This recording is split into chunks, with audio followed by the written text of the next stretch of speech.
say the color black without walking on eggshells.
I said, hold up, cock my glizzy, bang, bang.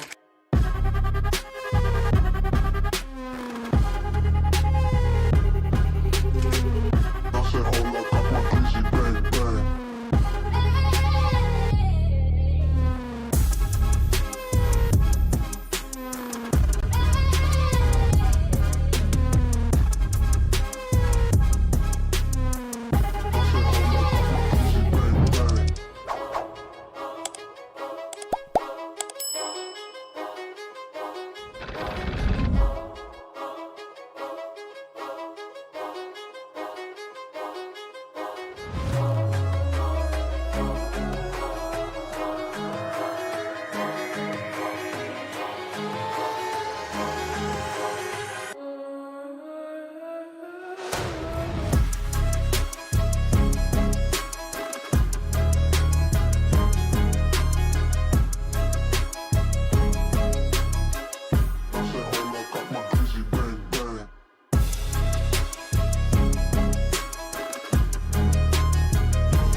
You're tuned into Foolery. Make sure to hit the thumbs up button and subscribe. And consider donating with super chats, stickers, memberships, or you can even gift memberships to other chatters. Or use the tips link in the description to write a message for TTS that will be read on stream. Hit the like button, or you ain't black. And that's a fact. Jack. Enjoy the show.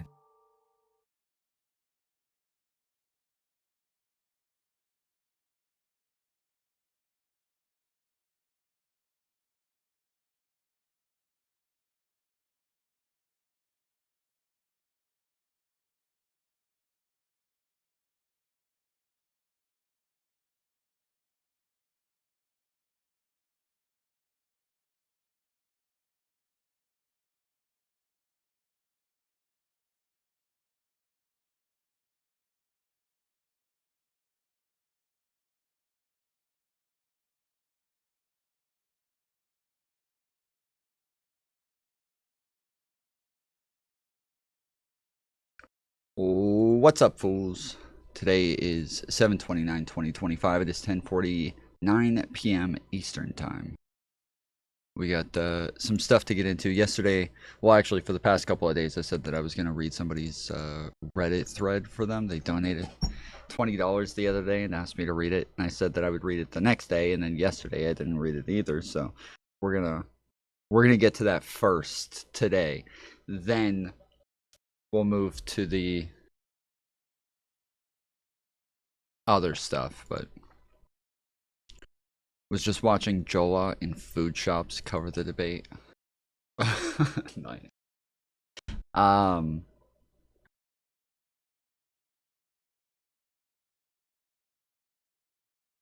Sorry, let's get into this first. So this is mini effort post Connor versus Destiny on coalition building. Yeah, I never watched this, so hopefully, yeah, I think he has a lot of stuff clipped here and linked, so hopefully we'll have all the context. You guys in chat can let me know if you think there's something missing here or if there's something else that we need to know when it comes to this, but I didn't watch this, so. So recently, Destiny has been going hard in two directions regarding strategies to influence the media/information environment. Firstly, against moderates who intentionally or not sanitize right-wingers while constantly calling out bad optics/actions on the left, as seen during the Whick debate panel here.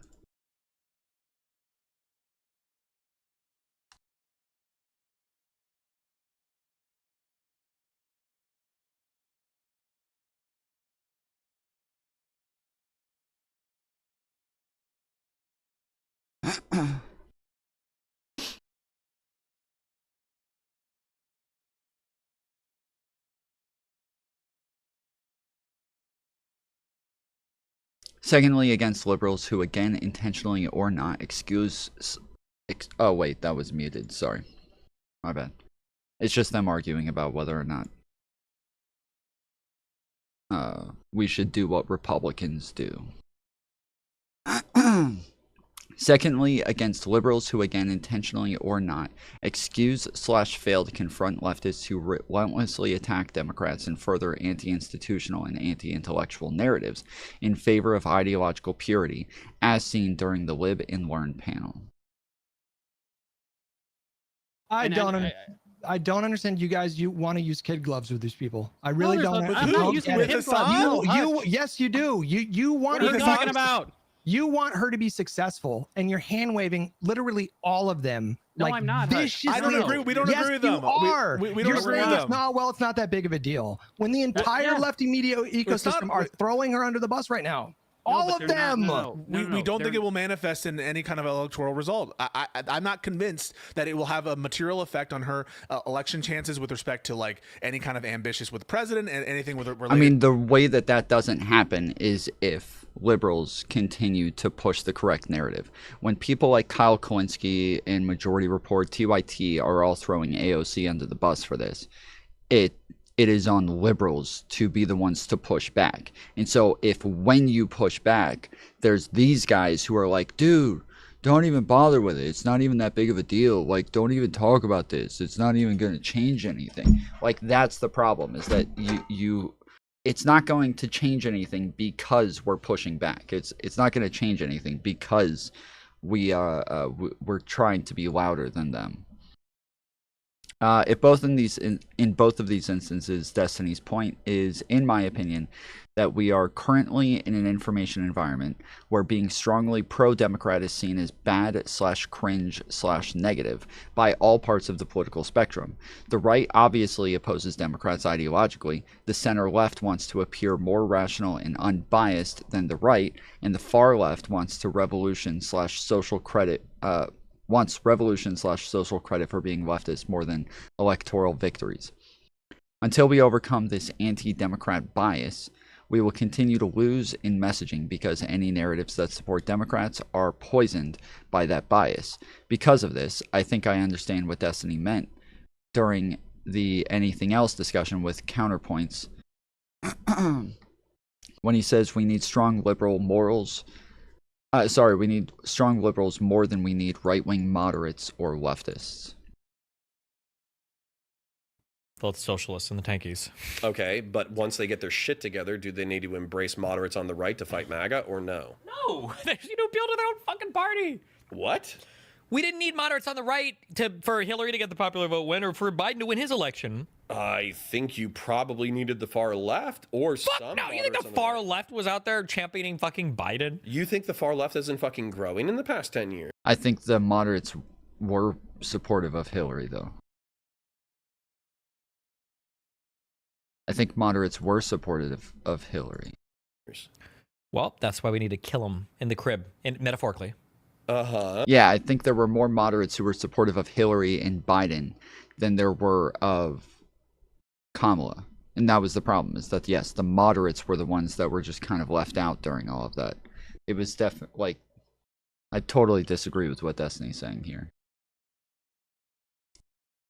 That said, Connor brings up that Destiny isn't addressing how simply saying we need more passionate / strong liberals isn't a strategy.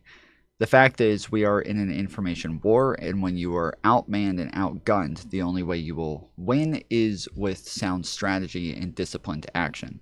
We cannot just hope to suddenly find a ton of people spontaneously choosing to take action against MAGA by themselves. We need to encourage that action by changing their minds and promoting different behavior. This is done by incorporating our understanding of how to influence people into a strategy that includes guidelines for tactical engagement with different parts of the media environment. This begs the question, how do we influence people? I remember in one stream or another that Destiny was wondering what factors were important in building his audience. I think that this video by PF Young, I don't care what you think of the guy, I'm presenting the idea itself, lays out a good theory on how ideas spread that explains why optics cucking is bad and why anti-dem lefties need to be excised. A meme can only spread throughout a population if it infects people of influence and charisma, individuals who others regard as worthy of admiration, and therefore imitation. This is an important technical point to understand, and it has to do with the neuropsychological underpinnings of how memes spread. All ideas spread. Yeah, this is what I say pretty regularly, is like the person that you're listening to first has to be somebody that you're willing to listen to. It has to be somebody that you like, somebody that you respect. Once you're watching somebody that you like and respect, now when they give you ideas, you're more willing to listen to them. You're more willing to hear them out. And so that part comes first. It's not just having better ideas. It's not just being smarter. It's actually being likable. From one human to another through a process called social learning, in which an individual imitates the behaviors or beliefs of another person.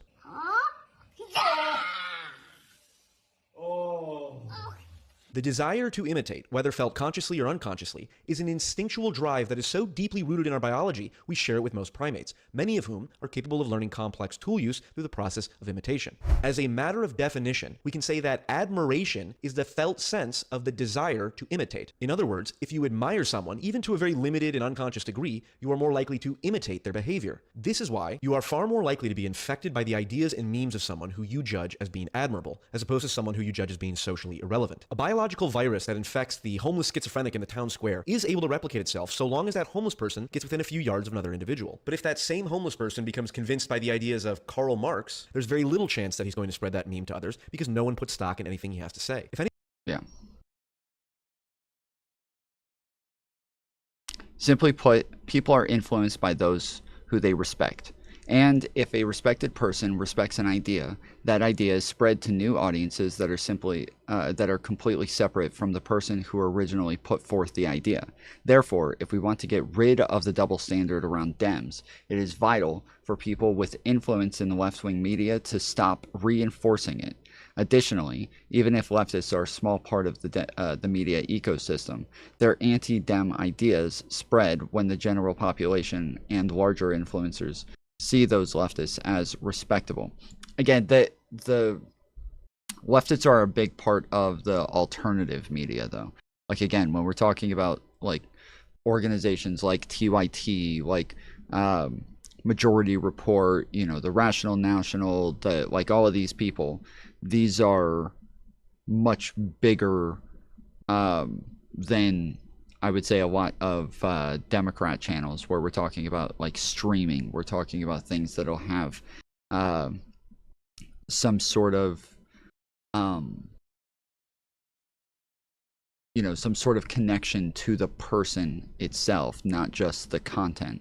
So if you watch, lots of times people want to bring up like Midas Touch. Midas Touch, great channel, great shit, but when it comes to what he's talking about, where you respect the person and it's about the person and the personality that you're listening to, that doesn't really apply as much to Midas Touch because they're not really a streaming channel. There's no what's the term, where you like gain a connection to a streamer and start to think that like you're friends and it's a very like one-way relationship where you know all about them, but they don't know anything about you. They don't know what you look like. They don't know your name. They don't know your personality. Like they don't know anything about you, but you start to gain this connection to them as though you're friends because you hang out with them for long periods of time every single day.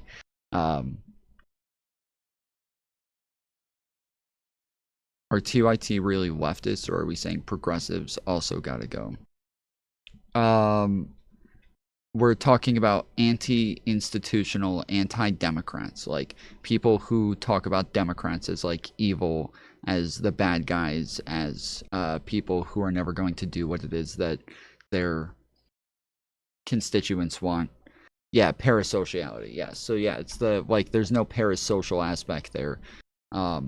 Like what it is that this person's talking about. This theory also explains why debate is a powerful tool for information warfare. If an opponent is humiliated or made to look untrustworthy during a debate, that person and potentially the ideas associated with them loses the ability to transmit their ideas as effectively. Conversely, if the debate leads to agreement and collaboration, audience members will likely adopt the ideas that their influencers repeat, and that influencers can spread and that influencer can spread the ideas to other audiences. So what should our strategy be? I'm not a person who can decide that, but this is a critical discussion that needs to be had around questions like these. One, out of the roughly 242 million eligible voters in the last election, roughly 77 million went to Trump, 75 million went to Kamala, and 90 million didn't vote. How many non-voters are liberals who can be fired up to vote Dem? How many are Trump voters and leftists who can be converted? And how many are ideologically opposed to ever supporting Democrats?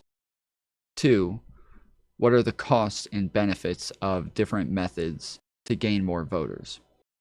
One, how much effort does it take to fire up versus convert? Do these messages work against each other?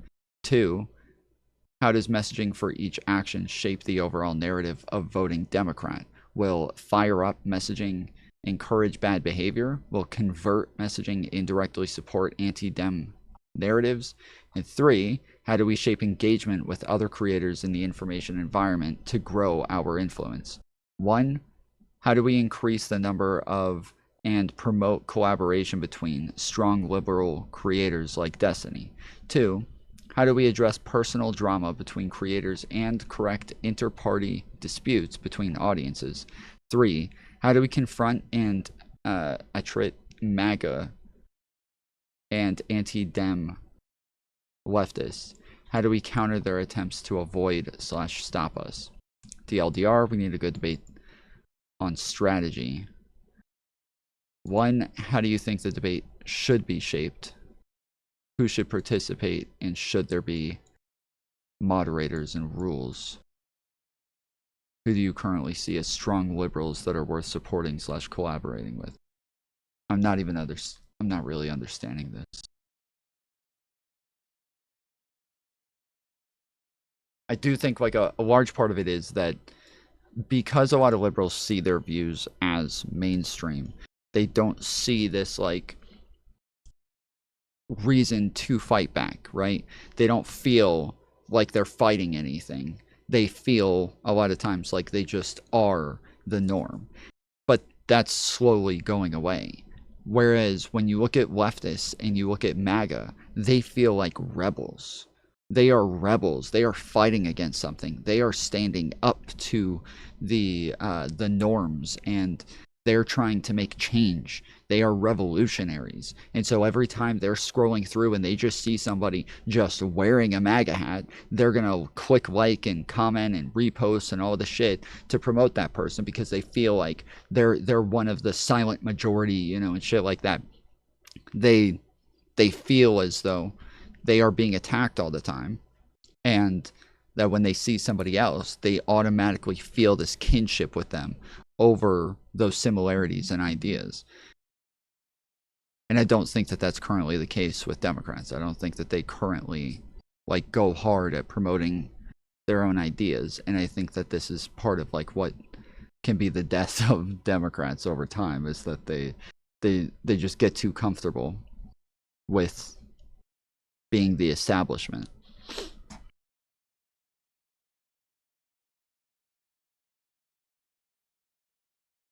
Whatever effort is put into prepping an anything else episode with links, sources, memes should be the bare minimum of prep to bring to the table. I'd love to try to get a better understanding of what we know versus what we don't know. I think that would be extremely helpful for us to form our opinions, but it seems like we don't even know how many leftists there are, how many true independents are left. What are these cohorts' major issues / vibe priorities? What are the hot red rail issues / vibes that will push them away from voting? What ideas are the most energizing / how realistic is the implementation? Fusion, tech, high-speed rail, etc. What real problems need addressed but are boring / lacking energies? National debt, IP protections, China, etc. I'd really love for them to come up with a list of 20 to 30 policy issues with a tier ranking recommendation of what we should run in order to attract X cohort. Cited references for each issue would score bonus points. I definitely agree this needs to be something deliberate. The lack of hard data is probably the biggest issue around this whole thing. Well, I mean, it's like I said, let's see.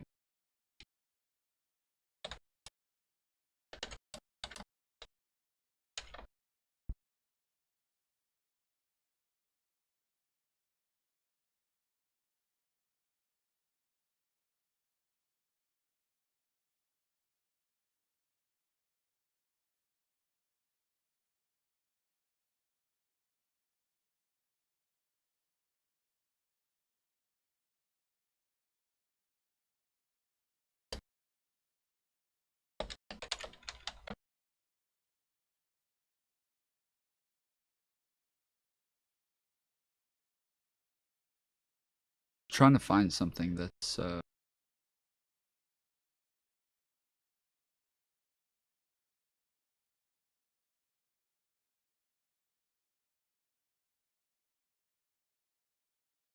none of the three main ideological groupings of American conservative moderates and liberals has had major level status since Gallup began tracking ideology with this measure in 1992. Rather, conservatives and moderates have been closely matched as the two leading groups, with liberals have consistently accounted for a smaller share. Still, the trend documents changes in the relative strength of each group.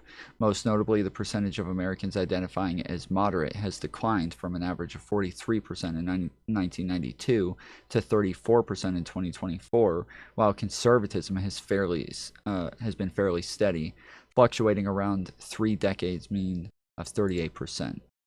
As a result, moderates fell from being the largest ideological group in the 1990s to tying with conservatives in the 2000s, and lagging conservatives slightly during Barack Obama's presidency in 2009 to 2016. Since then, the moderate shares has tied or slightly trailed the conservative percentage. Everything that we looked at that was most recent after the last election said that like moderates were like 44% between a left-right moderate option. That moderates were definitely the biggest group compared to the other two. So I don't know. This one was done in 2025.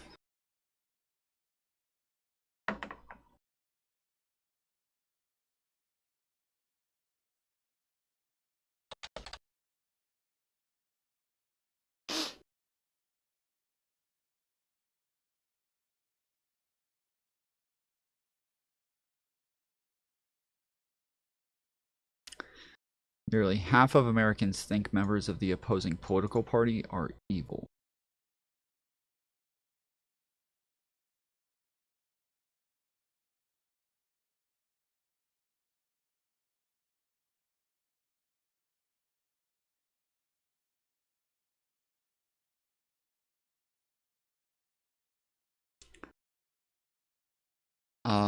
Are American liberals or conservative? Are Americans liberal or conservative, moderate or radical, libertarian or nationalist? A new YouGov survey finds that the answer for some is none of the above, and for others, all of the above.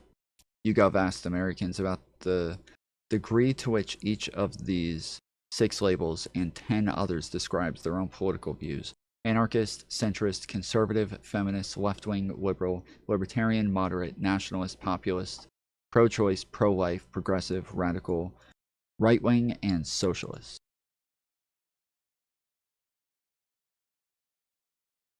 So they have right-wing on there. Oh, they do have left-wing, okay.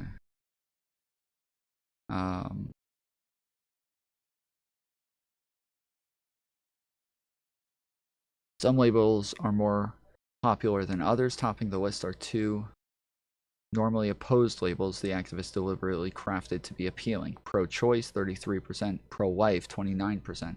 Other popular labels include conservative 28%, moderate 21%, progressive 18%. The other end, just 1% say anarchist is a good description of their politics, while only 4% say the same about each of radical or populist.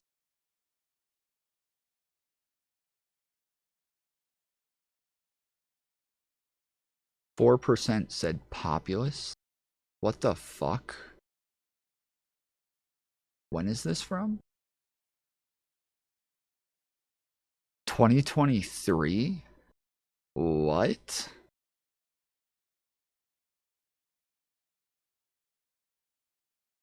What the fuck?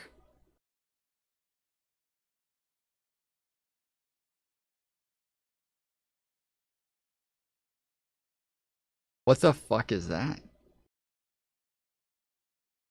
What does that even mean?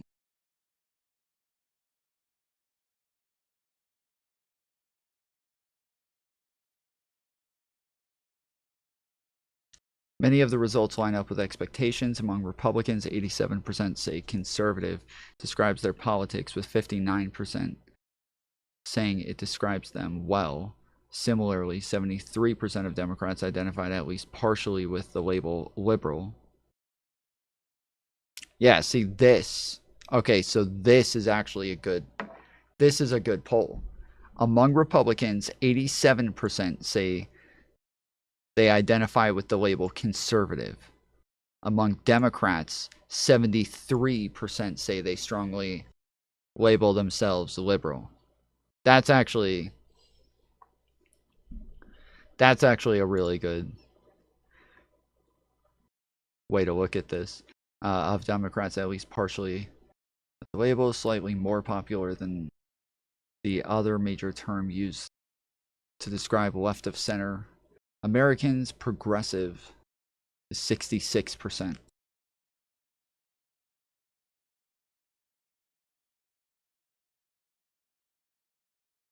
Democrats are more likely than Republicans to call themselves at least partially feminist, 60% versus 18%, left-wing 54% versus 6%.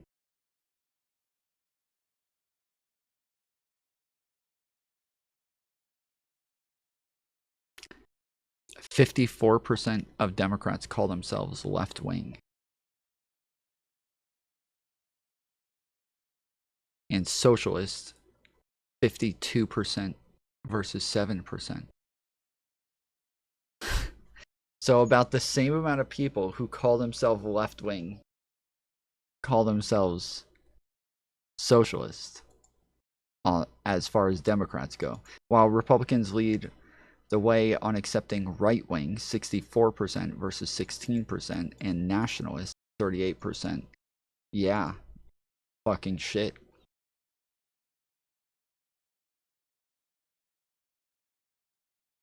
Majorities in both parties say they are at least partially moderate.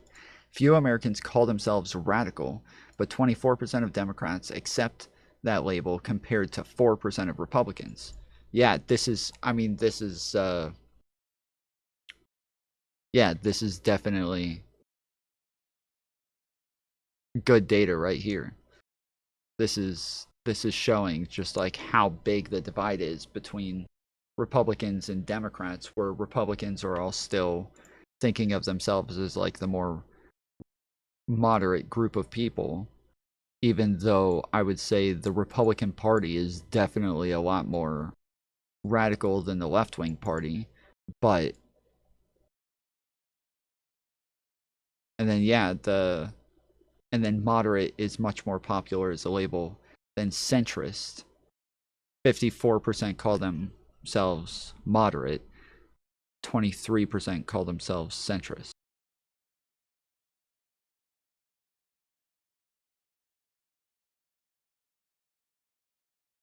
Huh.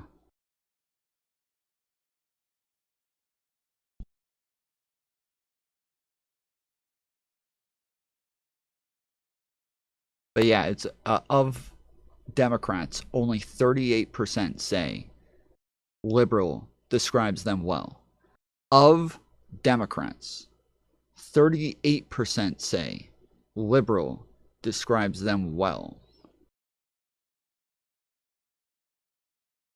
And then 35% say it partially describes them, which would probably be where we would find somebody who's like a liberal progressive.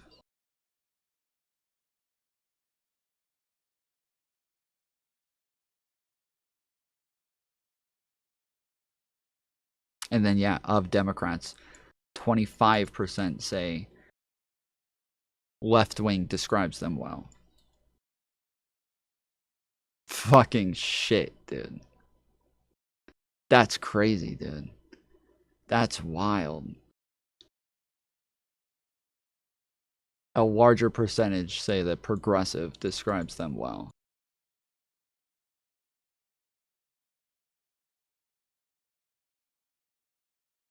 And about the same percentage of Democrats, 25% of Democrats say that moderate describes them well. 34% say it partially describes them well, or that they would partially identify with that label. So that's wild.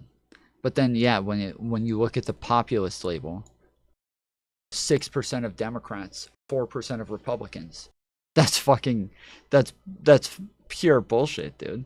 And then even if they say like they partially identify with it, if they identify, if they think it describes them well, or it partially describes them,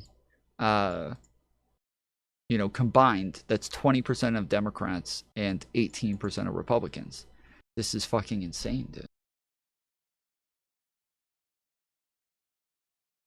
Even Democrats are more likely to identify with the label libertarian. What?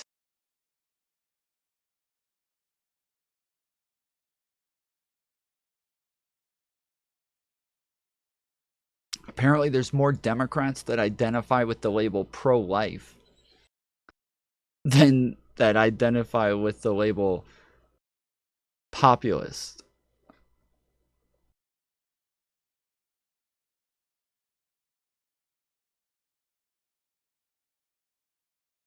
This is insane, dude.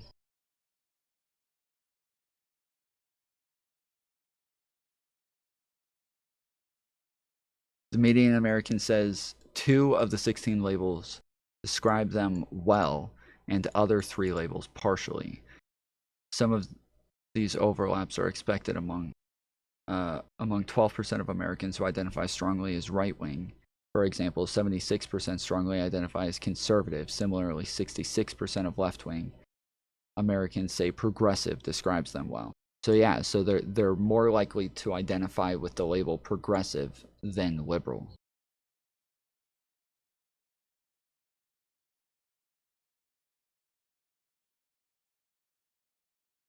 So yeah, this is I'll put this link in the chat. This is from, I think, YouGov. But I think this answers a lot of those questions.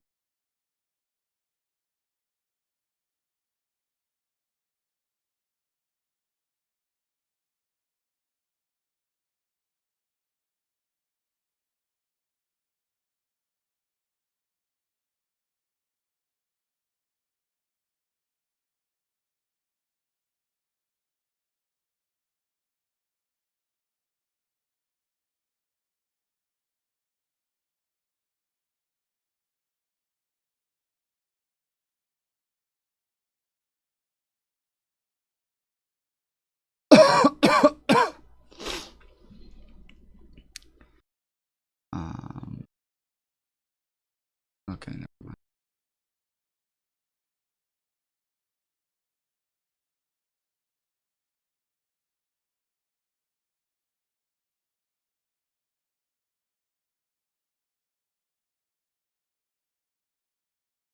The partisan identification of registered voters is now evenly split between the two major parties. 49% of registered voters are Democrats or lean to the Democratic Party, and nearly identical share, 48%, of Republicans lean to the Republican Party. The partisan balance has tightened in recent years following a clear edge in Democratic Party affiliation during the last administration. 4 years ago, in the run-up to the 2020 election, Democrats had a 5 percentage point advantage over the GOP, 51% versus 46%. The share of voters who are in the Democratic coalition reached 55% in 2008. For much of the last 3 decades, the Pew Research Center surveys the partisan composition of registered voters has been more closely divided. Partisan and anti-partisan leaners in the U.S. electorate, about 2/3 of registered voters identify as a partisan, and they are roughly evenly split between those who say they are Republicans, 32% of voters, who say they are Democrats, 33%.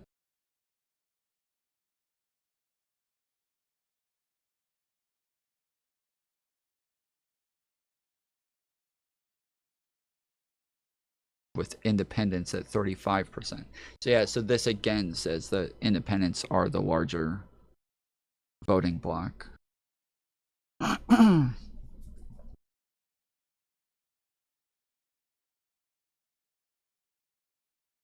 33% Democrat, 32% Republican, 35% independent.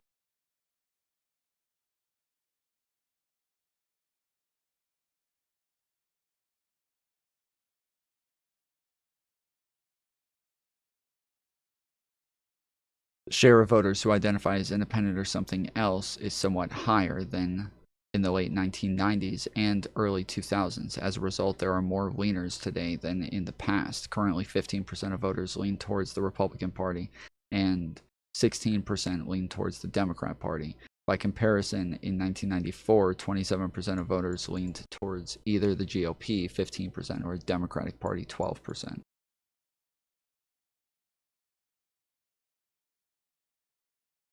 What the fuck? That's wild.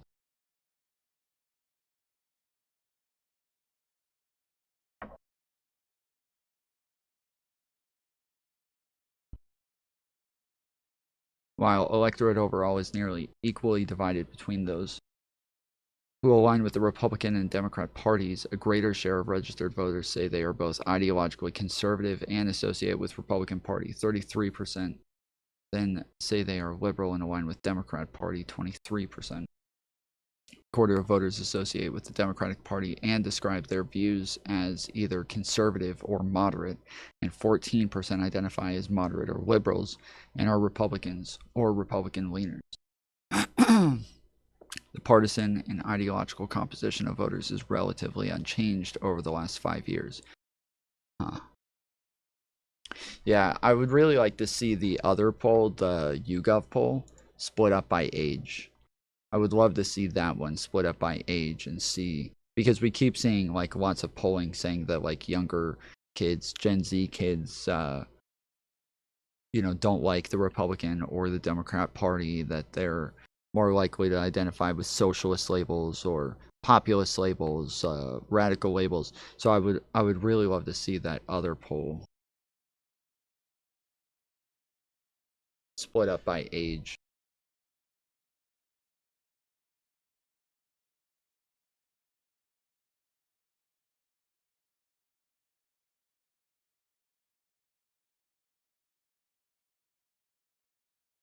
Just as a starting point for discussion, I can imagine a 2v2 debate, erudite Connor arguing in favor of appealing to and converting former MAGA centrist, Econoboy and Pisco, or somebody else if Pisco refuses, arguing in favor of appealing to converting leftists, Destiny and Hutch arguing in favor of appealing.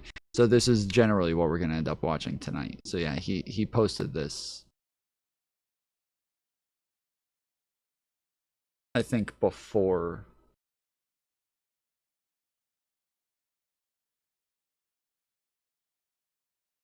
Yeah, and somebody tagged Whick.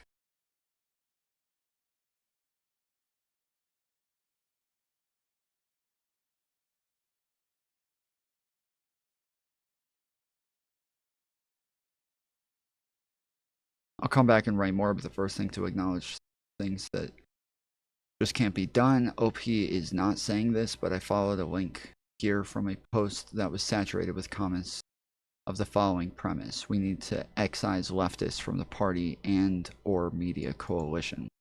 Firstly, no one ever has a plan on how to do this, especially when leftists already say we are not Democrats, just happen to vote. I think it's pretty obvious. Like, the way that you do this is just through stigmatizing them. It's just through talking about the fact that, like, those are the bad guys. Just in the same way that they make people feel like they can't identify with Democrats, and so, or being a liberal, and they all say shit like "cut a liberal and a fascist bleeds," or, you know, being a lib is you know, boring. That's gay. That's like being a boomer. That's you know, that's being against the people. Like, they do the same thing where they just stigmatize the labels to make people feel like it's a bad thing to be that label. So yeah, I feel like it's fairly obvious when they're like, how do we do this? Well, you just talk about them like pieces of shit. I mean, the problem is that, like, I disagree when Destiny says like they're the same exact thing as Nazis. Like, yeah, I don't really agree with that. But that also is kind of the way that you have to talk about them, because that's the way that they talk about us. And so it's you're kind of cucked, because you have to then be as bad faith and as delusional as them in order to be as effective as them. Maybe focus on stigmatizing those specific things instead of the far left broadly, when a lot of people like me identify with the far left, but also are very strongly supportive of Dems. Well, I think the main thing is, yeah, like just stigmatizing people who don't support Democrats. But the problem is that what everybody's afraid of is that if we're also supportive of people who are just willing to vote for Democrats, but they also want everybody to move in this direction, and then they're voting for more and more radical people, more and more like Mamdani and all of these others. The problem is that the fear is that that's going to change the composition of the party over time, and that the more it changes the composition of the party, the more we also see a further split to where more and more people feel like if they're independents or moderates but they vote Democrat, the more and more they're going to feel like they're more closely associated with Republicans and the right wing. And so we're just kind of losing the plot over time.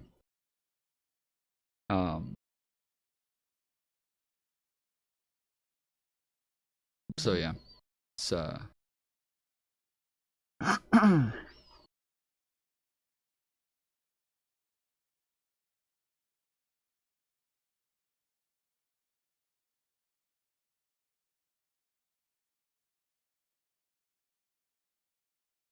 it's difficult. Who actually runs the government, in your experience? Not who you think it is. It's not even people who we vote for. When you look at what happened when President Biden had that infamous debate with President Trump, it exposed the reality that many of us have known for a long time, which is that President Biden has not been the guy calling the shots. He has not been the guy making the decisions, nor has it been Kamala Harris, for that matter, nor will it be if she is elected president. This is, see, this is the problem, is that, like, I see the thought process. So when I look at somebody like Anna Kasparian and I say, like, she's always been dumb, she's always been an idiot. And then even as she moves closer towards, like, more moderate positions, everything I listen to, I still sit there and say, yeah, this still doesn't make sense. Even though she's, like, agreeing with me a lot more now, she's still a fucking idiot. Like, everything that she uses to come to her conclusions are fucking retarded. These are really dumb thought processes to get to her conclusion. These are the thought processes that are the problem, and it's like an overall way of thinking that I think causes a lot of damage. And it's thinking like this that is like pissing me off all the time. This is the type of thought process where it's very conspiratorial thinking. It's very like, everything's happening in the shadows. Nobody knows what's really going on. We can use little tiny like bits of evidence to come to very broad conclusions. If we're, we don't need extraordinary evidence if we're going to make extraordinary claims.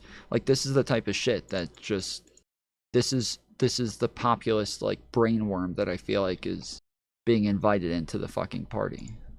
It is this cabal of, the Democrat elite, the woke warmongers, made up of the likes of Hillary Clinton and Barack Obama and, Tony Blinken and Jake Sullivan and, people who are in the military-industrial complex, people who profit from us being in a constant state of war. It is those in the administrative state, in the national security state, who derive more authorities and ability to take away our liberty when we are in a heightened state of crisis or war. It is their friends and billionaires and people in media who all derive their power from being able to have a figurehead that essentially they can control.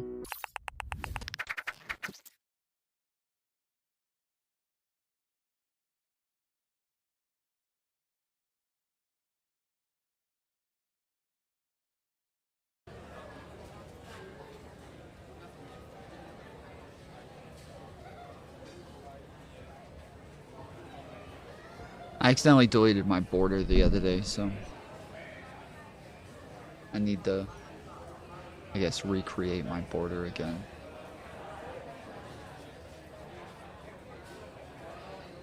Every time I pull up Whick's channel, I'm reminded of how much his border pisses me off.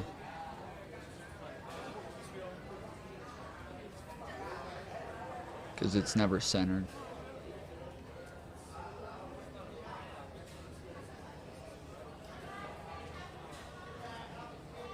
Accused of wanting to shrink the tent because I want a primary.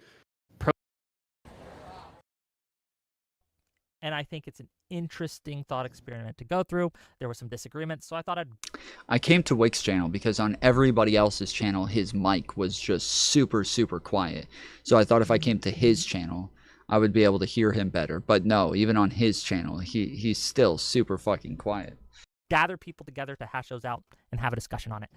Just a note before we begin, I know there's some tensions are high in different communities and things like that, so I might be a little more heavy-handed on moderation than I normally would be, because I do want the topic itself to be discussed at least a little. But other than that, I'm just going to give the mic to you guys and let you guys go at it. We're going to hand the mic first to Econoboy, give his thoughts, and then we'll just kind of go around. Econoboy, start us off. Yeah. So, for those listening, the topic is courting the far left. I take that to be essentially a political and strategic discussion about whether or not and how exactly we should or should not court the far left. And the way that I think of the far left, there's a lot of polls on this. Based on all the research that I was able to do, about 10% of people that vote for Democrats call themselves socialist, and about another 10% call themselves extremely liberal. So if we were to think Kamala got about 49% of the vote, that's to say that something like 10% of those people are either extremely liberal or socialist by their self-identification. And so I think that what that means to me is that we should take what those people say, those actually existing far left voters, seriously. That to the extent that they have demands, they should have a seat at the table. We should try to come up with some sort of coalition and platform that can balance the needs and desires of the far left and the very, very centrist in the party, recognizing that we're in a big tent.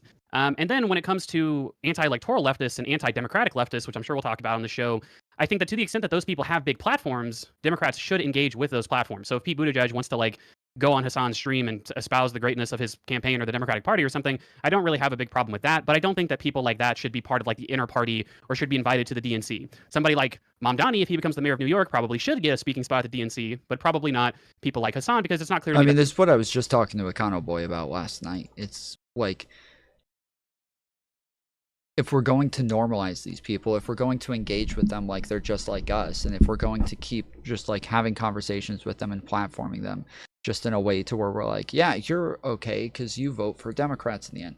Like, we are just allowing this change, this ideological change to our party that we don't want. And while we're also saying, well, we want to win elections, sure, but I think winning elections is a very like short-term thought process. Winning elections is like, that's one thing that's really important. But when you see Kamala Harris come out with what I feel like is an insanely progressive agenda, and then we still have tons of progressives and leftists running around saying that she was too far right for them, there is no end to this. I mean, you guys, I've shown me arguing with a bunch of people on TikTok who are saying that even Mom Donnie is too far right, and this is what I think a lot of people who are online, we look at these things and we say, yeah, there's just no end to this. This will never end. The allowing these sorts of things is allowing a drastic change to what we want to keep control of, and the way that things keep shifting in their favor is through these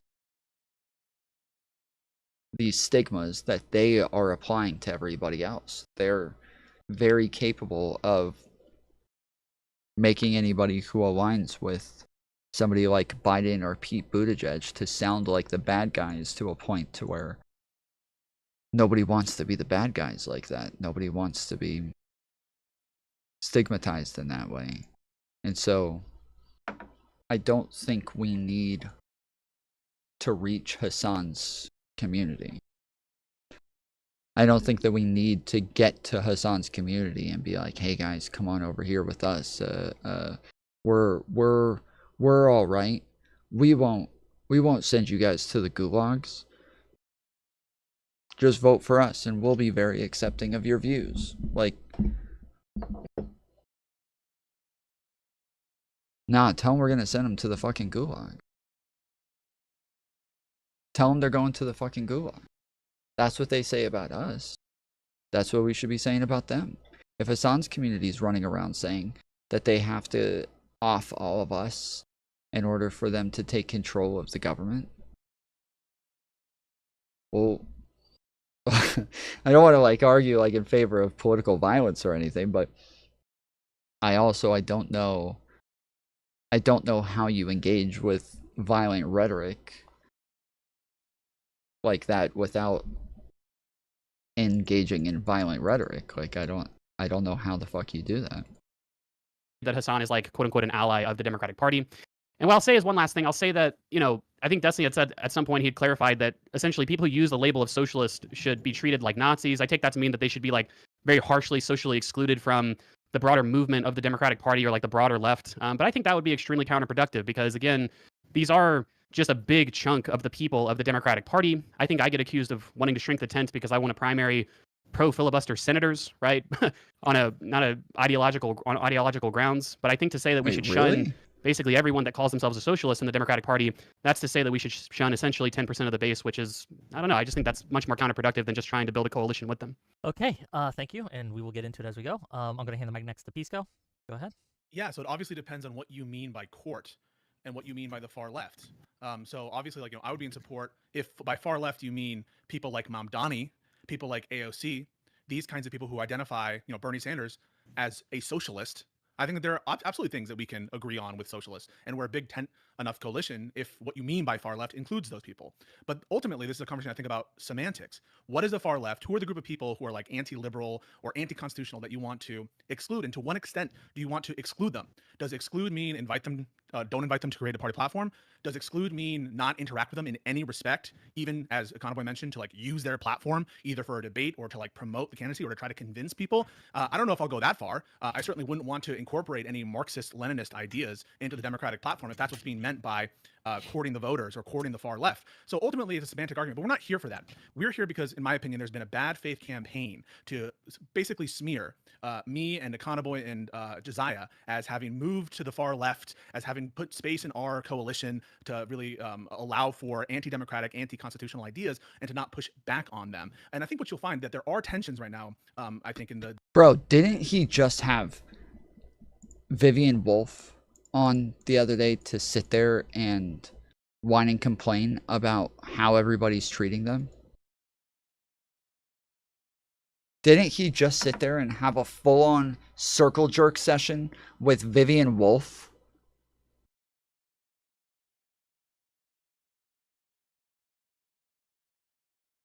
And this is not what they're doing. They're not doing this at all. The different coalitions, the different viewer bases, but they don't have to do with a big substantive disagreement. I encourage everyone who's watching, actually look during the course of this conversation, how much disagreement substantively is there going to be? If we're talking about like this semantic game about what a socialist is a socialist a Nazi? Steven is going to just fucking get crushed on that argument by Econoboy in terms of what a normal person means by the term socialist and how those terms are used. If he can produce any evidence whatsoever that me, Econoboy, or anyone on Live and Learn did something wrong in like bringing on the vanguard, notice if he can bring up anything that shows that we are taking a kind of illiberal approach or trying to do some kind of bad faith, like a courting of the tanky vote. If he can point to any specifics, or really just going to have more fucking nitpicking on the sides, while he encourages and frankly, I think smears us. They literally just had the vanguard on. They just had the fucking vanguard on. What the fuck? What is a vanguard? The name of their channel is The Vanguard. What is a vanguard? What is that? What do they think a vanguard is? And he sat there the whole time agreeing with the vanguard.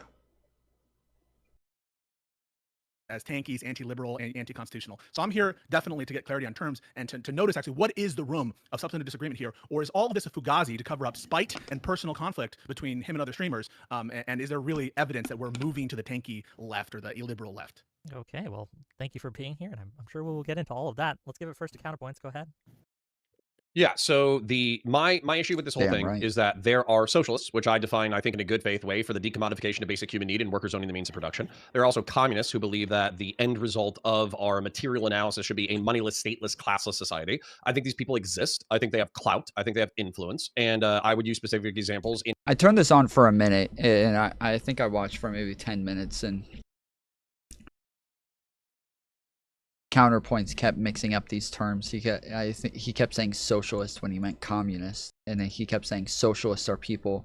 None of these societies were socialist if they still had currency and classes and governments. Like, if they're not a stateless society, then they weren't really socialist. That's not socialism. That's communism.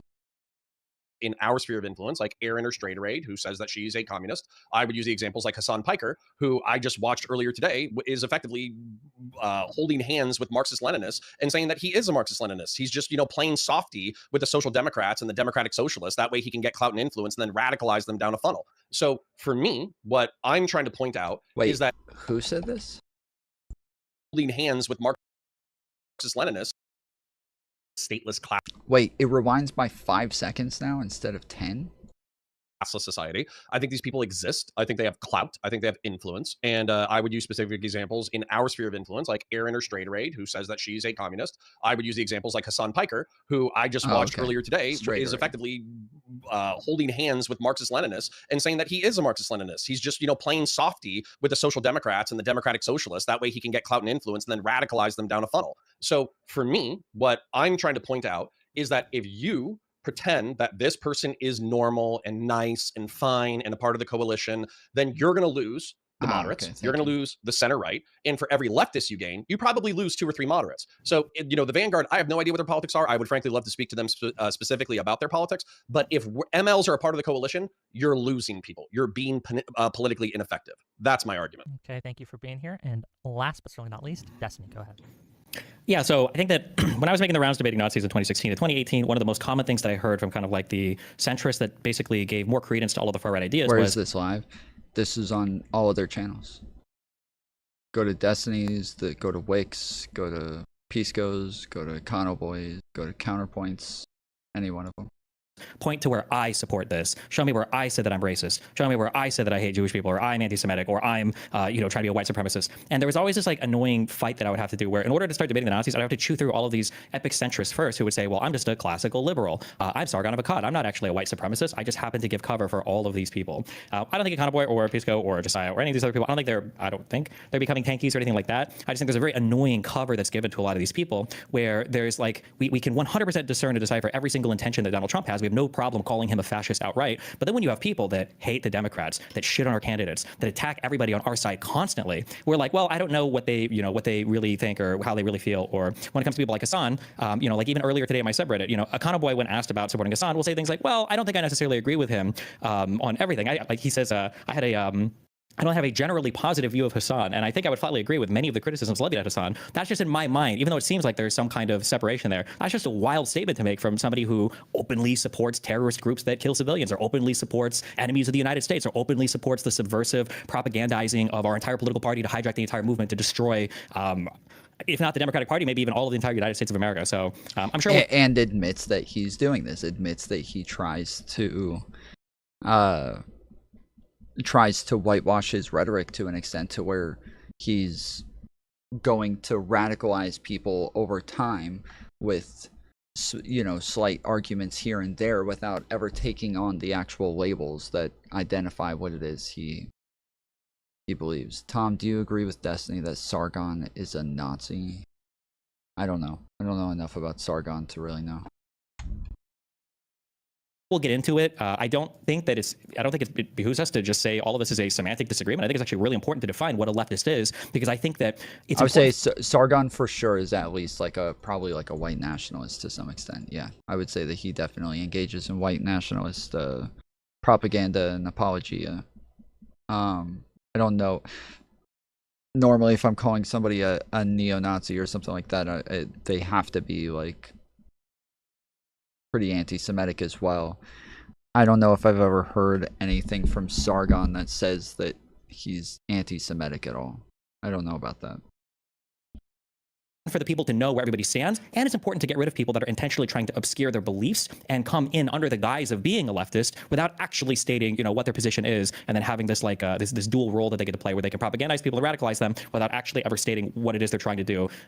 Like, are you for the complete total abolition of our democracy, or are you just somebody who wants the government to do more stuff? And just to get clarity, so we know what we're talking about, Destiny, are you saying that Econo Boy and Pisco are running cover for those leftists that you think are infecting the Democratic Party, or however you want to put it, right? Yes, but I don't think it's like they're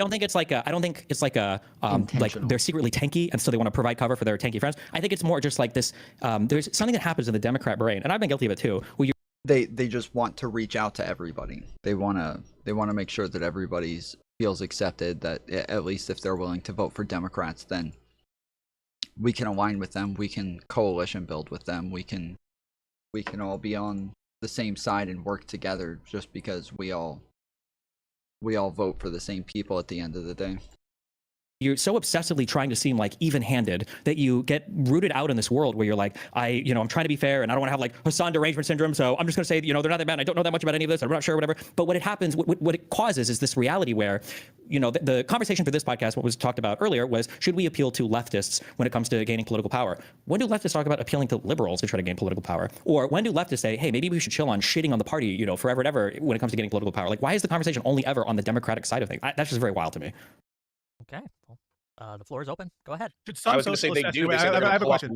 I have a question. Yeah. So this is both to Connor and to Steven. Should some socialists, at least some, be catered to, be appealed to, and be part of the coalition? No.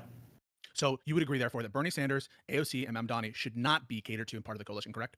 Depends on what you mean when you say catered to. Should they, So, for for example, instance, should we so for instance, support- well, so Their audios are so different. Like the audio levels from one person to another, it's all so different. head of the so- ticket being a socialist like AOC, Mamdani, if they are the nominees, should we support them?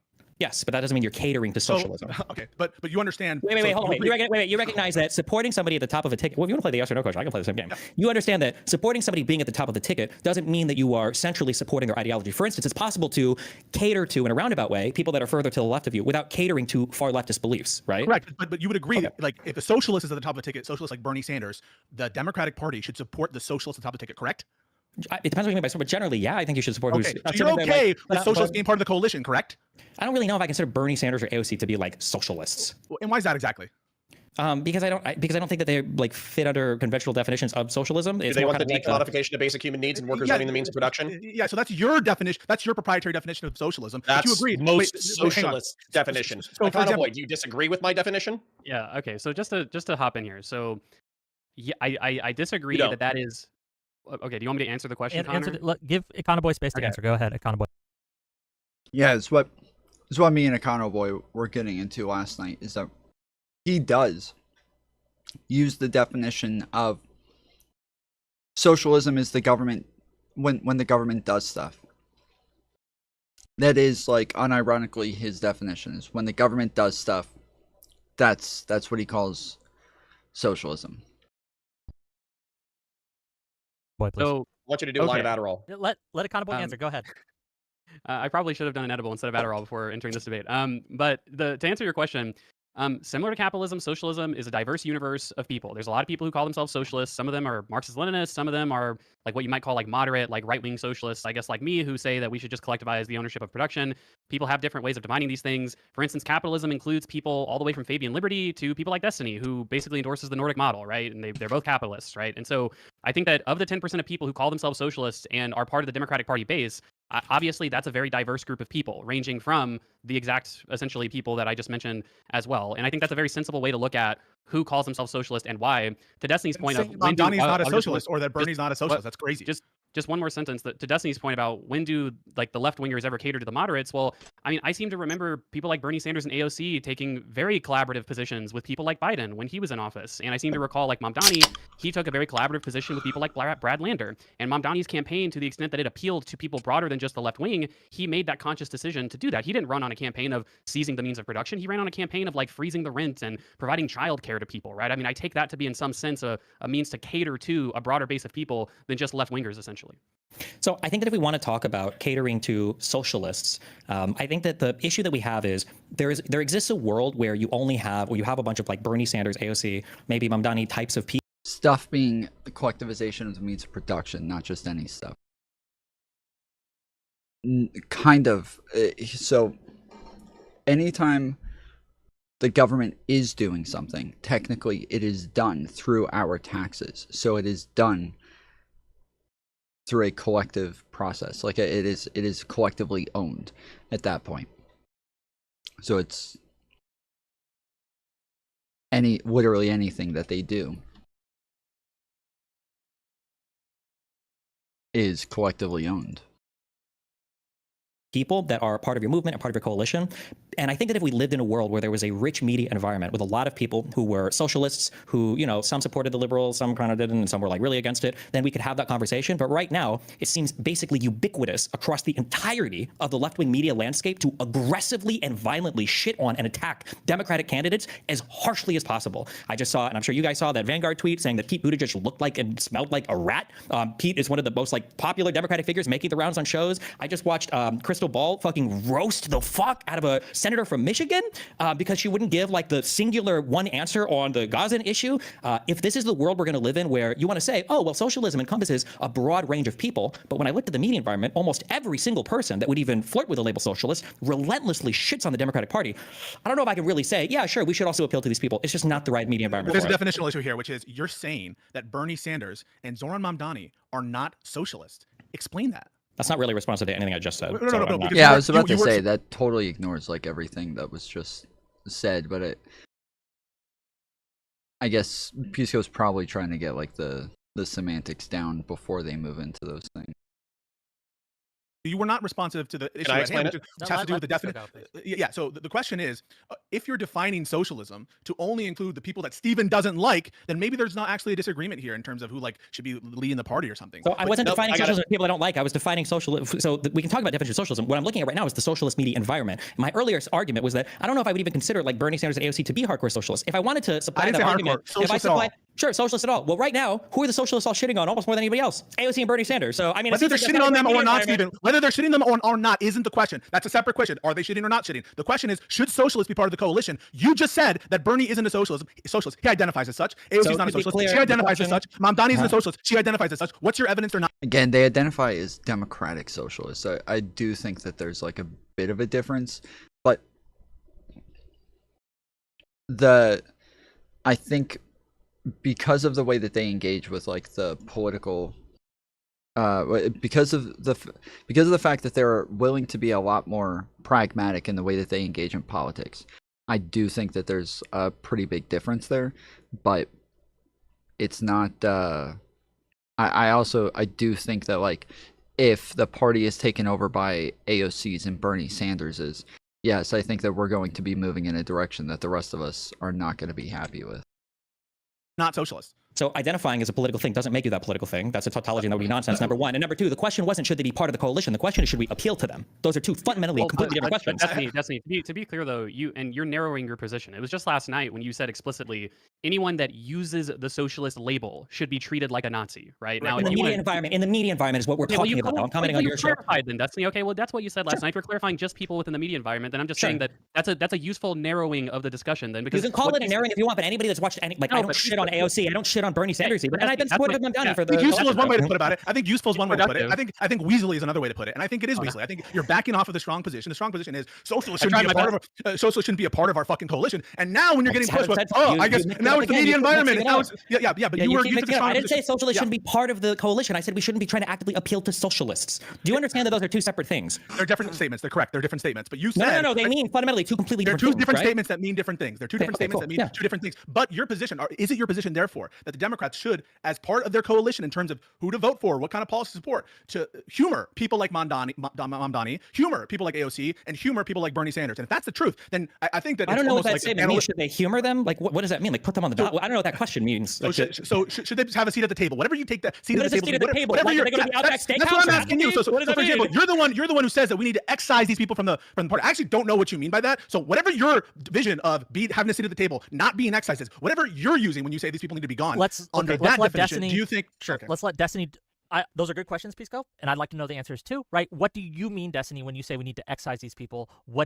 How do you see that? Yeah, my fixation is almost universally on the media environment when having these conversations. I think when I was watching you guys talk, it was also generally on although sometimes you guys would try to go back to AOC, but like politicians operate kind of in a different world than the media environment operates in. Most of my criticism on the media environment that all calls themselves like leftists or socialists seem to relentlessly shit on Democrats. And I just think it's a really unhealthy and bad world. Again, where you see a Michigan senator wants to dip her toes into the podcasting world. And one of the jokes I made about Kamala is one of the reasons why she probably didn't do any shows is because she would get fucked by the right, the centrist, and the left, and she goes on a leftist show and she gets fucking shit on because they only want to talk about fucking Palestine. This is a senator from a blue state, from Michigan. Jesus, that's insane to me. And it would be nice if we actually had like a strong center-left position and a strong center-left media apparatus, and not just a bunch of leftists who fucking hate the party. Do you understand our position to be that we disagree with your assessment that leftists constantly shit on the Democrats? Do you think that we disagree on that?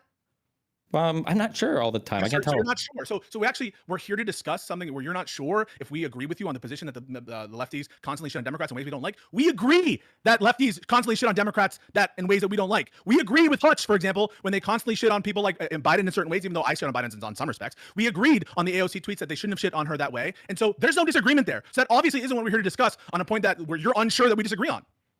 I wasn't saying that we had I was asserting strongly that we massively disagreed there. So what was counterpoint saying? I got something I massively disagree with.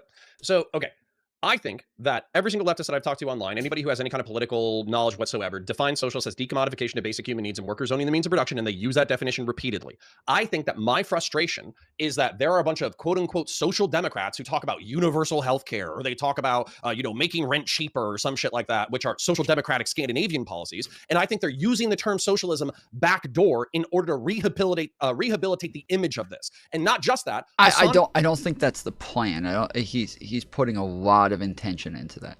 I don't think that's the idea, but I do think that is what they're doing, and so that's why I've like purposefully stayed talking about like the stigma and things like that is because yes, like this idea of socialism where we're just saying, hey, like we want free healthcare and we want the government to do more stuff.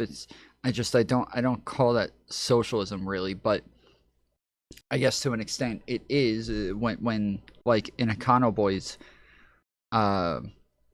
vision of it, where you do have like this central mode that's controlling everything. Like yeah, it essentially is socialism. It's not really what the rest of us are fighting against when we're talking about Marxist Leninists, tankies. Like these are the people that we're fighting against. And if you start calling yourself socialist, you start making those ideas more acceptable. And those ideas being more acceptable is the problem that we have. Like when we're saying, hey, those ideas, the Marxist Leninists and tankies should be stigmatized and should be ousted and should be called out, that if it's like somebody calling themselves a white nationalist and then saying, but I really do think it's okay to be white. I really do. I just think it's okay to be white. I unironically, I don't think it's that big of a deal. I don't think it's a problem to be white. I don't think anybody should be shamed for the color of their skin. I don't think the Sydney Sweeney ad was that bad. Like, yeah, I'm sorry, but to call yourself a white nationalist because of this shit, that's just not, that's not okay. That's not what that is. But that's not white nationalism. But you are, if you start to like call yourself this and then you get more and more into like popular media, yeah, you're going to be normalizing a label that should not be normalized. Damn it, dude. This is driving me crazy. I can't figure out how to make this work. Piker and plenty of far lefties, plenty of MLs, probably the Vanguard as well. They're ecstatic that this is happening. They're ecstatic that Mamdani has social democrat policies. They're ecstatic that AOC have social democrat policies. They're ecstatic that Bernie Sanders have social democrat policies because it rehabilitates the word in my mind. That shift of the Overton window to or the maybe fucking they far agree left with the policy. is an insidious plot. No, they don't agree with the policy. To manipulate the Democratic Party Well, I'll ask you, further Connor, left, maybe, and it's going to ruin electoralism. So we're going to get some actual clarity here. So to be clear, Stephen, you don't disagree that people like Mamdani, AOC, and Bernie, they're fine to be in the party, and we're fine to appeal to the kind of issues that they care about in their positions, correct? You don't have Counterpoint's just made all those arguments, and Pisco's like, oh, okay, well then, Stephen, what about... But Destiny didn't say any of that shit. But I would hold on, real quick. I'm asking Stephen a question. I'm going to get to you and see if you disagree with Stephen, actually. Hold on a second. I want to say something before you and Destiny talk for the next 40 fucking minutes. What I would say is that if the socialists are proposing social democrat policy, but then they get what they want, and then they try to yank the political window further left, that is something 100% that I oppose. Destiny, you and Pisco, go ahead and fight for the next. Wait, no, I know. I just want to ask, and I'll ask. I'm going to go to you, Connor, and see if you agree with Destiny, because I think we might all have a more disagreement with you, Connor, than we have within each other in terms of the substantive opinion. So I'm going to ask Stephen, do you have a problem with these people, the people identified, Mamdani, Sanders, AOC, being part of the Democratic coalition, and however you define Democratic coalition, and having their positions catered to, or people having their positions in general as part of the Democratic coalition? Do you have a problem with that? Okay, so there's two separate questions. So one, like generally, I'm probably almost always going to support a blue candidate over a red candidate in this current media environment, or in this current political environment, number one. But number two, when you say, do you have a problem appealing to them? I mean, that means different things. If you say, like, would I have a problem if we were to appeal to Bernie Sanders coming out and saying, I want to socialize all of the means of productions in the United States, I would have a problem with that. But if you're saying, do you have a problem appealing to Bernie and AOC and Mamdani saying, we need to find ways to make, rent cheaper in cities, and that might mean a policy like rent control that I personally don't like, but, if they want to try it, I mean, I wouldn't be, like, fundamentally opposed to having that as part of my party's platform, then no, I mean, like, it would depend on what things we're talking about appealing to. Like, agreed. You're okay with the socialists being at the top of the Democratic ticket in the sense of socialists. Yeah, but again, but this is part of the issue. You call correct? it... Is that right or no? Am I wrong? This is not like a simple thing. You're like doing like the what is a woman at me? What is a socialist? No, I'm asking you, do you have a problem with Bernie Sanders being at the top of the ticket? You got to let Destiny answer. That's a specific question. Top of the ticket? No, like if him being a senator from Vermont, no. If he was president, probably not. Yeah. So when you say a socialist, if you're talking about somebody who wants to abolish by law all of private enterprise and maybe even attack the democratic underpinnings of our political parties, right, and have a single party rule, I would be opposed to that. But that doesn't describe Bernie. It doesn't describe Mamdani. It doesn't describe AOC. Correct? No, but Mamdani, Bernie, and AOC are on the outer perimeter of what is considered socialist, and they're attacked by the center part of what is socialist. That's my issue. You could probably find an outer perimeter fascist that I might be okay with. If he's some fascist who's like, yeah, I think we should protect America as an ethno-state, and I'm defining ethno-state as like the current ethnic composition of America, and I think that we should have like stronger rules on immigration. I was like, yeah, I probably fucking support this or whatever. The problem is that, like, and you understand, and Econoboy laid this out, that Bernie, AOC, these types, they come from a long tradition of democratic socialists from like UK, Australia. He brought up Clement Attlee, and this is not some fringe movement. These are democratic socialists that exist in countries all over the world. So we're not talking about this idiosyncratic belief of socialism. It's a version of socialism that exists, and you're okay with it being part of the party. So the question isn't one of categorical. You're okay with some socialists. You would vote for some socialists. I'll ask Connor the same question. Connor, are you okay with someone like Bernie Sanders being on the top of the ticket, AOC being on the top of the ticket of the Democratic Party? No, I would either abstain from voting or I would fucking vote against them. Like, for instance. Yeah, I'm not a big fan of AOC or Bernie Sanders, and I don't like that they call themselves socialists. And that's not just me, okay? The David Pakman was insanely upset with Bernie Sanders calling himself a socialist because David Pakman kept saying he's not a socialist. He's not a socialist. Bernie Sanders is not a fucking socialist. He just wants the government to do more things. That's it. He's not a socialist. So even David Pakman and like tons of other people who are these very progressive liberals, even they want like people like AOC and Bernie Sanders to stop calling themselves socialists because this isn't this just isn't what people think of. This isn't what we're talking about. I enjoy looking at Sydney Sweeney. She's there's not enough booty there for me. A little bit too much boob, a little bit too little booty. I think if we could take some of the boob and put it in the booty, I think that we would have like a much more proportional tomfoolery sort of girl. But boobs are making a comeback. Yeah. I don't think so. I don't think so. Not happening. I've said this numerous times, and I feel like the majority of the time people agree with me, okay? When we're talking about it, and this isn't to shame anybody, I love all shapes of all women, and I think that there's somebody out there for everybody. I love them all. And I'm not just saying that. Truly, you could not find like a type of like hot woman that I'd be like, nah. Like the Sydney Sweeney, she's very, very attractive. Not downing this at all. But if I'm talking like, you know, what tomfoolery is looking for, we're talking somewhere between a high B and a low C when it comes to the booba. High B, low C. Once we get into these like double D areas and crap, it's just, you know, it's just a lot of weight to carry around. And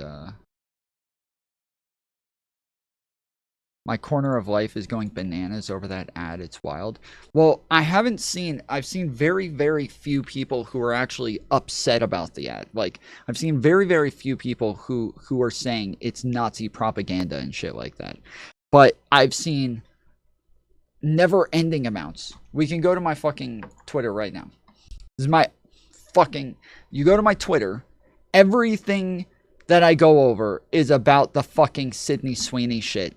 And it's all of them showing Sydney Sweeney and then showing Beyonce and saying, like, these liberals weren't mad when Beyonce did it. These liberals weren't mad when Beyonce did it. And I'm like, okay, I don't even agree that it's fucking Nazi propaganda, okay? I don't even think that it's Nazi propaganda. But MAGA is so good at totally strawmanning what they're arguing against and then just running with that narrative. And they are so good at hiding what it is that people are actually saying. So even though I don't think this is Nazi propaganda, it drives me fucking crazy when they show just a picture of Sydney Sweeney in denim, and then they show a picture of Beyonce in denim, and they go, wow, they didn't care when Beyonce did it, as though people were ever pissed off that Sydney Sweeney just wore denim. As though anybody at any point was ever mad that Sydney Sweeney was just wearing denim. But that's what they're arguing against. That is how good they are at their fucking right-wing propaganda, is that they will just act like the whole argument is over the fact that they put a white woman in the ad. That's it. They just put a white woman in the ad to wear denim, and now everybody's pissed off that a white woman wore denim. And these people, like, truly, most of them have no fucking idea what the outrage is about. Like, if you go through the fucking comment sections of some of this shit, they literally have no idea even why lefties were mad in the first place. Again, I don't know what the denim Nazi thing is. Okay. I will show you then. All right. So this person, Desiree, posted, so Beyonce can pose in Levi jeans and it's art. But when a white woman does it, it's a national crisis. So that's literally what they're saying, is all she did was pose in Levi jeans. That's it, right? Who derailed Tom? This conversation is fucking boring. We've had it for 3 nights in a row, okay? I'm gonna take some fucking breaks from it, okay? Especially if we get to talk about fucking boobas and shit. I'm gonna take that chance every fucking time. But yeah, so that is their whole argument, is they think, oh, everybody's mad that they wore jeans. So I commented, I said it's not the same. It didn't say Beyonce has great jeans. Okay, that is what it says. G-E-N-E-S. It says Sydney Sweeney has great jeans. That's what they're saying. Okay? Sydney Sweeney has great genes. And in the commercial, she's saying things like, you know, blonde hair and blue eyes are passed down through genetics from your parents to make up your body composition and how good looking you are. And so, and then at the end it says Sydney Sweeney has great genes. But it's like, obviously it's a pun, right? They're saying she has great genes because she's wearing denim, but they're also saying she's beautiful. She's a good looking girl, so she has great genes. But because she's blonde hair and blue eyed, they're saying that because they're talking about genetics and she has blonde hair and blue eyes, this is Nazi propaganda. That's what a number of leftists are saying. There are a number of them who are kind of soying out about this shit.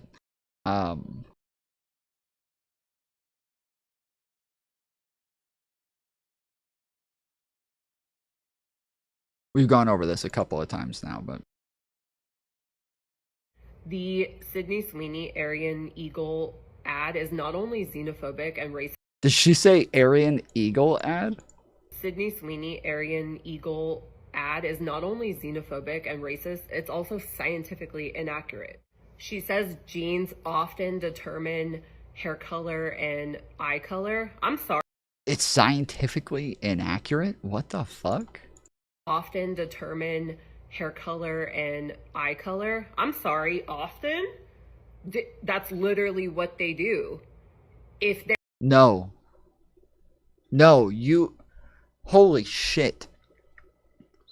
When your parents have sex and they create a baby, that baby carries the genetics from both parents.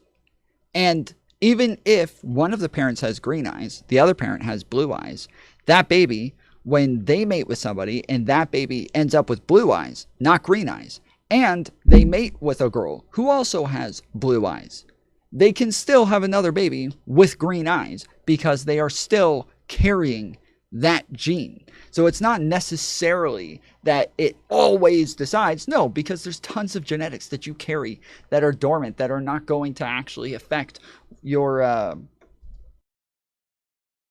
biology in any way. This is so stupid. And this chick's wearing a blue, like, scrub as though she knows what the fuck she's talking about. This is stupid. Color and eye color. I'm sorry, often that's literally what they do.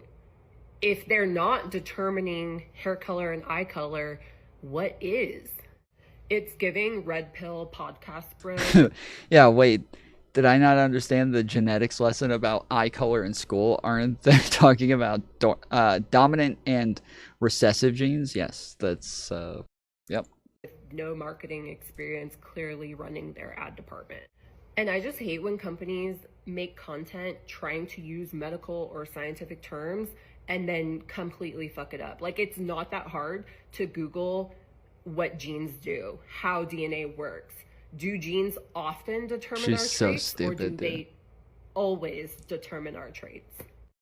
The Sydney... She's so fucking stupid.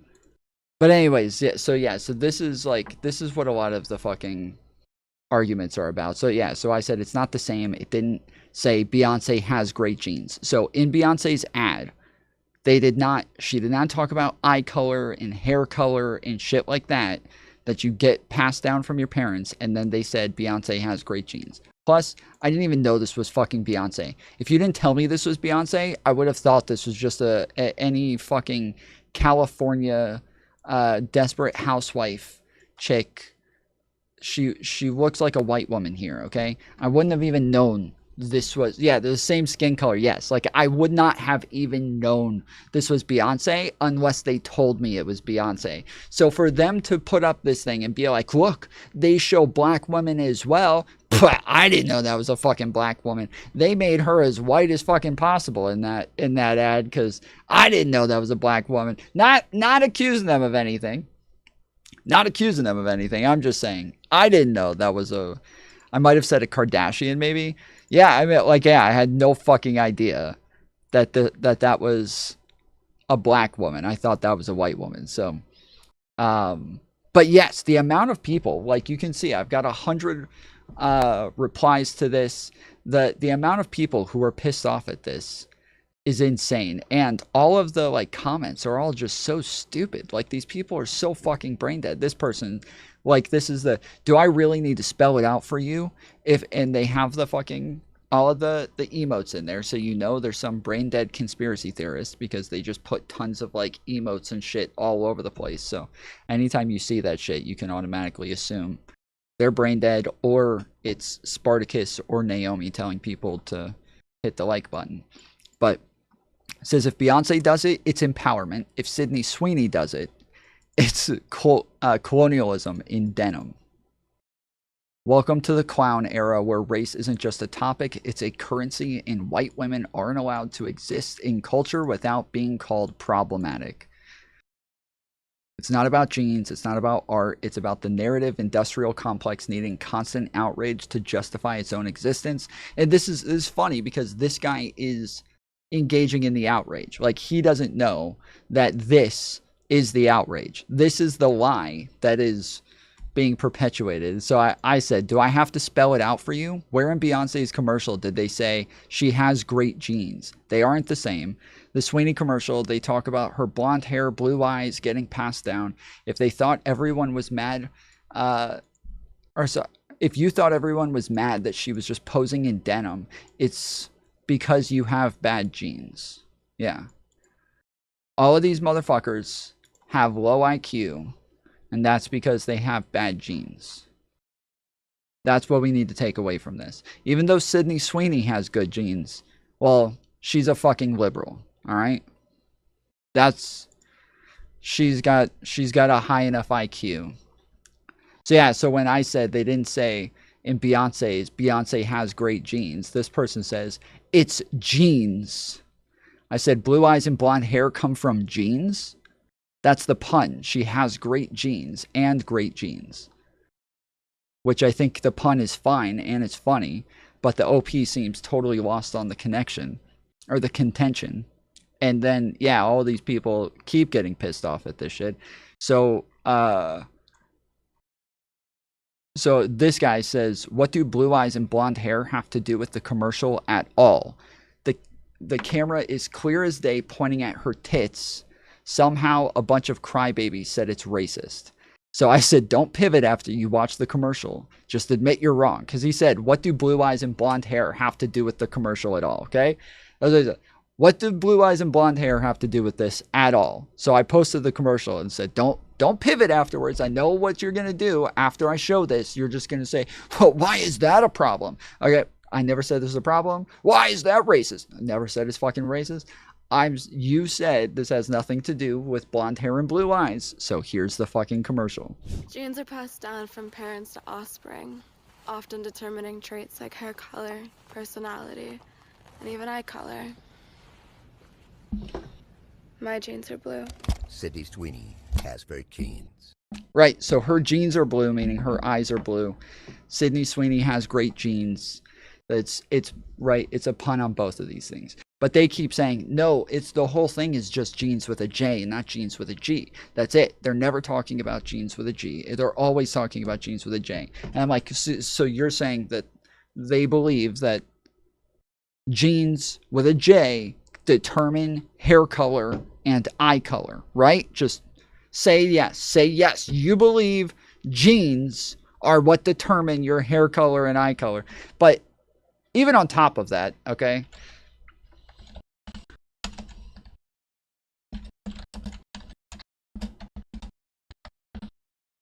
Even on top of that, they don't just say it to where you can wonder what they're saying. All right?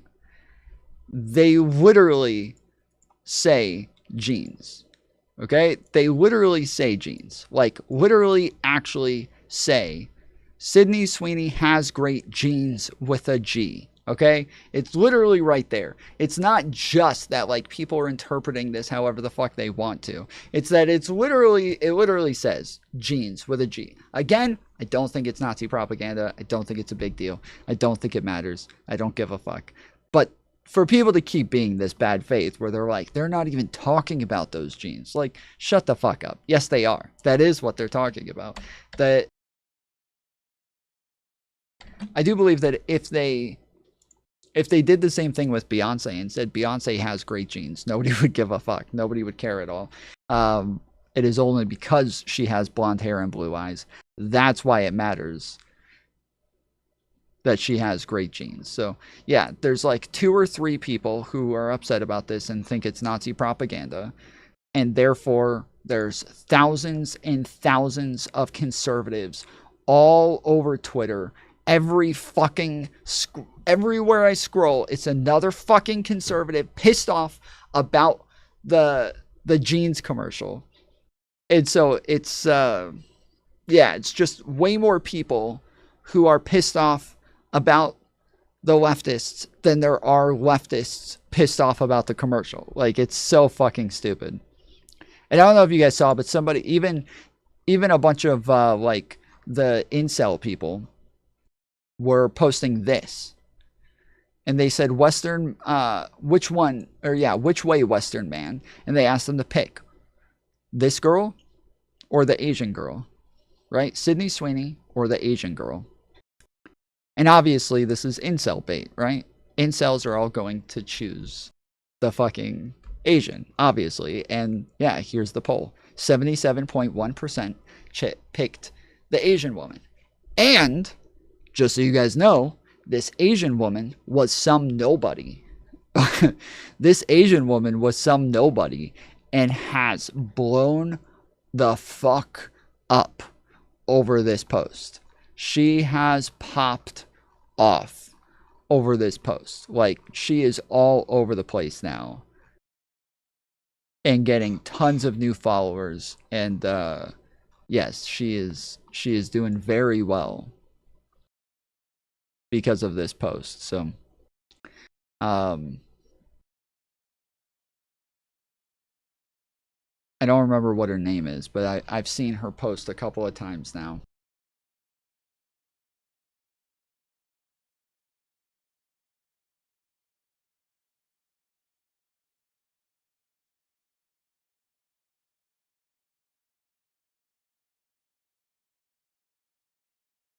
And I've seen like tons of articles and shit about her as well. So yeah.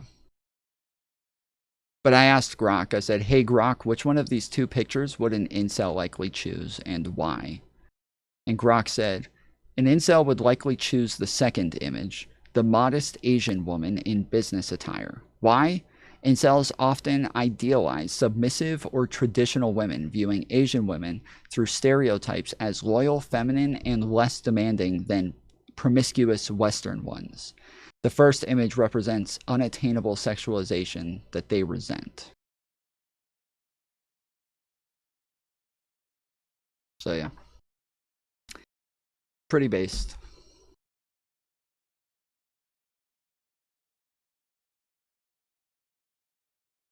If there's a moderate Republican compared to AOC or Bernie, not that moderate Republicans exist anymore, but if they Well, exist. if Grok says so. Oh, Wasted's an incel.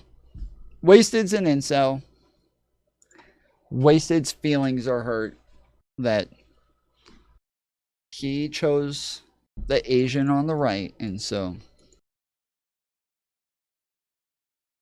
I would pick a moderate Republican over AOC or Bernie. I think the bigger disagreements between you and Destiny, therefore. I think Destiny's okay with some Well, socialists. to be clear, my girlfriend is Japanese, so okay, fuck. Well.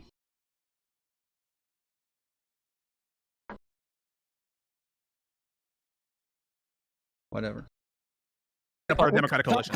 Connor's a Republican. So I expect him to say that. Yeah, no shit. But voting for somebody is a lot different than appealing to somebody. These are two different things, and we keep playing like this clever game of trying to trouble. Let Destiny finish. Hold on. Let Destiny finish his thought, please. Go well, that's it. No, I'm just saying like appealing. Did Pisco ever calm down during this debate? No, I mean if you guys saw yesterday, there were clips of him saying like, I'm furious about this. I'm going hard. I'm gonna destroy him when we get in there. I'm furious about this. So yeah. To somebody is a lot different than voting for somebody. I'm guessing if I was in New York and there was a plethora of candidates, Mamdani probably wouldn't be my first choice, but I'd probably vote for him in the primary, or I'm sorry, in the general. But that doesn't mean I would like want to appeal to a socialist or whatever. Yeah, so this is what I was saying, is that I don't have a like I think that we should vote for people like Mamdani. I think we should vote for people like AOC. I think we should vote for people who are more likely to caucus with us and vote with us. But yeah, I would rather that not be the trend. Well, I agree okay, that like we have to. I think there's a useful thing to look at what this actually looks like in actually existing politics, right? So in 2016, when Bernie Sanders got, I don't know, 45% of the vote in the primary, something like that, he was involved in the platform committee for the DNC. He was like a main speaker at the DNC in 2016. He was able to extract a lot of concessions to the party. Like, I think that because of him, the party added in marijuana legalization, a $15 hour minimum wage, I think carbon pricing, and I think maybe there was some stuff about the death penalty. I want to say that was something that Bernie Sanders really pushed to add into the Democratic Party platform. You know, those, and again, that's like a very direct appeal to Bernie Sanders and like an appeal to the unity between the centrists and the socialists and the Democratic Socialists. No, nothing. What policy there was socialist? Okay, so Destiny, here's where we're going to run into the problem, because nothing that you just said there was socialist, and there's this game that's played where Destiny, you're wrong about that. You're completely wrong. Okay, so 15 an hour is socialist. Okay, do you think a progressive income tax is socialist?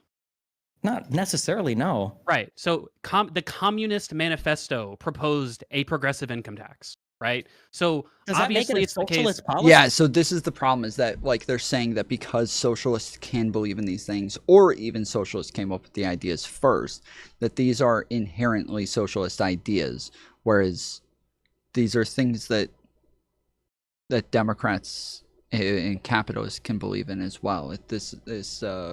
Liberals can also, like, these aren't antithetical to liberal ideals. These aren't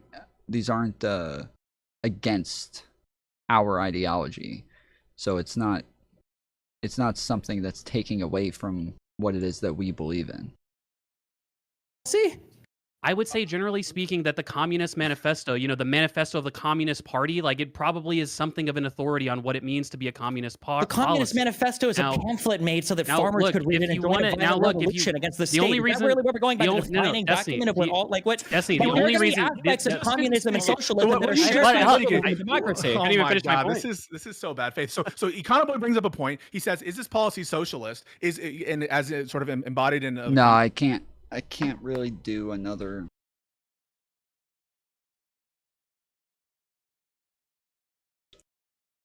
I can't add like another magnet or anything, and my first thing would be to like wrap around it and pull it down, but you can't do that either, so yeah, I don't know. Communist Manifesto, and you go a broader point and say, well, the Communist Manifesto has this other purpose. That's not the question on the table, whether it has other purposes. That's not the point. So no, that's not the point. So the point is that it's not about whether or not we would semantically define something like a progressive income tax as communist or not communist. It's about these broader movements and what their general ideological disposition is on all of the different set of possible positions within the policy debate. So I would agree to your point that like, yeah, like in terms of socialism being the decommodification of labor and also like the collective ownership of the means of production, if that's the way that you define socialism, then obviously these aren't like socialist policies, quote unquote, but that doesn't mean that you're not appealing to like the broader socialist movement and the broader like socialist apparatus of advocacy when you propose things like a $15 an hour minimum wage or Econoboy, just for clarity, so I understand, you're saying when you say I want to appeal to socialists, you're saying things like, oh, pick policies that socialists would also like.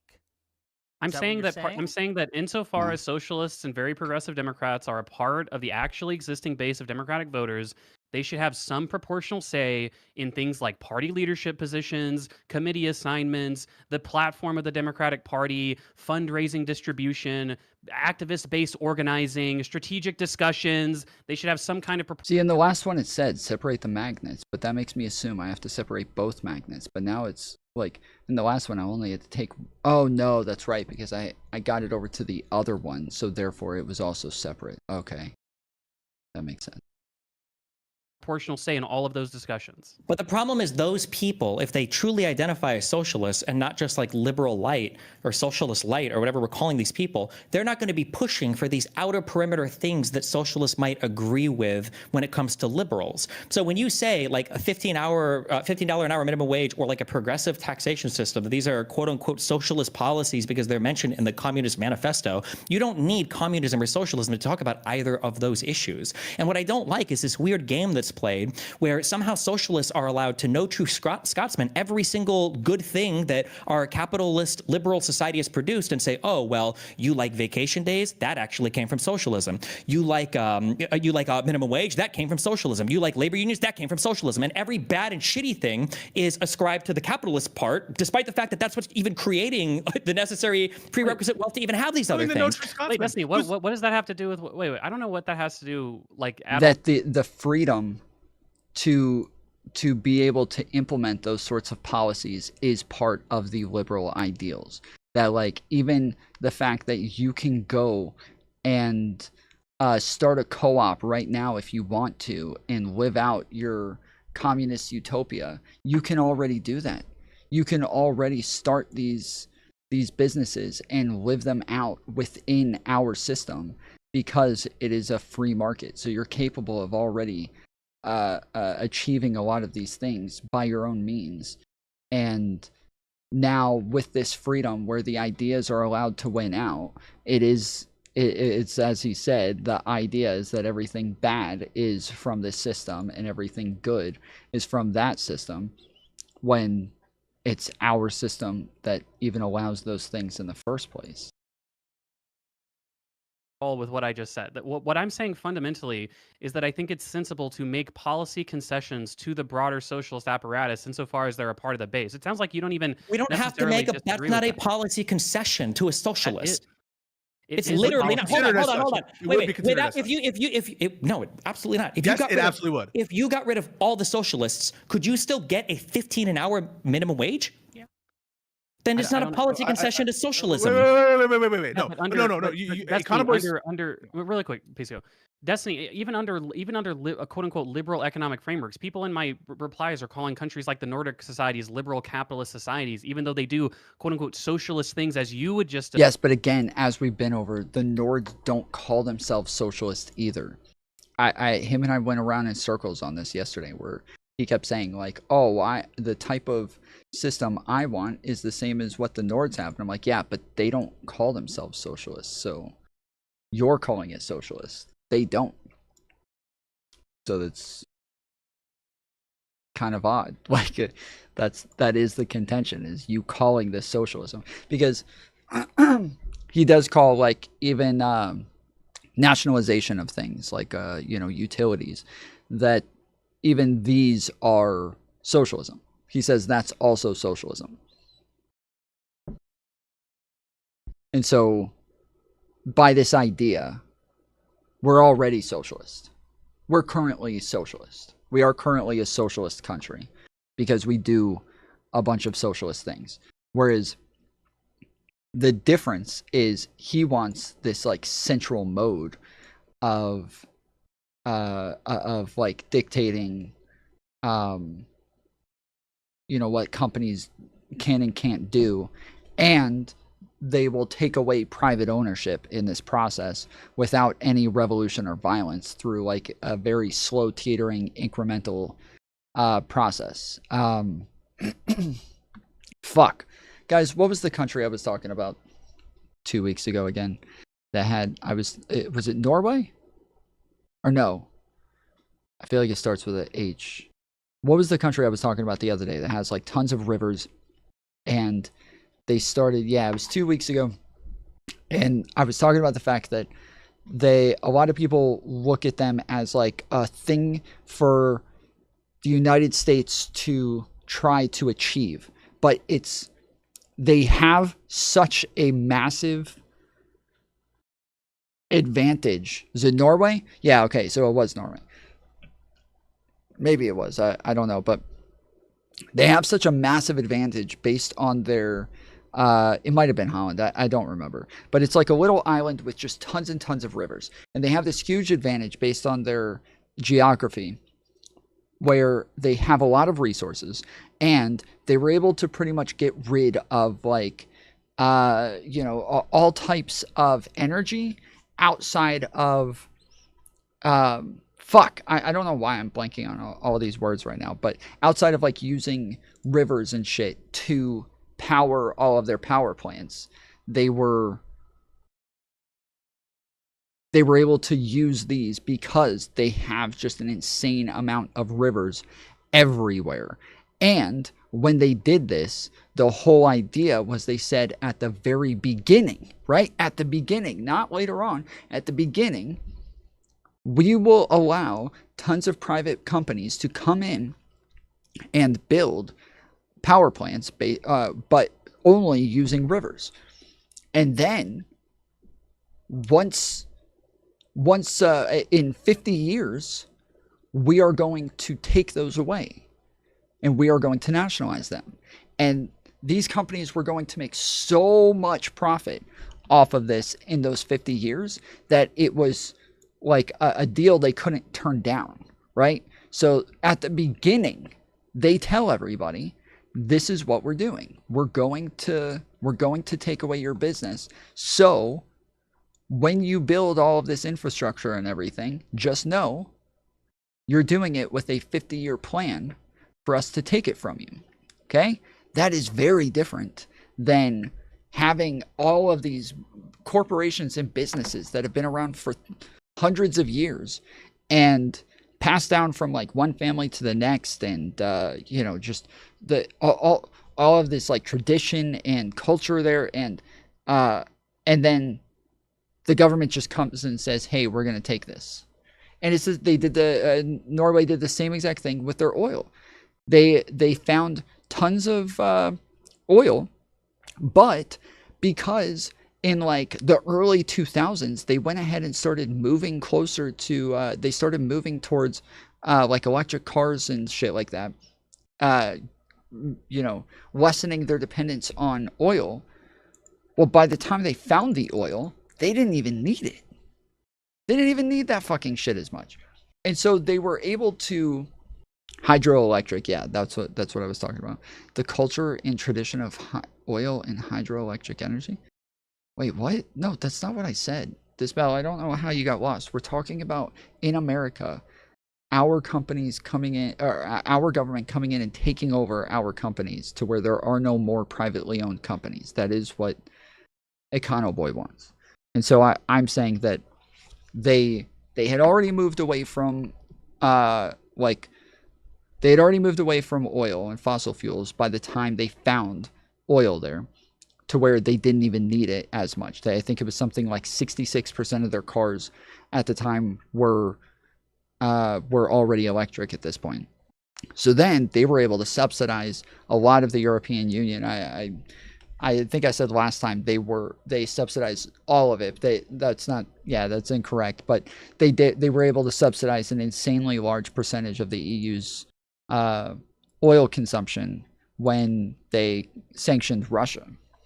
And then they are also finding tons of like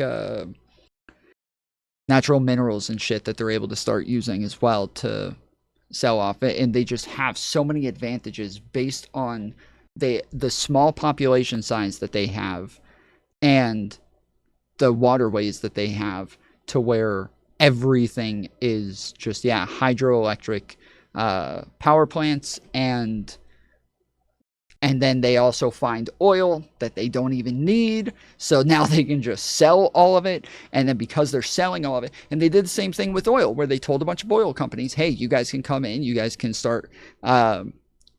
come in and start getting the oil, but in 50 years, we're going to nationalize the oil industry and we're going to take over as well. And so it's the same exact thing, where the oil companies are able to come in and invest all of the as much as they want. It's just that they're doing this with the idea that they know they're not building some like long-term 200-year plan or anything. They're coming in and say, yes, we're doing this for 50 years, and then they're going to come and commandeer all of our shit and all of our infrastructure.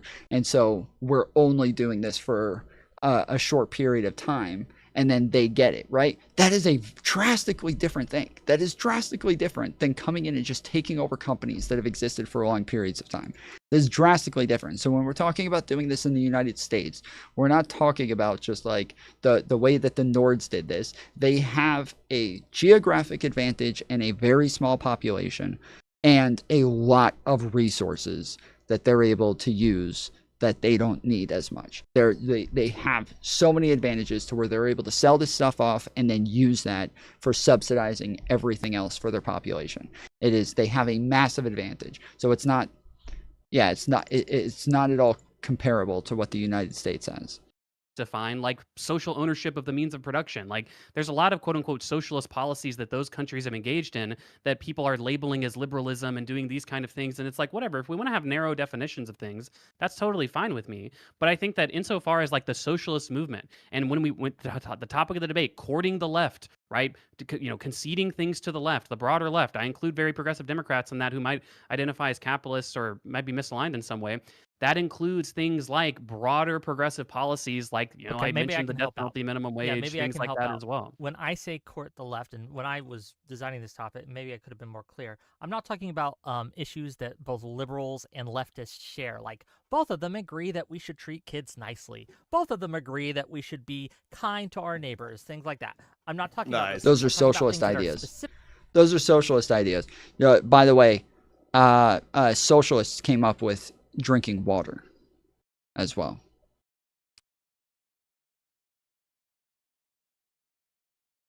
America has fewer resources. America has fewer resources than the Nords per capita, and that's why nationalizing oil won't work in the US. Dispel, I'm sorry. I don't know why you're like, I literally repeated my point for you the last time that you did this. I don't know why you're doing it again. I don't know why you just did the same exact thing. I literally just corrected you on this the last time that you said that, and then you just said it again.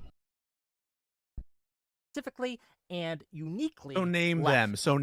So Well, if no, you're but, finding like, The modification of basic human needs and workers owning the means of production. Holy fucking shit. So if Hassan is a good example, right? The example. Hassan isn't a policy. Hassan isn't a policy. If you're talking about appealing to people, Econoboy gave you a response. He's talking about things that these people care about, socialists care about. If all you're talking about is people. Okay. No. Okay, so I'm going to say something that pisses me off about this conversation. Oh, somebody else started talking. I'm going to roll my eyes. Shut the fuck up, Pisco. Take your eyeballs and fucking shut them the fuck up, okay? So saying Tomfoolery show, I liked your show better before you fell in love with Destiny. Project Sadface, I liked your chats better before you became a bitch. everything good is socialism is dumb as fuck. No one okay? said Not that. what I'm doing. Yeah, Connor. What are you we did. talking We about? just did. I just listened to it. Hey, shut the fuck up. I listened to you bots for the past 5 minutes. Yeah, Shut the but fuck we didn't up. straw Shut man the the fuck shit up. out of you, Shut Connor. the You're fuck being up. an idiot. You're fucking All right, idiot, shut the fuck dude. He up. didn't say that. No one Hey, said my that. turn. I have the talking stick. Shut the fuck up. Okay. So saying like, oh, a minimum wage is socialist. Progressive taxes is socialist. Firefighters is socialist. Police are socialist. Teachers are socialist. This is the kind of fucking bullshit that is the obfuscation that I'm talking about, where you're basically talking about normie lib governmental policies that are perfectly conducive to a free market fucking state. And you're like, oh, all of it's just a gradation of the economics. Well, why don't we just go with the right-wing definition of socialism, where socialism is when the government does anything ever whatsoever. so, Then at Connor, that point, I'm a you're not socialist. listening. You're not Fucking listening. JD Give Vance is a it socialist. to Everybody's a fucking hold on, socialist. Give it to Pisco and Econoboy to respond. Go Yeah, ahead, so please. Econoboy specifically didn't say that. I'll let Econoboy do, but you're just not listening. But I want to talk after Econoboy. So just to be clear, again, I'm grounding everything that I'm saying in the actually existing people that call themselves socialists and call themselves very, very If progressive. there's a good Now, policy, if we I should could do it just finish, regardless of Connor, whether or not all the it's bullshit socialist. about interrupting. So no, I heard it. Okay. Well, you interrupted. So just give me a second here. I'm grounding this in the You lied about actually it all. existing people that call it socialism. Wait, I didn't clock this. Is Tom pro Destiny, like, actively runs cover for him? You guys are gay, dude. That call it whatever, very progressive capitalism or very progressive like policies in general, right? So insofar as you're saying, oh, my narrow definition of socialist policies is decommodification of labor and the socialization of the means of production, then to be fair, according to me and according to some other policies that have been proposed, that is like almost exactly what we would be give doing. us an example. Just No, I really do hate Destiny the way people hate Hassan. Yes, okay. The problem is that Destiny and I are both liberals, right? So we're both going to agree a lot of the times. But the issue is that people, when they say this, they act like this is Tom incapable of disagreeing with Destiny. That like it's if Destiny says it, then it's true, right? That is the problem. And so it is just that it is more so that just, yes, we're both liberals. We're both going to agree more often than not. But if the idea is that, like, yes, I'm copying him, I've got a long list of fucking debates for you to watch again with me versus Destiny, where that is fairly obviously not the case. And they'll say that this applies to all of the orbiters and everybody as well, but again, obviously not the case. I've had a couple of heated debates with Not So Erudite over the last couple of weeks. I've had tons of heated debates with Destiny as well. Obviously, I've always been at war with like DGG. I think they're some of the dumbest fucking cult members that they are. Like I've said this a billion times that like DGG makes me realize that like MAGA is not something special for the right wingers. This is just seems to be common for everybody, but I have Destiny on a bunch. I had him on here, and we had a conversation here. Had Andrew Wilson on, and Destiny here. But yeah, there's also debates like this that I thought your position was kind of fair, where you're saying, well, I'm not taking a position one way or the other as to whether or not Israel has committed war crimes. I'm just saying there hasn't been sufficient evidence, and so I'm going to allow you to present the evidence, and I'm just going to argue against it.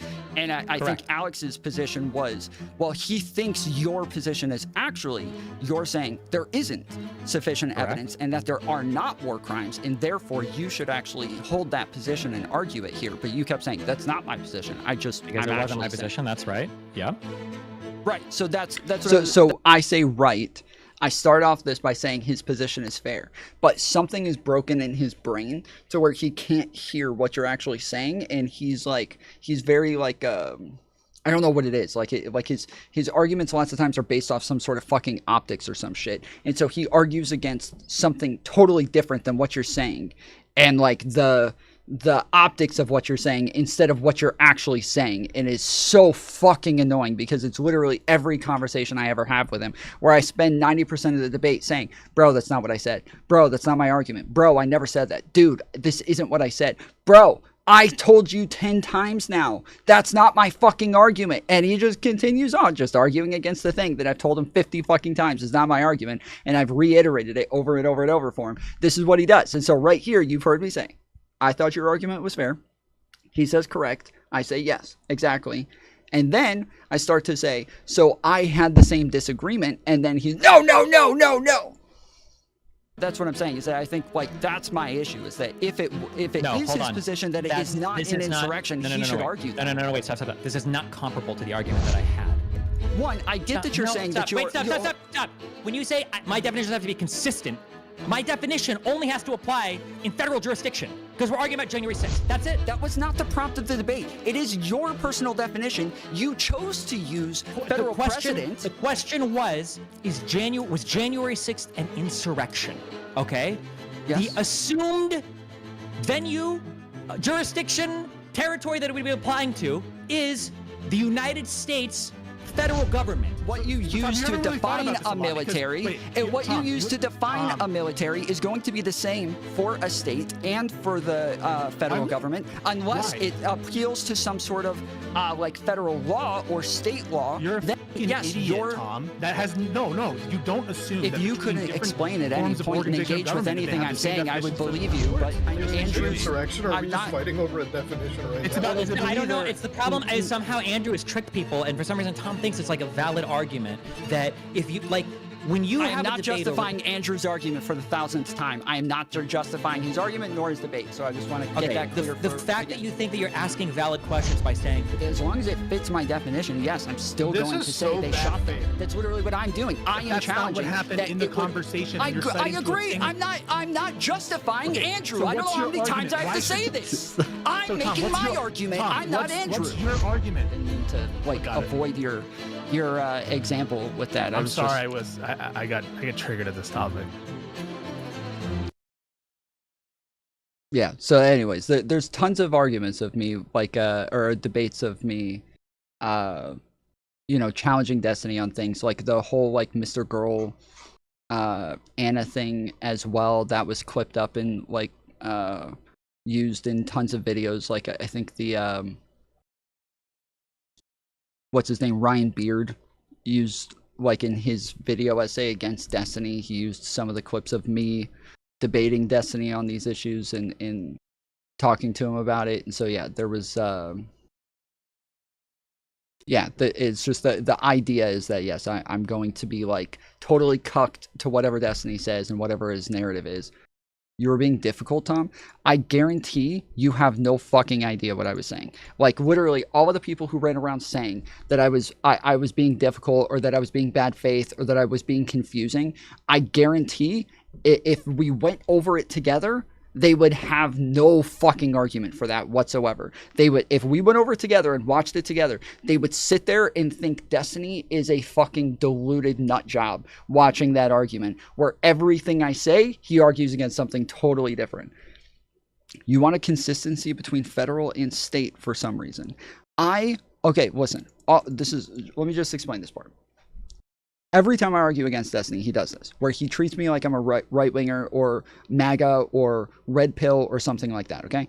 I covered this debate, and when we covered it, we had a bunch of questions about the way that he was doing it. There was a certain part where he did argue something that didn't make sense, and Andrew didn't push him on it, and so I wanted to just question him on that thing. So I went in with a list of questions. And if you watch that, that conversation, I have at the top interview notes, okay? And it's on my screen the whole time, interview notes. And I'm going down and reading each and every fucking question that I had for him. And he keeps acting like I'm disagreeing with him or debating him on things and applying malice to me every fucking time.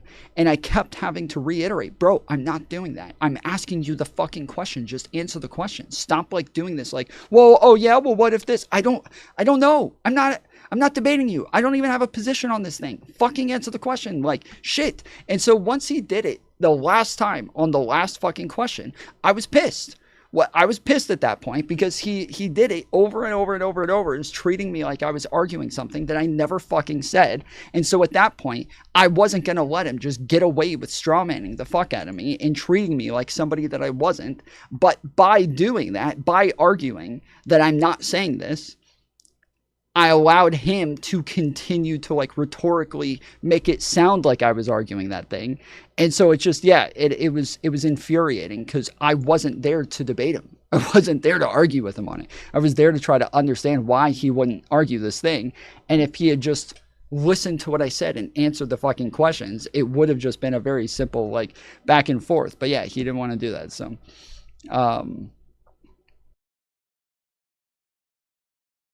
yeah, I think this is the... That may or may not be true, but regardless, I knew that because it was posted that it's like, okay. But you were like, because yeah, I remember you saying like, yeah, if anybody has anything that they want to share with him, that like DMs or whatever, like go ahead and... People said that it got there the same day. Some people are saying, somebody said the docs was posted way after, docs was later. It wasn't there when you... People to Kiwi Farms. Did you know that her docs was on Kiwi Farms when you told people to go to Kiwi Farms? I don't know if I knew if it was there or not. I might have. What I knew was that Kiwi Farms thread was posted on her, and because there are so many people on my fucking stream that are obsessed with her, that it was going to be like... Yeah, anyways, I don't want to go through all this shit again. I'm just saying, yes, this is not the case. They're like, yes, if I disagree with somebody, I'm going to go disagree with them. That I have my own positions. I don't care what fucking Destiny says. He has a lot of the same positions as me just because he happens to be a fucking liberal or has like similar ways of analyzing things, has the same ideology as me. So we're going to come to a lot of the same conclusions. But over time, like when I first heard of Destiny, I thought he was some fucking, you know, crazy progressive nut job. He over time has moved closer and closer to me. I don't think I've moved closer and closer to him. He over time has agreed with me more and more and more. I have not moved closer and closer to him, agreeing with him more and more and more. So it's kind of infuriating that like I'm sitting here like, yeah, these are my fucking positions. These are the things I disagree with Destiny on. And over time, he starts to agree with me on a lot of these things. But then the positions that I had before him, like the fact that it was a fucking insurrection. He thought it wasn't an insurrection from the beginning. I thought it was an insurrection from the beginning. Later, he says it's an insurrection, and now everybody says, oh, Tom's copying Destiny's position. What the fuck? He literally argued it was not an insurrection from the very fucking beginning of January 6th. He kept saying that wasn't an insurrection, and then now he says it's an insurrection. Now I'm copying Destiny's fucking position. So yeah, it's kind of infuriating, but yeah, it's I think I pretty often have disagreements. I just don't like the conflation of the things. Just an example of a... Wait, actually, wait, stop. Is there an example of a policy that is... Fuck this! I didn't come here to play the No True Scotsman for fucking wait, also wait, not the policy again. I'm just curious because I'm doing the exact opposite. Okay, wait, Econo Boy keeps bringing up like AOC and Bernie Sanders. Can you name somebody in the media environment that identifies as a socialist that is friendly towards the Democratic Party? Like in the mainstream media environment? Anybody in the media Why environment. Why is that relevant to the conversation? You want to change the conversation? Make another point. I don't want to change the conversation because politicians have to operate within the very... Yeah, so that was the whole point, is that even afterwards, everybody that I talked to about it, they would first say that I was being bad faith about that debate and saying that I was defending Andrew. But every time somebody would actually come and have a conversation with me about it, they would always change their fucking argument at the end to, yeah, but you were just being petty. And it's like, bro, that wasn't your fucking argument at the beginning. Yes, if you just said at the beginning I was being petty, yes, of course, because he was strawmanning the fuck out of me the whole time. So yes, by that point, yes, I was going to be petty and not allow him to pigeonhole me into this little fucking box act like I was saying something I wasn't. So yeah, like but I don't think I was saying things in a confusing way to where it was even reasonable to come away with a conclusion that I was saying something that I wasn't. Real world of trying to get elected. So necessarily their positions are going to be probably a bit more constrained. And also these are people that, I mean, maybe Connor has, but I don't shit on AOC or Bernie Sanders. That was never what this conversation was ever about, like ever. Like, I'm curious, in the media environment, are there any people that identify as socialists that are friendly towards the Democratic Party in the United States of America? Why is that relevant to whether or not the Democrats Because my should... main criticism, I'm telling you, because my main criticism is that you're saying Democrats should appeal to socialists, and you're picking the outer perimeter socialists that are the least socialist people who have won elections by being the least socialist people, saying that the outer perimeter beliefs that we're appealing to are things like a 15-hour minimum wage, which aren't even necessarily socialist policies, when the issue we have is that the central tenets of socialism, like the abolition of all free enterprise, the abolition of all private property, the destruction of the political parties in the United States of America, those are the people that are dominating the media environment. And you're asking us to appeal to those people to capture people like AOC and Bernie Sanders. I'm not worried about the AOCs and Bernie Sanders. I'm worried. MLK was the Dem sock. Well, yeah. So that's something I think. Who was it that brought that up? I think that was Philly that brought that up the other day. Like, yeah, but you know, MLK was a socialist. I'm like, who cares? The MLK was not famous for his fucking beliefs on economics. Who gives a fuck? I can like MLK and think that he had good beliefs when it came to civil rights. That doesn't mean that I agree with any fucking thing he says about capitalism or anything like that. It's just so irrelevant to bring up random people and be like, well, they were socialists. So what? Who fucking cares? About the people that worked for Bernie Sanders, like your Brianna Joy Grays, or the people that are running the entire left-wing media online apparatus, which is why I'm asking for a single person who identifies as a socialist that supports the Democratic Party. So if you're asking for a single person who identifies as a socialist that supports the Democratic Party, there's obviously a lot of those people. I just said those are 10% of the people that vote for Democrats. Media people. I want to make this point because it's relevant to the conversation we're having. Okay. Fuck you, Pisco. If every time you open... Well, it is kind of frustrating because Destiny keeps pulling them back to the media, saying that it's about the media, which is generally what I would be talking about as well. Like that's what I said last night when I was talking to Econo Boy. Is I'm like, I get what you're saying with like Bernie Sanders and like AOC and shit, but we're not talking about like tips aren't popping up.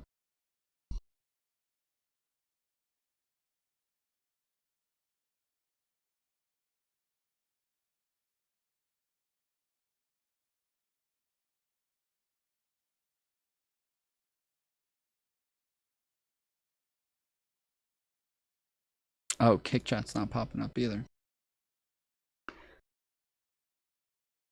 Hey, I'd love to join your stream whenever you're live. Kindly add me.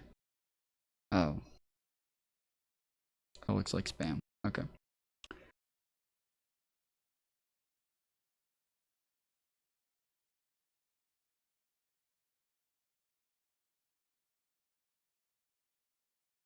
I don't know why it's not working. All right, I'll work on this for a minute.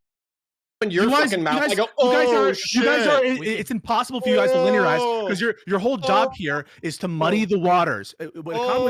Sorry, but I was saying that it's kind of frustrating because they're trying. This is what I was saying to Econo Boy last night, is that we're not as much talking about like whether or not Bernie Sanders and AOC get elected. Okay, we're going to support them because they're running as Democrats, but we would rather them not get elected. But we're not going to stop. We're not going to push against our own side. We're not going to like rail against our own people. So even when socialists and communists start talking a bunch of shit about AOC, we come out and defend her because we think it's kind of bullshit to go after AOC for this nitpicky bullshit like they are with the dome. So we're talking about the culture on the left where we are accepting to more and more crazies that are making it to where more and more people like Bernie Sanders and AOC are going to get elected.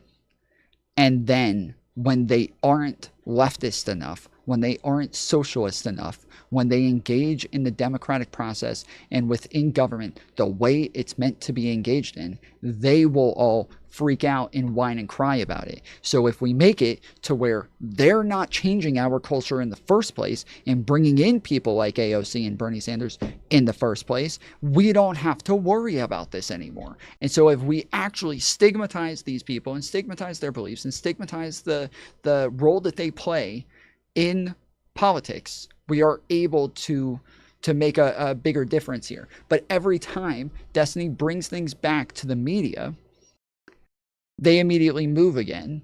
And this time it's Connor seemingly like helping them move, when like we're finally here where we're back at the point where we need to have a conversation about like the media and how we engage with these people online. So earlier, Radical Coder said, well, can we eat chicken and waffles with the Vanguard? Sure. If it's clear that we disagree with their ideology, we've had tons of debates with them about the things that they believe. We don't just sit around and kick it with them and try to make it sound like they have legitimate concerns about like Biden, and we act like it makes sense why they're mad that he didn't get loan forgiveness for college kids. Like we need to tell them to shut the fuck up and make it very clear that like these are crazies that we're willing to have on our platform, that we're willing to talk to, but we're not on board with them. Like they're not one of us. You're muddying the water. That's exactly what I'm going to accuse you of momentarily. So shut up. You were brought in. You and Whick are being brought in to give cover to Destiny. Counter. I'm Pisco gonna first, I'm then gonna counter. offer. Hold on, counter. I'm Stop. gonna offer Stop. clarity. Counter. Stop. Pisco first, and then you can respond. So Go ahead. clearly, with respect to policies that socialists support, if what we mean by appeal to socialists is to literally propose policies that these types of socialists would support, you guys are okay with them, certain of these policies, right? And we're just now defining what the scope of that agreement is, what the scope of that overlap is, but you don't have a problem in principle with appealing to socialists if by appealing to socialists we mean promoting policies that they like, correct? Yeah, but that's a meaningless statement. Policies are good. Okay, so now wait, it's actually wait, because the question would be, are you okay with appealing to members of the Ku Klux Klan? They like clean drinking water. Are you sympathetic? Yes, like Counterpoints just said. Wait, but the KKK wants clean drinking water, guys. Exactly. Like, well, that's a KKK idea. We got that from the KKK. Like, let's say that you do like city renovations. So now clean drinking water. So now let's actually talk about the policies and whether they get to No, the you have core. to answer that question. Would you be okay I'm with okay with I'm okay with the part. I'm totally willing to buy bullets. You know I buy bullets. I'm totally willing with a party to appeal to members of the Ku Klux Klan if what is meant by that is appealing to common sense policies that everyone can. Excuse me. Let me finish. Wait. It's not a pointless question. It's not a pointless question because there are policies that you would consider socialist. I think under your definition, no true Scotsman definition of socialist, that maybe the Democrats should appeal. So, for example, would you be against? Do you think, first of all, that a national healthcare service is a socialist policy? No.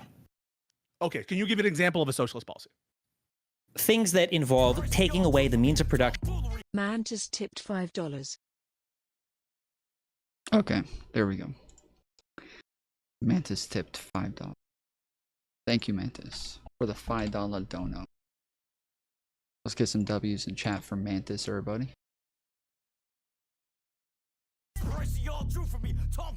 Aram Sound tipped $40. We're funding Tom's love of insurrection at the state level. Viva la chat. We are la resistance. Let's go.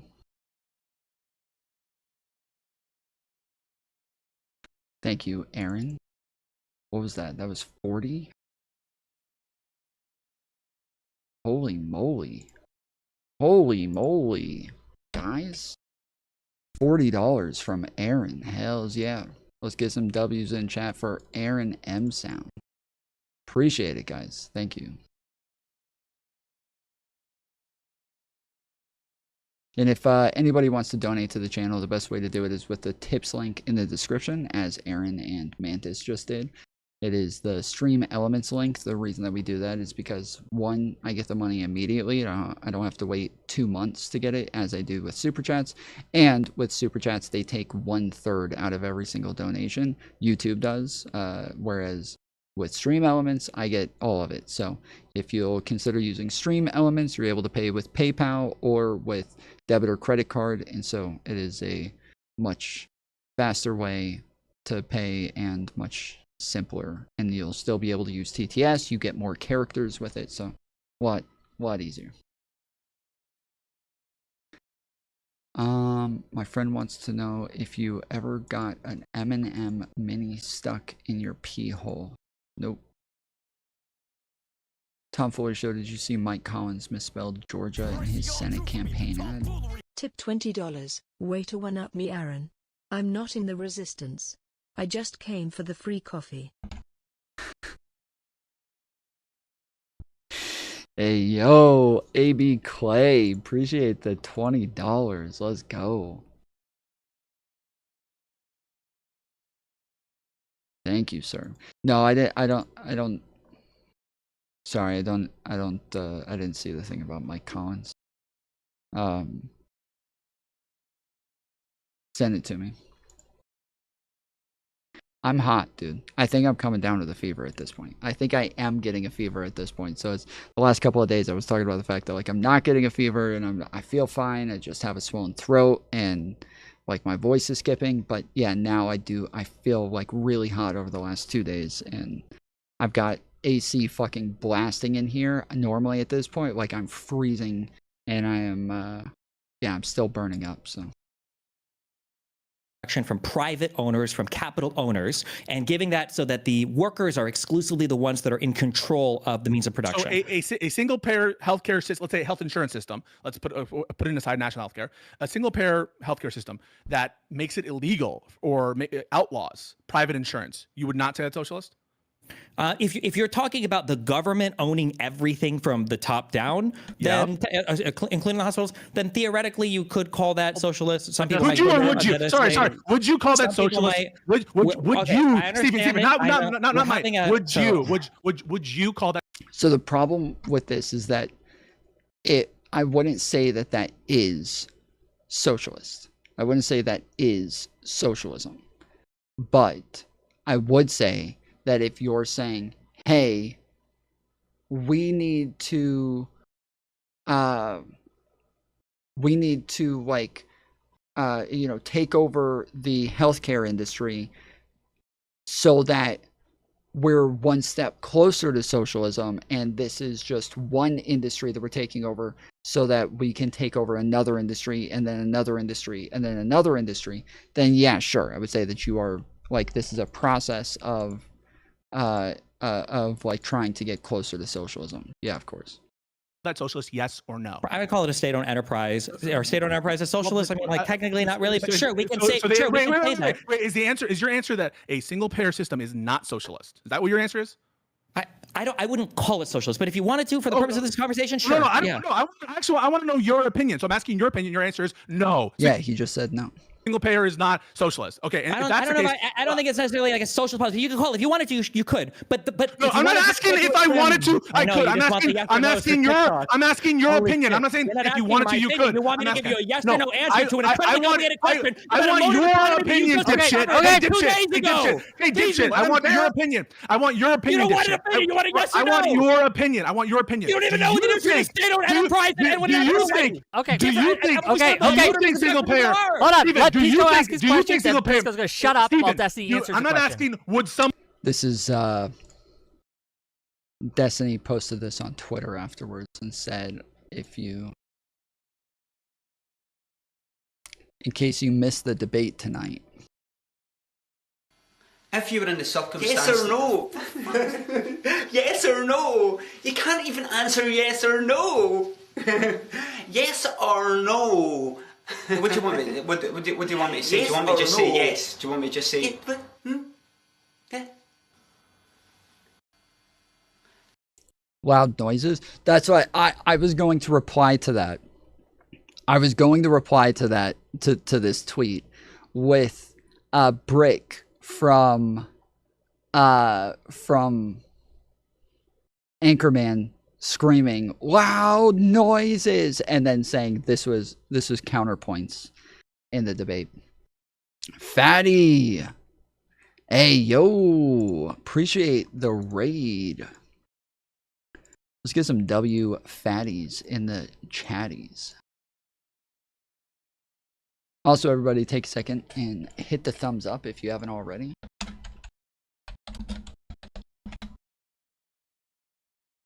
We're only at 37 thumbs ups out of 500 people. That's pretty sad. I suck. Everybody hates me. If you were in the circumstances... Yes or no? The accent makes it so much better, dude. The accent makes it so much better. Yes or no?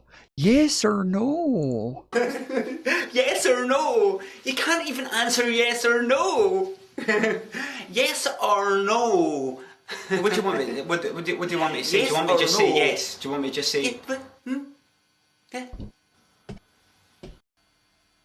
If you were in the circumstances... I will say, what Pisco's doing to Destiny right now reminds me of what Destiny did to Hassan. I feel like this is the same.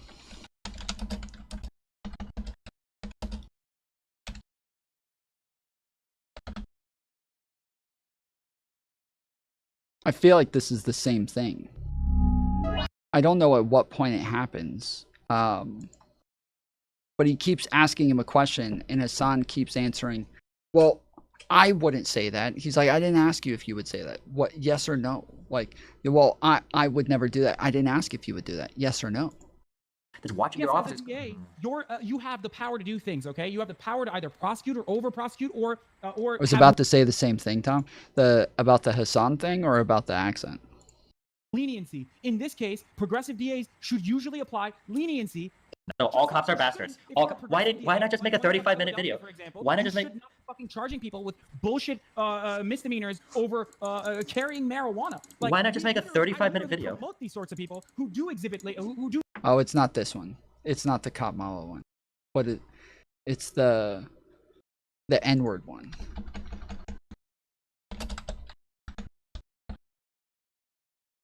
It's the Weasley Little Liar debate.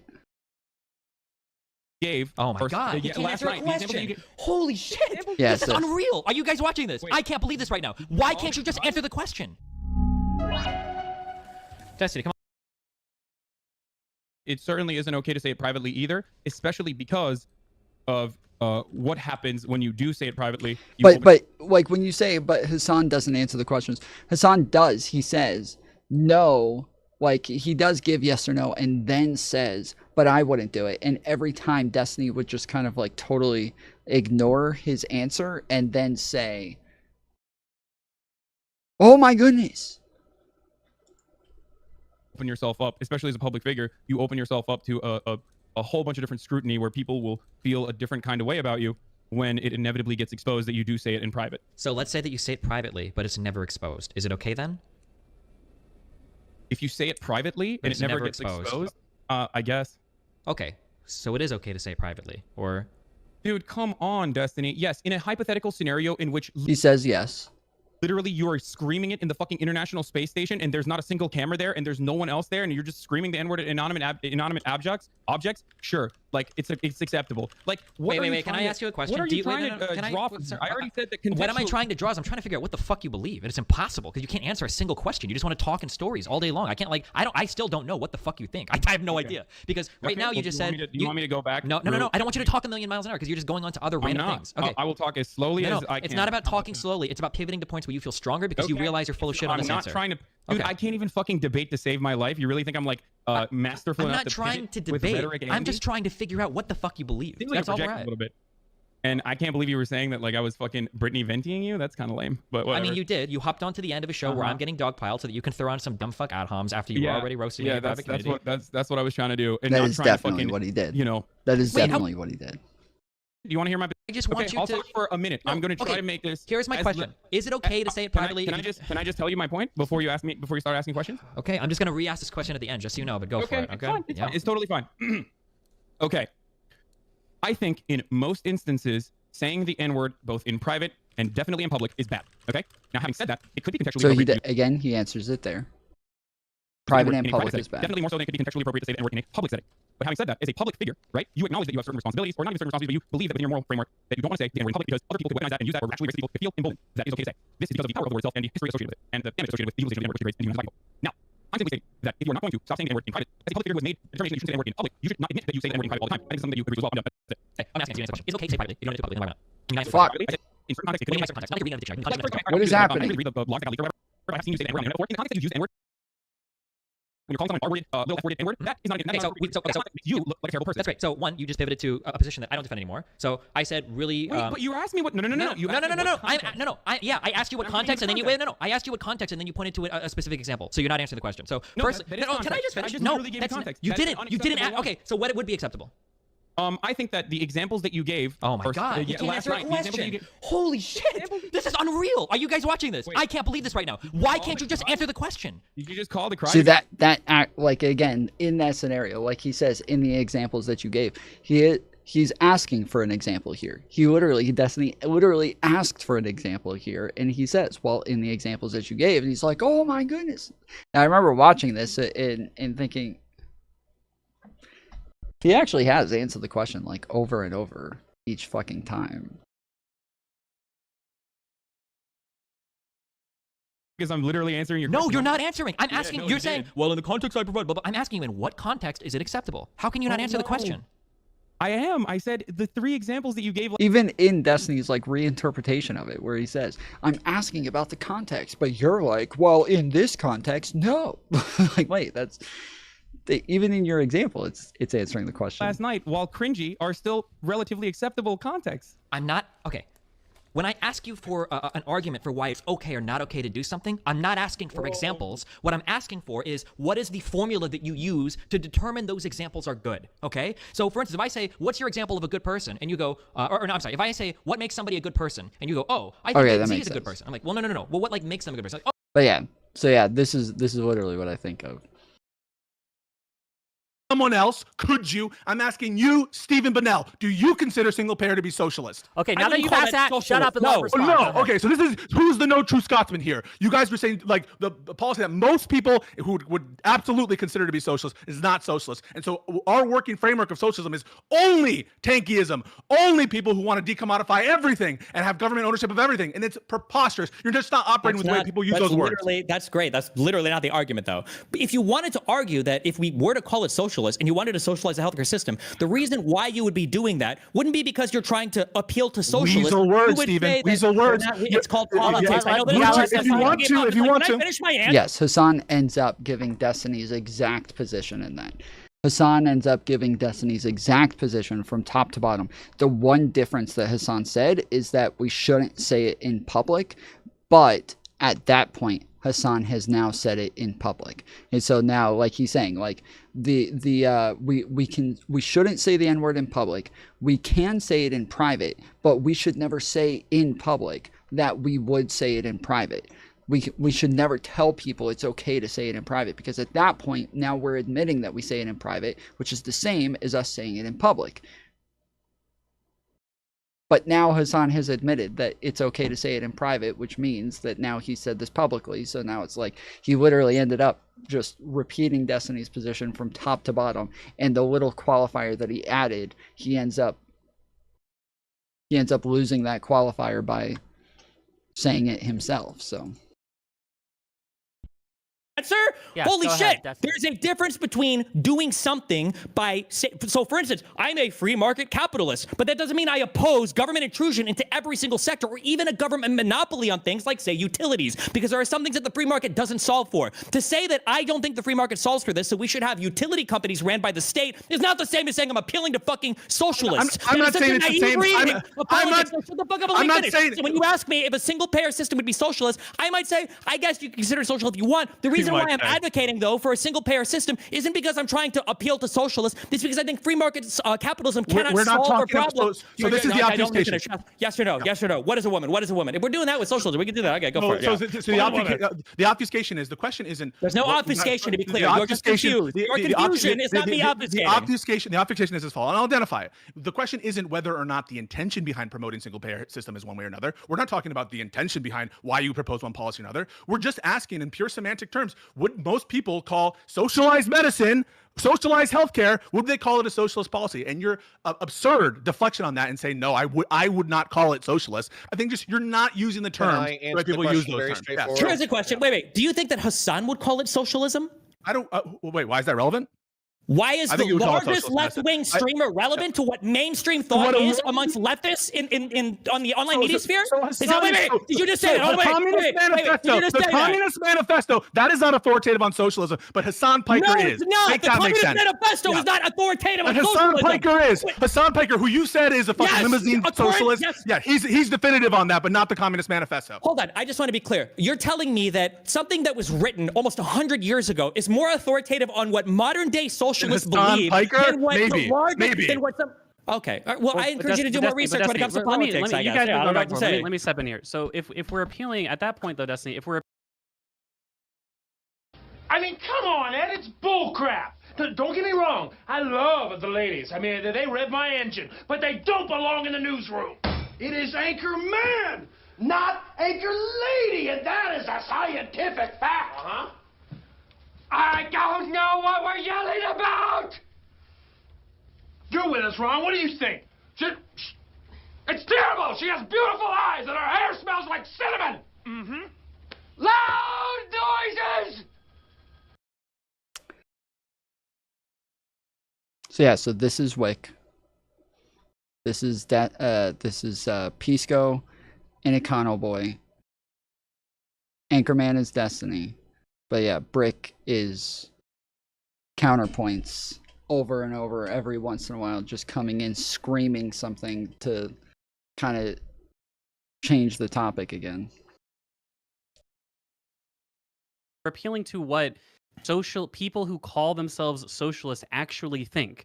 Hey, the authoritative source of what socialism is the actually existing socialists today and what they believe in, right? Then in terms of whether or not we're like acquiescing or appealing to the socialist movement, then yeah, like the Bernie Sanders platform concessions of 2016 would count within that reasonable framework, that he was able to raise the minimum wage requirement of the Democratic Party National Committee. He was able to add in things like legalizing marijuana. And so we're hopping back and forth between, oh, well, some socialists say socialism is decommodification of labor. The difference there is Bernie Sanders is appealing to liberals. Liberals aren't trying to appeal to socialists. Okay, right? When Bernie Sanders recommends the legalization of marijuana, that's not socialists. Right? Okay, that's Bernie Sanders trying to do something in a liberal capitalist framework. Okay, so he didn't say the government needs to grow Yeah, sorry, Clay, but we replaced you with another Clay. weed. Sorry. Okay, so number one, I take it that you take back the thing you said in the beginning of this debate of when do socialists ever appeal to liberals by just now saying that that was an appeal to liberals. 100%. To add No, because I said at the beginning, I don't really consider these people socialists. Cook, follow the conversation, okay? Okay, so now Bernie Sanders isn't a socialist. I don't consider these. Didn't I say at the beginning of this conversation? I don't really consider these people real socialists. No. But Destiny, but what you did say was the actually existing contemporary socialists like Hassan are authoritative on what socialism is. And so if people like Bernie Sanders, and if I could just finish my point, fuck's sake. Again, he has like corrected this like 20 times now to say that he's talking about within media, and they do just kind of keep going back to politicians. People like Bernie Sanders and people like Mamdani and people like AOC. Because again, if you ask Bernie Sanders or you ask AOC, are you a socialist? They say no. I'm a democratic socialist. That's what they say. They say no. Now, do I think they're socialists? Yes, I think that they identify as socialists to an extent. But I think that they're clear to kind of like separate themselves to an extent to say democratic socialists, meaning that they are willing to engage in the democratic process and that they're not somebody who's trying to engage in some sort of revolution to take over and seize the means of production or anything like that. It is why I think there's a fairly strong distinction there. AOC say things like publicly owned grocery stores and single-payer healthcare systems and the expansion of a public education are socialist policies, then we have to agree with them, or at least we have to say that they're a major influence on what it means to be a socialist policy under your own framework. No, and I would like an opportunity to speak. No, I want Destiny to really clarify that really quick. Just like, does that mean I really don't, because then I'm going to sit here with my hand on my dick and balls for the next 10 minutes. So I would like an opportunity. Hold on. You guys hold on. go back Stop. to yelling to each other. Counterpoints, please. Destiny was asked a direct question. I'm going to let him give you a direct answer. And Okay, I'll give it to you after. Connor should go right over me. Okay, listen, I don't think that you look to the lawmakers in a democratic system to see who your ideological thought leaders are for certain movements in the United States necessarily. Okay, they're running in certain districts and they're running under the confines of trying to operate within some electoral system so that they can get stuff done. I think that if you want to have this argument right now of like, does Bernie Sanders and AOC dictate what socialism is in the United States? Honestly, when you say it, maybe when Pisco said that, I'm not sure what planet he's on right now, okay? But when you say it, Connor Boy, I think you genuinely believe that, and I don't think you're saying that like with stupidity, and I don't think you're saying that with malice, and I don't think you're a secret tanky or anything like that, okay? I understand what you're saying there, and I want to agree with you. Check but your comments. The problem is that when I go outside, let me explain where the comments come from. The problem is that when we go outside of where Econoboy is, there is nobody in the United States media environment, okay, that like calls themselves like really like a socialist that would look to people like AOC and Bernie Sanders and say, oh yeah, those are socialists. They would call those people stepping stones in the radicalization funnel and good like liberal capitalists at the end of the day, which is why these are some people that get the most heat. Hold on. I want to turn. Go ahead. I want to turn because frankly, you guys are talking past each other, okay? The reason why I've reiterated my definition of socialism as narrow and tailored. They're not talking past each other at all. I don't know why they just said that. They're not talking. I don't know why he said that. They are definitely not talking past each other. What up, KO Dave? Tom, would you debate Hassan? If so, would you want? If so, what would you want to cover? Michael Jones tipped $20. W short bus. Let's go. Thank you, Michael Jones.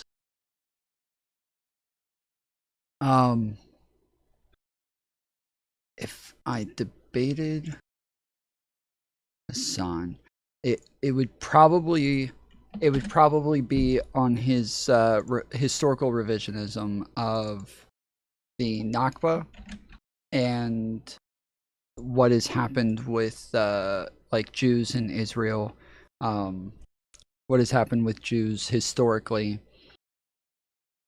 I think that's probably what I would want to talk about. I think that one of the dangerous things about Hassan that I bring up a lot, and why a lot of times when I talk to people like Philly about Hassan, is that I will over and over compare him to somebody like Nick Fuentes and alt-writers, because he admits that he is dog whistling, that he's trying to like hedge his bets and not really give his true beliefs, never say what it is he really thinks, and he is trying to pose as like a normie progressive while radicalizing people. And one of the things he does is he like denies what happened with Jews all throughout the Middle East when they were getting kicked out of a bunch of countries. But he acts like it was all Israel's fault. The IDF did it. The IDF made all of these people leave. The IDF were the ones who were bombing the Jews. The IDF, it wasn't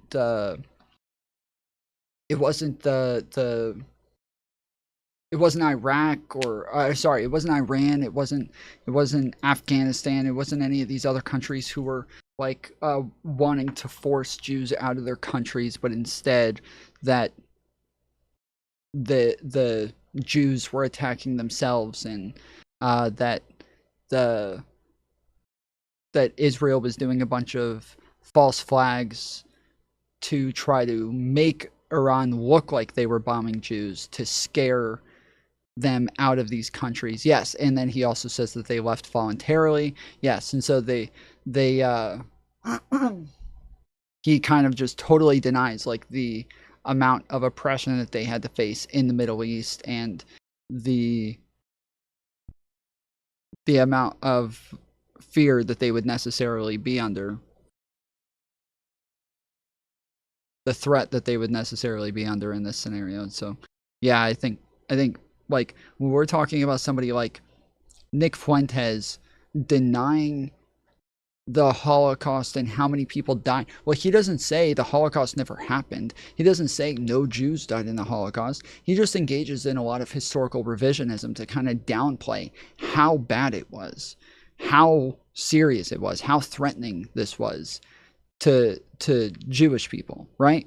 Well, Hassan literally does the same thing. He literally does the same thing, and just completely downplays and whitewashes all of this shit to make it seem like it wasn't so bad, and for people to like point at these scenarios as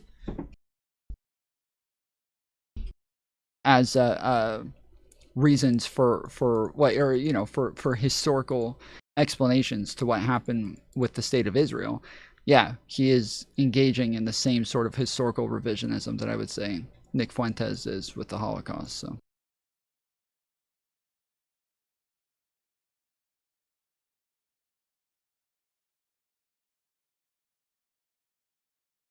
Tom, do better? No. I'm trying to do worse.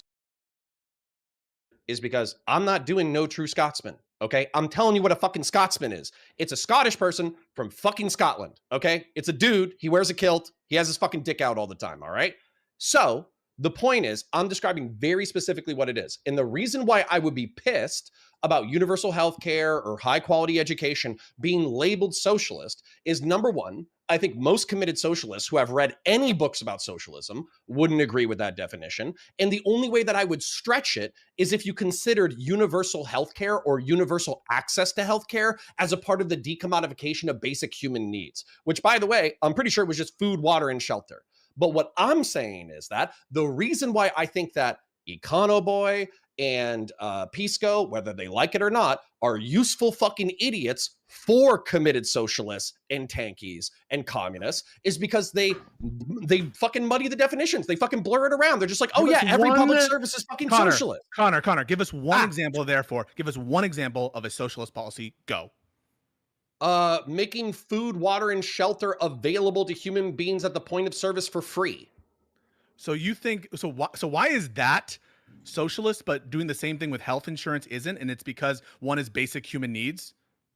Because I'm going based on, well, yeah, because I'm going off of the fucking definitions of shit. Yeah, absolutely. Okay, so healthcare is not a... Clay, I don't think he denies the Armenian genocide. I don't know where you got that from, but I don't think Hassan denies the Armenian genocide.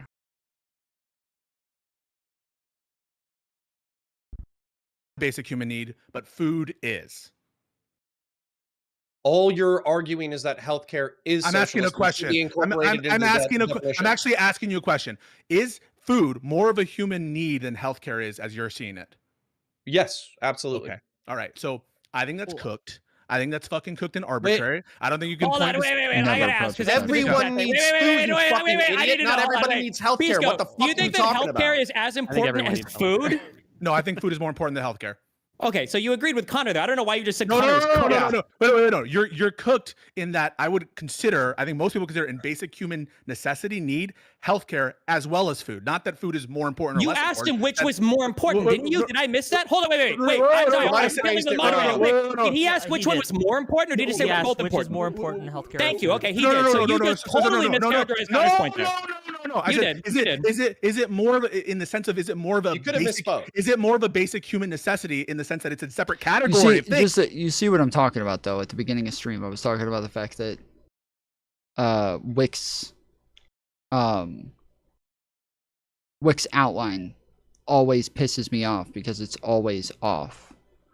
You see, he literally has like part of Counterpoint's camera cut off here.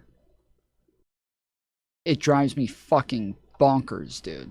I every time I've ever been in his chat, every time I've added him and been like, bro, can you please change this?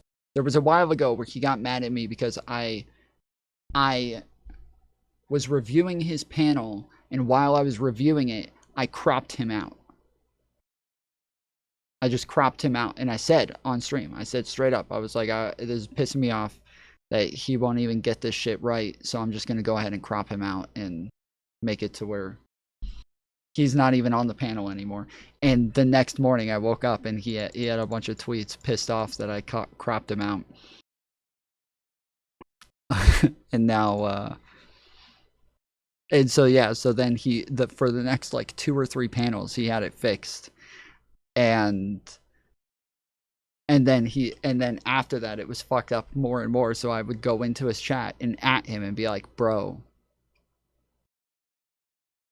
will you please fix this?" And a lot of times he does fix it, but I don't know how. Like me, every time I'm talking to somebody, every time I'm having a debate, if you go watch those conversations, their camera moves like a little bit like left and right all over the place the whole time, because I'm always like nitpicking at it and trying to get like every line perfect and everything like exactly lined up, and I'm never happy with it. It's never good enough, and so I'm always like questioning, like, wait, is there a sliver of something else left there? Okay, I gotta fix this again. And I'm always like, trying to fuck with it to get it perfect the whole fucking time, whereas he just like starts with it all fucked up and doesn't change it at all the entire time. Drives me nuts. That there are separate categories that food is a basic human necessity in a way that you don't need to isn't. cope. You can just say you misspoke. Hold on. Also, hold on. Wait. Just to be clear, because you're trying to bail yourself out. It doesn't make sense what you just said. Is something more of this in a category, or is it just in the category? No, it makes sense. Like, is a Ford Focus more of a car? Let Pisco explain. Hold on, Destiny. Wait, that does make sense. That's not incorrect. Something can be more or less in a category, or closer or farther away from a category. That, like, even just saying something like gender is a spectrum means that, yes, like you're looking at like man and woman on each side of the spectrum, and you're saying that they're getting closer or farther away from one or the other. Like that's how concepts work. Yeah, as if something is a couch or a love seat, like it's getting closer or farther away from one category or the other. That's just, yeah. Destiny. Let Pisco explain. No, put out this category. He fucked up. He realized he said fucking okay, hold on. You gotta let back with the word game. Hold on. If Pisco wants to walk, Jesse, stop. This is all weaselness. Pisco wants to it is explain weaselness. himself. I agree with that. Let Pisco explain himself. So when you say the word a basic human necessity, all right, a basic human necessity. In what respect is food a basic human necessity? With respect that healthcare is not. And I'm trying to see what are the metrics by which you assess healthcare to be more of a basic human necessity. I would like to answer this question so it doesn't get on the screen. Wait, stop. I'm clarifying. Wait, I'm clarifying. So just because I say something is more important, and I'm going to get Destiny to agree with this, just because something is more important, I consider something to be more important, doesn't mean it's more of a basic human necessity. Yes or no? Who? Steven. You're tripping up your words. You just said again. You said. What? That's literally what it means. What do you mean? Just because something is more important doesn't mean it's more of a basic human necessity? Yeah, that's literally what it means. We call things basic human necessities based on their importance. What the fuck is he even talking about here? What does that even mean? Is there anybody who can explain this in a way to where that would make sense? Just because something is more or less important doesn't make it more or less a human necessity? What? Like if we say something is more or less important to an anteater, maybe. Okay, yeah. You know what? Ants are less of a human necessity because they're more important, not to us. They're more important to anteaters, but just because they're more important to anteaters doesn't mean they're more of a human necessity. So that is what he asked, right? I got to listen to that again. I'm trying to see what are the metrics by which you assess healthcare to be more of a basic human necessity. I would like to answer this question so it doesn't get on the screen. Wait, stop. I'm clarifying. Wait, I'm clarifying. So just because I say something is more important, and I'm going to get Destiny to agree with this, just because something is more important, I consider something to be more important, doesn't mean it's more of a basic human necessity. Yes or no?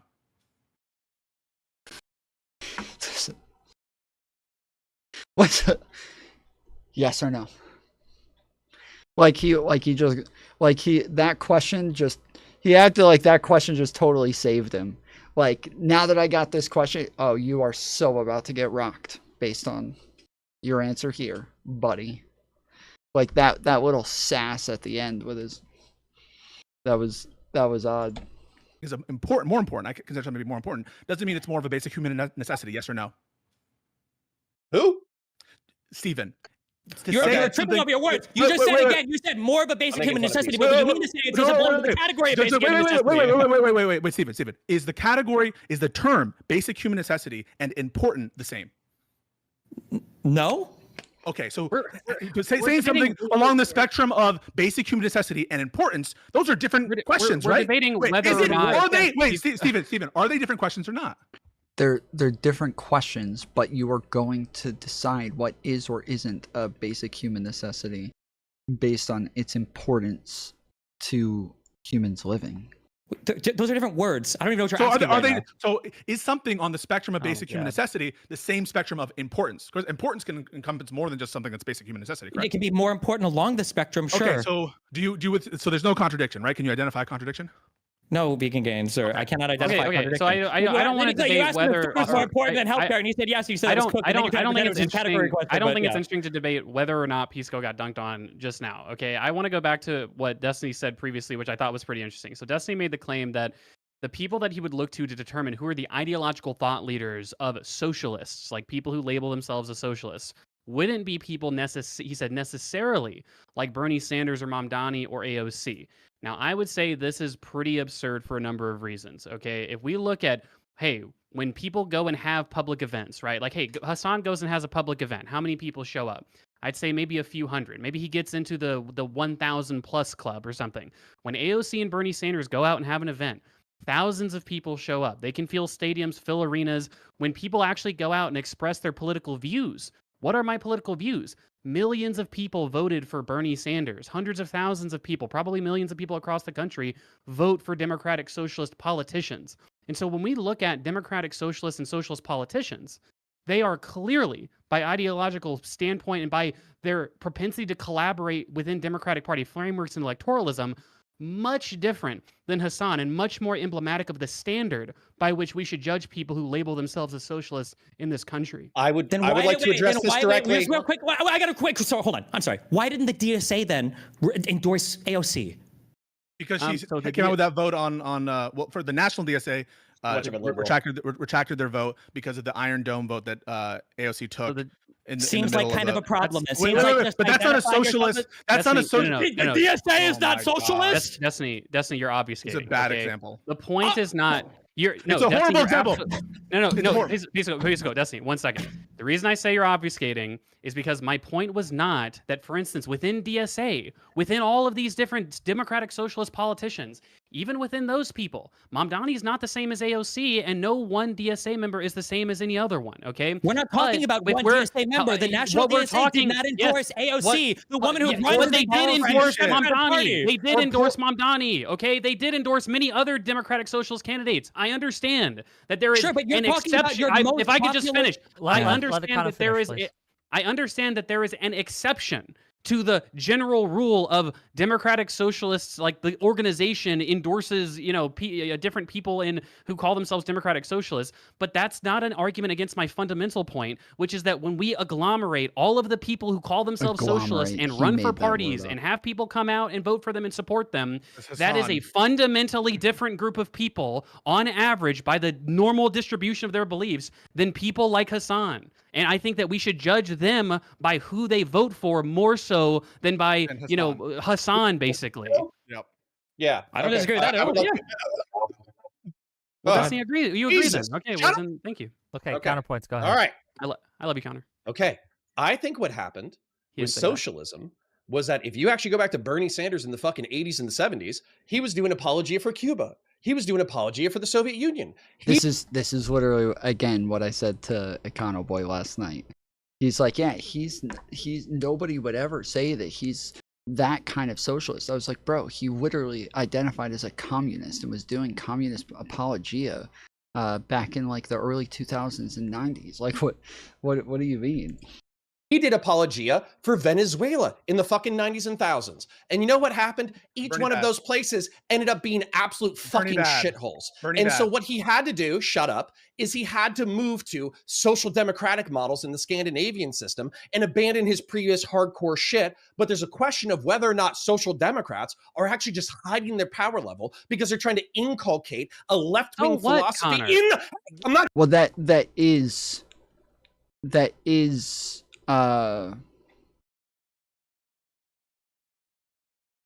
Econo Boy's position. Econo Boy's position is that AOC and Bernie Sanders are trying to nationalize and decommodify more and more things, so that over time the government will slowly take over more and more enterprises within the private market and make it public.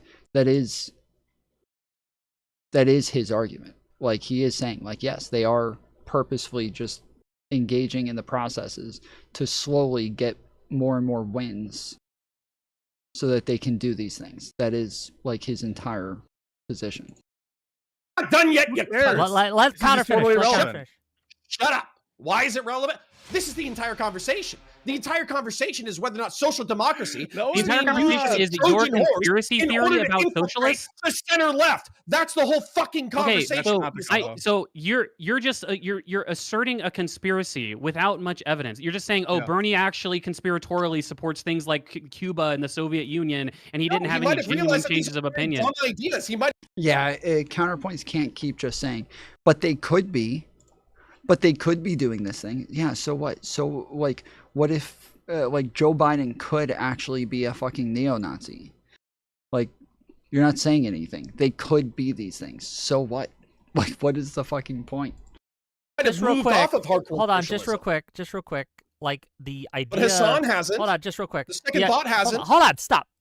The idea that Counterpoint is expressing is that there are leftists who have said explicitly that their goal is to infiltrate the Democratic Party to move it towards leftism. It is not a conspiracy in the sense of it's crazy. It is a conspiracy in the sense that these people have said, this is what we're going to do, this is our goal for doing it, and this is how we're going to do it. Why is that relevant to our discussion? It's relevant to the discussion because because if we're talking about whether or not we should accept these people into the party, whether or not they're actually doing things like this would be important. It's just that, again, like, we're talking more so about people like Hassan. And that's why, like, this conversation is frustrating, is because it's been stated like 20 times now that, like, Destiny is more so talking about the media environment and not politicians, but then they just keep moving back to politicians over and over. And so we're just never actually, like, talking about whether or not we as people in the media should be like, more accepting of these people. We're not even having that conversation.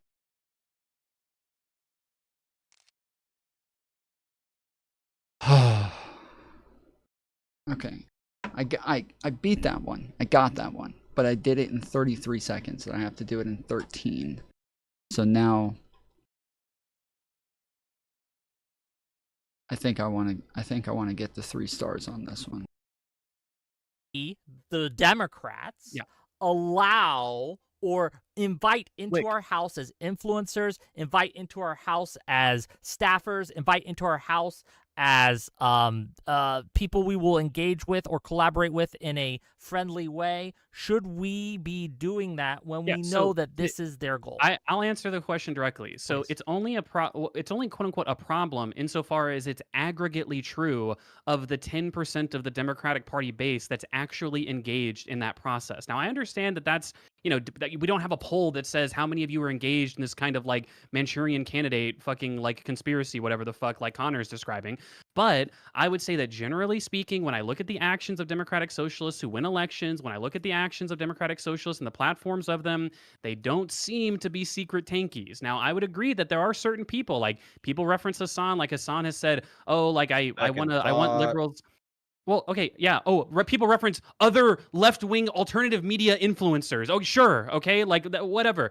People reference people like that, and sure, yeah, to the extent that those people have like literally on record said that they're just trying to obfuscate issues and engage in this kind of, like conspiracy or whatever, then I've already said at the very beginning of this debate that people like that probably shouldn't be invited into the inner party and be given platforms in Democratic Party circles. That's obviously true. That's trivially true. As I understand, the disagreement here is that, and again, they can correct me if I'm wrong, but Destiny and Counterpoints think that you are allowing this to happen. Like you say hang on a second. But they're saying the disagreement. The disagreement is all semantic bullshit. Connor, is China a communist country or a socialist country? Is what? Is China a socialist country?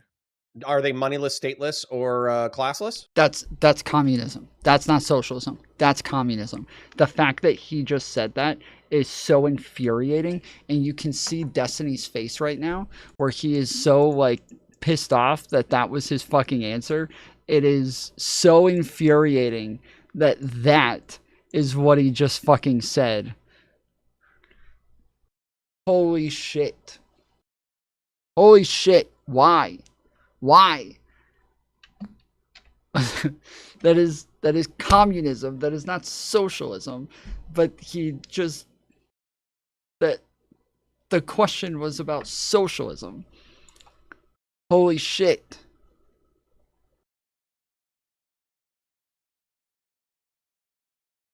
Is what? Is China a socialist country? Are they moneyless, stateless, or classless?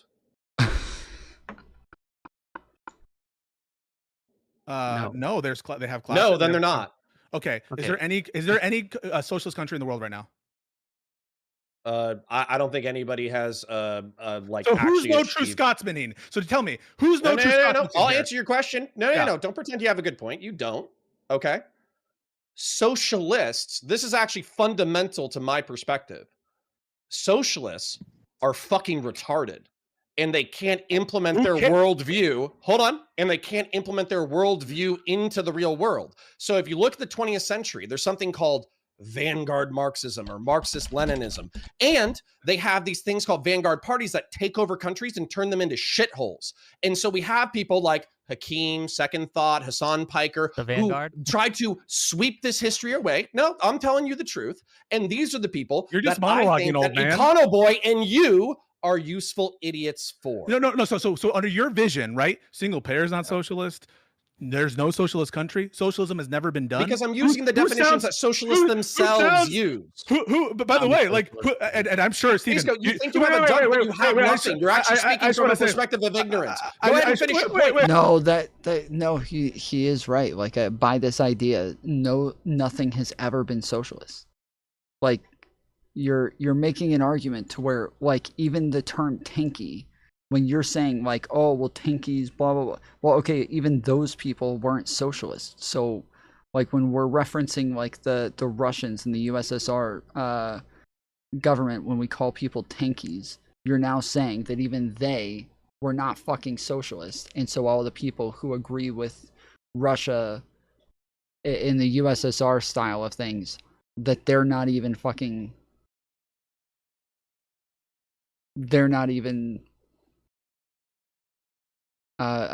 socialist either. This is stupid.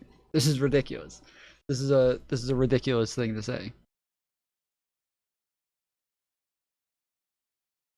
I'll let you finish your point, but I'm going to tell you why you're speaking from a position of ignorance momentarily. So I just want to acknowledge, Stephen, you acknowledge that what Connor just said is fucking so stupid. As to be, Pisco, you fucking idiot. You're speaking from a position of ignorance. You need to shut the fuck fuck up before you jump on another fucking dumbass. So I'm asking a question to Stephen. Stop. You're speaking from a position of ignorance. Stephen, do you agree? Then let him demonstrate that. Let him stop. Counterpoints. Yeah, why is he just interrupting over and over to say you're speaking from a position of ignorance? We got it. Like what the fuck is happening? Straight it if you think he's the worst behaved person here, Whick. None of you are well behaved. You're all testing my patience. Goddamn minutes. Stop.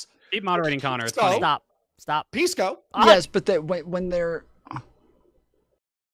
all yelling at each other and arguing with each other, they're actually making arguments against each other, whereas he's just repeating himself over and over to say that he's speaking from a position of ignorance. That's not even that's not an argument. You've already said it like 10 times. He's arguing from a position of ignorance. Okay.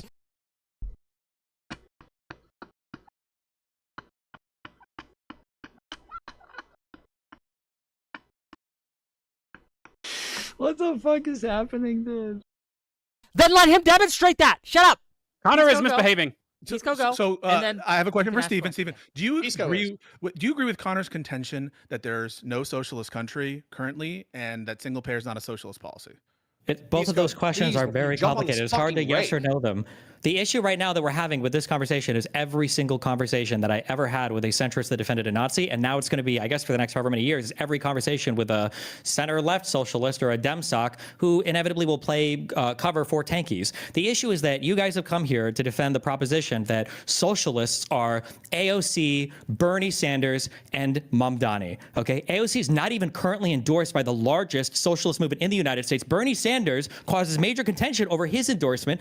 All of these people run as Democrats, and you're going to pretend like this is the main voice of the socialist movement in the United States, and you're going to say it, and you're going to say it by talking about policies that they're using to appeal to Didn't hear an answer. Didn't hear an answer to my question. Can I finish my thing? I can't finish. Let him You're going finish. to say that these represent socialists in Hold the on, United stop. States. Let Destiny finish. Go ahead, Shit. Destiny. You're going to say that these appeal to socialists in the United States because they're doing things that are popular amongst literally all center-left people, and then you're going to say that's an example for why we should try harder to appeal to leftists, when my question earlier is let's look at the media apparatus. The entire left-wing media apparatus constantly attacks and shits on Democrats. And then you guys, like watching Pisco stumble through, not knowing 50 different terms related to what Hassan talks about on his stream, and play cover for him over and over and over again, whether it's the ridiculous TSA story or whether it's his ridiculous political beliefs that where Pisco pretends not to know what any of these things are, or not to know what, well, re-education camp, isn't that like getting your GED, LOL, right? That's the issue that people have when they look at it and go, okay, every time you come to argue with us about defending socialists, you talk about AOC and Bernie Sanders. But then when you look at the media environment, they're talking about fucking Stalin.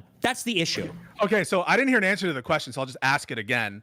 Ask it again, and then I want to tell you why you're stupid. Yeah, well, I want to hear an answer from Steven, so he just fucking filibustered when he's trying to. Yeah, so you can dodge. Cool. Do you agree with Connor's contention that there is no socialist country and that single payer is not a socialist policy? The whole point of this conversation is you're hiding behind the obscurity of what these words mean. It depends. There are some socialists who would say that there are no socialist countries. There are other socialists that would point to most socialists would say there isn't any much the socialist same that country. if I was on a podcast and a conservative influencer said, "What is a woman?" Define it in 3 words. I would say I can't really do that. It's more complicated than that. Unfortunately, I'm sorry. Yeah, Pisco, can I tell you why you're confidently ignorant and kind of stupid in this conversation right now? I would like a minute, please. Yeah. I'd love to hear So the reason why you're confidently stupid is because vanguard parties want to institute socialism as a stepping stone to communism. But in the early 20th century, Mao Zedong took over China, and then he totally fucked it up. He tried to do a command economy where he guaranteed food, water, and shelter, and he tried to do a massive industrialization in the middle of the 20th century. He was so stupid and so wrong that he caused the death of millions, if not tens of millions of people. And so what happened was through the 60s and 70s, Millions, if not tens of millions. Isn't it like minimum 10 million? Like maximum like 40 to 100 million? Like was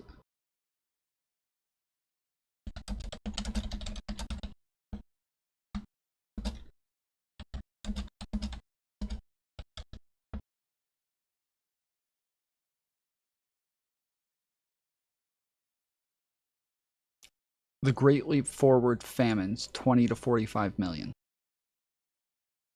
So yeah, that's what he's talking about. He's talking about the Great Leap Forward. He killed 20 to 45 million. So yeah, it was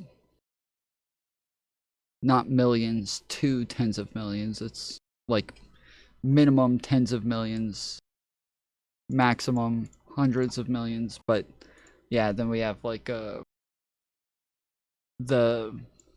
I don't know what they called it afterwards, like the red wave or the cultural revolution or whatever, with the tons of people that they dragged out into the streets. 70s, they said, hey, Mao, this is kind of a bad idea. Maybe we should maybe we should do some. Next time I get muted for facts, I'm reporting this channel. That's rough, bro. You're getting timed out by a bot, okay? Just pay attention, okay? There's a bot that is sending you a message that says that you're getting timed out by the bot, and then the bot says, it literally says in chat, at me, please do not send so many capital letters. And even after it says this to you, You whine and cry saying that you're gonna report my channel because you don't know how to read? Report the fucking channel, dude. I bet you won't. I bet you're too much of a bitch to report the channel. Do it. State capitalism first. That way we can do this. And you know what he did? He culturally purged and killed the people that did that until he eventually died. And then Deng Xiaoping intentionally instituted state capitalism, which is where you have a free market, hybridized command economy. And by the way, this is mentioned by socialists as a stepping stone to socialism. So you saying what I said is fucking stupid, you don't know dick about history, and you're overly confident for a topic you don't know shit about. I'm sorry. I'm trying to be nice, but damn, dude. Connor just rambled about something that was not relevant to what they were talking about at all, and then just ended it with, "You're dumb, you don't know history." There was nothing here to say that he didn't know anything about Mao and this shit. It's he's talking about communism again. Yes. So what Mao was doing, what like the Great Leap Forward was socialism. That was socialism. It wasn't, but it was the Communist Party that was doing this. So they weren't really in communism yet, but they were like this was their process to get to that point. But they would call themselves Communist China because they were run by the Communist Party. So jump on another rake, you fucking dumbass. Let me explain how Connor is completely wrong about what he just said. Okay? Oh, suck a dick, Econo Boy. Let Econo Boy go ahead. Go ahead, Econo Boy. I don't know what I did. Let me explain how we're not sweeping for the 20th century socialists. Please do. So, yeah, let me explain, dumb fuck, okay? Because you're completely wrong about your characterization of socialism, okay? And the history of socialism during that same exact time period. Okay, so Connor, would you say that there were other socialists on the planet engaged in socialist advocacy at the same time as Mao? Absolutely. Okay, so your characterization that Maoism and that the people who followed Mao and the socialist models after that were in reaction to Mao is necessarily wrong because there were concurrent socialist movements to Mao. You understand that, right? Actually, hold on. Can you answer that fucking I can question, name dumb half fuck? a dozen. Can you name Hey, half a dozen? dumb fuck! Can you answer that question? I don't, what, how many you can name doesn't matter what is happening, dude. No. What is What's your going question? on? The question is, since there were concurrent socialist movements to Mao, it is necessarily not true that socialist movements that came after were just in response to the Maoist model of socialism. Okay, I'm going to be a dick because I'm going to answer the question, but I'm going to be a dick about it. Yeah, Okay, there please were do. concurrent movements, and a majority of them were Marxist-Leninist. They That's were not true. Pol Pot. They were fucking Soviet Union. So if they're all fucking Marxist-Leninists, and Maoism is an iteration of Marxist-Leninism, and if they share similar... So when he's saying it's not true, he's again going to point to like the Nords, which everybody else kind of rejects as a socialist country. And so yeah, I think that when most of us think of like communists and socialists, we don't think of the Nords, and the Nords don't even call themselves socialists. They don't identify as socialists.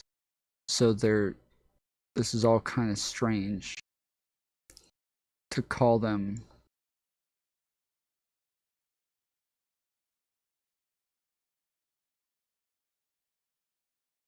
No, he's going to do something even dumber. issues like authoritarianism, centrally planned economies, and dystopian fucking Orwellian nightmare states, then why the fuck do I give a shit about your differentiation? You're wrong about your empirical claim. The Social Democratic Party of Australia, the Labour Party of the UK, the Social Democratic Party of Germany, nice every one. single one of the control every the single politicians. every The nice single ones who every slept for the murderous no, ones. Wick, 1 second. The nice ones who slept the for the murderous socialists who ones. didn't do the nice murder ones who are slept for also the murderous socialists, ones. Connor. Socialist? Are they? Is Clement Attlee a socialist? Just cause, no, hold on. Just because I don't know. Jihadists are Hold on. bad Stop. because they Stop. I have a kill question. other I have a question. jihadists. I have a You question. I owned have a me. question. Stop. Fucking. Jihadists aren't the same Oh, thing. I wouldn't say that that's dumber. He is correct. He said socialist movements. And so technically these are all socialist movements. And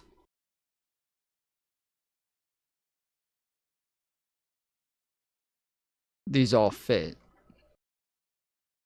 So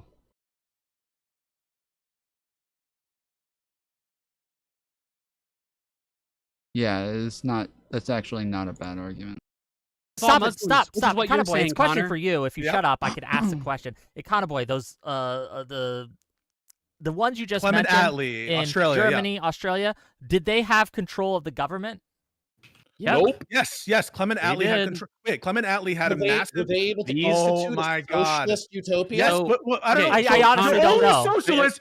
So this is Connor's position. You're only like I was socialist asked if you're able to I did institute a ask communist Econoboy the utopia. question. No. You're- Hold on, I you're- want to you're- hear the can I answer. ask- from Can I ask Econoboy. an easy? Hey, everybody else has been screaming. I'm going to scream too. You're retarded. You if can't you're a scream over the fucking socialist, moderator, and Connor. the government and the society might save you from yourself. So you might Okay. be an inefficacious socialist.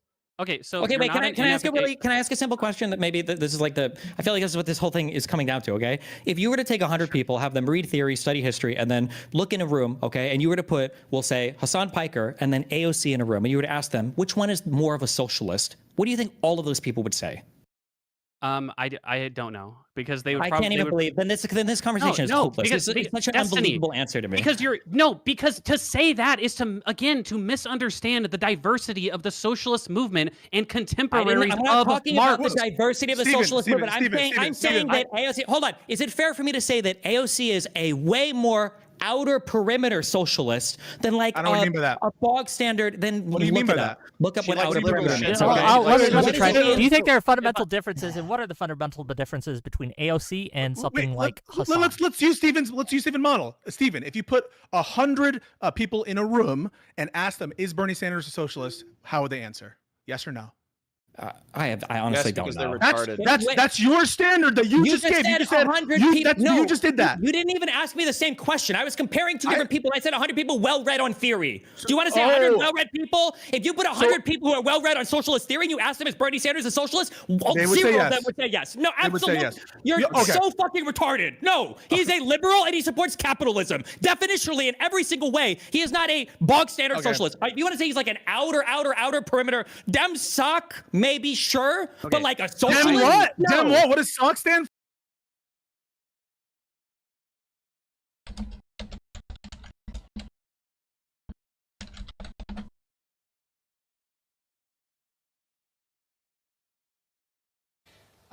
The president spent a lot of time on using the S word, socialism and socialist.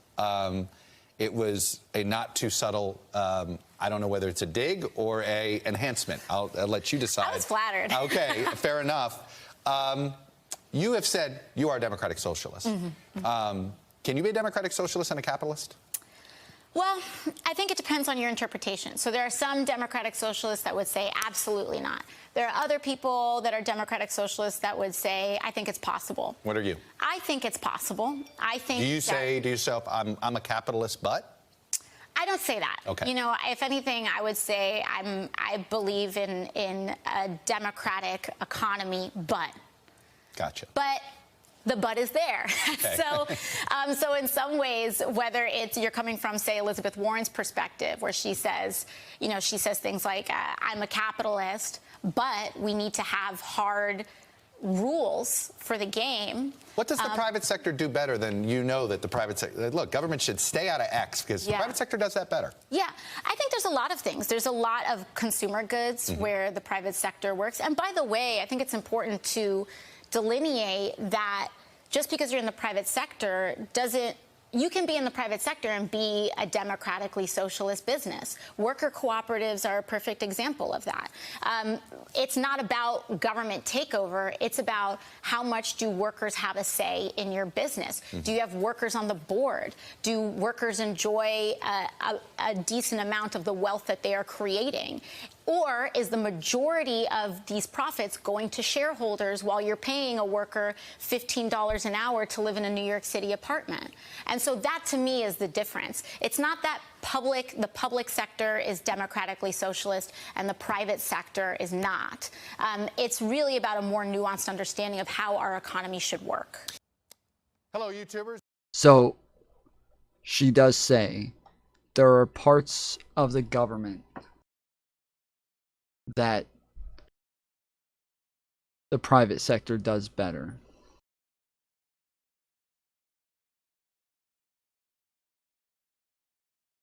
I would hope that the most recent economic system, our current economic system, is the one that is most beneficial for everyday people. But what we're also starting to see is that, first of all, I think that when we talk about socialist or especially democratically socialist economies, first of all, they're done with the full input of everybody. You vote. It's democratic. So if something is not a good idea, it Audio's doesn't horrible. get voted for, ideally. And the other thing too is that we're starting to see that the people who create value in society are not experiencing any portion of the value that they are creating. And so I do think that absolutely capitalism was the most efficient and best economy, perhaps, for the time that it was at, perhaps. But as we evolve, as automation begins to really take out extremely large industries, we need to say that we're not going to throw those people away. So in the context of democracy, what do you say to the people who say that capitalism makes this the land of opportunity, and the people who have the most money have taken advantage of that opportunity? I'm not saying that these guys are breaking the law. I'm just saying that as an American citizen, I think that massive inequality is absolutely immoral, and it's bad economics, because it spills over to our political system, where these guys in their super PACs are spending hundreds and hundreds of millions of dollars to elect people who represent the rich and the powerful. It spills.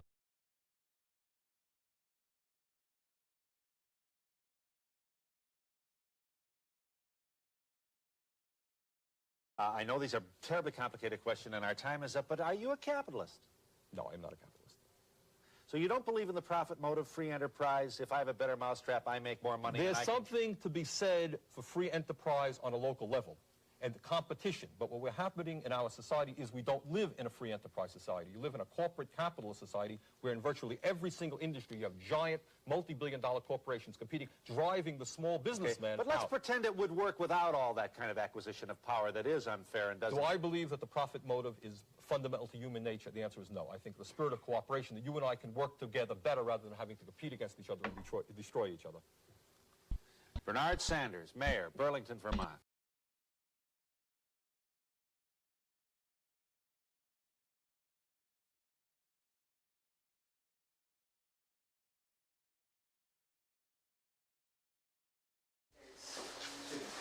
Hey, 1 second. How are you?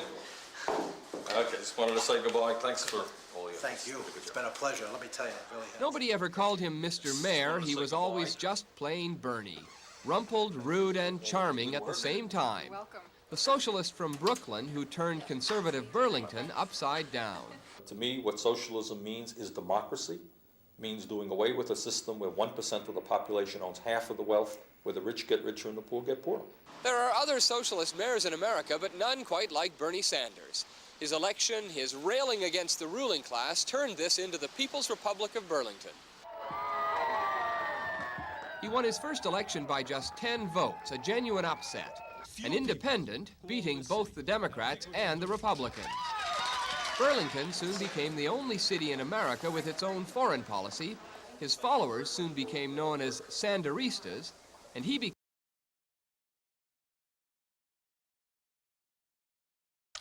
There's an old clip of him that I'm thinking of him walking around outside.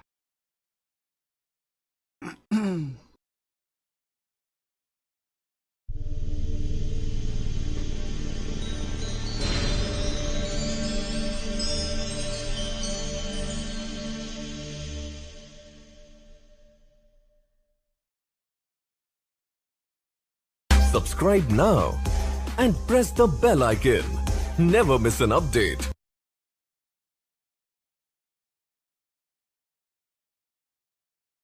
You know, it's funny, sometimes American journalists talk about how bad a country is because people are lining up for food. That's a good thing.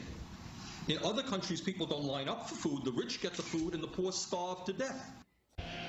You know, as a socialist, the word socialism does not frighten me. I think when we were in Moscow, for example, I think most of the people here also were extremely impressed by their public transportation system.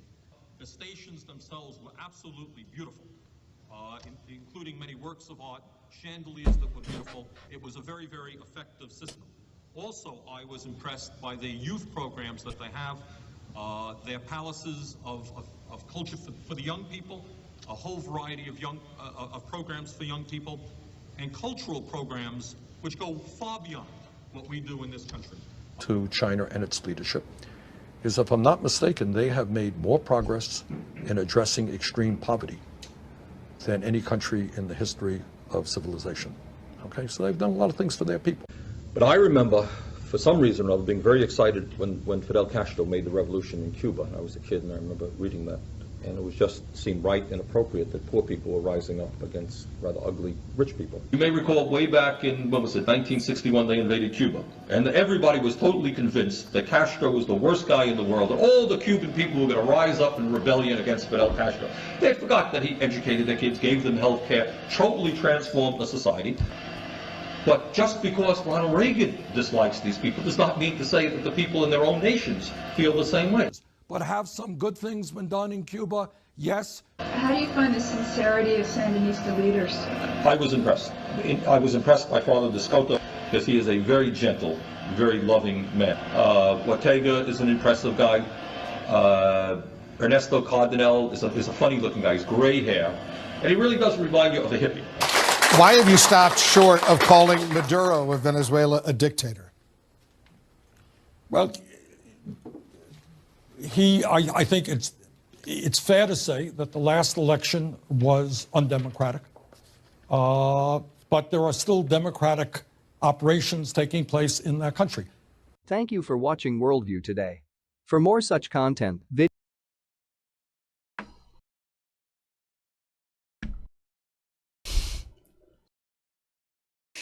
What the fuck? So yeah, so he was defending China and their systems. He was defending Cuba and Maduro. He was defending food lines for people in communist countries. He was, yeah, this is, yeah.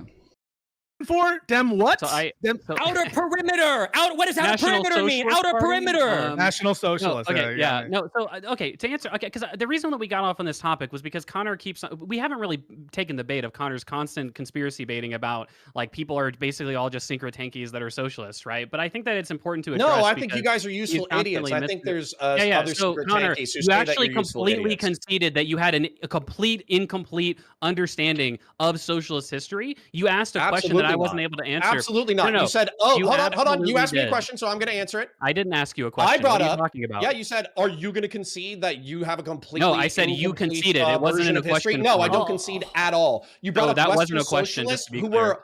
were you mentioned Western socialists who I didn't were ask you a under the question. control of Western governments. So just to be clear, when the Western government is controlled by social, The only examples of the policies you want exist in these places. Those are the only examples you can give. The Nords were already doing what they were doing back then. They were already doing all of this shit. There was Sweden was already on this path. Like they already had a bunch of examples of other things. He's only mentioning the fucking Marxist-Leninist countries over and over. He's only mentioning them. The Nordic model is not socialist. So the idea is that like the framing of it is from socialist leaders who were trying to implement socialism.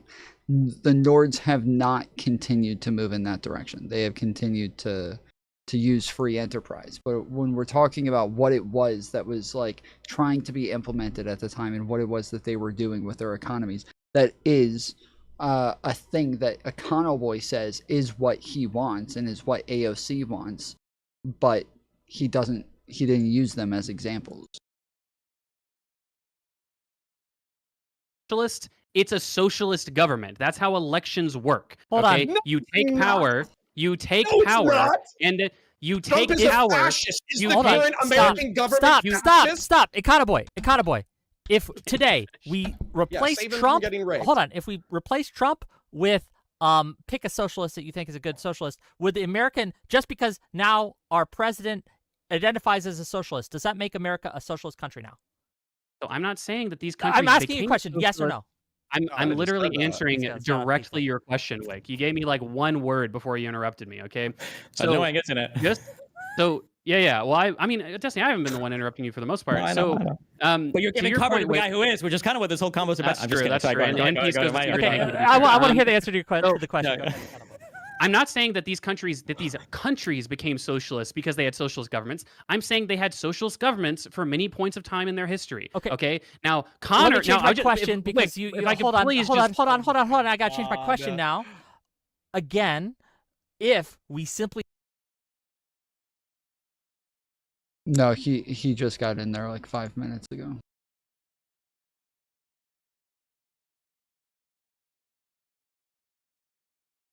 Hello?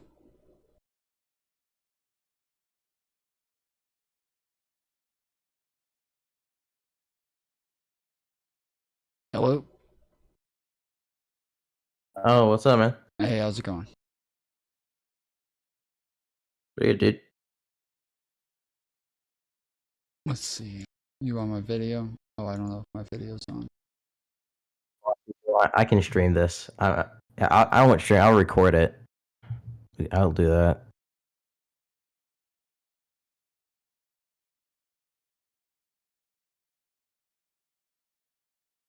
Give me a sec.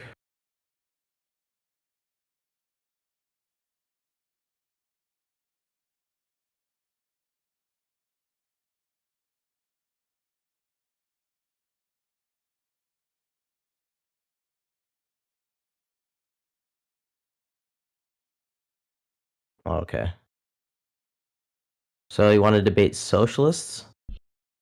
I guess I don't. I didn't ask to debate socialists, but if you had something. Oh, you it said wanted like to debate, socialists. You have It said socialist join up. You're putting me on your screen now to where now if I put you on my screen, I have me up 3 times now. So because you're included, yeah, if you look at your Discord video, you have your me as part of your virtual cam. Oh shit. Fuck. It doesn't matter for my side, but it was gonna fuck everything else up. Wait. Just put your virtual cam on a different scene where all you have is just your camera. Okay. You'll probably have to put your background on again, but oh yeah, there you go. Perfect.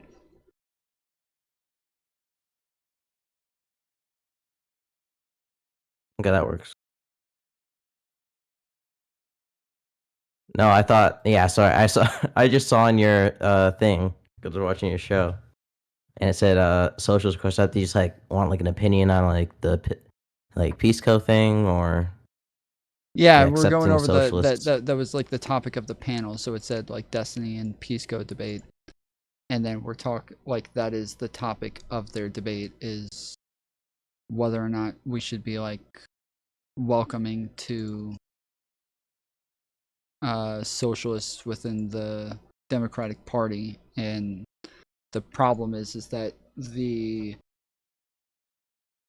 way that a lot of people are like saying just wanting to add like free healthcare and shit like that or having higher minimum wage, that this is socialism. Well, that's okay. None of us consider this socialism. This is all a bunch of things that like people who are hardcore capitalists still want as well. They're not trying to like stop any of those things from happening. So it doesn't seem like outside of the capitalist realm or agenda either, but yeah, they're using this to say that this is like what we would be keeping out if we tried to stop socialists. When we're saying stop socialists, we're talking about like Marxist Leninists, like tankies, communists of that sort, not like just people who want free healthcare or higher minimum wage. I don't know. Destiny kept asking the debate, like, "Oh, give me socialist support to the Democratic Party," and I just like, why didn't they ever bring up Vosh? Like, I get he's like a like PD3 file or whatever, but like Vosh like actively supported the Democrats during the election. He's like an avid market socialist. So And they don't think Econoboy doesn't like Vosh's like idea of socialism. He thinks it's bullshit. Bullshit. Interesting. Yeah, I thought it was also like Destiny doing the whole thing where it's like, oh, most socialists who tell you that they don't want communism are just lying.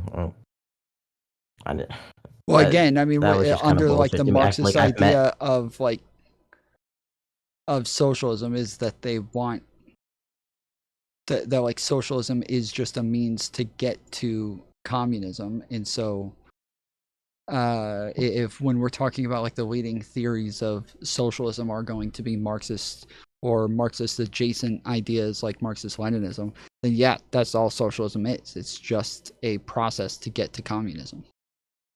Well, I'm a socialist and I'm not a Marxist.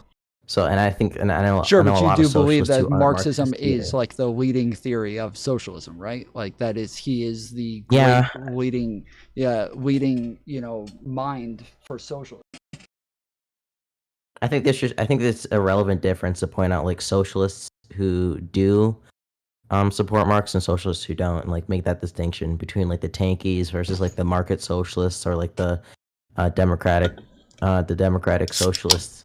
I think those people are worth appealing to. I think those people generally believe in like democratic principles and operating within the liberal like system. But I'd agree with like people like Hassan, who kind of like he puts, I don't know, Hassan has like a democratic socialist vibe, but like his underlying beliefs are like absolutely tanky. I agree. Like appealing to those types of people. Sure, but what like, if we say we don't want market socialism either? Why would we then still keep like appealing to people who are likely going to be normalized within our party and move towards things that we think are antithetical to our beliefs and the systems that we want? Like, why would we continue to be co-opted by more extreme beliefs that we may not agree with? And be co-opted. I think if we're just like building temporary like capital and political power, I think that's a like fine thing to do to be like market socialists. But for the in long short term, if we already see that like more and more people are identifying as socialists, why the fuck like is it antithetical to like a liberal belief to like prioritize like SBA loans for like, I don't know, worker co-ops? Would that be like a antithetical to your guys' beliefs? Well, I'm saying that if yes, by the idea of having worker co-ops, you are taking away the private ownership, then yeah, of course. Like like prioritizing them for subsidies, like it's not like you're taking saying away. in market Like, socialism, they don't like the workers own the companies, the workers own the businesses that they're part of. Yeah, so it is taking away the private ownership of these businesses. I wouldn't. It's not taking away, right? What do you mean it's not taking it away? So I guess it well, it depends. It depends on like the market socialists you talk to. So like I advocate for like achieving market socialism through like supply side incentives and demand. That's why like say like SDA loans, like tax subsidies for co-ops. I think like Vosh is more authoritarian, where he's like there's some point we'll just mandate every business to be like market socialist. I don't think that's like achievable in any kind of market system. I don't really see like it. If like a liberal is advocating, what are you saying that you would want to do instead of taking it away? Like, what are you advocating? Advocating for so like I say like SBA, like small business administration, like loans and grants towards like worker co-ops specifically, and then like tax cuts for like worker co-ops. Making it easier for them to obtain capital. I don't like. If as long as like a market socialist, if we're not like literally advocating to like seize the means of production, give it to the workers, but just small things like prioritizing like loans for worker co-ops, I don't really see how that's like antithetical to like liberal beliefs. But isn't the idea that like worker co-ops are already like more effective and efficient in the first place, to where why would you need to give like incentives to a company to make more money and make it to where more people want to work there. The problem with like more co-ops is usually that they have like a hard time with like capital attainment. So because like the equity is owned among the workers, like having things like venture capitalists come in and own part of the equity as an investor, isn't really something that can happen. And banks usually see like co-ops as an unusual form of business, so they usually have a hard time obtaining like capital through the two like most common ways that you would. It doesn't necessarily mean that they're less efficient. It's just harder to start one. And then of course I could like do the bullshit like class consciousness workers don't know about worker co-ops thing, but within the worker co-ops, there's still private ownership of the businesses. There's no central mode, and this is just the co-op in and of itself is what we're calling socialist here. It's the workers owning the means of production, yeah. But they don't actually own it. We're saying that there's still private ownership at the top. There's just a worker co-op. Oh. No, I think that's those types of businesses are different, or it's like No, it sounds like that's what you're saying. It sounds like you're saying. Oh no, that's not what I'm saying. You're saying you're not going to take away private ownership, meaning that there's still going to be private ownership at the top, but they're just going to have a co-op within the lower structures, but that just means that they're owned by somebody and pretty much have a like a union. No, you're misunderstanding. I'm advocating for making more worker co-ops. I'm not advocating for, like, usually what market socialists say is we'll operate in a liberal system, we'll incentivize With people new to businesses? start and build worker co-ops and cooperative businesses, and at some point at the end, the remaining businesses that are still capitalist or privatized will seize the means of production from them and make those into co-ops forcibly. What I'm saying is the end step where you like seize the means of production forcefully from like the remaining business and give it to the workers, I don't think that's feasible for the market system. I think it's probably going to stifle some kind of innovation, right? I think the problem to me with that is if you're an individual, you go like out and invent something. If you make something and you want to like start a business, but it's like mandated under like a socialist society, it has to be co-op. Then I feel that's probably going to be like a disincentive to you to actually do that. I'm sorry, but I'm just not. I don't think I'm getting answers. So you're saying just new businesses, you would incentivize like new businesses to be worker co-ops, but it's not really about like trying to get other businesses to incentivizing them to adopt like a union style worker co-op at the bottom. And I think I've thought of this policy. I don't know how effective it would be. Like some kind of policy that would allow workers to basically get a loan from the government to buy the business that they're working under. So, like, what percentage from of companies at this point do you see actually having worker co-ops? I would say it'd have to be over 50% for me to like call it a market socialist system. Like in the U.S. or any country. Okay.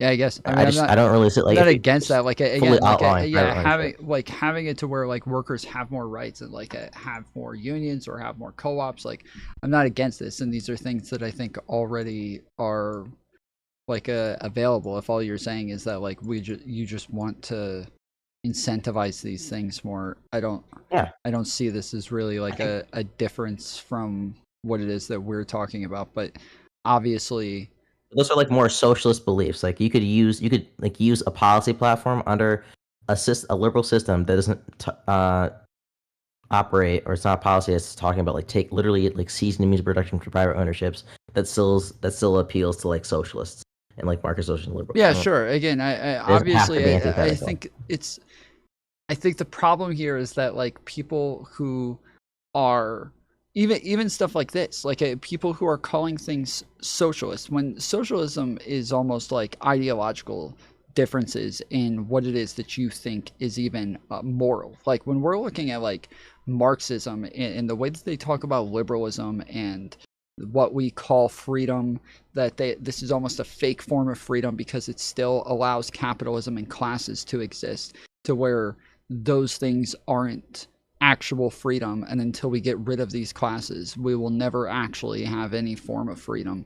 That these are like full ideological differences that we have with them, and that's why we would separate like liberals from socialists and communists, because they have a full-on like difference in ideology. Whereas if other people are just saying, oh yeah, no, we want the same exact system we have now, we just want to take part of that system and just do more of that, I don't think that that's like an ideological difference. And obviously I don't even know that I would have like a different label for those people outside of the fact that they just want more social programs, or they want more co-ops or something like that. Like that's yeah, I it's kind of meaningless to label it like a totally different thing to me at that point.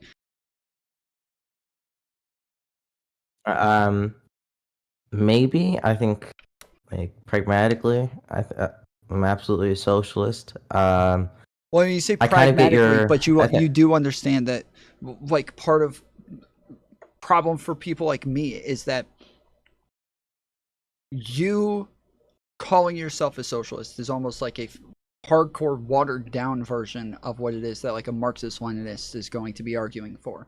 But you are like, unless you're like explaining your full system each and every time you say this, if you ever just say like, oh yeah, I'm just a socialist, these sorts of things just normalize these labels that we find to be antithetical to our beliefs. And then it's kind of, I said this earlier, it's like somebody who thinks it's okay to be white to just be walking around saying like, yeah, I'm a white nationalist because I advocate for white people. I do think it's okay to be white. I don't think it's bad. I don't think somebody's immoral for being white. And so they just start calling themselves white nationalists. Like, well, but I mean, I can understand in a pragmatic sense, you feel that this makes sense, but overall, you're now like whitewashing this label to where now more and more people start thinking it's okay to call themselves white nationalists. They're probably not moving towards what it is you're thinking of. They're probably moving towards this other, more extreme version of white nationalism. So that's why I think that like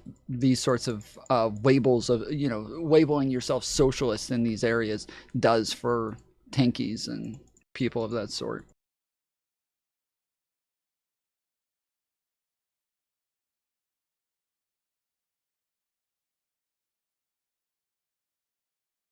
Stunned him.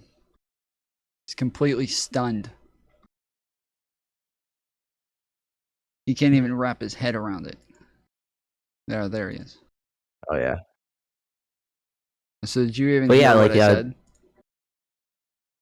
Yeah, you're talking about Mao, like tankies. I was saying I was talking about that. Yeah, I was saying that if somebody just calls themselves a white nationalist, but all they're saying is that it's okay to be white and that they don't think it's immoral to be white, and so they just start calling themselves white nationalists, they're watering down what it means to be a white nationalist. So when we stigmatize people who call themselves white nationalists, we want this stigma to attach. But if all of a sudden there's a big group of people who are like, no, we're white nationalists, we're literally just saying it's okay to be white, that's it. Well, now that they've made it sound like it's okay to be a white nationalist, and this is less and less stigmatized, they're probably not moving towards that type of white nationalism. They're probably going to end up in the more extreme version of white nationalism, and we're just kind of destigmatizing these labels, and so that's more acceptable. I don't think like I don't know. I feel like liberals just need to take more time to like differentiate like different types of socialists and like self-described tankies versus like people who are more willing to operate within like democratic systems, I guess, accountable and like me now. I think it's fine. I think the word socialist has just been like really co-opted by the right wing into describing anybody who like has like this so-called beliefs, and now it's like super broadly applied. And I think if we just took more time, like look into nuance, like making sure and like educate people, like okay, like when I say socialist, I'm broadly talking about these people. These are the good socialists. These are the bad socialists. The Marxist Leninists, the tankies, the Stalinists, the Trotskyists. the Maoists. These are the people you can support. These are people who shouldn't. I don't see that as a problem. I don't think so. I think that's again, like if these are like the leading socialist theories and thought leaders, and when I even think of like the most popular socialists on the internet, they're all Marxist, Leninist, tankies. Like that's who they are. So it's not just that like they need to educate themselves on the different types of groups. It's that we understand there are different types of groups, but these labels are like mostly associated with the ones that we're talking about. Mm-hmm. Like if I was to go like to debate Hakeem right now, I think is that the tanky guy? Yeah. Hakeem right now, and I went up to him and I said, "Hey, I'm a market socialist or I'm a democratic socialist." He would immediately disagree with me. Yeah. Right? Like socialists like recognize the differences like on our side between these ideologies. Like, it's way different to call yourself a democratic socialist versus like a Marxist Leninist. I just don't see why we can't continue to make that distinction to liberals and the general public and make sure these people don't like creep into our ideological space. I think like even Destiny was like friends of Vosh for a while. I think he was able to make that distinction. Like Vosh actively like debated tankies. Like who was the fucking Burger King guy? Yeah, I know what you're talking about. Gosh, yeah, that guy. I can't remember the Russian today guy. I don't see like why we can't do that. Caleb Maupin, that's right. The freaking he had a cult. I remember that part. Mm-hmm. Yeah, but I don't think that's like when I give you this example for the fact that there's different types of white nationalists, would you accept this? Because I think within capitalism, when we think of the leading thought leaders of capitalism, they're not ANCAPs. So nobody ever thinks if I say I'm a capitalist, nobody ever thinks, oh, he's an ANCAP or something like that, right? That thought never crosses their mind. But obviously that is the case with socialists. So when we're talking about this being the case with white nationalists, it seems to be that this is the similar it's a similar problem there that doesn't exist in other categories. Yeah, I also think like I think the problem is that when it comes to like white nationalists, like if there are some like less radical white nationalists. Yeah. But if those less radical white nationalists were to somehow like just like they implicitly like ended up living in a world where it was like the more like radical like nationalist ideology or white nationalist ideology, they wouldn't care. Like they probably like tacitly support it even, because I think like generally on the right, like there's just kind of continuity even between like less and more extreme beliefs where they're okay with living in other people's systems. Well, on the left, I think like us, like me as a market socialist and Stockton, like anarchists, I vehemently hate tankies, right? Like, remember, like we were getting lined up in. Sure, but I'm talking about the semantics. The USSR, I'm talking about the categories of it and the way that like people pragmatically understand them. I'm talking about like the ways that the labels work and what it is that people take from them. And you just saying there's other types of socialism. I think we're all well aware of this. It's just that's. I don't think that there's as much of a benefit there for people to be like, we need to destigmatize the term socialism for this totally other thing that other people aren't talking about when they think of the stigma. It'd be the same for somebody saying this about white nationalism. Like it's just a bad idea to destigmatize white nationalism.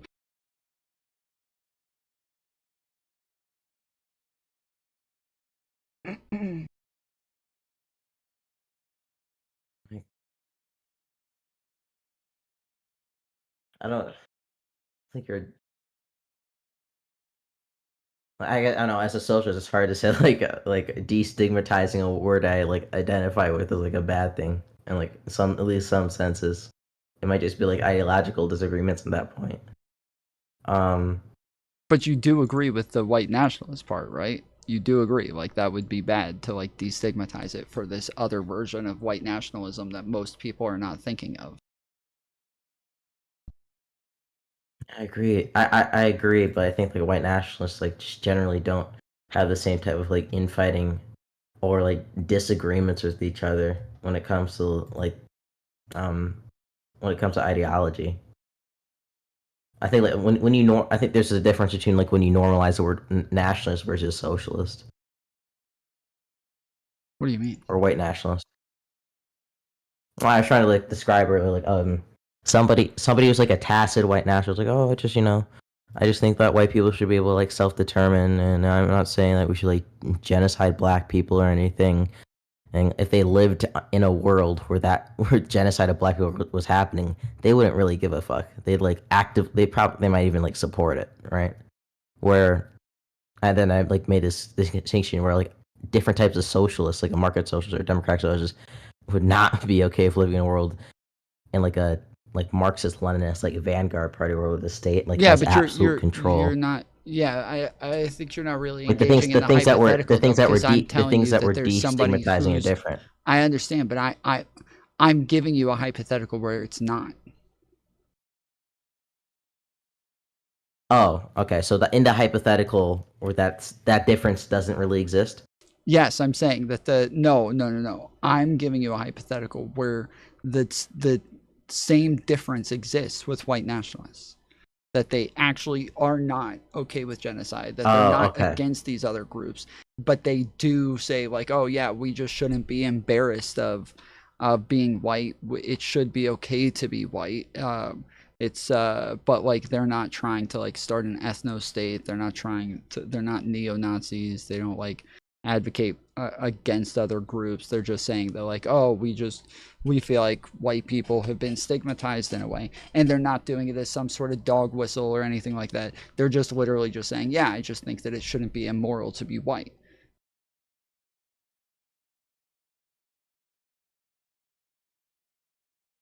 I guess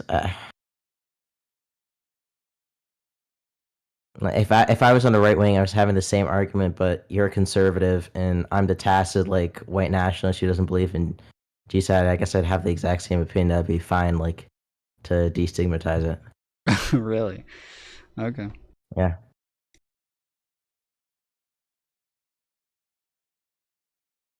Yeah, I don't. I think it would still be bad, but. Well, okay. Well, okay. I'll see you. Hopefully, I see you in the next Unfuck America tour location. Yeah, I'm not really like part of the Unfuck America stuff. Oh, really? Yeah. No. Okay, you just come up. Yeah, just know a lot of the same people, and Z and Mercedes and all of them. But yeah, not really part of the group. But yeah. Okay. Well, see you around. Yeah. See you around. Later, Romy. We take Trump out and put a socialist in. Is America run by a socialist government now? Oh, obviously not. Well, yeah, wait. It's run by socialist government. Can be a reference to the party in power. So, for example, like Clement Attlee was he's a socialist government in the sense that they're in charge. Yeah, well, this is like I was talking about earlier. Like communist China was never actually communist. They were never actually communist. But they were supposed to be moving in that direction, and they were run by the Communist Party, and so they called themselves, the Communist Republic of China or whatever. But they would admit that, like, yeah, they weren't actually communists. They weren't in the phase of communism. They were in a phase of socialism that was supposed to move towards communism. Zoltan Ramaswamy is New York City fucking socialist because he's the mayor now? Nice racist. No. But when you ask the question, is the government scratch a racist? No, I don't think so. Of the day socialist. If he said, yeah. So is New York who's City playing socialist semantics now? Holy shit! Wait. Can we just? Well, why don't we just rant? Finish my point. Oh, you're about to get owned again, so you're running away. So I'm trying to clarify terminology, and you don't want to do that. So like, what people refer to the government, meaning the people in charge of the government, it's a socialist government, doesn't necessarily mean that the structure itself is is socialist. Okay, but we all I'm just understand. telling you why Okay, there's so different meanings of the word government. The reason why I bring up all of the dozens and dozens and dozens of different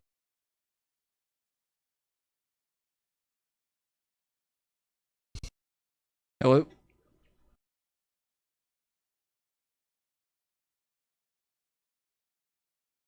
You there? You hear me? Yeah, what's up?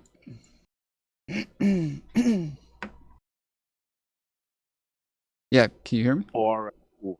I guess we're live. Yeah. Yeah, what's up? Oh no, I just wanted to add to the conversation you were having with that guy before because I'm not quite sure if things are being advocated for, the right way. Um, so I heard you discussing with him,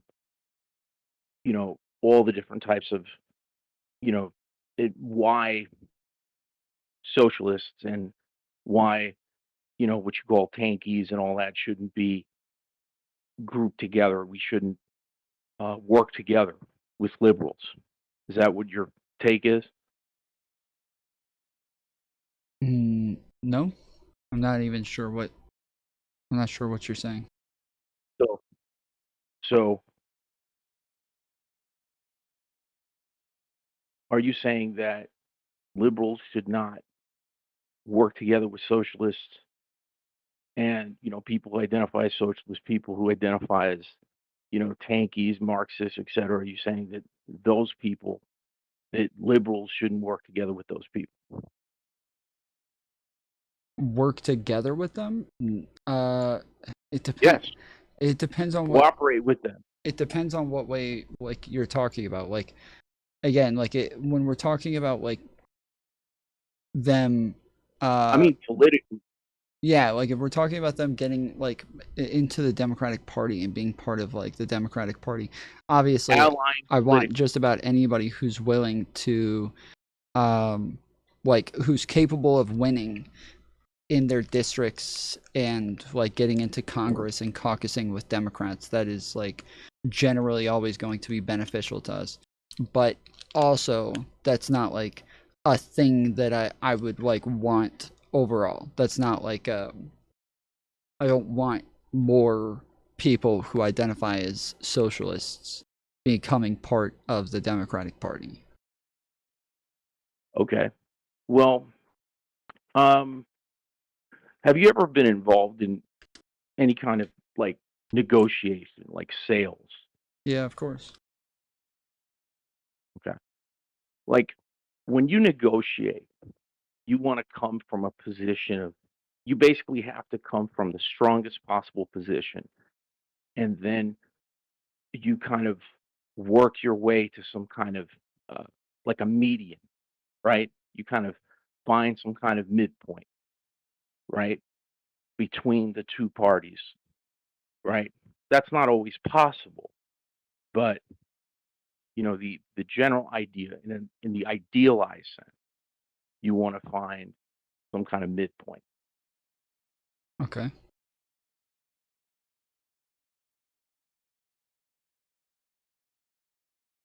Does that make sense? I guess Is that something that you'd agree with? that in negotiations we want to find a midpoint, sure.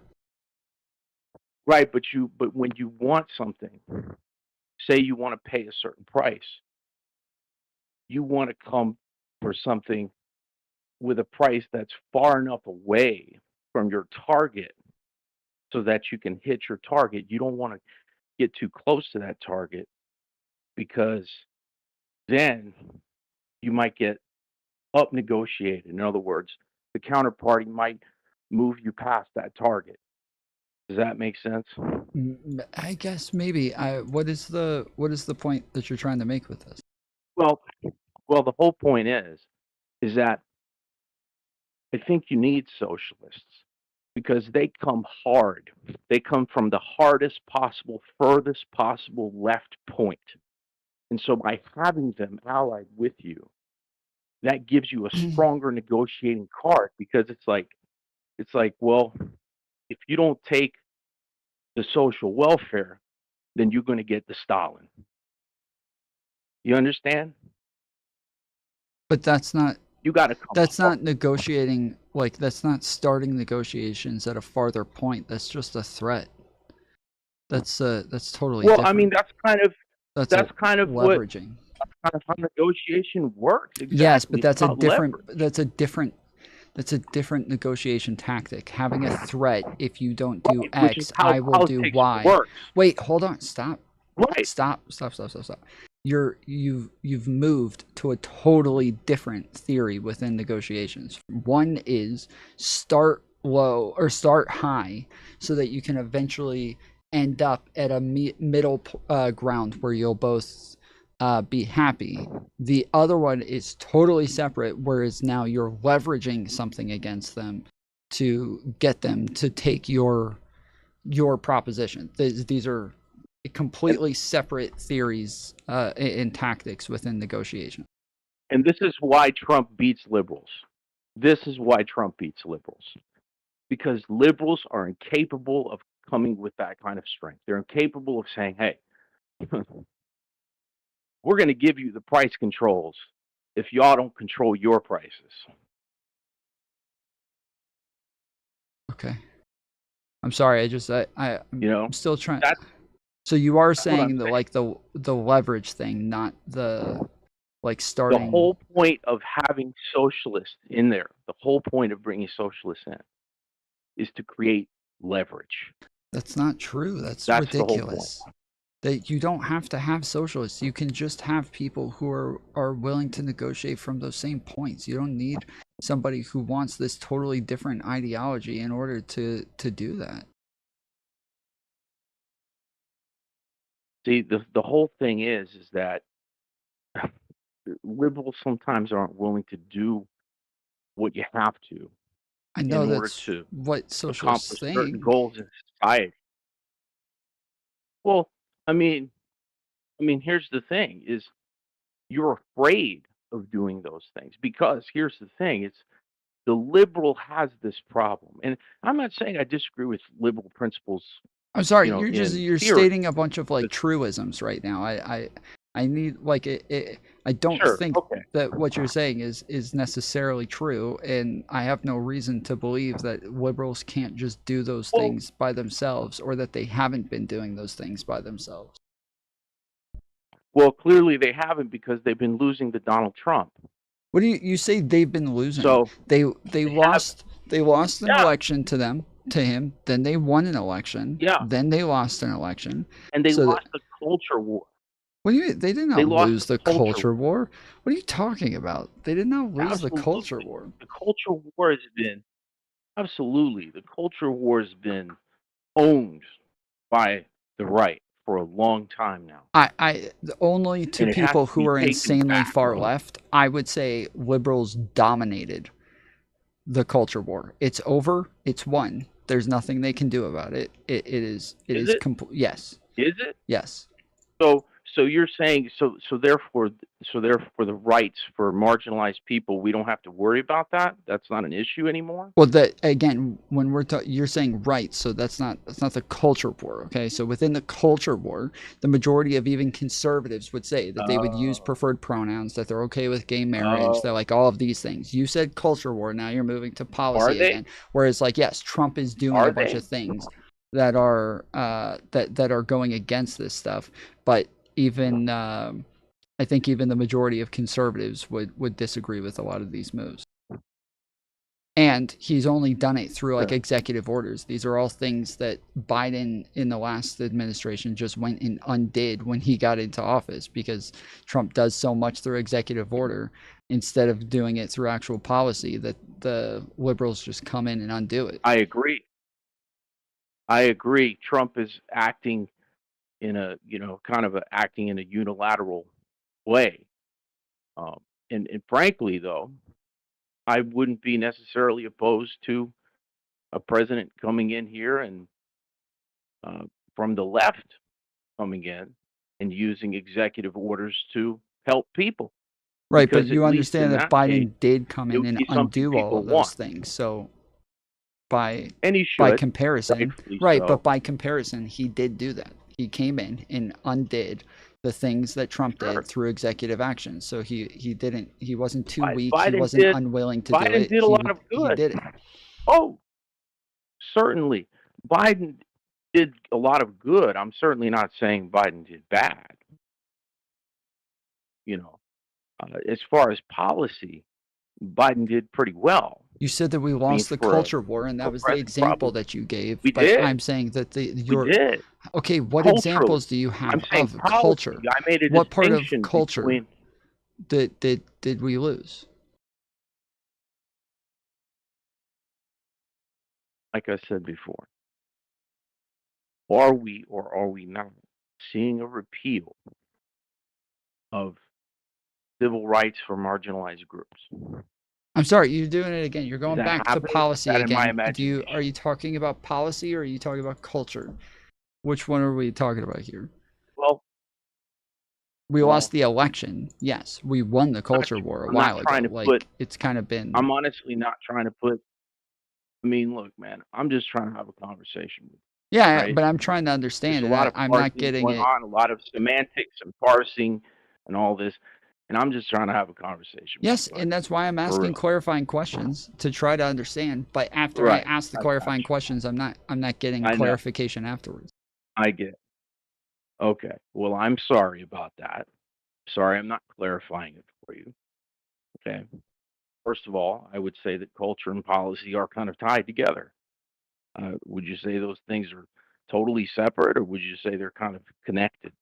I would say that it depends on the issue. Like when we're talking Right, about like the way that right. black people No, were treated, it's no, definitely not true being that clear, lots of right? it's definitely true that like lots of policies It like depends. making it like Kind of nuance in there, right? well, hold on. I'm trying to explain. So that like Right. lots of policies that would make it to where black students were allowed to go to school with white kids, and they had to allow the black kids into the schools. Like obviously that drastically changed culture around like how people treated black people because they were forced to be around them now. So that is an example of policy where it changes things. But it's also true that like the majority of people were in favor of gay marriage at the point that it was finally made legal. It's true that the majority of people were like okay with gay people being around and didn't think they were all pedophiles and shit like that before there were legal actions taken. So there's lots of times the culture is moving faster than policy is, and sometimes policy is enforcing or forcing culture to change. Well, I would side, and maybe you disagree, but I would side that culture leads policy. You know, the culture comes first, and then the policy results from the cultural change. In other words, culture drives policy. Yeah, it can sometimes. Again, I just gave examples of both being the case. So it's. Oh, I mean, maybe throughout my life, I've mostly seen culture drive policy. That's what I've seen most of the time. You know, I think people fall in line with policy when they're fearful, particularly when it comes to policy from the right, because right-wing policy tends to be authoritarian and imposing restrictions, and it scares people. So then people kind of fall in line with that. In So the that's in more the of an example 2016 of election, policy being would you say Trump was drastically different from most of the other, well, all of the other Republicans that were running at that time?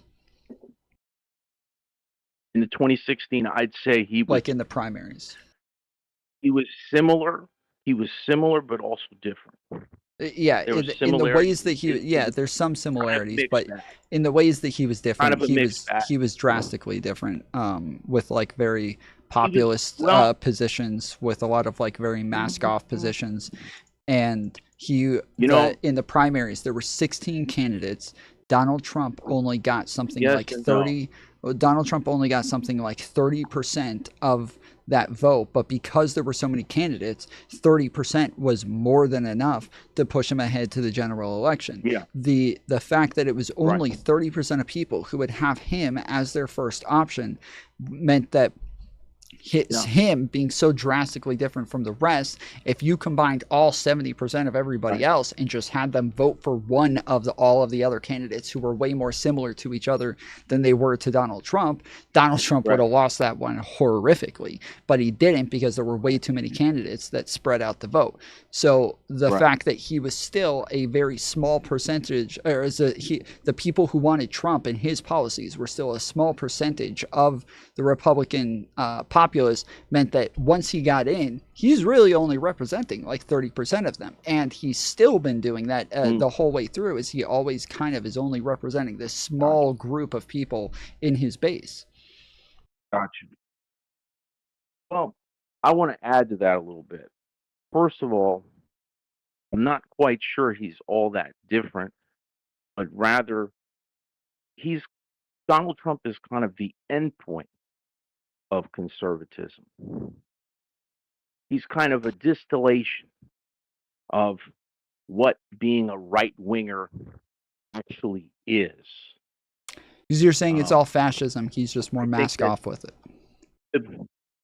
The movement, the entirety of conservatism has always been moving towards Donald Trump. I totally disagree with that. And drastically disagree with that. Yeah, The neocons were a very different group. Donald Trump is moving things towards Christian nationalism. Neocons were moving things away from that, because Christian nationalism is a paleocon ideology. Neocons were very different from that. Have you did you experience the Iraq War and live as an adult through George W. Bush? Yeah, of course. Okay. So you don't think George W. Bush had strong elements of Christian nationalism? I think maybe in some of his rhetoric, but not as much in his... Oh, no. Many Christians worshipped. I mean, I don't know if you saw that Jesus Camp documentary with, like, them worshiping this. I'm sorry, just real quick. You just interrupted me saying no, but it doesn't sound like you're moving towards an actual disagreement with me. I don't know why you just said no. Well, maybe I misheard you.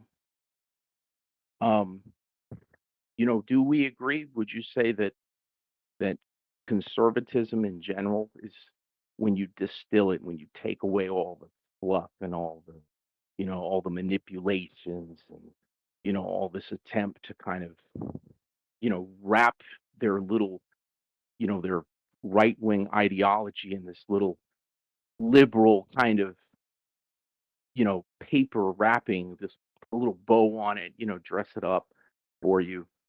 When you get down to it, it's really just the same as Donald Trump. No. It's always been. No, definitely not. I grew up a conservative. It was drastically different. Like the whole reason I stopped being a conservative was because everything about MAGA was an insanely different thing than everything we were ever about. Like it was almost the opposite to an extent. So the only reason you stopped being a conservative is because of MAGA? Mainly, yeah. Not the only reason at the time. You didn't yes. change your. You didn't. I mean, but you've since kind of, because conservatism. Yeah, but at the time, yes, that was it. That's all I needed was just MAGA. At the time, all I needed was just MAGA and just Trump to be the leading candidate. Where I said, this is like the exact opposite of everything we've ever stood for. Right. I'm off the fucking train. But think about it. If all it took was a rejection of MAGA for you to reject conservatism, doesn't that reflect a sort of equivalence between the two? No. Think about it. Literally the opposite. If my values didn't Yeah, that's change the at thing. all, but in order for me to completely reject that entire party, I only needed that one candidate to be something that was antithetical to our beliefs. No, it's literally the opposite. It's that, like, I still held all the same positions, still held all the same beliefs, yet knew this guy was not any of that. Yeah. That's the thing, is you're saying that, you know, you believe that conservatism is a certain thing. So here comes MAGA. Correct me if I'm wrong in describing what you said. Here comes MAGA, and MAGA is completely different than what you've been led to believe, right? Mm-hmm. Conservatism is, right? It's completely different from what you believe conservatism is, Yeah. right? So if you didn't change, then would you consider yourself a liberal now? Well, at that, for years, I still was very anti-Trump and still identified as a neocon, and said that I was more willing Okay. to vote for somebody like Kamala Harris than I was to vote for somebody like Donald Trump and Biden, or I was more likely to vote for Biden as well. And in this last election, we had over 200 Republican officials who all endorsed Kamala Harris. We had Liz Cheney who endorsed Kamala Harris. We had like all of the neocon people come out and straight up say we would rather somebody like Kamala Harris, even though we vehemently disagree with everything she stands for. She's not a threat to our democracy like Donald Trump is. All right. So would you say you're a liberal, or Yeah, I you're would still today, kind of yes, a but I'm conservative? telling you that, Maybe like, from the you're a point, liberal. from the standpoint of a Gotcha. neocon at the time, that, like, obviously there's an entire movement Right. called the Lincoln You Project, rejected. who are the Right. neocons Right. who are who completely reject Donald Trump. So you're rejecting. I mean, what you're telling me is what you're trying to tell me is that you rejected Donald Trump even when you were a conservative. Basically, Yes. is what you're saying. Yes. But then you eventually, from that position, you eventually became a liberal. Yeah. Eventually. Yes. Even from where you were before. Yeah. And that's fine. I mean, and I hear you. I actually used to be I was a libertarian for a long time. I eventually, well, I was a liberal first, then I was a libertarian, and eventually I found out libertarianism doesn't work either. So, but anyway, I don't want to make this conversation go in circles as Well, I mean, just the everybody in the chat. disagreement that we were saying, like you said, Let's that go back to that. Donald Yeah. Trump is pretty much the, like, what all Yeah, but he's the conservatism same leads as far as to. I'm saying. And I'm saying, well, it doesn't. There are different he's- types well, of I'm saying he's conservatism that will be distillation. closest to, Right. that will be closer to people like Joe Biden and Kamala Harris than they would be to Donald Trump. And that like the neocon Maybe so, movement but is definitely closer to Biden than Trump. Maybe. Oh yeah, definitely. I think Biden is definitely more in line with, kind of where you would have been at before.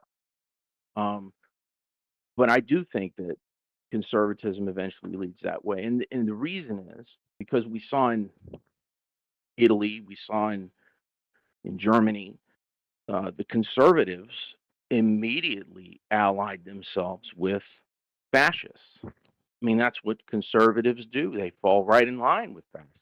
Don't liberals do the same thing? They do, unfortunately. So there's not much of a distinction But there. conservatives are the first. Unfortunately, there's not, and you're right about that. There isn't, and it's disappointing, really, because and this is why, as a socialist, as someone on the left, I don't want there to be bad blood between liberals and socialists. I don't want that. I'm tired of the hatred towards liberals. You know, because you may not think so, but I think liberals need socialists. Liberals need them. You guys need them, just like because you're facing people who are very dangerous. As far as on the right, those people are way more dangerous. Do you Way know more dangerous why one of than the biggest anybody on the reasons left. that Kamala Harris lost the last election? What's that? Do you know What's one of the the biggest reason? reasons? Who One of the lost biggest Kamala? reasons Kamala lost the last election. Because people stayed home. Why? No Why? one was What was excited. the one of the No one biggest was. reasons No one given was animated. is that she was seen as too Gaza. extreme. Gaza. No, Gaza. No, Gaza is why the far Everybody left stayed home. didn't. Gaza. You're saying everybody. You're just talking about the far No. left. I'm saying No. obviously No. the No. No. moderates not are a far much left. larger There's part of data the that voting backs it. bloc, and that moderates didn't like her because she was too extreme. She I'm was viewed as sorry, too Tom. far left. The data just doesn't back that up. I mean, data shows a lot of people stayed home because of Gaza, and that did cost her the election. Again, when because you if say those polling people shows, you're had just showed talking up, about the far left. The far left is the only Yeah. ones who thought that. They were the only ones. That's not they are a small that's portion of actually the not voting bloc. true. That is not true. Are you saying that only the far left wants the genocide in Gaza to end? Is that what you're saying? Well, who won the election?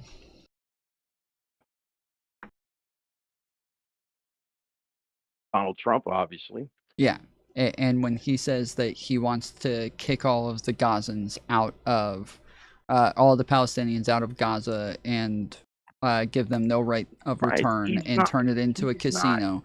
do He's they not. do they all get really Right. upset about this? Does his Obviously. base get really mad? Are the Republicans all freaking out about this and mad? Not at all. Right. Not at And all. this is Not at would all. that be a type of But genocide as but well? wait a minute. Well, But yes or here's no? the Is thing. that Let's a not type? move Hold on, away from wait, but wait, hold let's on. not No, move away hold from on. the Don't point, move. though. No. Hold on. I Let's want you to not. answer Let's the go question. back. No, Please you're answer the shifting, fucking bud. question. You're shifting the ground. I'm not. No, I'm but you're not. I'm shifting not. that. We keep shifting Because because I'm not because asking you you moved concise away. questions, and I don't No, want you to because move you away moved from this. away. I'm Wait a asking you a minute. question. I want you Wait to a answer minute. the You fucking moved question, away. please. For the love of God, just No, answer the no. question. You could have answered No, the question because you already, and we moved could have moved away. on. I just want you to answer the question. No. Well, here's the thing. Oh my goodness. That is not the right question to ask. Okay, then you can move on after you Because answer the question. Just answer the because fucking question. because if I answer that question is a bad faith question in general. Okay, and you Because can it explain assumes- how it's bad faith after you It answer it, but assumes a you're premise. refusing to answer it because Yes, you know it that it assumes- actually encompasses your entire position in one question, and No, it it doesn't. disproves it. No, it doesn't. Because if they had had an actual position on Gaza, then Kamala would not have lost the election. We would not see what we're seeing right now in Gaza. So that's a fact. And by asking me whether or not Donald Trump is better or worse for Gaza, that's irrelevant now, because if Kamala had actually taken a position on Gaza, we wouldn't have to even ask that question. That's why it's a bad faith question. Wait, why? I'm saying that if Kamala Harris had presented a strong picture on Gaza, if she had taken a stance that was against the genocide, it would have changed the outcome of the election, and we wouldn't be asking this question. No.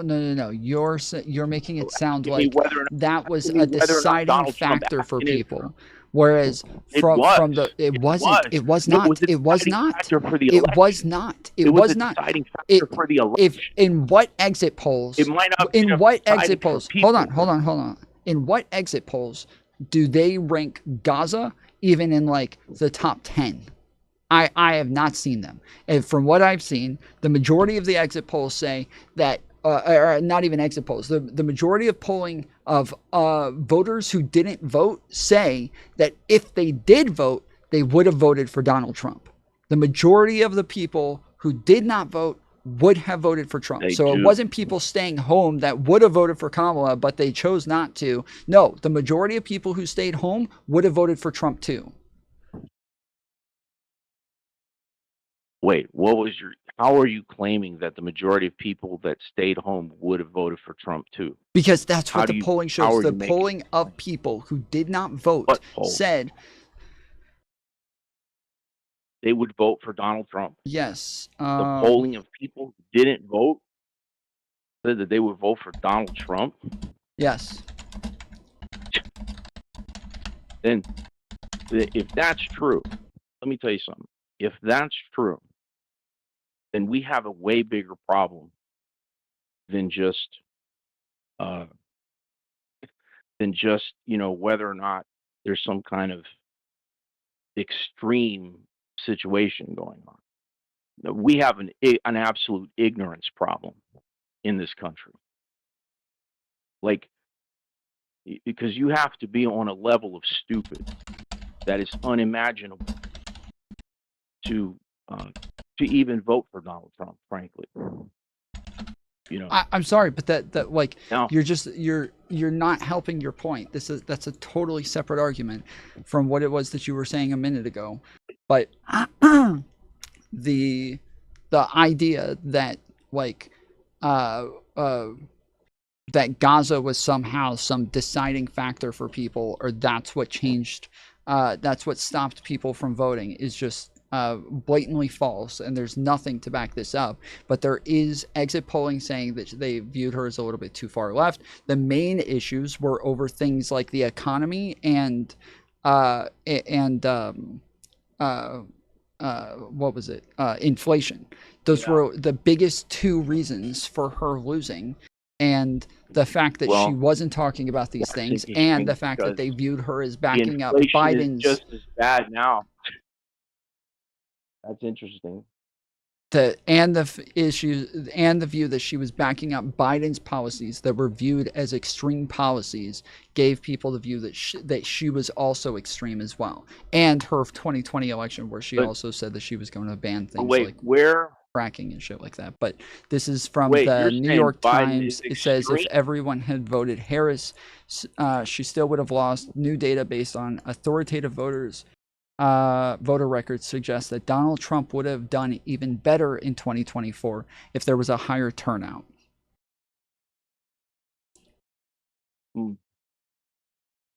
wonder how they're drawing that conclusion, and what the, how, because predicting that seems a little bit. Says new data, including a new study from Pew Research released Thursday, instead How offers. does anybody Hold on, know? don't keep talking. Don't keep talking every time I respond to you. You're mumbling the whole time that I'm talking, trying to respond substantively to the things that you're saying. But as soon as I start talking, you start talking again. So it's new data, including a new study from Pew Research released Thursday, instead offers a more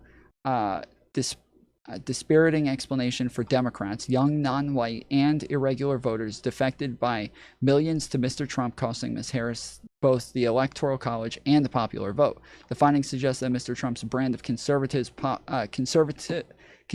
populism once again turned politics as usual upside down, as his gains among disengaged voters deprive Democrats of their traditional advantage with this group, who are disproportionately young, non-white.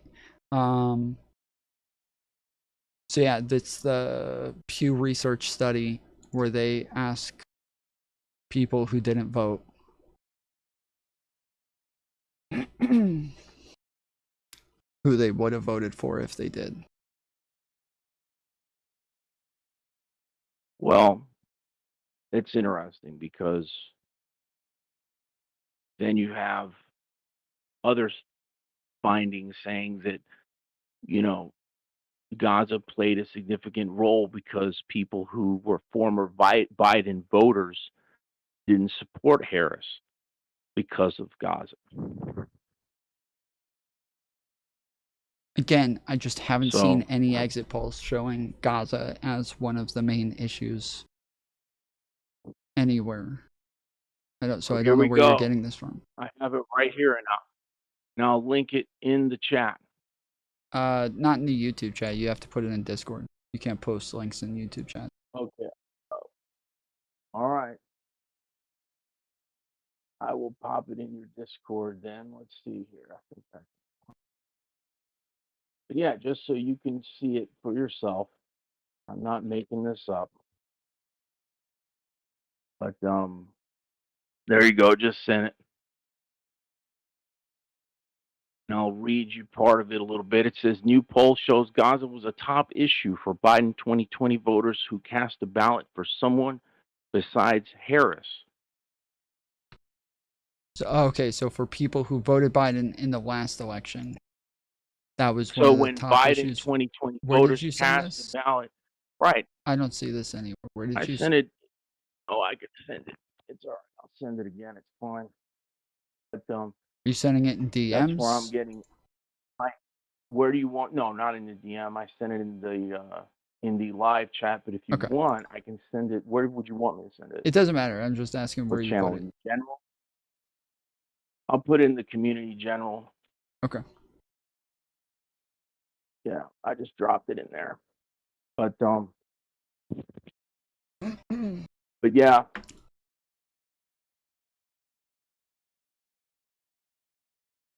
Let's see. Biden 2020 voters who did not vote for Harris.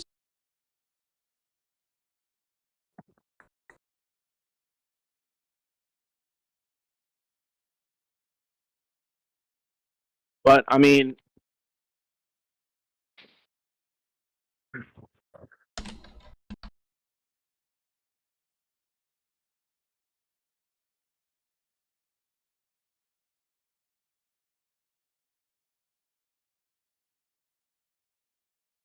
so I mean, I don't think you can sit there and have all these images of a genocide playing on TV and have the the Democratic presidential candidate not say anything about it.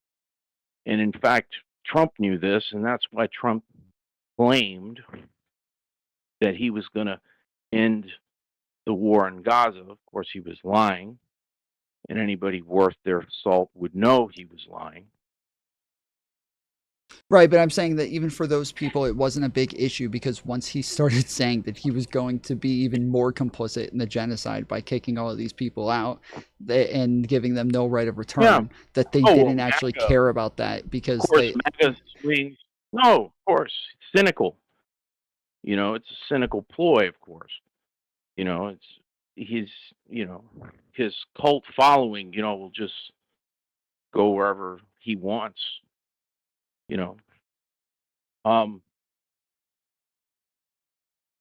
But it doesn't matter because ultimately, Kamala lost. So in this I don't survey, think she can it win asks, it says, if Kamala Harris had pledged to break from President Biden's policy towards Gaza by promising to withhold additional weapons to Israel for committing human rights abuses against Palestinian civilians, would it have made you more or less likely to vote for Harris, or would it not make any difference? The top two options are the ones with the biggest the one that had the largest vote was makes no difference at 54%. Right. But at the same time, 29% of them said ending Israel's violence in Gaza was the top issue. So that's the most important issue deciding their vote. Of people who voted for Biden last were year and didn't prior vote. Biden voters. Yeah, but you And said didn't vote right, this but you time. said it was like far left. Right? Would you characterize Biden voters as far left? I don't really think so. Well, no, I mean, you no, said no, no, yourself no. that Biden is actually close to, close to actual conservatives, probably closer to, conservatives than he is to the left, really. Yeah, no, but I So would say that yes, of the people who voted for Biden and then chose not to vote for Kamala and chose not to vote at all, yes, I would say that the majority of those people were already picking from a group of people that are likely already far left, yes. I don't know, man. I don't think they're going to be. I don't think you have to be far left to have that as your I don't think you most have to important be, issues. but especially I don't know of any Right. other groups that were pushing this issue as far as like mainstream Democrats or even people in Right. alternative media that I wouldn't consider far left, and then Right. even all of the like pro-Palestinian protests that Right. were outside of like the DNC, outside of Kamala Harris rallies, Yeah. like these were all far left groups. Yeah. So yeah. So I would, yes, I Right. would assume that most And of them they- are far left. and guess what? They didn't listen at all because liberals, of course, don't listen to their far left wing, and that's also a problem. Whereas Republicans, they pay attention to their far right wing, and they put them in leadership positions. So that's a major problem. That's a huge problem, I think, with the Democrats because they don't put anybody that speaks to the actual base, that speaks because the youth, I'm sorry to say, the youth they are getting more and more left. And they're getting disillusioned by the system we have. And that's a bad thing. I'm sorry, but the argument that we need to be more like the Republicans is allowing Nazis into their party is just not a great No. fucking argument. Oh, That's no, that's not Oh, very no, convincing to me. I don't know about everybody else. Maybe Hey, they think that's a good argument, I'm but not I'm sitting here like, you know what? Well, I don't think I want to do that. It's a nice straw man of my position to say I want to allow Nazis. No, that's not. I into the didn't say party. that. I didn't say that. Kind of a straw man. I didn't say that. That's a straw man of what the I said. position. I didn't straw man your position. You You just said straw that man what want I to said. be- No, you said that I want to be like the Republicans, allowing Nazis into the party leadership. More like the Republicans That who are allowing Nazis into their Then party. you turned Yes. around and lied and said you didn't say that. Yes, you did. that's different than I the don't other say thing that let you said. Nazis That those are different. I didn't say that you said we need to allow Nazis into the party. No. I didn't say that. I said No. that you said we We need need to. to- I don't know why you're still talking, bro. And I it's a stop false- talking while I'm talking every and it's a fucking time. false Hey, equivalent. listen, I can't have this Because conversation with you if you're going to trying talk over me over- every time I start talking. I You're can't do trying to this. talk over me. I'm not. You just And I said allowed what you you to think talk I said. over me. I'm correcting you, but I've you allowed haven't you to stopped talk talking. over me. I'm correcting you. You already did. And I'm I've shut up responding a to couple you. times to allow you to speak over and over again. I allow Okay, you to repeat run yourself on, again. on. Repeat yourself again for the third time so I can finally respond to it for the third fucking time. Go ahead. Say it for the third time. Say it again. Okay. Say it again. Well, I am actually done. Oh, yes, because I don't get to respond to you. You're not going to shut the fuck up so I can respond to you. You're going No, to you sit won't. there and mumble No, you the whole won't. fucking time so that I'm gonna I run can't away. respond to you. And then as soon as I tell you to say the Yeah, fucking thing, I'm gonna run away.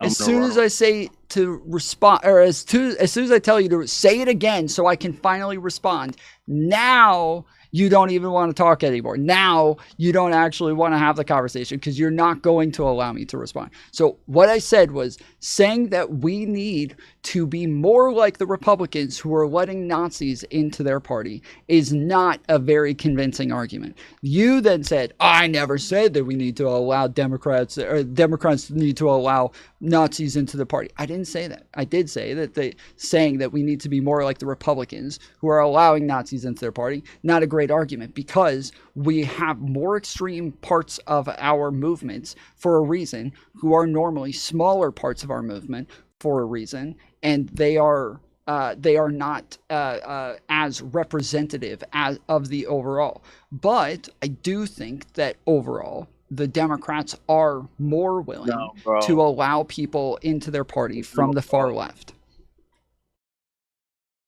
No, bro, no. I gotta go, man. It's 2:30 in the morning. I'm not gonna go through this rigmarole. Okay. But I'll call back. No hard feelings, man. Okay.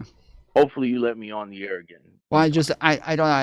I feel like I'm all of a sudden having flashbacks of somebody else who just sat there talking over me the whole fucking time we had a conversation. I'm starting to feel like it was probably you. So I feel like this is a recurring problem. Well, look, man, I'm not trying to talk over you, but also you kind of talked over me and I felt some kind of way about it. Maybe I talked over you and you felt some kind of way about it.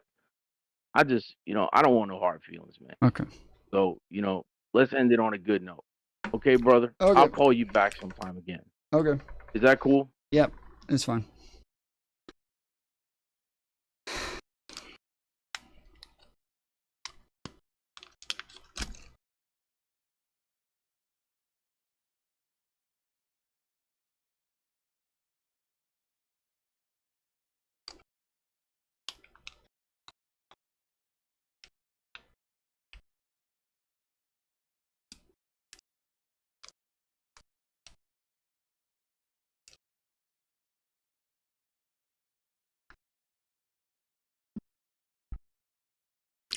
Eric Videos saying that the Republican Party voted for Trump when he was the incumbent at much higher rates is not a great fucking argument. Saying that after he's already won the presidency is not a great argument. But I do think that this is anecdotal, but I will say that from my position, that anybody that I talk to from the Republican Party, by far the majority of them, as soon as they come in to defend anything that Trump ever does, the first thing that they say is, I don't agree with everything that Trump does. Okay, I think that he does a lot of really bad things, and I think he's very problematic. I don't agree with the way he says things. I think he's done a lot of things that I think are harmful, right? I think they always start with like making sure that they separate themselves from him, mostly because most of those people are Christians, and so they don't want to actually like align themselves with Donald Trump as much, which is a thing that I did as well. Even when I would defend some things that Trump would do, I would start off very clearly by saying, like, look, I don't agree with Trump on a lot of stuff. I don't like a lot of what he's doing, but, and then move in. Whereas the idea that, like, all of these people are super supportive of him, I just don't think that that's the case. Yeah, that's lame. I'm not talking about whether or not you like it or not. I maybe you want them to be more brainwashed than they already are, but I'm saying that I don't think that the majority of people are as on board with Trump as you might think. I think that when we look at the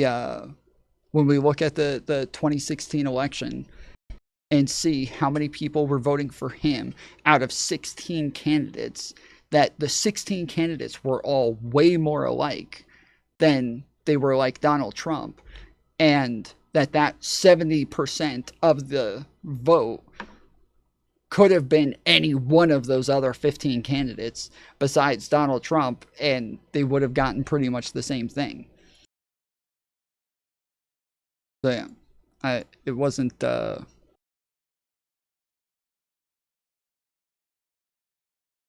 yeah, it's funny because, yeah, this literally says, if Kamala Harris pledged to break from President Biden's policy on the following issues, would it have made you more or less likely to vote for Harris, or would it not make any difference? And the biggest one for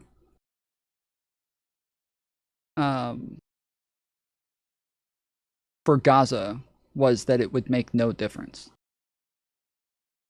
And then this one from the Times saying that more people voting would have made it to where there was a bigger deficit for Kamala. Just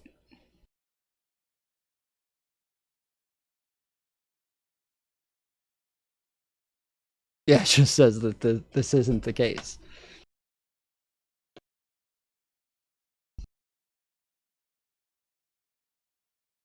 Labor governments and social democratic and, you know, fundamentally socialist governments that have existed in all of these different countries and Europe and Oceania and a lot of Latin American countries as well, is because at the same time that Connor says socialism is like essentially fundamentally in some conspiratorial sense an authoritarian ideology with authoritarian ideals that will do authoritarianism and kill millions of people. Concurrently to the very same things that Connor was describing, you had socialist governments take power through democratic elections, convincing people to vote for them, moderated by the running Constitution, on socialist platforms, being in charge of the being militaries, moderated by the monarchy, and hey, Connor, being when you're in moderated by the charge, representatives. I think Mantis in STV Philly apparently got into a beef, so I believe they're going to come on tomorrow and argue with each other. Tom, you don't understand the Hassan or Trump vote debate. It's clear. The question is, wait, I haven't even said anything about that. What the fuck are you talking about? What the fuck are you talking about? I haven't even said anything about that. Where the fuck did that come from, Achito? Where the fuck did that come from? I haven't said shit about that. Yesterday? You know, 2 days ago, I had like 3 debates on this. I think I just mentioned that I didn't want to talk about it yesterday and said that it was a stupid argument in the first place. And you're bringing up yesterday where I just say that I think this is a stupid conversation to have in the first place to compare Trump and Hassan. And now I don't understand it when I had 3 fucking debates versus people who argued against these things the day before. So yeah, I think if I see your name again, I'm probably going to come up with the same stink face. Do you not stand on your statements from yesterday? What was my statement from yesterday? I don't know what the fuck you're even arguing against.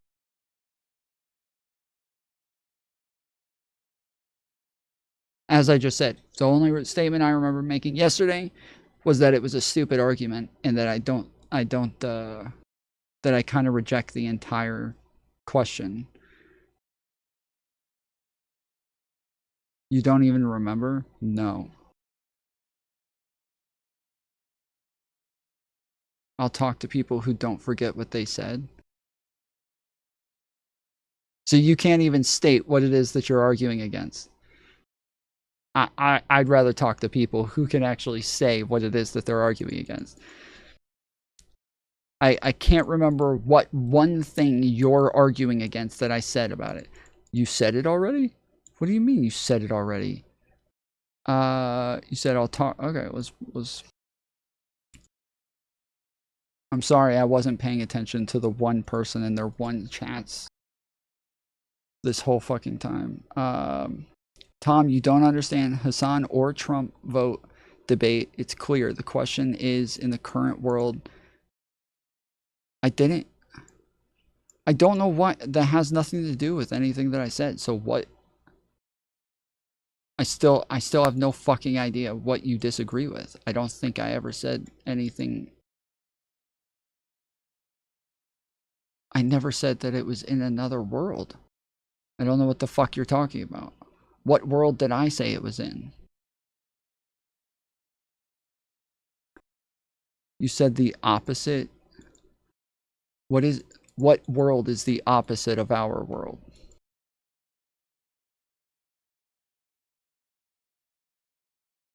You said the opposite of what I stated.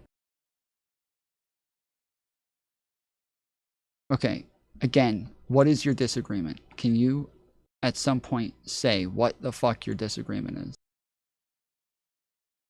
Just say what you think I said that you disagree with. This is not hard.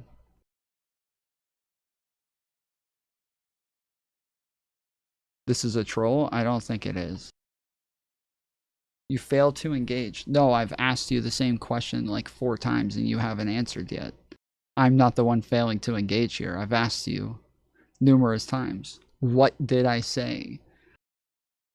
Don't just say you said the opposite. I don't know what world is the opposite of this world, but just tell me what I said that you disagree with.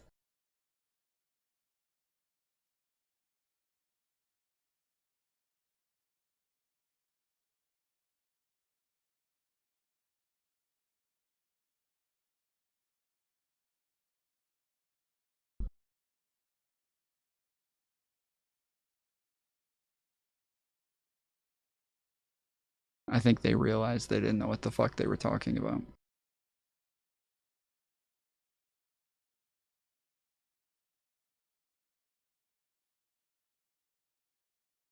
I'm sorry you said... I'm sorry, I thought it was clear you said it would be Hassan at ultimate power versus Trump at ultimate power. Okay, I don't think I said this. So I said that there were 2 different arguments that were being had. This is literally what I said. I can pull it up, showing me saying this numerous times. Everybody in chat can testify. I said this over and over and over and clarified it numerous times.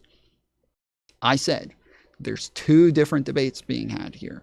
One is Trump versus Hassan. Each one of them gets their perfect world and they get everything that's on their platform. Which one would you rather have? Or it's Trump versus Hassan, and you have to take into consideration that Trump has put all of the people in place to get everything that he wants done this time. But Hassan would be like, Trump, Hassan would be like the first Trump administration where he would get nothing done because you're lying.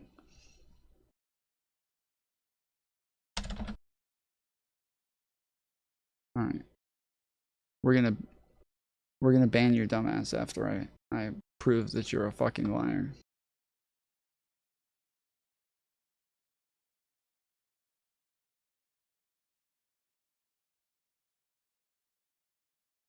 So I agree with this to an extent. I do agree with this.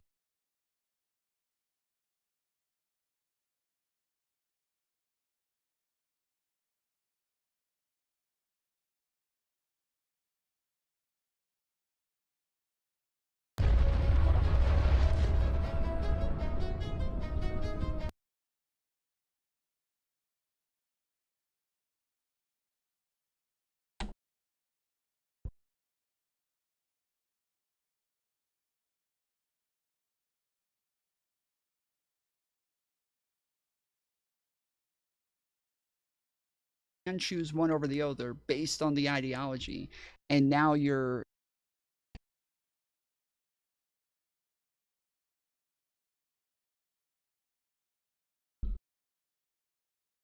why the fuck is this taking so long? Am I dropping frames or something?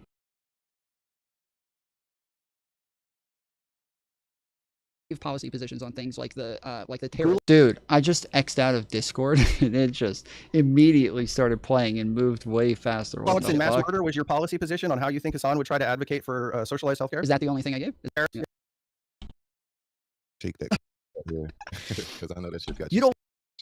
I sincerely hope that's not what we do. Okay. Like, yeah, it's 2:00 in the morning.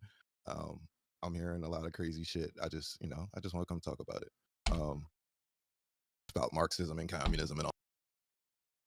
All right, just to make sure we're starting from the same place.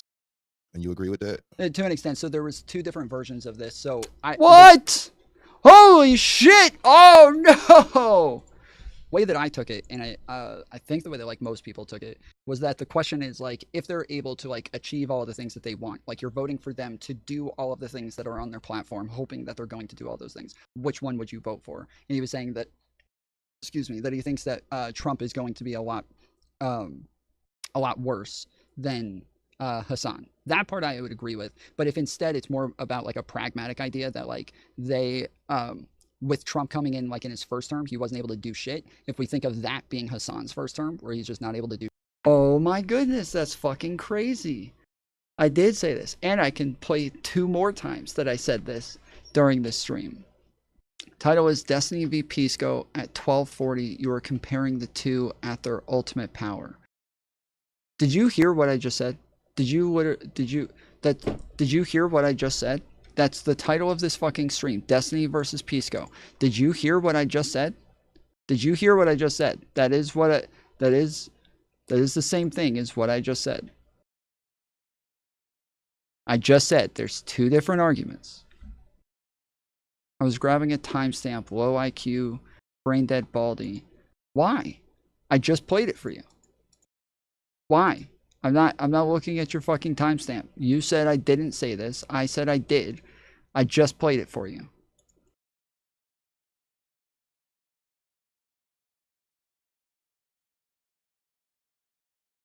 What's up, Whick?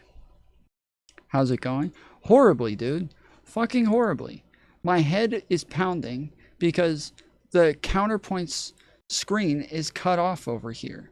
It's completely cut off right here. It's not aligned at all. We almost have a perfect alignment right here for Econo Boy. And it's like, it's right there, dude. It's as good as it can possibly get. Just right there on the edge. But over here, it's just, it totally cuts off the edge of his fucking camera. It's, you can even see the green line just get cut off right there.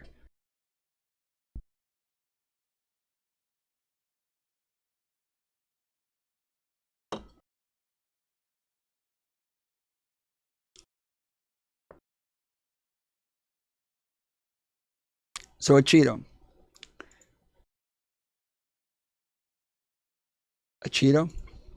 you did not say, Tom, you only said this one thing, this at this one timestamp, only this thing.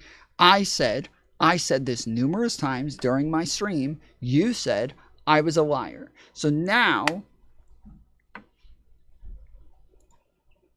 you're saying that I was wrong, but you now see that I was right, and I did say this. And so your whole thing about me totally misunderstanding this and only saying that one thing is untrue.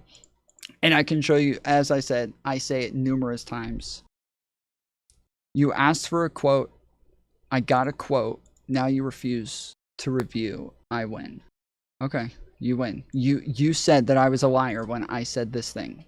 You said I never said this. Your claim, again, your overall claim is that I don't understand. Okay? There is proof that 2 streams ago I said this and I understood. So you're just wrong. Like, that's it. Your overall claim is that I didn't understand and that I didn't say there were 2 arguments. I did say this. I didn't think you'd agree I won. Yes, you win. Well done. You killed it.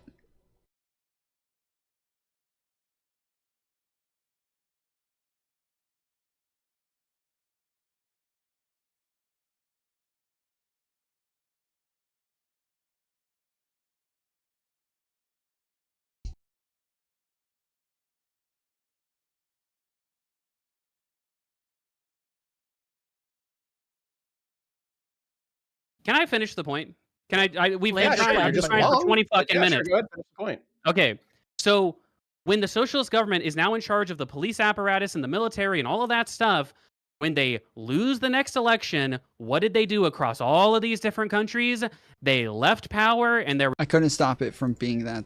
That's what Pisco and Destiny wanted it to be. Yeah, we knew going into it that Pisco and Destiny were like wanting to scream and yell at each other. We also know that like because Econo Boy is the one person here who actually identifies as a socialist, he's going to get a lot of talking time.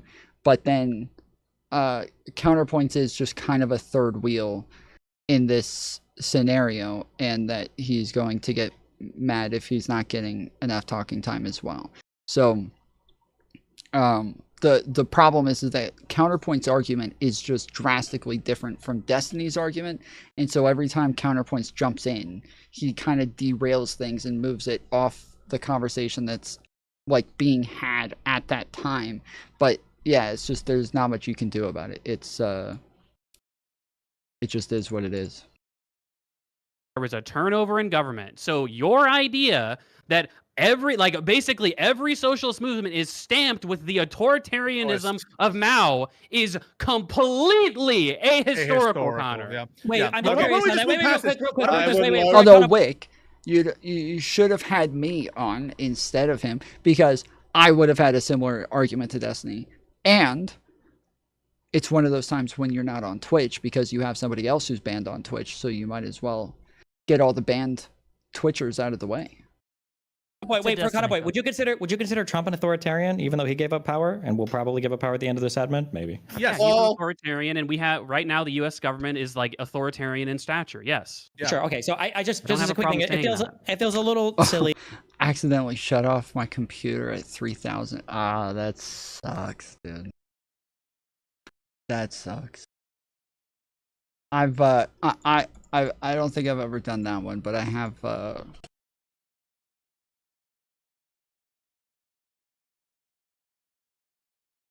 my power goes out pretty regularly while I'm peaking on viewers. I'll have a couple hundred viewers watching and then it just drops. I hit the power button with my foot.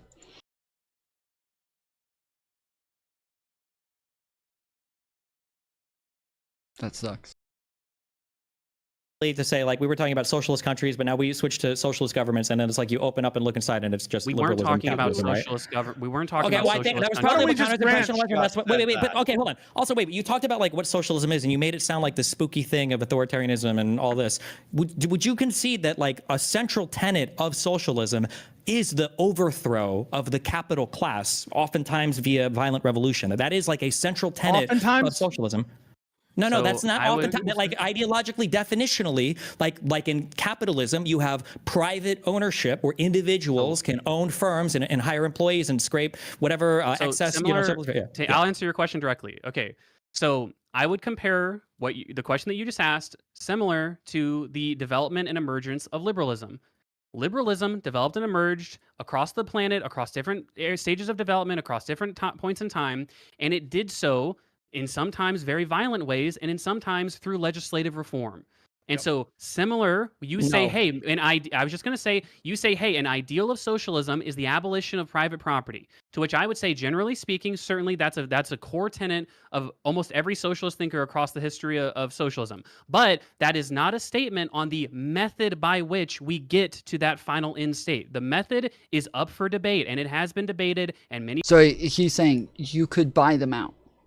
You could buy them out. You could offer money to all of these, all of these CEOs or all of these corporations. You could offer them money to buy them out, and if they refuse, then you just say okay, and then you just keep offering and keep waiting to try to buy them out over time. Which is like obviously like everybody's like, oh, okay, that's it's fine as long as you're not forcing them to take the payment, then that's fine. But yeah, it's obviously that wouldn't work to take over entire industries ever. So many different methods have been used by In what socialists. world? Okay, sure. So just following this like very briefly, in what world is there ever a peaceful revolution where all of capital is abolished? So, what are you talking about? There's, you can imagine. Could you conceive of a Is it world? logically Let me just ask you this: could you conceive of a world where the means of production are entirely collectively owned? Could you conceive of that? I could conceive of that. Yes. Okay. So, and people have said worker cooperatives, national industry, things like that. So we know that things like worker cooperatives and things like national industries and things like state services do exist, and we know that they've come into existence They've come into being with democratic frameworks and liberal democratic sort of processes. Sure. So So far, the none idea- of this is responsive to what I asked. So I'm saying, how would we No, no, abolish all private property without violence? So what I would say is that we would in this theory, we could abolish private property through the same exact means by which we've socialized property in the currently existing world, through the ballot box, through democratic initiative. Do you agree it's logically possible? Stephen, do you agree it's logically possible? This isn't a debate on Is it veganism, and we're not is it talking about what's logically logically possible? possible. Is it- That's not no, relevant to the but what is conversation. Why are you and Destiny simps at Whick? What's wrong with being a simp?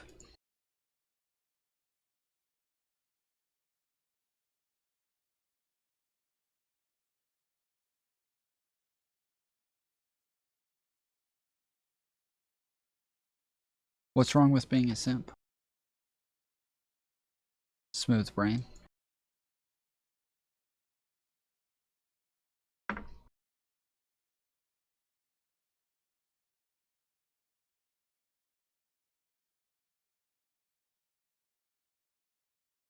We're all simps here.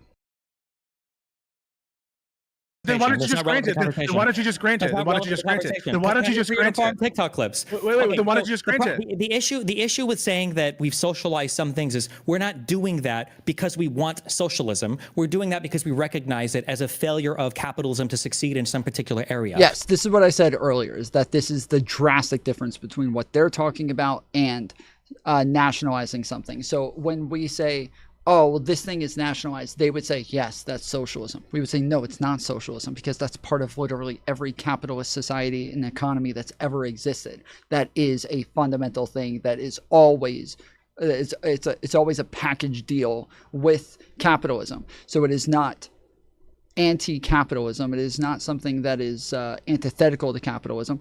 This is always part of capitalism. This is what I said to Econoboy yesterday when we talked about this. Like, this is always a part of it.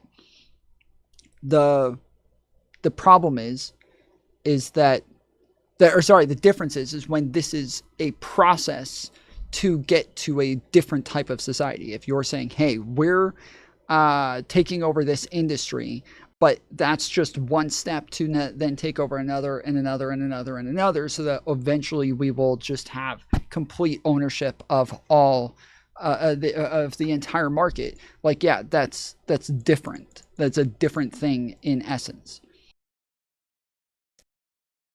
It's the socialist part of mixed economy. Again, I would say it's a social part, not socialist, though, because ist is like ist is adding an ideology, right? Socialist is saying is ideological. It's a whole thought process. So just saying this is a social part of an economy, yes. Socialist, well, no, it's not ideological. It's not some like great ideology that is supposed to change things, but it is social for sure. Tom, do you think MAGA would get rid of VA, USPS, etc.? Maybe, possibly, I don't know. I would say the majority of MAGA, I would say the majority of the Republican Party wouldn't want to do that. When it comes to MAGA, who fucking knows what they want? Like, the MAGA used to promote themselves as like the super pro Constitution party and the group of people who loved the Constitution and American values, and now they're all openly and admittedly against the Constitution. So I have no fucking idea what they want or what they're for anymore. I have no fucking idea. But if you want to move to a fully socialist state of affairs, it seems like that would necessitate, according to what almost all socialists will tell you in good faith, will require some form of violence, right? Because what do they say constantly? Cut a liberal and a fascist bleeds. When the revolution comes, liberals will side with fascists. These are statements that almost every single socialist I've seen, everybody in the media, almost all socialists will say this, right? So in that case, doesn't having this socialist concept in mind necessitate some future revolution? Why don't you make the case that it entails violence? I literally just did. Capital owners never give up willingly their property. I don't know if Pisco wasn't listening. That's what he's saying. He's saying yes. Like, at some point, It entails violence. To some extent, it entails violence, yeah. Property, meaning they will So always fight violently to defend it. This is why socialists say things like the institution of policing exists only to defend capital interests. I can walk you through Babby's first day of social theory if you want. I can do it if you really want. Okay, so this is dumb. This is dumb. So when people say capital is protected through violence, that like the police are just an institution that is there to force people to engage in capitalism through violence. That is the dumb way of saying it. That is the very, very like dumb way of saying it, because it's not actual violence. It's the threat of violence. Because whenever a cop comes to your house to arrest you, they have a gun on their holster, right? And if you don't comply or do what they say, like they will likely use violence to get you to comply. So there is a threat of violence that is there, but it is not violence in and of itself. A threat of violence is not like them enacting violence or engaging in violence. These are different. So I hate it when people say it is violence. Well, no, it's not violence, but it is a threat of violence. That part is true. You want me to, but I think a counterpoint should have an answer. So if what you mean is violence is entailed by the use of the police force, if that's what you mean by violence and enforcing these by all force restrictions would require like enforcement, then I guess it would entail violence. But that's not the violence that you're talking about. You're equivocating violence. What you mean by violence? Yeah, that isn't the same type of violence. It's not. It's not the same type of violence. The threat of violence is not like the threat of violence through police to get people to obey the law is not the same. He is correct. That is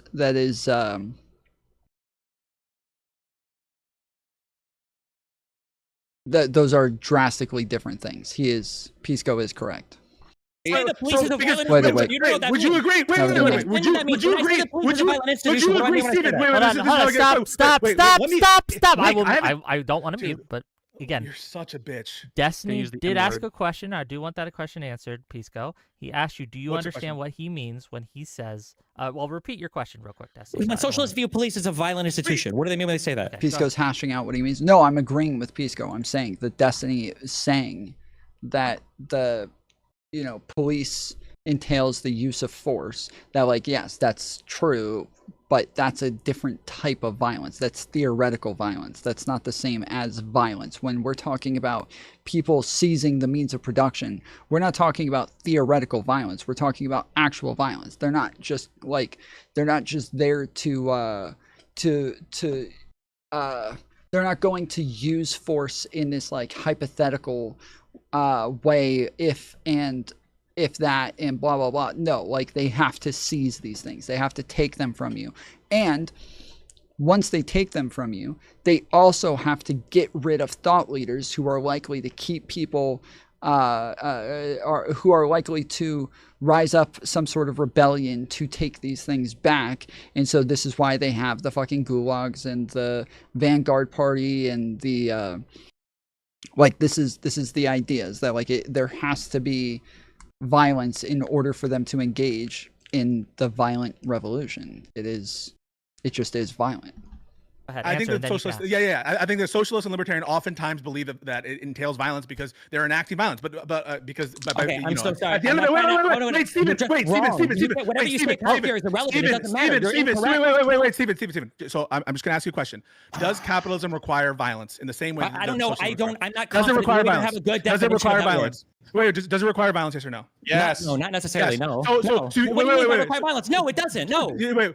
Yeah. See, this is because Destiny included the theoretical violence there, where we're talking about like capitalism requires the protection of private property. In order for you to have the protection of private property, you have to have police who will enforce these laws. So if something is stolen from you, or somebody breaks into your property, police will come with guns and arrest you and put you in jail. That like there is a threat of force there that is protecting private property.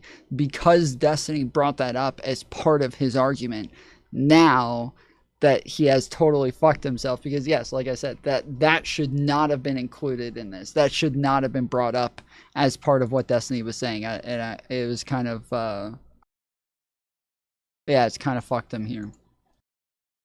Doesn't enforcing private property requires violence. Law enforcement is necessarily violent. No, not necessarily. I don't know. You're asking the most simple question in the world. Is me owning a Red Bull, does that require violence? Not necessarily. Yes, if somebody comes and steals your fucking Red Bull, in order for you to own that Red Bull, there has to be a threat of violence. Yes, that is like... I don't... Destiny's the one who brought this up. Destiny's the one who brought up this theory. I don't know what's going on. Maybe I'm confused. Let me listen to what he said again, because this is... Developed and emerged across the planet, similar private property, to which I would say, generally speaking, certainly that's a core tenet of almost every method by which we get to that. Okay, so just following this like very briefly, in what world is there ever a peaceful revolution where all of capital is abolished? So, could you conceive of that? Cooperatives, national industry, things like that. So we know that things like worker cooperatives and things like national industries and things like state services do exist, and we know that they've come into violence. So what I would say is that ballot box through democratic initiative. Is it logically possible? That's not relevant. Why don't you just grant it? Why don't you just grant it? Why don't you just grant it? Why don't you just grant it? TikTok clips. Wait, why don't you just grant it? The issue with saying that we've socialized some things is we're not doing that because we want socialism. We're doing that because we recognize it as a failure of capitalism to succeed in some particular area. But if you want to move to a fully socialist state of affairs, it seems like that would necessitate, according to what almost all socialists will tell you in good faith, will require some form of violence, right? Because what do they say constantly? Cut a liberal and a fascist bleeds. When the revolution comes, liberals will side with fascists. These are statements that almost every single socialist I've seen, almost all socialists will say this, right? So in that case, doesn't having this socialist concept in mind necessitate some future revolution? Why don't you make the case that it entails violence? I literally just did. Capital interests never give up willingly their property, meaning they will always fight violently to defend it. This is why socialists say things like the institution of policing exists only to defend capital interests. I can walk you through Babby's first day of social media. So that right there, saying that from a socialist lens, that like policing is violently reinforcing capitalism to protect capital and to protect like private property, that this is I guess a socialist theory. Maybe that's all he's saying. Maybe he's just saying it's a part of socialist theory. But I feel like, yeah, him bringing this up as part of like the idea of violence is now him saying that this is like an acceptable way of talking about violence, to where now, yeah, even any sort of like the state existing under socialism will be some sort of violence now. Would you agree? Wait. Would you? That question answered, Pisco. He asked you, do you understand what he means when he says, well, repeat your question real quick. When socialists view police as a violent institution, what do they mean when they say that? Okay, go ahead. I think that socialists, I think that socialists and libertarians oftentimes believe that it entails violence because they're enacting violence. But because I'm so sorry. Wait, Steven. So I'm just gonna ask you a question. Does capitalism require violence in the same way? I don't know. I'm not. Does it require violence? Does it require violence? Wait, does it require violence? Yes or no? Yes. No, not necessarily. No. Wait. No, it doesn't. No. Wait. Doesn't enforcing private property requires violence. Law enforcement is necessarily violent. No, I don't know. You're asking the most simple question in the world. Is me owning a Red Bull, does that require violence? Not necessarily. Wait, just relax. Does the widespread establishment of a capitalist system in America require violence? Violence. Define violence. What do you mean by violence? Violence meaning the use of force to defend property rights. Am I muted? Yes, you have to defend private property. So do you agree with Connor? You agree with Connor, don't you, Stephen? Not really. It's like so you don't agree with Connor. Let me know when I can talk for 30 seconds. Do you know why he doesn't want to agree with you? He doesn't want to agree with you because he thinks that you're making them morally equivalent, and the violence that's necessary to enforce private property rights is not the same violence that's required. Let's not. Everyone is doing this thing. From everyone. Okay, everyone's doing this thing where they're trying to tell like everyone else what their they're saying like Connor's place. Well, Destiny's saying this, and then Destiny will be saying a True. Connor's Although saying this. actually, and I just will say stop. Connor was correct though. There, like those are different types of violence. So, for instance, when you talk about does capitalism, Correct. Is why I said earlier, the fact that he even brought it up, it kind of fucked him because now that's like part of the argument of what violence is. Whereas, he never should have brought this up as part of like what we would consider violence when we're talking about these sorts of revolutions. We're talking about like running around and killing people outside of the law. necessitate violence, and then you want me to say yes to that. Well, that's the same type of violence that any country, socialists included, would necessitate, which is the ability to enforce laws or whatever. But that's different. But that's different than a violence that is necessitated ideologically to prevent things like, say, free enterprise or private corporations, which is the type of violence that socialism would necessitate, but capitalism wouldn't necessitate. That's why I'm saying, what kind of violence do you mean? Why is it interesting? So why is it interesting? No. So Pisco, one second. So Destiny, I disagree that there's a distinction in the type of violence that we're talking about here. So for instance, what I mean by that is that insofar as Base. Okay, so it's a panel. If you don't want to throw elbows on a panel, don't join a panel. What does I don't think it being a panel means that you like just incessantly interrupt and just say random shit. I don't know. I need to make the meme. I need to make the meme and go and I'm gonna do it. I'm gonna do it. I'm gonna go and like add their faces to all of the people from the I'm gonna go and add their faces to the fucking Anchorman thing. I don't like it being a panel doesn't mean that you just like incessantly scream and yell for no reason. I don't know what the fuck is going on. I just wanted You're a vandal that you were brought on to fucking muddy the waters. That's why you're here. Sit for a little bit. I thought. No, it was I'm funny. not. I've been Hold on, no, stop. So, Counterpoints was brought on because the guy I asked initially declined. I thought I had a good point.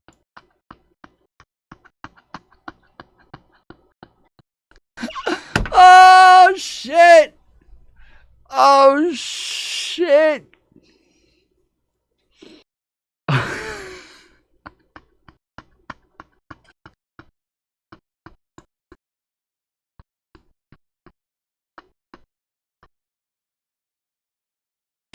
Look at Connor's face, dude. Look at Connor's face. He's like, what the fuck? What the fuck? Did you just say that out loud? Holy shit. Did you really just say that out loud? You brought me on just because the guy that you invited first said no? What the fuck? It's like everybody's faces are just like, oh shit.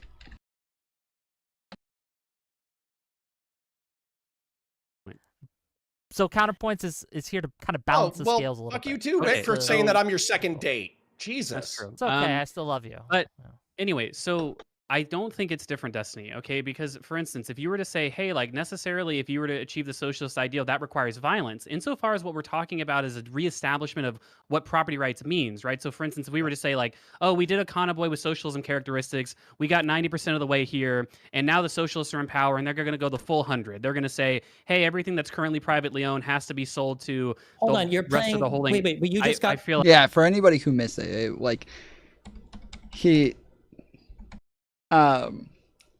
Pisco said, like Counterpoints, you're brought here just to like throw a wrench into this whole thing and distract from the conversation. And Counterpoints is like, no, I'm here to argue. And Whick is like, hold on, stop. No. Counterpoints was invited because the person that I initially invited said no. That's why he's here. What the fuck? Counterpoints was brought on because the guy I asked initially declined. I thought I had a good point.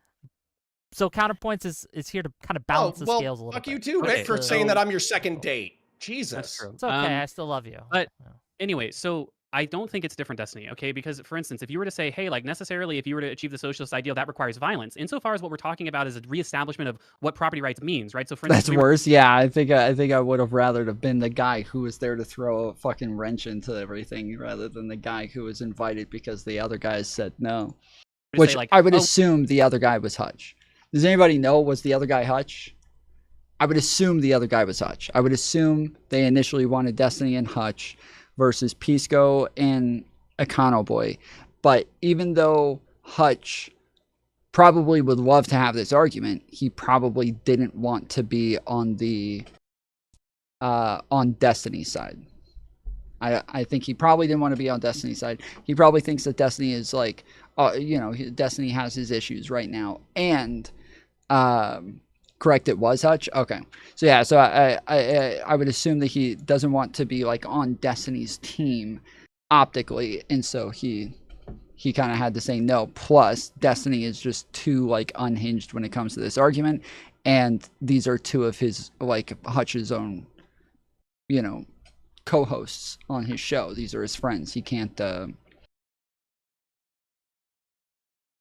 be on Destiny's team when it comes to arguments like this. So thank you, Tally. Well, we did a convoy with socialism characteristics. We got 90% of the way here, and now the socialists are in power, and they're going to go the full 100. They're going to say, hey, everything that's currently privately owned, Which is retarded. Come on, Hutch. No, I mean, I get it. Like, if Hutch said that he was going to separate himself from Destiny, he can't this early on be on Destiny's team, and he doesn't want to like create a bigger split between him and his own panel hosts. Like there's already like a lot of like animosity or a lot of fighting between these guys. He doesn't want to. Pissman said that too. Yeah, and he's arguing against Destiny. Again, that's what I'm saying, is he is against Destiny here. He's fighting against Destiny. But that's very different than him and, you know, Hutch and Destiny fighting against Pisco and Econo Boy. So being on the same team as Destiny and arguing with his own two panel hosts. Like, that's... Now, I do get it, but also lame. Yeah, like, I think I would rather have watched, like, Hutch be on this panel and see him engage in this debate, but I also totally understand why he wouldn't want to be, so I don't hold that against him. one has to be sold to Hold the on, you're rest playing. of the holding. Wait, but you just got. I feel like I didn't even get to the. No, because you hold on, because you just skipped all the hard part. If you're going to tell me that how do we go from 90% public ownership to 100% public ownership, that's not very hard to do. You have a majority stake in every single company in the entire country. The question is, how do you get to 90% without expropriation? Also, I hate this too. If you guys ever go on panels, if you guys are a content creator and you guys ever go on panels, don't turn off your camera when you walk away. Don't do it. Okay? Don't turn off your camera when you walk away, or when you have to do something. Don't turn off your camera. Leave your camera on, walk away. Turning off your camera makes it to where you go to the bottom and it shifts everybody else. And especially if you want to do like editing afterwards, like lots of times I would want to go and like edit where everybody is. But if I do, and then at some point somebody turns off their fucking camera, everybody moves, and now any sort of editing that I did is totally off, and I have to go redo it all for the short amount of time that was fucked. And so yeah, it's very annoying. Don't do it. Don't turn off your fucking camera. Just leave it on. Do whatever the fuck you're gonna do. So you get to, okay, first of all, I'll just say this briefly. If that's the harder part, then it's surprisingly achievable. Norway has literally already socialized 2/3 of their nation's wealth. They already like have collectivized 2/3 of the national wealth. What about the firms? Now, wealth is not. Wealth is. Why did you say that? I can't tell if you're being intentional. The only now. reason, so I can answer your question directly. Wealth, my question very specifically was, how do you do it without expropriation? To have 90% owned firms. Yeah, use Norway as an but example. you talked about wealth. I'm not talking about wealth. I'm talking about firms. The reason why, so a lot of the firms in Norway are still privately owned because Norway doesn't have as developed a capital market as the United States. So shockingly, if the United States had Nordic institutions for collectivizing wealth, we would be much more able to socialize our domestic economy than those economies, because a lot of the companies. What? Wait, what? Yeah, use Norway as an but you example. talked about wealth. I'm not talking about wealth. I'm talking about firms. The reason why so a lot of the firms in Norway are still privately owned because Norway doesn't have as developed a capital market as the United States. So shockingly, if the United States had Nordic institutions for collectivizing wealth, we would be much more able to socialize our domestic economy than those economies because Again, I talked about this earlier. Norway has like a drastic advantage in the way that they've done things from the beginning. The United States has not done these things from the beginning. These are so different. But I don't even like when he's saying like the market is different for how they collectivize wealth. Like, yes, the Nordics have done things in just a drastically different way. It's not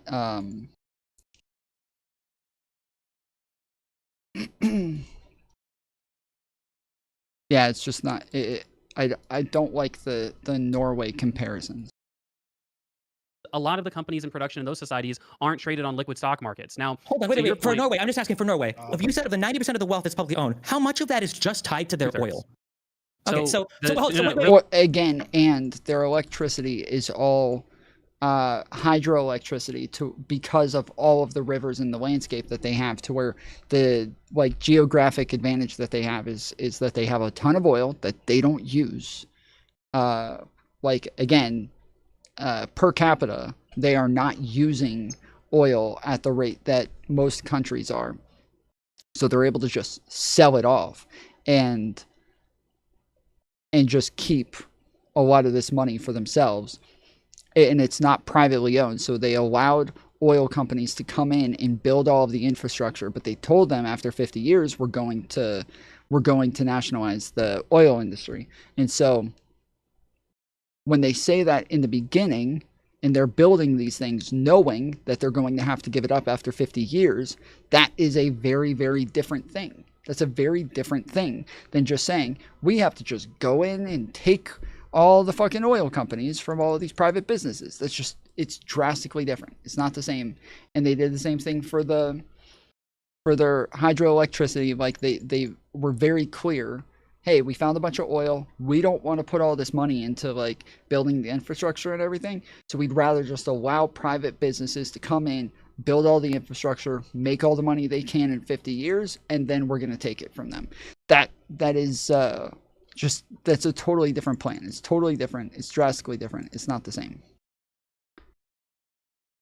Really, what you just said was a total lie, right? I want to answer your question. Who the fuck cares? Because controlling 90% of a broad market that's invested across a whole separation of multitudes of industries is way different than just socializing your means of energy production. No, that's not what Norway.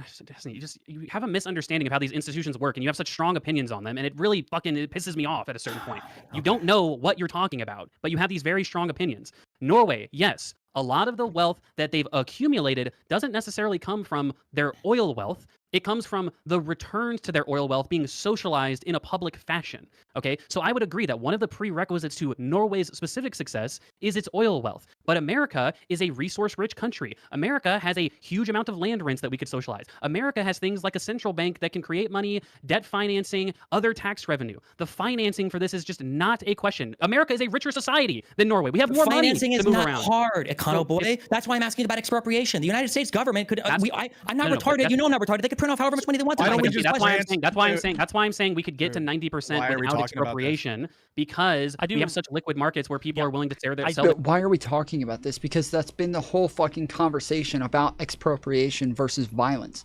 That's been the entire fucking conversation. How do they take control of these private industries? That has been the entire conversation. Again, Norway had this part of their plan.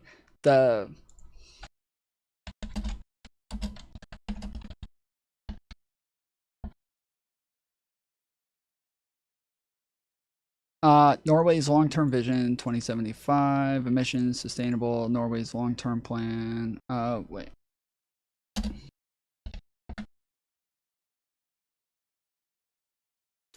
Norway's 50-year plan for oil. Norway, a major oil and gas producer, faces challenges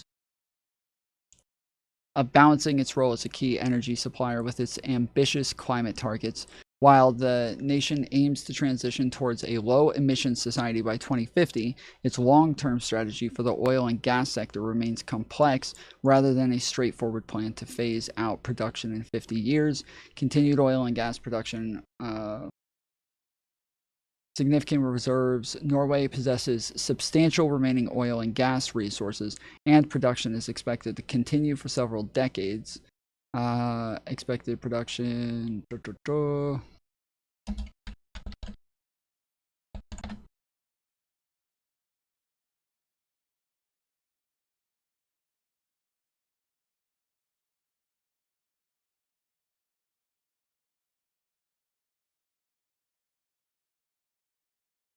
The nationalization of oil supplies refers to the process of confiscation of oil production operations and their property, generally for the purpose of obtaining more revenue. Do we have...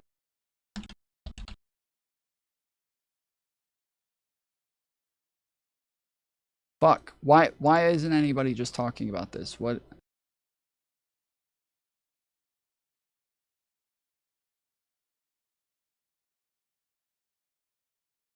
When oil was discovered off the coast of Norway in the 1960s, the Norwegian government quickly moved to set up a mechanism to sell leases to and collect revenues from companies looking to explore and develop this resource. Within a year, the government also created a state-owned oil and gas company to develop expertise in the extraction and sale of petroleum products and to provide employment for the Norwegian people. The mission of the new company, later named State Oil, was to help Norway do more than just collect revenues from the ownership of a resource, but to also participate in the downstream gains that could be realized from what seemed likely to become a huge part of the country's economy. In 1962, Phillips Petroleum gained permission from Norway to explore for oil and gas from the Norwegian continental shelf. In 1969, Phillips discovered one of the largest offshore fields in the world, in a field named Ekofisk, that was located in the Norwegian portion of the North Sea. This discovery started a boom in NCS oil and gas fields, as more than even large fields were discovered on the NCF over the next decade. To establish national guidelines for this new asset, in 1971, Storting Norwegian Parliament approved a national petroleum policy. The basic principle of the policy included national control, the development of a national oil industry, a requirement that all producers bring all petroleum ashore onto Norwegian soil, and the establishment of a state-owned oil company. The government's policy also established that the state was to have 50% ownership in every production license, generating funds to compensate the country for the extraction of its resources. The policies adopted by the government were summarized as the 10 Commandments of Norwegian oil policy and became known internationally as the Norwegian model. Norway's entry into the oil market in the 1970s turned out to be financially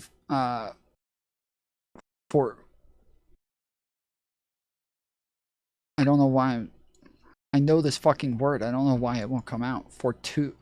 Fortuitous. Fuck. I kept wanting to say fortuitous.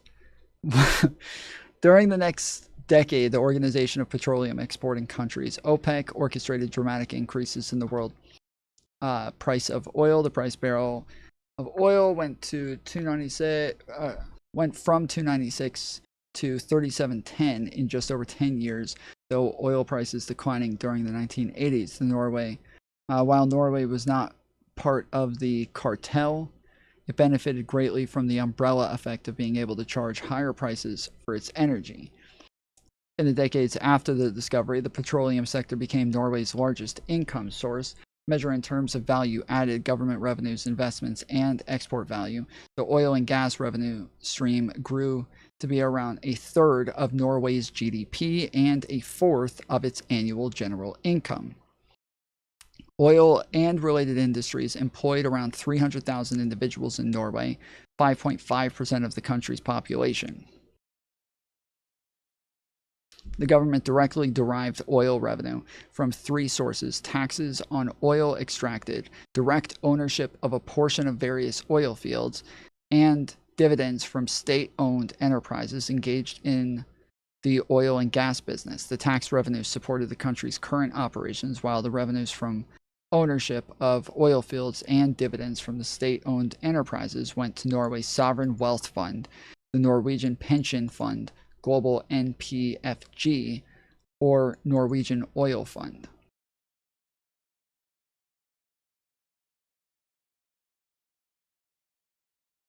So yeah, they also have rules on like how much you can spend. I think it's not allowed to go above like 3% of their budget. So lots of politicians normally will come in and just start promising that they're going to spend a lot of this money to give it to the people, which is something that happens in like Saudi Arabia a lot, is that they have a lot of oil coming in for government funds. And so what they do is they end up promising all of these people things so that they can try to gain favor with everybody for all of the more like for all of the like government abuses that the humanitarian abuses that they all suffer, and they're kind of all paid off over and over and given things from the government from oil money, so that they're not, so that there's never like a revolution against them or anything.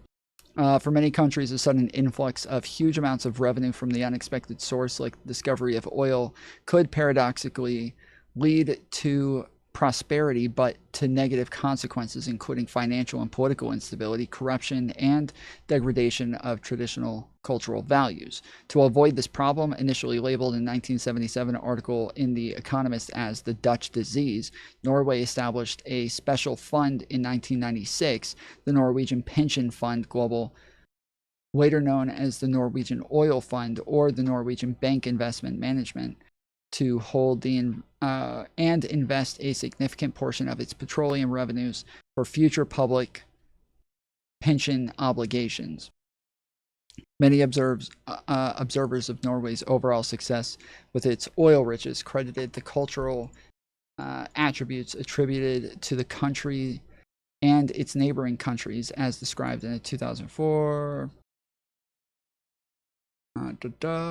NBIM's existence and growth came from Norway's long-term view of its petroleum revenues. Each year since then, the government added to the fund the revenues derived from the oil fields, with the plan of withdrawing only expected earnings from the fund and leaving the capital intact to benefit future generations. So that's what I was talking about just a second ago. To accomplish this goal, the government instituted a spending rule that allowed the country to take only 4%. Oh, I thought it was 3%. Is it 4%? Of the NBIM's assets each year to help fund the country's current operations. By 2020, the NBIM had become the largest sovereign wealth fund in the world, valued at $1.2 trillion, roughly $250,000 per citizen of Norway. So this is what I'm talking about. This is a drastic difference. They have a huge benefit. This is just this is very different. And then on top of that, as I said, they also started moving towards green energy a lot earlier than everybody else, to where they weren't as dependent on the fossil fuels that they were pulling out of the ground. So they didn't need them as much and were able to just kind of sell them all off to other countries at higher prices, to where they were able to just gain a lot of benefits. And then on top of that, again, they have the just rivers everywhere all throughout Norway, to where everything is run off of hydroelectric plants, so that it's not they're not using all of these other types of energy, but instead just using the fucking rivers that run through their mountains. So they just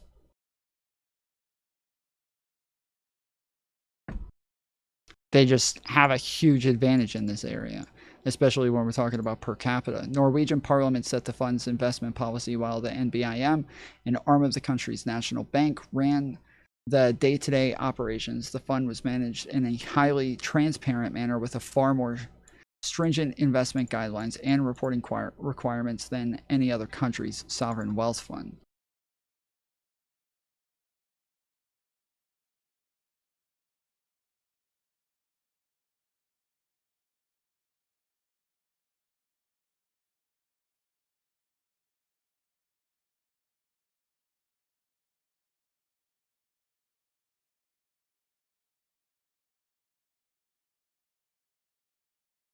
Let's see what Norway did with its oil and we didn't. Oh, you motherfucker.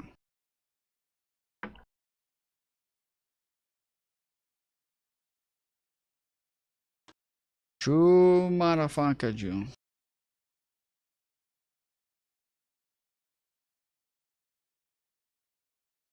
There's literally nothing here. Oh, it's okay. Yeah, you have to subscribe. Well, fuck are you?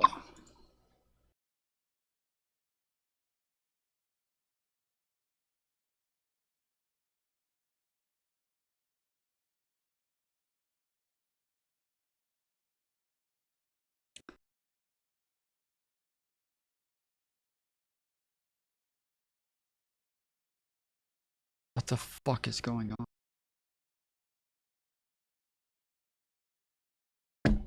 Alright, never mind.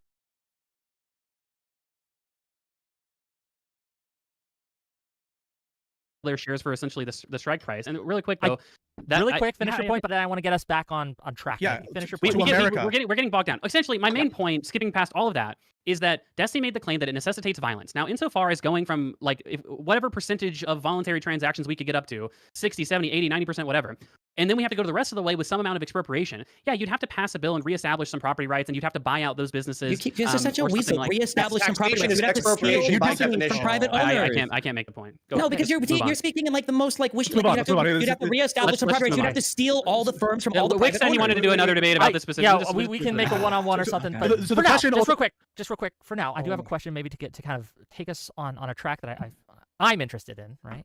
Wait. Let's Whick, just hold on a second. Why don't we grant that socialism only means what Steven means and what Connor means? So let's put aside the semantic. So if what you mean is by socialists are specifically Marxist-Leninists who wants to do this mass expropriation, then agreed. Then agreed. They shouldn't be in the halls of democratic power. Where's our disagreement? Okay. No. Hold on. This is another problem between liberals and progressives, and I'll be very calm while I articulate this.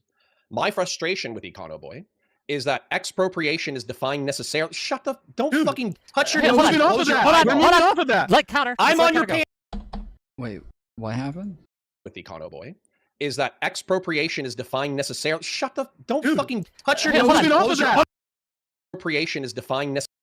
My frustration with Econo Boy. Is he talking to Pisco? I didn't know who the fuck he was talking to. I don't know what you're asking for, Clay. Is that, did you want this link? Boy, is that expropriation is defined necessarily. Don't fucking touch your nose. Hold on. Like counter. I'm on your panel, you bitch. I can talk when I fucking feel like it. This isn't the Pisco and Destiny hour, you fucking dickhead. Yes, but again, the problem is that like we're talking about like violence, and it just keeps going off course.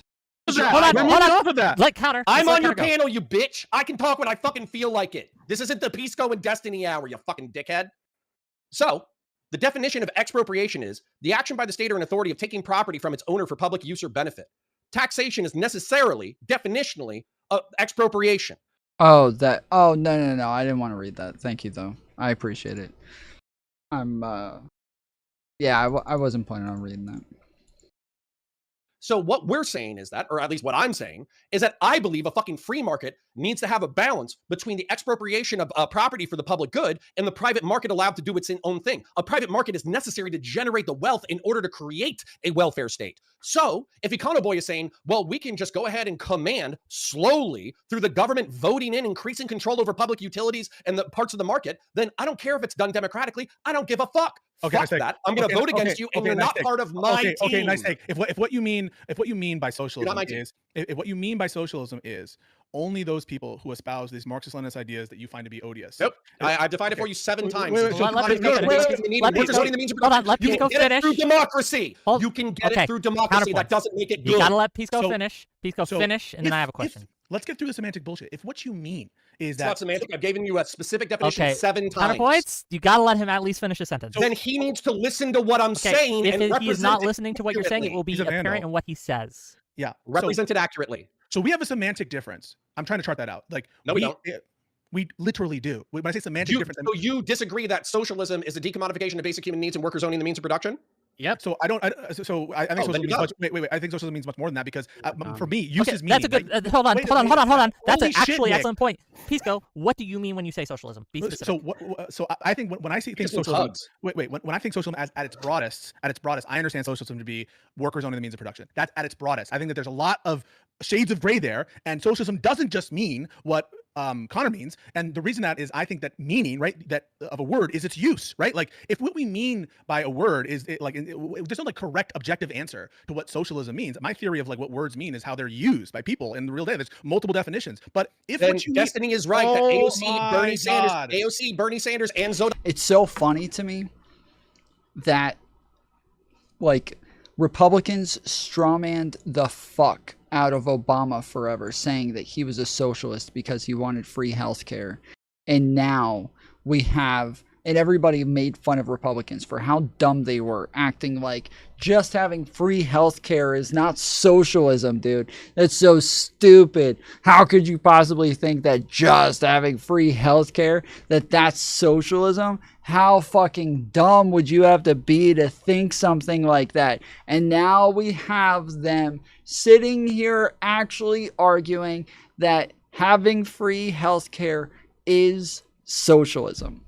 This is fucking wild, dude. This is fucking wild.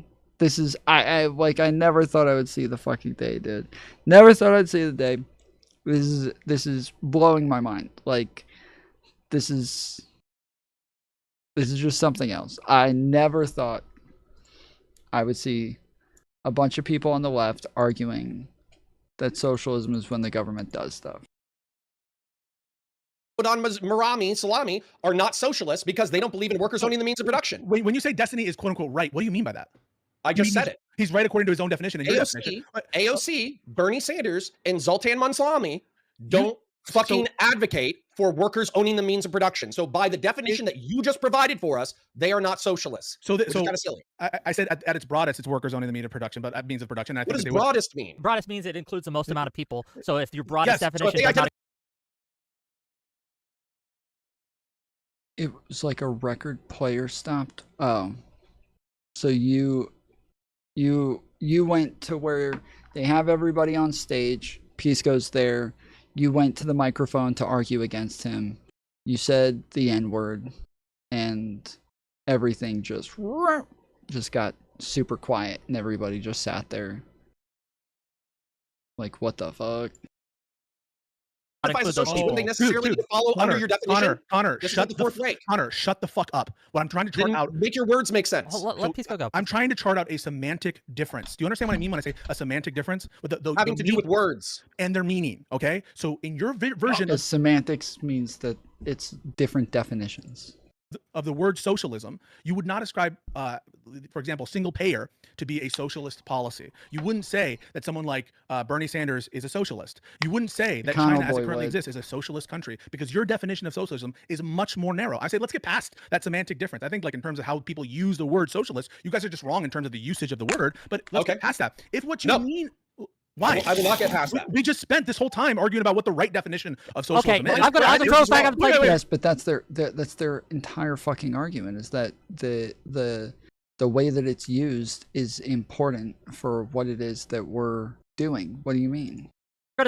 You both are going to circle the drain Oh, again. right, you're wrong. Hold on, stop. We are going to get to a more, I think, disagreement. So you're using it. I think that you guys have a proprietary definition. I think you guys have a proprietary definition of the word socialist. That isn't how people use the word, and it's not charted in. Before we move on, I want to articulate why this is important. I think that you, in a Econo Boy, are, I'll be rude, even though I love you, I think you are useful cock sleeves for tankies. And so you're trying to expand you're trying to expand the definition of socialism to mean I'm not nice, trying- redistributive social services. Sorry. So I don't like it when you do that, and I disagree with you. You're here to give cover to Stephen, and that's fine. But I just want to be very clear. What cover has been given? I've argued with you directly. You're trying to make the conversation. You're trying to make the conversation. You're trying to make the conversation. Okay. You're trying to make the conversation impossible. You're making the conversation impossible. I've contended with every single argument that you've given me. You're making the conversation. You're making the conversation impossible. I'm gonna Wick, please. Pisco is going to finish. He's going to finish his point. He's going to ask his question, and then we're going to see if it goes anywhere. And if it doesn't, I have productive ways we can go. So but counterpoints, hold on real quick. Counterpoints, if you can't control yourself, you will be controlled. Okay? I will mute you.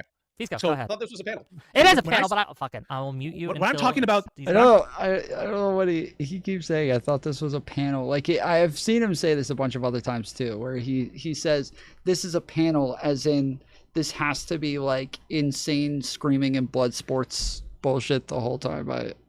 I generally don't I don't enjoy those, but I know that's kind of his gimmick. I'm talking about the meaning of a word. I'm really just asking what the ordinary usage of the word is. Like, in terms of what the definition ought to be, if there's any ought to what a word is, it's like, well, how do people use the word, right? So that's what I take to be a semantic difference. And you saying you have a vision of the usage of that word, socialist, which is much more narrow than my conception of how that word is used by ordinary people. But we can put aside that, right? Like, let's put aside this semantic difference about what words ought to mean or what they actually are in any objective sense. And let's just get to the meat of it. If what you mean by socialist doesn't include AOC, doesn't include Bernie and their policies, doesn't include what I think most people would take to be socialist policies, then, and it only includes people like Marxists, Leninists, and Maoists, then yeah, then what's the disagreement? So did I, Wasted. So did I. What the fuck? They shouldn't be included. Disagreement. You asked a question, I'm going to answer it. I feel like I am using a narrow and tailored definition because I think that the people who self-identify as that and actually have read the text related to the ideology, that's how they self-identify. And I think that they are using Like, literally everybody here except for Econoboy came up during that time. Like, literally all of us. We were all there. We were all on the Hippy Dippy panels, the Prime Kai's panels, we were all part of that, but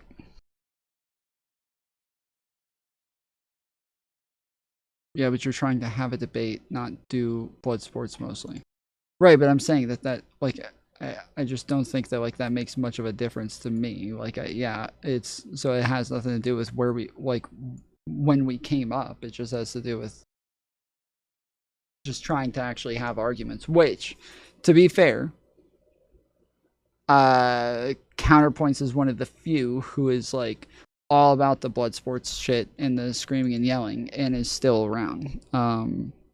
Yeah, he's one of the very few that stuck around after most of that shit went away. Progressives and liberals and social democrats, and they're conflating these terms back and forth so they can expand at which point they are relevant in the modern social parlance. And I believe that you and Econoboy are helping them, and I don't like it, which is why I'm here to tell you I don't like it.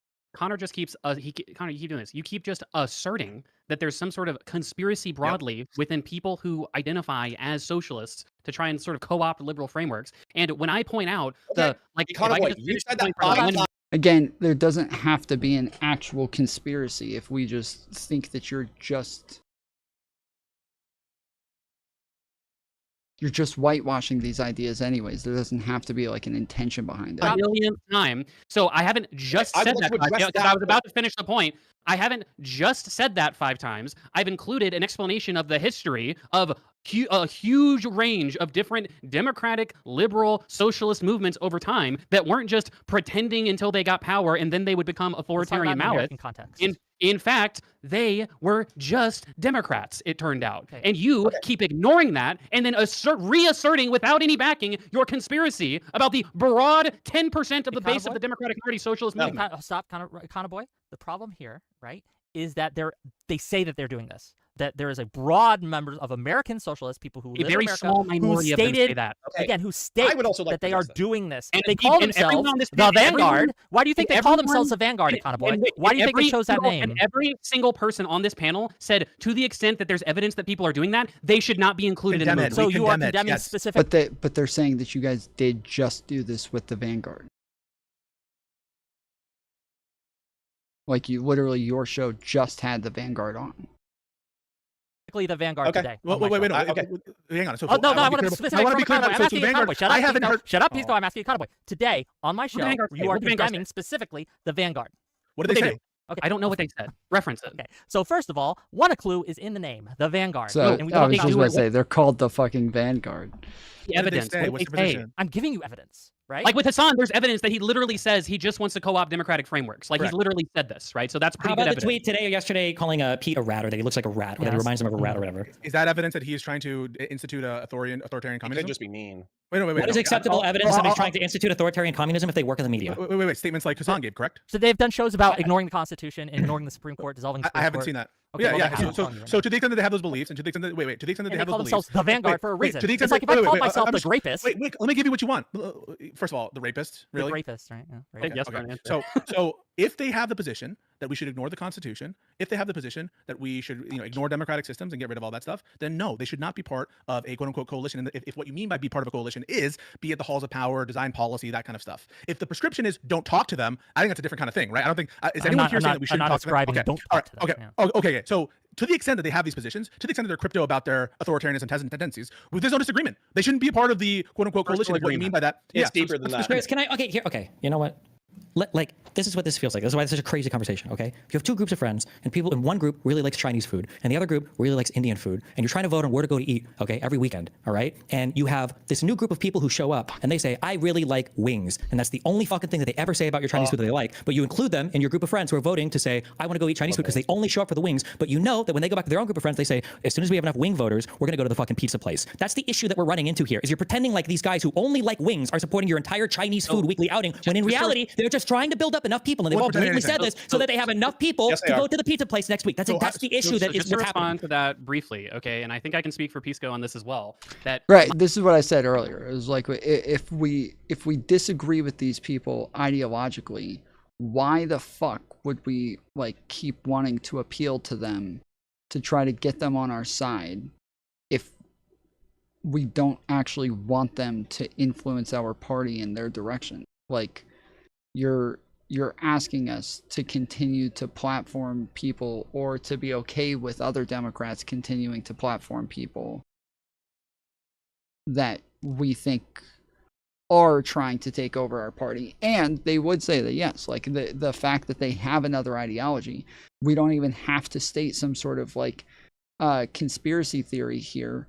We would all agree that, yes, these people would like to take over the party in this way. And so that's, yeah, it's just kind of annoying. my point is that that is true with the great minority of people that call themselves socialists. And I understand. Destiny, I know you're going to say the media figure. You're going to say, yes, and you're going to say that of all the voters or whatever. I'm talking about the entire media apparatus. That's why earlier I asked you, can you give me a single person in the media apparatus that identifies as socialist that also supports the Democratic Party? But then Destiny, okay, so to address your point extremely directly about the entire socialist, I'm Whick. I was he just about asked for to one answer a individual. No, he said that's why I asked you, but I'm addressing his actual point, Well, which was I about want the you media to apparatus. answer if you can. You want a separate question? I honestly don't know. I don't know. Okay, It's that's probably fair. the case Wait, that almost isn't that everyone problematic? If you're No, now that's- identifying as a socialist, and you think That's of a different point. That's a different no, point. it's the same question that I asked earlier. It's central to the point that I just gave right now. I asked you for a single person that says they actually like Chinese food, and all you can give me are people who support $15 minimum wage or wings, who really want to go to the pizza place, which is have the Vanguard Party, which is why they're called the Vanguard, which is why they shit on Chinese food or the Democratic Party over and over and over again, and that's an issue. If we're talking about media figures who call themselves socialists, in terms of like of them who sims for the Democratic Party, it's certainly not a long list to the extent that I could Google and find names right now for you. But so I would agree with that. And so I've already said, and everyone on this podcast seems to be in agreement, that to the extent that many people, and it is a problem, flatly, it is what you're describing is absolutely a problem. To the extent that people in the media space that do that, do the exact things that you and Connor and Whick have referenced, Pisco and I are in complete agreement. It's not that we just disagree, it's that we are in complete agreement that these are not people who should be part of the inner party, who should be part of strategic discussions, who should be part of the messaging of Democrats. What I have said, and this is my last sentence before I guess Connor wants to go, is that people like this should simply be used as other platforms for Democrats to engage in for the purposes of fundraising, for the purposes of spreading their message. If Democrats want to go on Hassan's show or the Vanguard or Brianna Joy Gray or fucking Kyle and Crystal show, then they should do that because they should even gave these alternative media species, Sure, but you they understand aren't part of the inner party. Sure, but you understand that it undermines the fuck. Wait. You understand that it undermines the fuck out of the Democratic Party if we're saying that all the good things that we support. I call myself a socialist, and I think all the good things that have come from the Democratic Party have come because of socialists. And also, all of the media people that call themselves socialists fucking hate Democrats, and they constantly attack the Democratic Party. You agree with the Econoboy? It's not that simple, bro. I know you really like the yes or Do no, you but it's agree not with really that Econoboy? simple. It's not that Do you agree? simple. No, I don't. So to Destiny's question, I don't agree with you, Destiny. So to your question, Destiny, I do fully agree that it is a problem that there is a disconnect between the typical socialist politician and the typical socialist media figure. I do agree that that's a problem. Okay. The only thing that started this entire discourse for the last week was what I said was I just don't think that these alternative media socialist media figures have that much of an effect on electoral outcomes for democratic socialists and for liberals broadly. Okay. And Wait, I think I that don't we know. can generally What is the? Can I ask you then? Like, so when you look at like the 40-point drop in say like Dearborn supporting the Democratic candidate, do you really think that none of these alternative media spheres have any influence whatsoever on? I would they're never just say, completely irrelevant, or I would never say something so stupid as they don't have any influence or that they don't have some determination of the outcome of elections. Okay, I would never say that. When it comes to Dearborn specifically, I think that it is more sensible to say several things. Number one, I would say that generally speaking, it seems like a lot of Muslim immigrants revert to their, not revert, but like there's like a coming to the mean of the average American conservative view over time as they assimilate. You see that with other immigrants groups as well as Muslim Americans. Number two, I think that you see that with Muslim Americans specifically, they are particularly sensitive to the Israel-Palestine issue, and whoever was in government, it blew the fuck up during a Democratic administration, and so there was a lot of reactionary sentiment with that issue in a lot of Muslim communities. I think that generally explains that reaction. Sure, but two things. One, so you said that it was a problem. I'm not going for gotchas here, okay? I don't give a fuck about gotchas. I don't Yeah, give a fuck. I'm not looking it's for not a gotchas. Yeah. But the issue is that all of these elections are so close. So if we agree that it is a problem, and then we talk about how I don't think I don't know. Or never mind. That was edgy. Wait, do we have a disagreement? I don't think that they reverted. Wait. I don't think that they reverted to the mean in one election cycle when it came to voting issues. Okay. I think that if you want to say that they voted because they were super energized by the Israel-Palestine issue, it doesn't make sense to me that they would vote for Jill Stein. Because if you really cared about that issue, I think that the clear choice, even if you think they don't handle it as well, would have been the Democrat candidate over the Republican candidate. So the fact that there were so many people, but the fact that there were so many people in the center left saying, or not center left, so many people in the left-wing media apparatus all saying they're both the same, all protesting the DNC, all protesting all the Democratic candidates. Isn't that a problem? I think we agree it's a problem. Wait, stop. Why does he keep repeating? Is it a problem?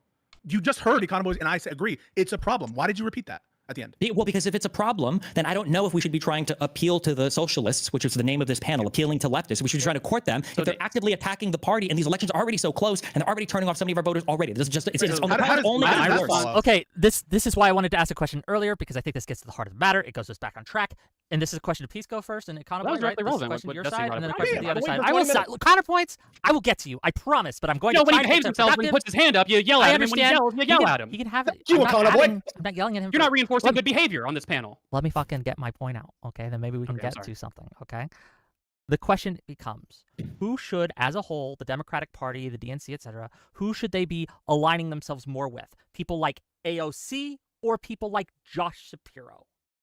Yeah, I don't understand how that is related to what Stephen was just talking about, right? So we agree. So I thought This he was is considered a circuit breaker question. I'll answer the question directly. So to answer the question directly, I think that because socialists are about 10% of the Democratic base, generally speaking, the platform and the types of candidates that we put forward should probably tilt moderate if the only thing we care about is absolutely maximizing our vote share. Okay, and winning elections. Now, yes, fair enough. Okay. Now I'll say two things. I'll say that that's not necessarily always the literal only thing that we would care about. Now it's obviously very, very important. But then number two, just because they're only 10% does not mean that we should completely ignore them or treat them as Nazis or completely ostracize them from the movement. That they have to also be appealed to, because the Democratic Party is a party of centrists, moderates, like what you could call like moderate tilt left people, slightly more tilt left people, progressive people, and socialists. Every single one of those groups needs to be represented. If we can demonstrate that by excising or what do you mean by that excising? What do you mean? What do you mean by that? I'll explain once I ask a question. Well, wait. Okay, wait, hold on. I love you, but we're the two that are debating this topic, right? So Whick might have his feeling of it. When I say excise, we're talking about the media environment. If you call yourself a socialist and you constantly shit on the Democratic Party, Pisco, now I'm happy that your messaging evolved on this. Yesterday you were saying you should go on places like Hassan Stream to fight with them. Sure, that's fine. I agree with that. Nobody, I don't think anybody would disagree. Wait. You just heard something change. What changed? That before it seemed like you were a lot more lukewarm on whether or not Hassan is like kind of an ally, or whether or not those types of people. No. You find me one place where I said Hassan is an ally. You can't. I never said that. I'll comb through your entire vibe. I don't know. Listen, the same way that you've been in this space. I don't even know why Destiny allowed him that argument. He never said that he said it. He said it felt that way, and so that's what they were parsing through. never said that he said it. Now he's like, find me one place where I said this thing that you never claimed I said. Why is he just granting that? It seemed like you were a lot more lukewarm on whether or not Hassan is like kind of an ally. It seemed like you were a lot more lukewarm on it. Not you said you want to work with Hassan. You said he's an ally. It seemed like you were a lot more lukewarm. What changed? That before it seemed like you were a lot more lukewarm on whether or not Hassan is like kind of an ally, or whether or not those types of people. No. You find me one place where I said Hassan is an ally. You can't. I never said that. I'll comb through your entire vibe. I don't know. Listen, the same way you've been in this space for 2 years and you can't remember a single thing Hassan has apparently said. I'll say I don't have your exact quote here, okay? But all I'm saying is that it shouldn't be the goal of Democrats to appeal to the center fold of what socialism is. What do you mean by excise? What do you mean by excise? I don't know what you mean by that. If somebody calls himself a socialist, if they constantly shut out the Democratic Party, then you don't treat them like they're part of your party. Wait a second. No. So now we're so different. If someone calls himself a socialist, because you agree Bernie Sanders calls himself a socialist, right? We're talking about the media sphere. Okay, media. But Econoboy calls himself a socialist. Sure. So we should excise him from the party, correct? If Econoboy was coming on my platform, it's not a yes or no question. I don't even know what part of your life you would, even in your lawyer school shit, you wouldn't have picked up on this yes or no autistic bullshit. So I don't know where any of this comes from. Answer the fucking question, bitch. Answer the question. Answer the question. Are you going to excise Econoboy or no? Answer the question. I'm answering the question. If Econoboy was coming on my stream, it's probably generally right now it's going to be a fight over things, like we are right now. Yes. And when Econoboy earlier said, "Oh, we should go home and stream and hash out something," it's going to be a fight over stuff. Somebody who identifies as a socialist when the entirety. Should we excise him from the party? That's not what we mean. If somebody is running a show or running a program and they call themselves socialists, earlier I asked you guys, can you name a single one of these people that don't constantly shut on Democrats? And you guys couldn't think of a single name. I would say yes. That is the subject. Essential. Should I stop Live and Learn? Should he be on the podcast Live and Learn? Should I excise Econoboy? If all you guys are going to start supporting socialists, yes, you should. It should be on Live and Learn. Wait. So you think that Econoboy, we should not be platforming Econoboy because he labels himself a socialist? Is that right? Econoboy is like he's like moving in the direction of there. Much the same like Sargon of Akkad was like moving in the direction. Actually, think inviting Hassan to the DNC is a fine idea. Wait, did they say not to invite him to the DNC? So even though Econoboy labels himself a socialist, is that right? Econoboy is like he's like moving in the direction of there. Much the same like Sargon of Akkad was like moving in the direction of being a neo-Nazi. So even though Econoboy gives you his understanding of what socialism is, he explains himself just as a way I assume that Bernie Sanders and AOC would. Even though he says I'm not a Marxist-Leninist, even though you smeared him as saying he's anti-democratic when he isn't anti-democratic. So even though he caveats all what he means by the term socialism, just because he labels himself socialism, you think that he really shouldn't be on Live and Learn? Yeah, no, I wouldn't platform him. You guys do what you want with your platform, but I wouldn't want to platform him and say, hey guys, go check out their podcast later. Where anti-democratic party people like the Vanguard will be treated as friends and allies that'll come on to shoot the shit for a while, and then immediately they'll go after their own platforms to relentlessly shut on the Democratic Party. So why are you hanging out with Myron Gaines? Do you deny that any of that? So why are you hanging out with Myron Gaines? Because every single time I hang out with Myron Gaines, it's a combative interaction. Okay, so like, but wait, hold on, you recognize how stupid I was. You acknowledge like when I hang out with Myron Gaines, it's combative, right? Wait, but you guys have a nice conversation, right? You platform him, you have a nice conversation. Yes, but it's combative. Nobody comes away from my stream where I'm like, hey guys, make sure you go check out Fresh and Fit. Like they have a lot of cool shit. You guys have been going back and forth. So just to be clear, when the Vanguard came onto the podcast, they were challenged. They were challenged, correct? Wait, can we get him to agree that? Were they challenged, Stephen? Barely. Barely, you fucking nitpicking fuck. What do you mean they were barely challenged? It did feel like it was Hutch challenging them and everybody else kind of agreeing with them, or at least arguing with Hutch more than they were arguing with them. That's what it looked like.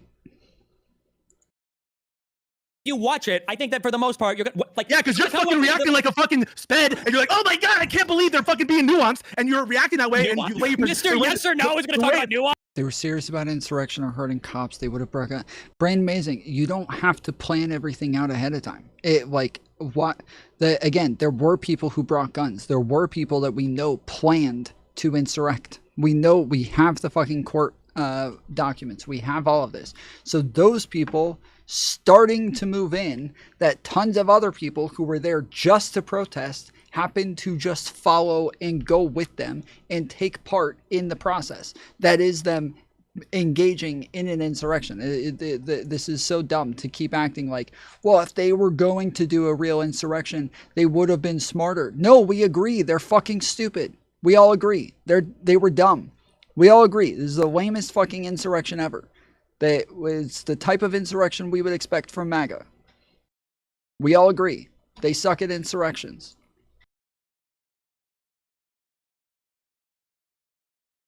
The way that you're fucking presenting it makes people think that, oh, we're socialists, we're economists socialists. But no, we absolutely challenge them on specifically on the point of hold on, let Pisco give us an example of where he challenged, where you challenged specifically Pisco. Specifically on the point of Manchin, specifically on the point of student loans, Stephen, you agree we did challenge them with facts and logic, correct?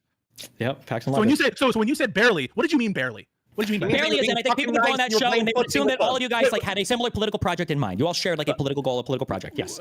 Okay. So why do you get that impression when we're disagreeing with them on specific issues? Because hold on, fuck this. Everybody else is talking for 30 fucking minutes. I've had my goddamn hand up for 30 fucking minutes. There needs to be some variety on this. It doesn't scare me like this. Nobody's talking about scary, dude. Nobody's talking about scary.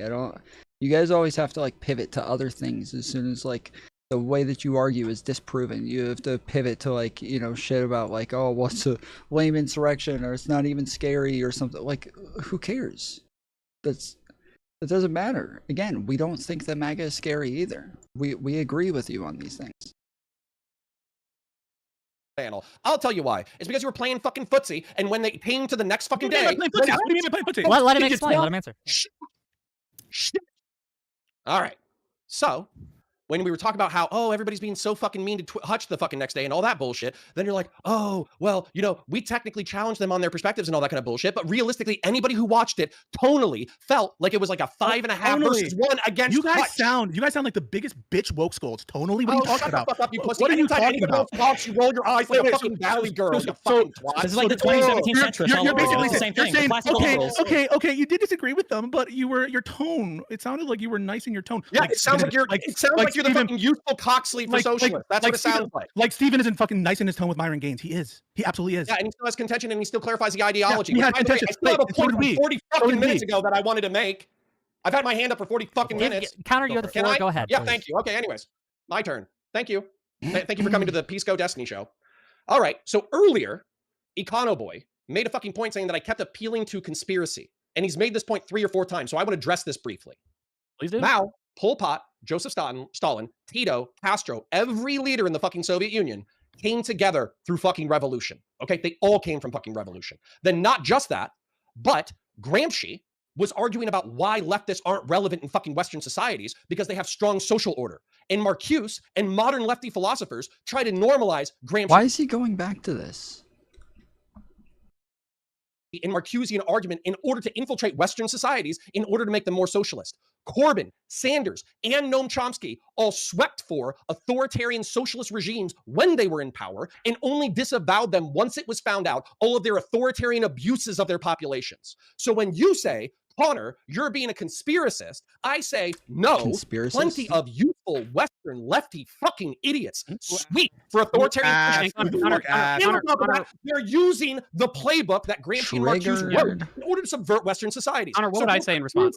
Of conspiracism when conspiracy is documentable in the words of the people who espouse this philosophy. Let's see if you've been listening. Let's see if you've been listening. Let's see if you've been listening to what I've been saying. What do you think I would say in response to that?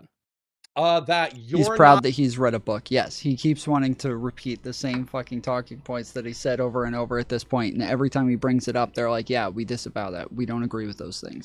And then he just brings it up again. They're like, yes, again, we still disavow that. We don't agree with those people. We think those are bad ideologies. For anybody who agrees with that, we think we agree with you guys on them, but not all socialists. And like he keeps going back to the same fucking things over and over.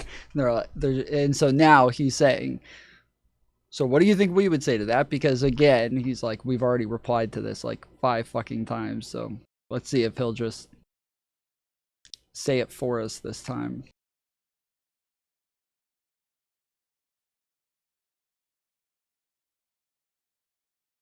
Not like them.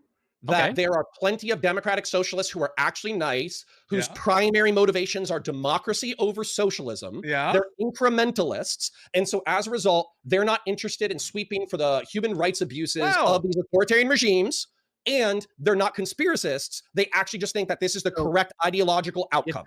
So if you understand that that is true, and that is at the very least my point, then we've already admitted, we've openly said multiple times that Certainly, there are a portion of socialists historically and a portion of socialists that live in America that do have these kind of like ulterior motives, right? The thing that I've said is well, two things. I've said number one, that historically that is not the great majority of socialist movements, that there's at the very least a massively disagree with meaningfully that large assertion, but continue. divide between those two different, methods you could say of socialism. And in America, I don't think that even close to the great majority, I don't think even 80%, not even 90%, probably 99% of the 10% of people that vote for Democrats that call themselves socialists, they don't engage in that. So I just don't agree with this. I just don't agree with this. Again, when we're talking about like the most popular theories of socialism, we are talking about Marxism and Marxist-Leninism. Like, I just don't agree with this, that the majority of them do not believe in this shit. I just fundamentally reject this argument.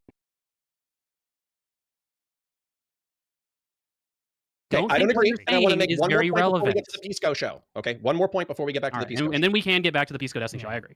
Okay, so if I told you that I was a democratic fascist and I believed in political corporatism and flexible authoritarianism, but I don't agree with the mass slaughters, and as a matter of fact, I'm like a human fascist. I don't want to do ethnic divides, and I don't want to do racial divides. I actually want human beings to be put into a political corporation, a body, and I want flexibly authoritarian governments or whatever. You would probably still call me a fucking idiot, because even though democracy was my primary virtue, fascism is still a dog shit ideology, right? The question that I would ask you is there a robust history of people calling themselves fascist?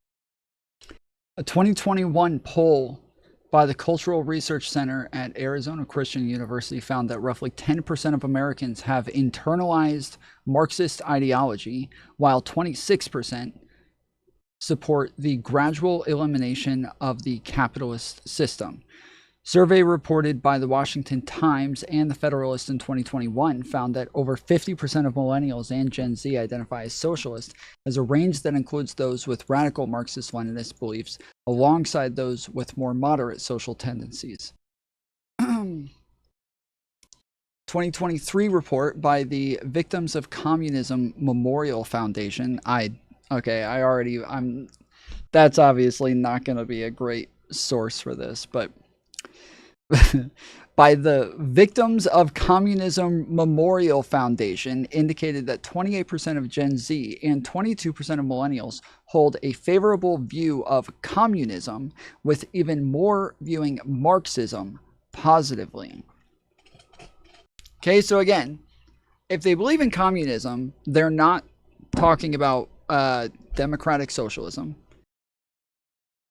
And if they believe in Marxism, they're not talking about democratic socialism. Marxist-Leninism, not talking about democratic socialism. And this seems to be the majority of these people.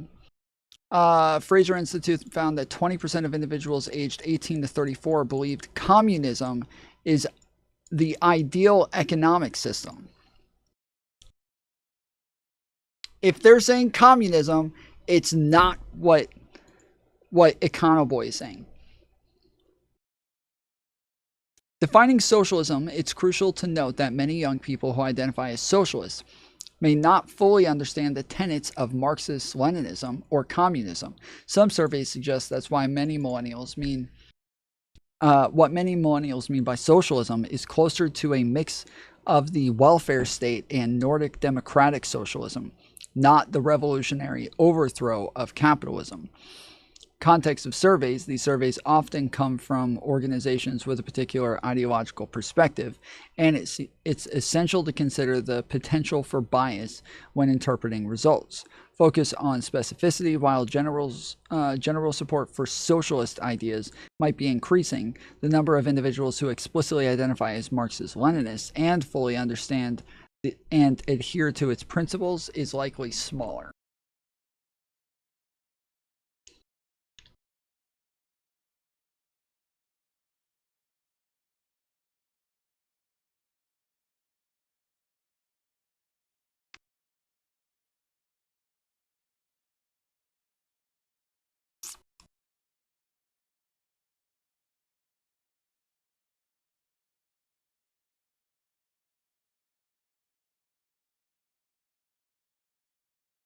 Two surveys recently reported by the Washington Times and the Federalist concluded that over 50% of millennials and Gen Z identified as socialists, ranging from socialist preferences and tendencies to radical Marxist beliefs.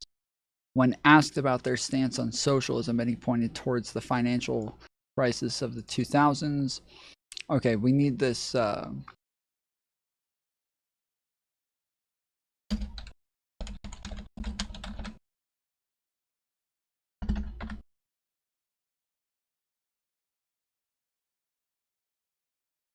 We need this Washington Times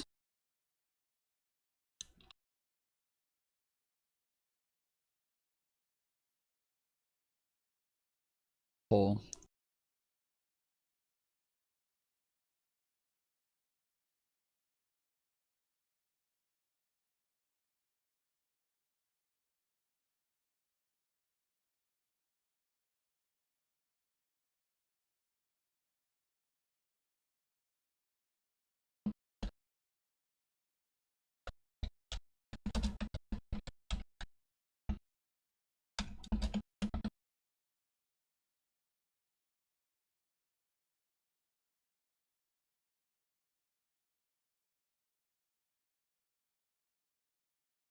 Americans are suddenly rejecting Biden's radical socialism. Okay, yeah, I don't really care about these people's polling anymore. If that's what if they're saying Biden has radical socialism, what the fuck?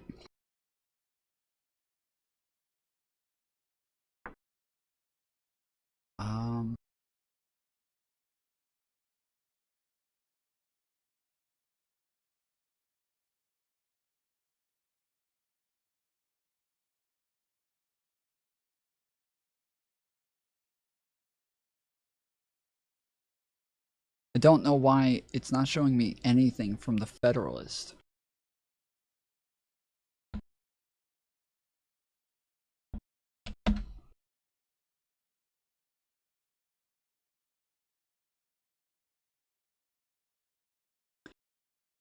"2021 YouGov survey reported that the Victims of Communism Memorial Foundation referenced Washington Times 49%.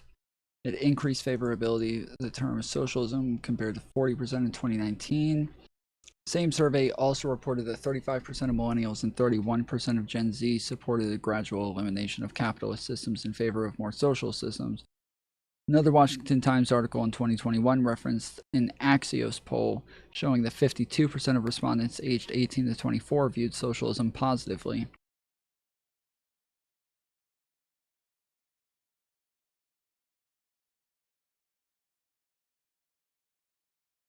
Okay, so let's see.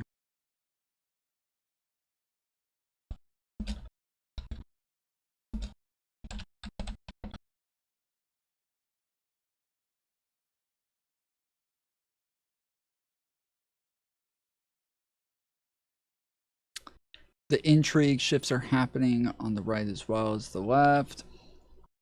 Just 66% of Republicans and GOP leaners aged 18 to 34 have a positive view of capitalism, down from 81% in January of 2019 when first polled on these questions. 56% of younger Republicans say the government should pursue policies that reduce the wealth gap, up from just 40% 2 years ago. 1%. Socialism has positive connotations for 60% of Black Americans, 45% of women, and 33% of non-white Republicans. Those numbers have grown over the past 2 years from 53%, 41%, and 27% respectively. Only 48% of women view capitalism in a positive light, down from 51% 2 years ago. Today, 18 to 34 years old are almost evenly split between those who view capitalism positively and those who view it negatively.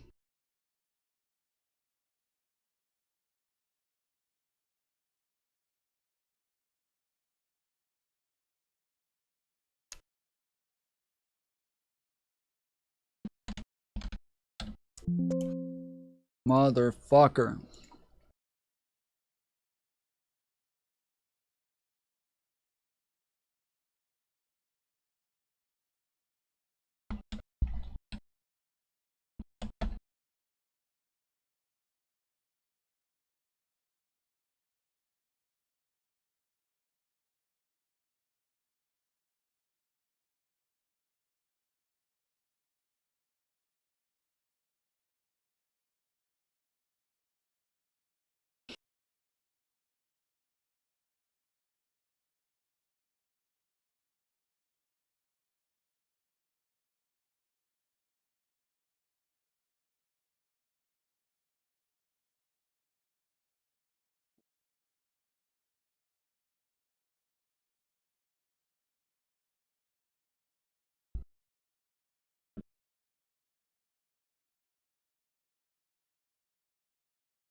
Must be understood clearly that it merely represents the opening stages of the struggle for class consciousness. The development of socialist consciousness is not an automatic process. It is not enough to simply be opposed to the evils of capitalism. Youth and workers who wish to overturn the capitalist order must make a conscious turn towards revolutionary Marxism. So yes, these are even like articles that are written by people talking about the fact that there's a growing number of people who are starting to lean towards democratic socialism, and that it's their job to radicalize these people into the Marxist ideology so that they're willing to engage in a revolution.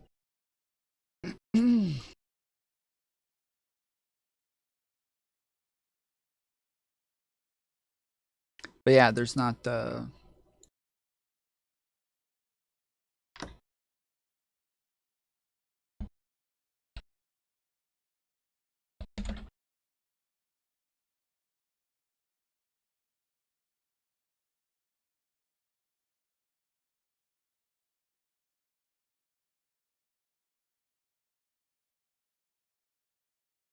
I think this is what we read earlier.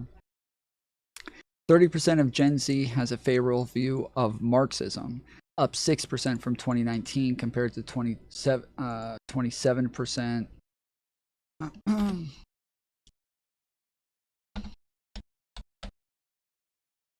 But that's all it is favorable view. So it doesn't really tell us much. Fascist and then winning elections and then leaving after they lose elections, and you couldn't answer yes to that. You couldn't answer yes to that. But I can absolutely answer yes to that. Then we'll go back to the drama show. Okay. Last point. I think the reason why I think it's like a house cat versus a lion. Okay. Wait, do you recognize what I just said? How house cats have been psychologically studied. Hold on. House cats have been psychologically studied that if they were capable of eating their owners, they would. Okay, You're just trying to say socialists are pussies. I know your game. I think that Western socialists are house cats. They cannot eat our faces, so they won't eat our faces. But I think if they were the size of a fucking jaguar, they would start eating our faces. And with that, Pisco start yelling at Destiny some more. I want to give it to Pisco. I'm trying to hear the criticism of what we did with the Vanguard, and it sounds like Connor, you identified it, and earlier in our conversation as well. Tonally, it was footsie. Is this your problem with what we did on the Vanguard, Stephen? That's just it. Okay, I think tonally. Yes, Stephen. Go ahead, Stephen. So tonally, I prepared more for the Hassan stuff than the Vanguard stuff because I'm more familiar with his content. But like for instance, when like you immediately and easily would eat the idea that like I would prefer Hassan over Trump as president in a system with absolutely no constraints. Like that's you can go to Hassan, but I just want to get clarity on this. So as you sit here, do you have a problem? Totally, my impression with the Vanguard. Yeah, he's going to you do have an issue. Okay. My impression was that almost all of the pushback there was coming from Hutch, and I think that's why you guys fought about it the next day, is because Hutch felt like he was kind of on an island there, and that while you guys did disagree with some points like the student loan thing, you were very quick to make a whole bunch of what I would call insane concessions about Biden, whether you're calling him Trumpian or whatever because he gets mad at the attorney general or whatever else, and that seems weird to do, almost minstrel showish in front of a couple of people who are literally hardcore like socialists who shit on Democrats constantly. That's surprising to me. So you acknowledge that we did disagree with them significantly on the student loan point. You acknowledge that I said you can't bully Manchin. Do you acknowledge I said that? And yes. I supported Hutch on that. And you also acknowledge, by the way, that I supported the notion that Biden had great policies and that they were downplaying, for example, the Inflation Reduction Act and other measures, correct? Yep. So I did vocalize. Do you acknowledge that you are giving me exact quotes and what we're criticizing is the tone? You acknowledge how pointless that is, right? So that's what I'm just asking. So is your problem the tone of the disagreement and what we're doing? The problem is that it seems like you guys share a political project when I would argue that the socialist movement in general and all of the media figures, the Vanguard included, do not share a political project. That while you obsess about building bridges with them, all they do is shit on your candidates in exchange. We will never have a scenario with the Vanguard or any of these other people like, oh, we should try to build bridges with more moderate Dems. It will never happen. Is one of the problems the tone? Is the tone one of the problems? Yes. Okay. Yes. Yeah, he said yes, Pisco. So really quick, let me ask Destiny a question. So, would you say that I was going to say, how many times does he have to say like Joe yes? Manchin What the fuck? versus the ideological disposition of a guy like Joe Biden? Would you say that they share a political project? Yes.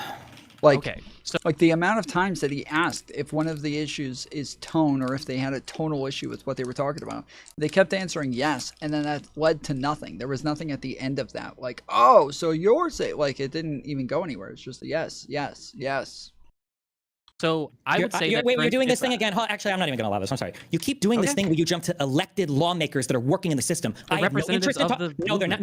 No, they're literally elected representatives. Destiny. What the fuck? They're not representatives of an ideological movement. Stop. They've won an election in a particular district. That's it.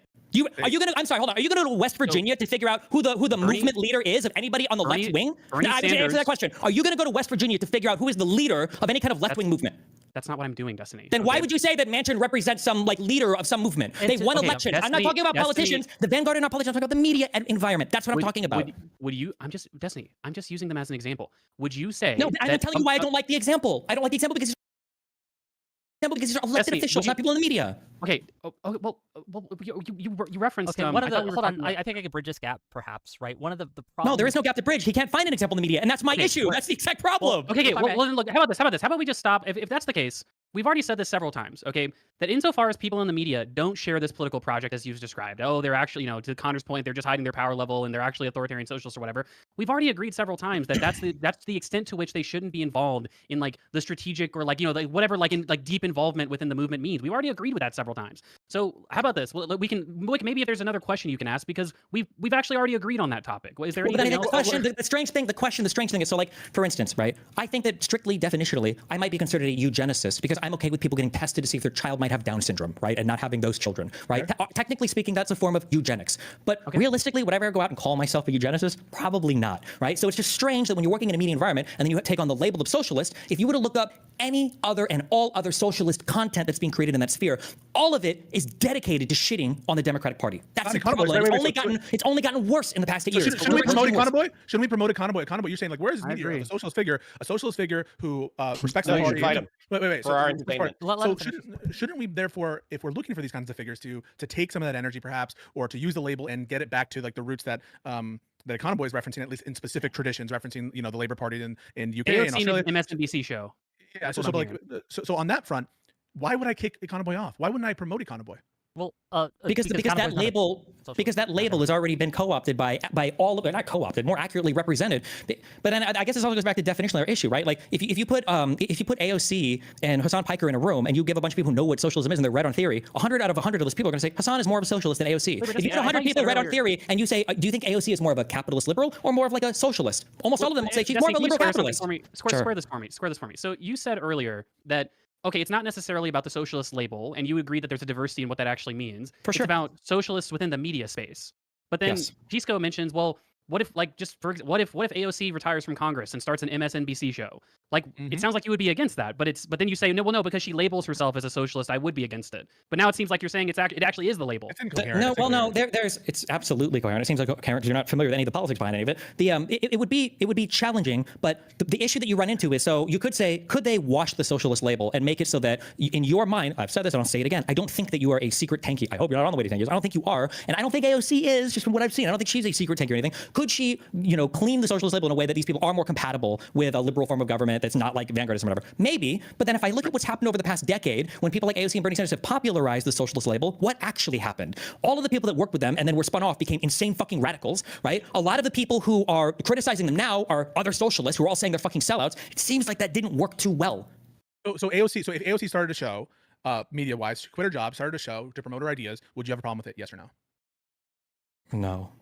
Okay, so you don't have a problem inherently with someone having the socialist label. This is gonna drive me fucking crazy, dude. This is gonna drive me crazy. He's literally just re-asking questions that have already been answered over and over, and then he does this like yes or no thing after they've already answered it. I don't know what the fuck is happening.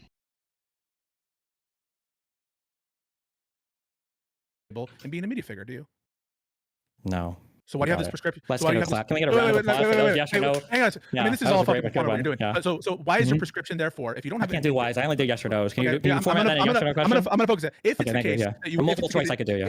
If it's the case that you wouldn't have a problem with AOC if she stopped being a politician, became a media figure, and started a show, why then? So you don't have a problem with the principle. Why would you have a prescription that we should kick Econoboy off the show because he's? Steven, hold on. I have an important question. Steven, I have an important question, and you need to answer it yes or no. Okay. Do you think that Nick Fuentes should be able to have a TV show? Nice cover for Steven. So Yes, Steven, I guess, Do you think yeah. no. Do you think that Nick Fuentes should be able to have a TV show? Nice Probably meeting. it's a free liberal country. These are right? actual questions. These are. Oh yeah, no shit. This was an Pisco, actual but the reason why I'm question. asking this question, hold on, It's pointless, Pisco, it's a pointless apparently you can't question, understand yeah. where this is going. No, I'll go ahead and explain it because you don't understand where this is going. Wait, actually, wait. The reason- Can I real quick? This is real quick. You go right after. This is a really important point. Hold on, you go right after I swear. Okay, this is if you would have asked me 10 years ago, should AOC run as a far left progressive and never use the word socialist? I would say absolutely yes, and we would all be better off for it. That's what I would say. Not the question. Not the question. Hold on. I do want to hear where Kyle is going. Go ahead. Yeah. Wait, why? Why aren't you going to make Steven answer the question? The point. You guys are running cover. Hold on, stop. What question did he not answer? No, he memed. No, come on. You know he memed there. You know he memed there. You know. Wait. I'm making a point. Stop. I'm making a point. He's like a white blood cell. He's a white blood cell, and he's trying to stop this because you know. No, I'm not. This is my point. This is my point. Conrad had a legitimate point. On the answer to the question whether or not AOC should make a TV show has no bearing on any other part of this conversation. There was a retarded question. It's called an internal critique. It's called an internal critique. Hey, dipshit. It's called an internal critique, dipshit. It's called an internal critique. What is it? You had a standard. Wait, and everyone knows. Holy shit, Connor. Everyone knows your standard. Your standard was, I don't really have a problem using the socialist label if you're a politician, but I do have a problem with it with your media figure. So I'm testing your logic. I'm testing your standard. You're not testing it. You're taking a person who's going from being a politician to being a media figure who happens to also be the most popular left-wing person in the United States of America. It's obviously not the standard. You're going to the outer perimeter of the outer perimeter of things. So why don't you answer it and distinguish it? So why don't you answer instead of memeing out of it? I already did answer. Do you forget the question? Did you get the answer? I already said yes. If you want to do the show, I guess you could, but I don't think you should use the label socialist and get harmful to the country. No. I'm not asking. I know you're not asking because you're only interested in the narrow yes or no questions to go down your particular dialogue tree. This is why. You have a prescription that we should kick Econoboy off the show because he used the socialist label. That's your prescription. You actually want the name of your show is Live and Learn, not Suck and Learn, right? So you literally want us to kick Econoboy off because of the label. I'm trying to test your internal consistency, and you're sewing the fuck out. We're not here to test my entire internal consistency. Why wouldn't we do it? It's not preposterous. I asked you guys earlier if you can name a single other socialist figure in media that supports the Democratic Party, and neither of you dipshits can name even one fucking person. You can't even name one person. You sit here swing out about whether I should be appealing to the left. You can't even name one. Econoboy. Wait, is Econoboy an example? No, he's not. Why? So we shouldn't kick him out. He literally just fucking converted. Holy shit! For just converts, we shouldn't enforce this kind of. Do you think the Nazis? Hold on. Do you think the Nazis can have a positive influence in our media sphere to push people? If I could, you mean logically possible? Then yes. Okay, wait, hold on. Do you think that there might be at least one person that could help the Democratic Party or help people get elected? By the way, identify as a Nazi right now. Also, let's say, by the way, AOC identifies as a Nazi right now. Do you think that Nazis can help the Democratic Party? No, wait, I'm just asking. Hold on. I just want to say, do you think that a Nazi could have a positive influence? Yeah, do you see how retarded this fucking question is? If I might be, you mean logically possible? The answer is yes, but let me just put it to you, right? So your standard was that right now we should actually kick Econoboy off of the podcast because he uses the term socialist label. You wouldn't say the same for a politician. You wouldn't say the same for a politician. Again, he didn't say that as like a normative prescription. He said because it was called Lib and Learn that he's not even a lib. So, yes, that would make sense that you would remove him from a podcast that's literally supposed to be for liberals. But now Pisco keeps arguing against it as though it's this like moral prescription that he's making. Running for office, and so you were given the example of a politician who stops being a politician, becomes a media figure. Should we treat them similarly? So, like, if AOC said, "Hey, I want to be a part of Live and Learn," and I'm like, what the fuck? You can't. I waited 10 minutes. You will wait as long as I want you to wait. You will wait as long as I want you to wait. You know where this is going. You know that's why they won't let me finish the question. The question is, if we kick out, if you answer the question, you can ask the question when I'm done. If we kick out Econoboy and AOC's like, "I want to join Live and Learn, guys," should we say no? Okay. No, hold on. Before you guys go on another fucking 20-minute fucking thing, Steven, write down the question. So I'm not white blood selling, so you can answer the question. If AOC wants to join the show, should you say yes? Okay? So write that down so Pisco can't accuse me of white blood selling. The point that I was making, for those of you who have 80 IQ in the fucking audience, is that Steven, as far as I know, is a liberal, meaning that he believes in freedom of conscience and freedom of speech, meaning that socialists... Hold on. I'm not done yet. Thank you. I'm not done yet. Thank you. I love you. Shut up. So if you ask Steven, hey, should a socialist be able to create a TV show? 99% of the time, he's going to say yes. The same way that I presume with Fuentes, even though he's an evil, nefarious Christian nationalist. No one's talking about. He's still going to say yes to the fucking No one's talking about the right to make a show. No one's talking about your legal. You guys are all talking past each other. This is frustrating. This is frustrating. This is frustrating.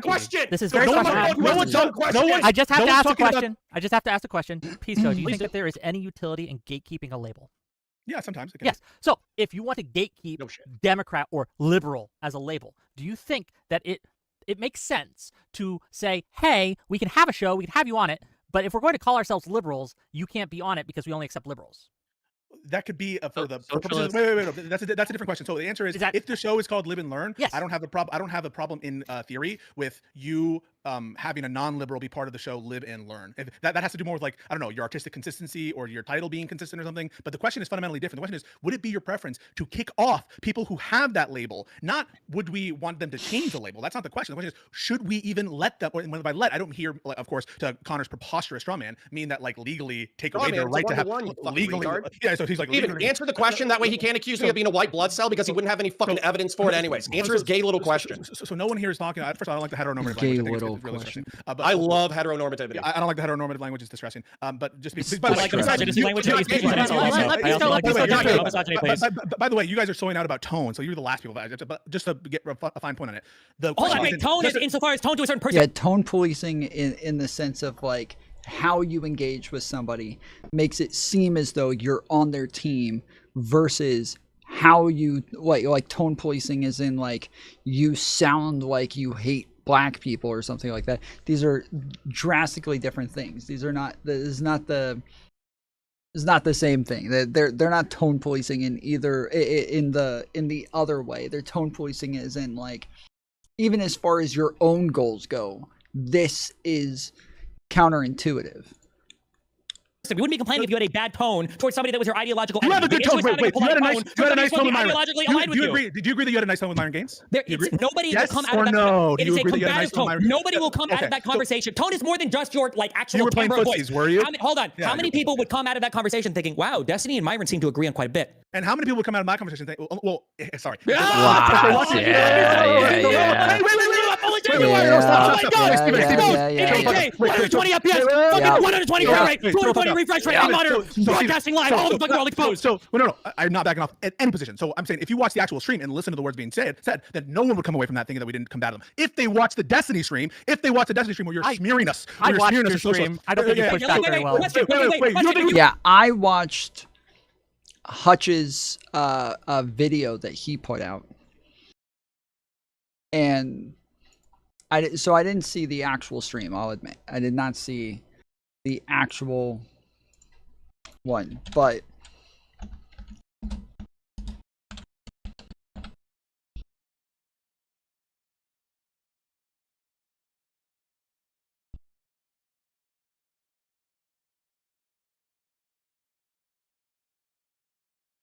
I will check the tapes on this. I can't wait to find records of you saying, "Oh yeah, Trump's going to get Mike Johnson." It seems as though Pisco and Econoboy, and maybe Josiah to a small bit, were more so arguing with Hutch, as were the Vanguard boys. And so it looks like a 5-on-1. That is what everybody who watches this is going to take from it. Bro, and his first vote, he's going to get all of his cabinets picked. He is going to get the one big beautiful bill. You go to war with Joe Manchin. You say, "I'm going to primary you, block you." Hold on, wait, just hold on. I'm going to f your mom and I'm going to primary you and we're going to replace you, okay? And then he says, "You know what? I don't like this at all. I'm an independent. You guys don't get the majority. That's that." So, are you stupid? So the response, Manchin is not bullyable, is a response to your question is, why don't you bully? Okay, that wasn't my fucking question. Why don't you bully Trump and bully? It literally was. The Democrats thought they could people and lie to them about, "Oh, we're actually fighting for $15 in minimum wage," or, "Oh, we're actually going to cancel your student loans," when they never had an intention of doing it. They rolled over immediately, so they lost and handed. They never had the intention of doing student loans. No, they did not. Well, why did he do it? Oh, the Republicans struck it down. That's what the Democrats always say. No, the court struck it down, bro. What do you mean? That's why we got to pack the court. So, Hutch, again, I agree with you. Biden. Yeah, they didn't even know that he got student loans through. They didn't even know that. From West Virginia, right? They didn't even try to say, "Okay, we're going to go down to Arizona." They didn't even make it feel like they cared about $15 an hour. No one even knew that. You think any of those voters in West Virginia even knew that Biden gave a fuck about $15 an hour? No, because he didn't. That's the problem. He never even pretended to care, other than to get a few suckers' votes. Sorry, didn't mean to cut you off. Does everybody agree here that generally speaking in the modern era, what the American voters typically do is if they give a trifecta to a particular party, they take it away 2 years later? It has basically been Harris, Beto O'Rourke, take your pick. famous people, Gavin Newsom from the party, they all show up to West Virginia, whoever it is that you can get. I'm not saying all these people would agree, but a lot of them would agree because everybody loves to have their picture taken with the president, and they would have shown up, and it would have been a huge event, and it would have shown the American people that Joe Biden was going to fight for them. Sometimes optics matter. That would have been a time that optics matter. I'm not saying it would have worked. I'm saying the American people would have been like, yeah, Joe, thank you for showing up for us, which you've never done over the time you're president. You need Manchin. It's in a 50-50 Senate. You need Manchin's vote. And thank you for showing up for us, which you've never done.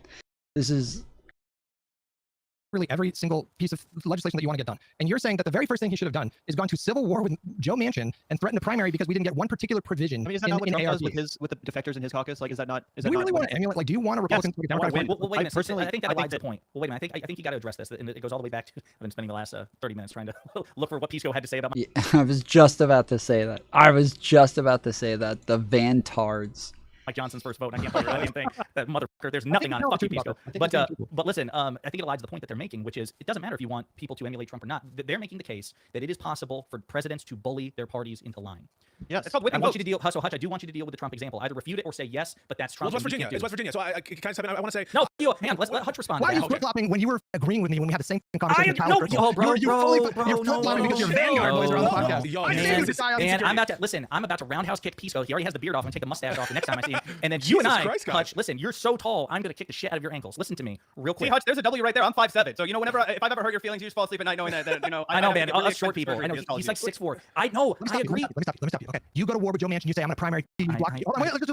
I'm gonna fuck your mom and I'm gonna primary you and we're gonna replace you. Okay, and he says, you know what? You don't even know where her earn is. Hold on. And then he says, you know what? I don't like this at all. I'm independent. You guys don't get the majority. That's that. What do you do? Hard to bully Manchin. Hard to bully Manchin. I want to agree with you. Would you just let me get through the fucking thing? Just shut up, and let me get through the sentence. Shut up for a second. I agree with you that Joe Manchin was not bullyable. I want you to address the notion they brought up Trump. And I can't speak for Pisco. Are you stupid? So the response, Manchin is not bullyable, is a response to your question is, why don't you bully? Okay, that wasn't my fucking question. Why don't you bully Trump and bully? It literally was. You're like, we can go back and play the tape where I said your point elides theirs. I said they are saying that a president can theoretically bully a party. I want you to address that. My position is just because I think you guys are splitting hairs here, right? Because I think that it's fair to address what. Yeah, I think throughout most of this, it seemed as though it was kind of a 5-on-1.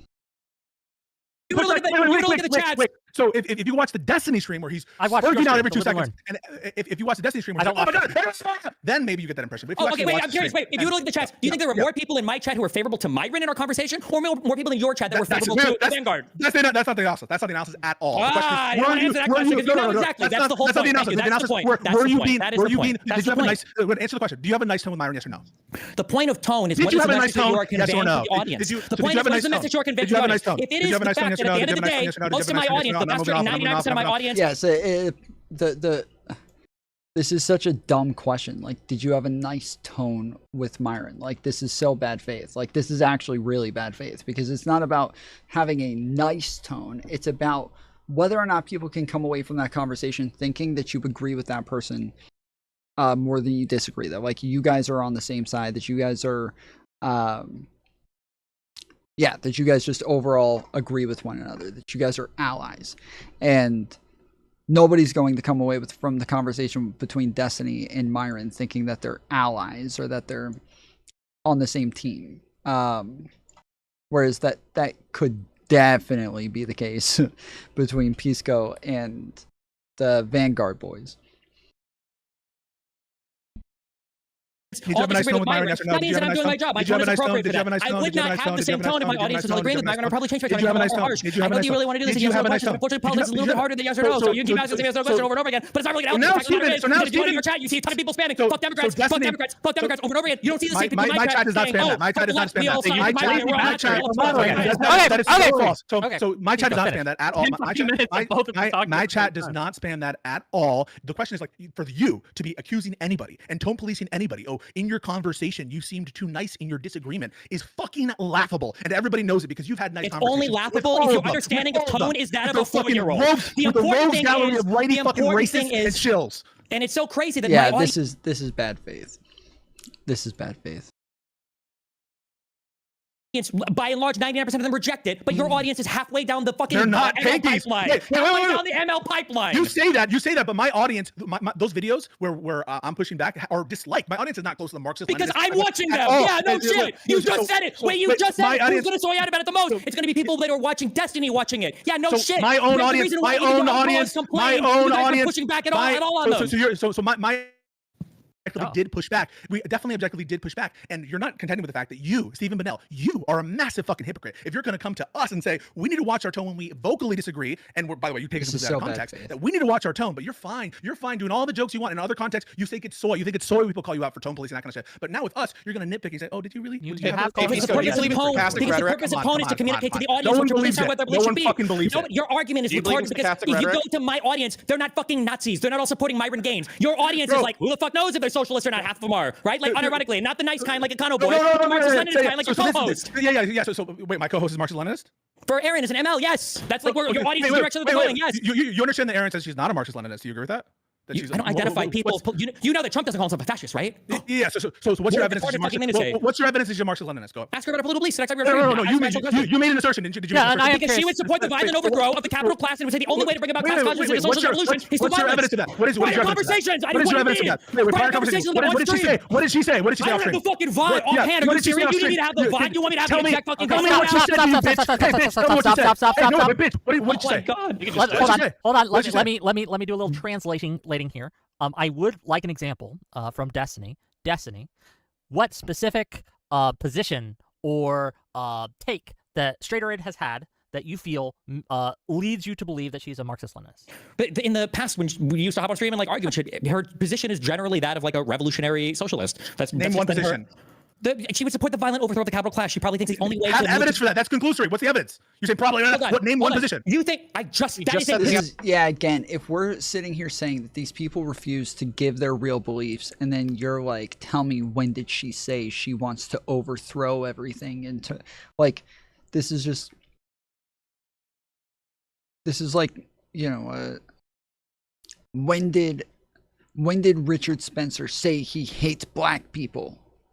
You're saying that he's a racist. When did he ever say that he hates black people? And in order to bring about the revolution requires a violent overthrow of the capital class. And you're saying that Straighter Ed has made that position.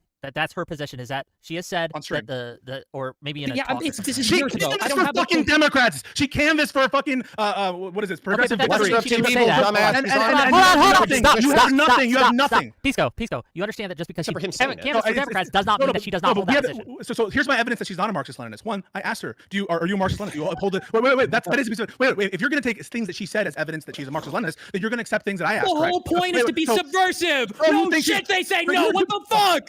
Okay, so holy shit. So is it your position she openly says it or she doesn't say it? What is it? No, she advocates for the policies and positions that a Marxist-Leninist would, like the need for a vanguard party to have a. I already said the fact that you need a violent overthrow of the capital class is like the classic hallmark position of a Marxist-Leninist. Okay, said that. All right. She never said ask that. her. Okay, then the next time you guys have a show, you should ask her. You should say, hey, do you think that the capitalists would willingly give up control of their property, or do you think you would need some kind of like violent revolution in order to take the property from them? Yeah, I will. And if you're right, I'll give you a W. But the thing is, the problem is if she is being subversive, all she'll have to do is lie to you.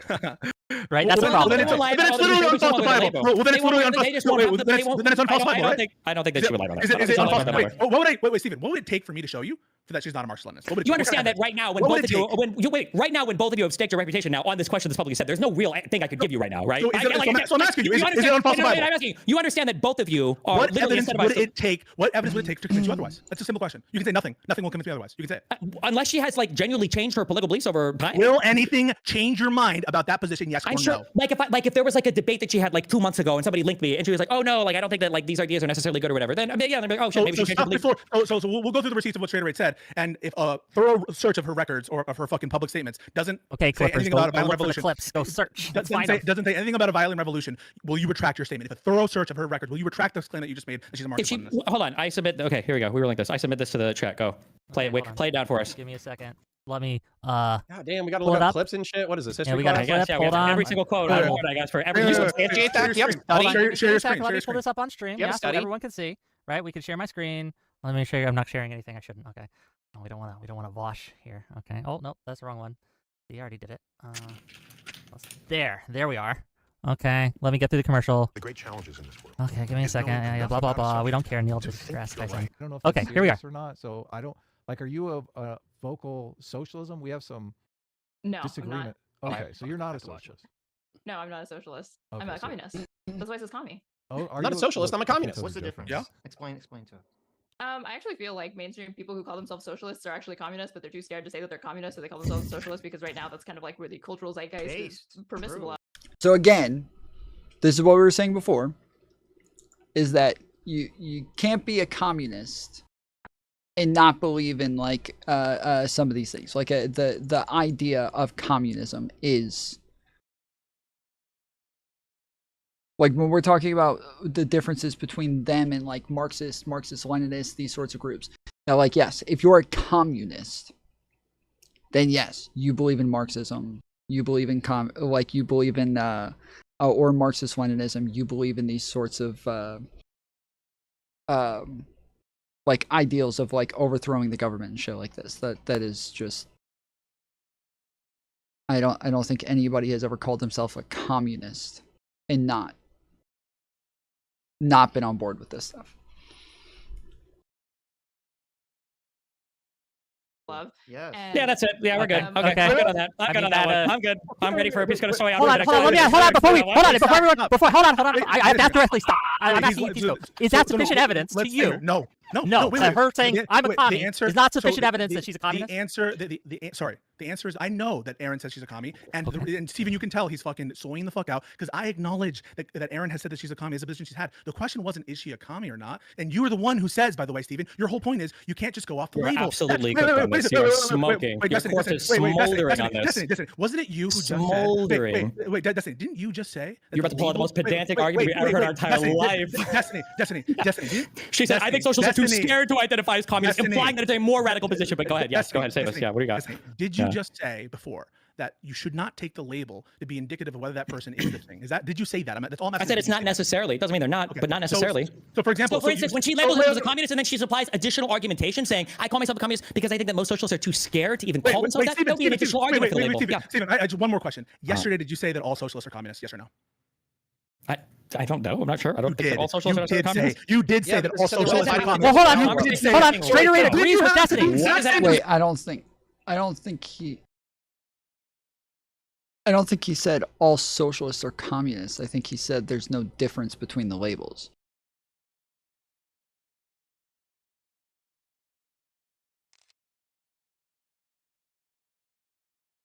I'm pretty sure. That's not the same thing as saying all socialists are communists, but that there's no difference between the labels. That like.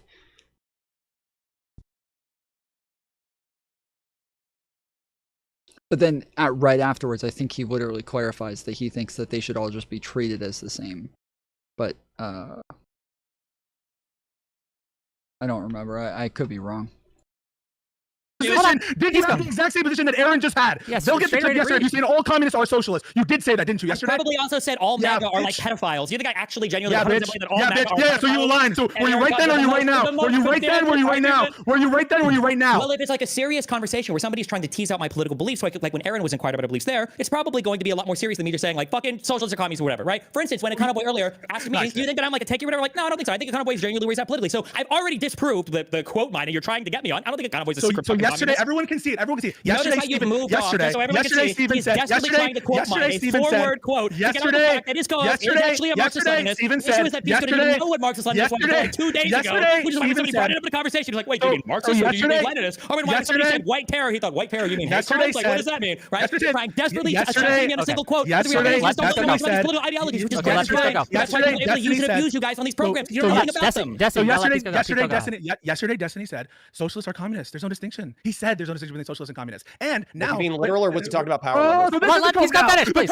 It's all jokes when you can't hold anything to Steven, obviously, because there's always fucking some opposite quote or something, and then he's just joking. No, I just don't have autism, so I can understand. This is actually so easy. I can ask. Wait, we can do this right now. Hold on. I'm not even going to appeal to the moderator. Boy, do you think that I think that socialists and communists are the exact same thing? No, probably not. I mean, I do. I think Okay. that does suck. Okay. Easy. Wow, crazy. Crazy how that works. So That's your debate partner, what did that's you the mean? moderator. So what did you mean when you said that? Actually, what did you mean? I don't know. What was the context of the quote? I already know the context of the quote because I already saw the fucking clip. He was talking about power level. He was saying that fucking he's saying that socialists hide their power levels. They're actually communists. He's saying that fucking sock dems are hiding their power levels. They're actually socialists. Which is funny because that's what Aaron just said. She's hiding a lot of socialists are communists and they lie about it. Crazy And by the way, shut the fuck up, Pisco. You've been talking for 20 minutes. I waited my turn. Yeah. Okay. So by the way, this backs up your argument. You've said that social democrats are everybody who identifies as a socialist is actually a social democrat. So now when you get caught, now there's shades of gray. And now when you get caught, now the shades of gray matter. Let Pisco go. Hold on, let Pisco finish. Pisco, finish your thought. Yeah. So now when you get caught with the contradiction, now it's like, oh, okay, I guess not all socialists are these fucking Marxist-Leninists. I guess that when you call yourself a socialist, it doesn't really matter. So you get caught on that shit, and now you're taking the position that socialism is a broader term. It doesn't just mean the tankies. It doesn't just mean the Marxist-Leninists. You're absolutely correct. Wait, from the beginning of this conversation, You literally said that at the beginning. What is he talking about? Destiny literally said that at the beginning of this fucking conversation. Am I crazy? Beginning of this conversation, didn't I say that socialism can encompass a lot of different things? You did. Wait, hang on a second. Why do you think I don't know. The answer is I don't know. So if I just reread things that you said at the beginning of the debate and then I repeat it in a condescending voice, am I making like a really good point? The answer is I don't know. So if you acknowledge there are shades of gray socialism, then there are some socialists that you would absolutely have within the fold, wouldn't it? No. Oh, just like there might be shades of gray classical liberalism, but if somebody calls themselves a classical liberal and then they associate with exclusively Nazis, I probably wouldn't allow that person to be within my fold. Okay, cool. So notice how that was a one-to-one analogy. You're going to no, it's not one-to-one. Just real quick. No, I'll explain why it's not one-to-one. I'll explain why it's not one-to-one because Econoboy pointed you to a tradition, a peaceful, robust tradition of socialists in Western countries that don't include all the negatives that Nazism by its sort of because they're house cats who can't eat your face yet. Because they're house cats who can't eat your face yet. Because they're house cats who can't eat your face yet. That's why it's not a one-to-one comparison. Well, let me ask. Econoboy pointed you that record and you want to ignore it. Let me ask. But that's not true though, because a lot of people would say somebody like Reagan was a fascist and we came out okay from having Reagan as president. You're laughing now, but people abuse the term fascist and they talk about Bush as being a fascist as well. And guess what? We survived that as well. And so people say that they were socialists or whatever, that's fine. But guess what? All of this worked under the fascists and the socialists together. Guess what? It worked under a liberal capitalist government. And that's the type of thing that I think we should be defending. Not a full-on socialist government, because that's always been a fucking shit show, and not a full-on fascist government because that's always been a I have a question for Econoboy. I have a question for Econoboy. So, do you extend that? You laid out the history of socialism, but when Straighteraid, who does a show with Pisco, right, calls herself a communist, do you extend that to communism? To communists have are just these things that can coexist with liberal democracies? Okay, so I'll answer the question directly. Even Marx himself, this is a direct quote from Marx, said that things like lower stage communism would be stamped with the society that we lived in the past.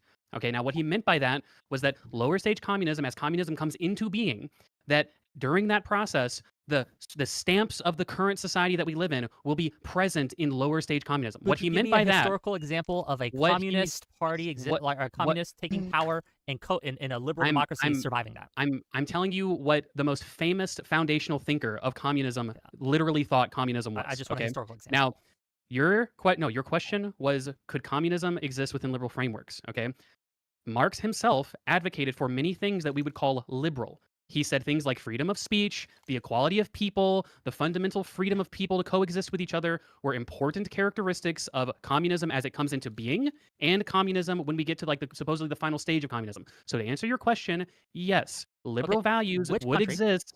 Which country where a communist? Can you admit that I just answered your first question at the very least? That I directly answered your first question? I need to acknowledge follow-up question. But my follow-up question matters too, right? My follow-up question after you ask that is, okay, if that's possible, give me an example in the real world where it's happened, where a communist party has come to power and a liberal democracy has survived. The only example that I'm familiar with, and I'm not totally familiar with the history of here, obviously I've been focusing on European experiments. The Kerala province in India, which tens of millions of people live in, has been run by communists for basically the last 50 years, and they're actually a Marxist-Leninist party, and they operate in democratic frameworks, and they do basically, they have a liberal kind of style system of government within their general ethos. Now they are Marxist-Leninists, right? And I'll admit, I could be misunderstanding the area of Kerala because I'm not totally familiar with the region, but they do have elections, and they do have elections, and they do call themselves communists. Their leader is literally a guy named Stalin. The reason I'm asking Yeah, this, yeah. and I'll give it to you, Pisco, but I want to explain the reason I Yeah. asked this question. The reason I asked this question is because the whole debate is about, right, like the accusation against you and against the convoy is that you're giving cover to people who want to infect the Democratic Party with things, illiberal values that we would be against, that would destroy democracy, right? And your co-host has just admitted, at least we saw in 4K, that she is a communist, a full-on communist. And so, Wait, but when you say she's just admitted, you understand that I know, and I've never represented, and it wasn't an own for anyone to put up a clip of her calling herself a communist. But the reason why it was done and presented that way is because as though it were contradictory, when the whole point I was making is show some basis that she's a Marxist-Leninist. Now you can say, Wick, as you are trying to imply, that historically it's impossible, this kind of society is impossible. That's fine. It's not a contradiction, right? There are a lot of anarcho-communists or anarcho-capitalists where you could say, show me one place where anarcho-libertarianism or anarcho-capitalism or anarcho-communism has worked and it hasn't descended into chaos and some kind of kingship or some kind of thing. And yeah, you can be against them, but you would not call an anarcho-capitalist a fascist or a tyrant or an authoritarian just because there's no example of it working. It would be inaccurate to call someone, even if they're deluded, even if they think like, okay, my way will work, all these other times they did it wrong, that it's not accurate to call that anarcho-capitalist or that anarcho-communist a tanky. It's just not. And I think that you must acknowledge that. Like, if you acknowledge that, for example, in the Spanish Civil War, anarcho-communists were communists were killing each other over these like differences in ideology and the no, I take your point. things. No, I take your point, Yes. but like when I say communist, I mean Marxist-Leninist. That's what I mean. Whether it's technically true or accurate, right? Just like as you said, you don't like care. earlier in the You don't care conversation if it's about true. socialists, people define it broadly and mean different things. What I'm assuming most people mean, right, when they say they're a communist, is they're a Marxist-Leninist. Right. So why don't we just get past the semantics and actually get to the actual prescriptions? Let's get past the semantics and just say, all right, in terms of prescriptions, what do we want? Like, do you want me to cancel a show with Econoboy because he labels himself a socialist? Do you want me to stop interacting with anyone who labels himself a communist or hosting a show with that? So what do you actually want? That's not any of my advocacy. I want you to own them in the marketplace of ideas. But I do have one more clip we have to play, so if we can watch that just real quick. 30 and then we will get through it. Sorry about the ads. I am poor. I don't have. And issue by issue, I'll be able to tell you because that's going to be more clarifying than just giving you a label. Are you Because in people just favor- project onto it whatever they want. Are you in favor of abolishing private property? Oh yeah, I am. Okay, You're well, saying- that's pretty simple. You say these things and you have this tone of voice. It's like Yeah, you like can't a tell if she's smirk. So I serious can't or tell if not, you're being yeah. sarcastic or not. She's so serious. I know. No, I'm dead serious on that one. I am. But I guess I. Is this what we wanted to see? What's the contradiction there? I don't know. There's no what's the next contradiction, right? topic? Wait. So you understand, as part of your definition, right? As part of your definition for what socialism meant, it entailed people being against private property. And private property here meaning capital, right? The means of production. So that is not inconsistent with someone being not a Marxist-Leninist. Just because you support the abolishment of private property doesn't make you a Marxist-Leninist. Do you agree, yes or no, Stephen? Do what? Do you agree, yes or no, that just because someone's in favor of the abolishment of private property, that doesn't necessarily make them a Marxist-Leninist? Not necessarily, but if you're too scared to call yourself, or if you say you don't want to be a socialist, but you are more extreme than that and you're a communist, if you say that you're in favor of like the abolition of private property, if you say, we don't have to watch it, I guess, but our last clip is, and I'm sure you'll explain this one too, when you say things like, oh yeah, I wish AOC would like a socialist revolution in the United States, where revolution historically is like aligned with a violent revolutionary overthrow of the capital AOC class. says revolution. Those politicians themselves are. You're going to say This is the different issue. when the This is politicians say, exactly why I said earlier I don't think AOC should call herself a socialist, because this is the game. This is like the meme, right? I don't think AOC means a violent revolution when she says it. I don't think so. But like, this is the game. But Aaron does. But Aaron does. You think Aaron does mean violent revolution? Of course, and that's based on so why are you distinguishing how AOC says it and Aaron says it? You justify that. Go. Because when Aaron says it, Aaron says that she thinks that most socialists would be communists, but they're too scared to say it publicly, implying that her position is more radical than what most socialists would admit to. Entailment there. That doesn't mean anything. It doesn't show what you just said. When somebody says, do you think, no, stop. Do you think it's more likely that it's more radical or less radical when she says that? What do you think that means when she says, I think most people wouldn't own being, I want you to explain that. When she says, I don't think most people would own being communist publicly, so they call themselves socialists. What does she mean when she says that? I think she says that communism has a particularly negative connotation and denotation, sort of embodied in the definition, but that doesn't imply, that's just saying that she thinks that the distinction between a socialist and a communist doesn't make much sense. Why don't we just ask her? This is a song game. This is ridiculous. Would we all be okay if I just Socialist doesn't have a negative distinction in the United States, but communist does? Like, what a delusional take. Wait. You acknowledge I didn't just say that, right?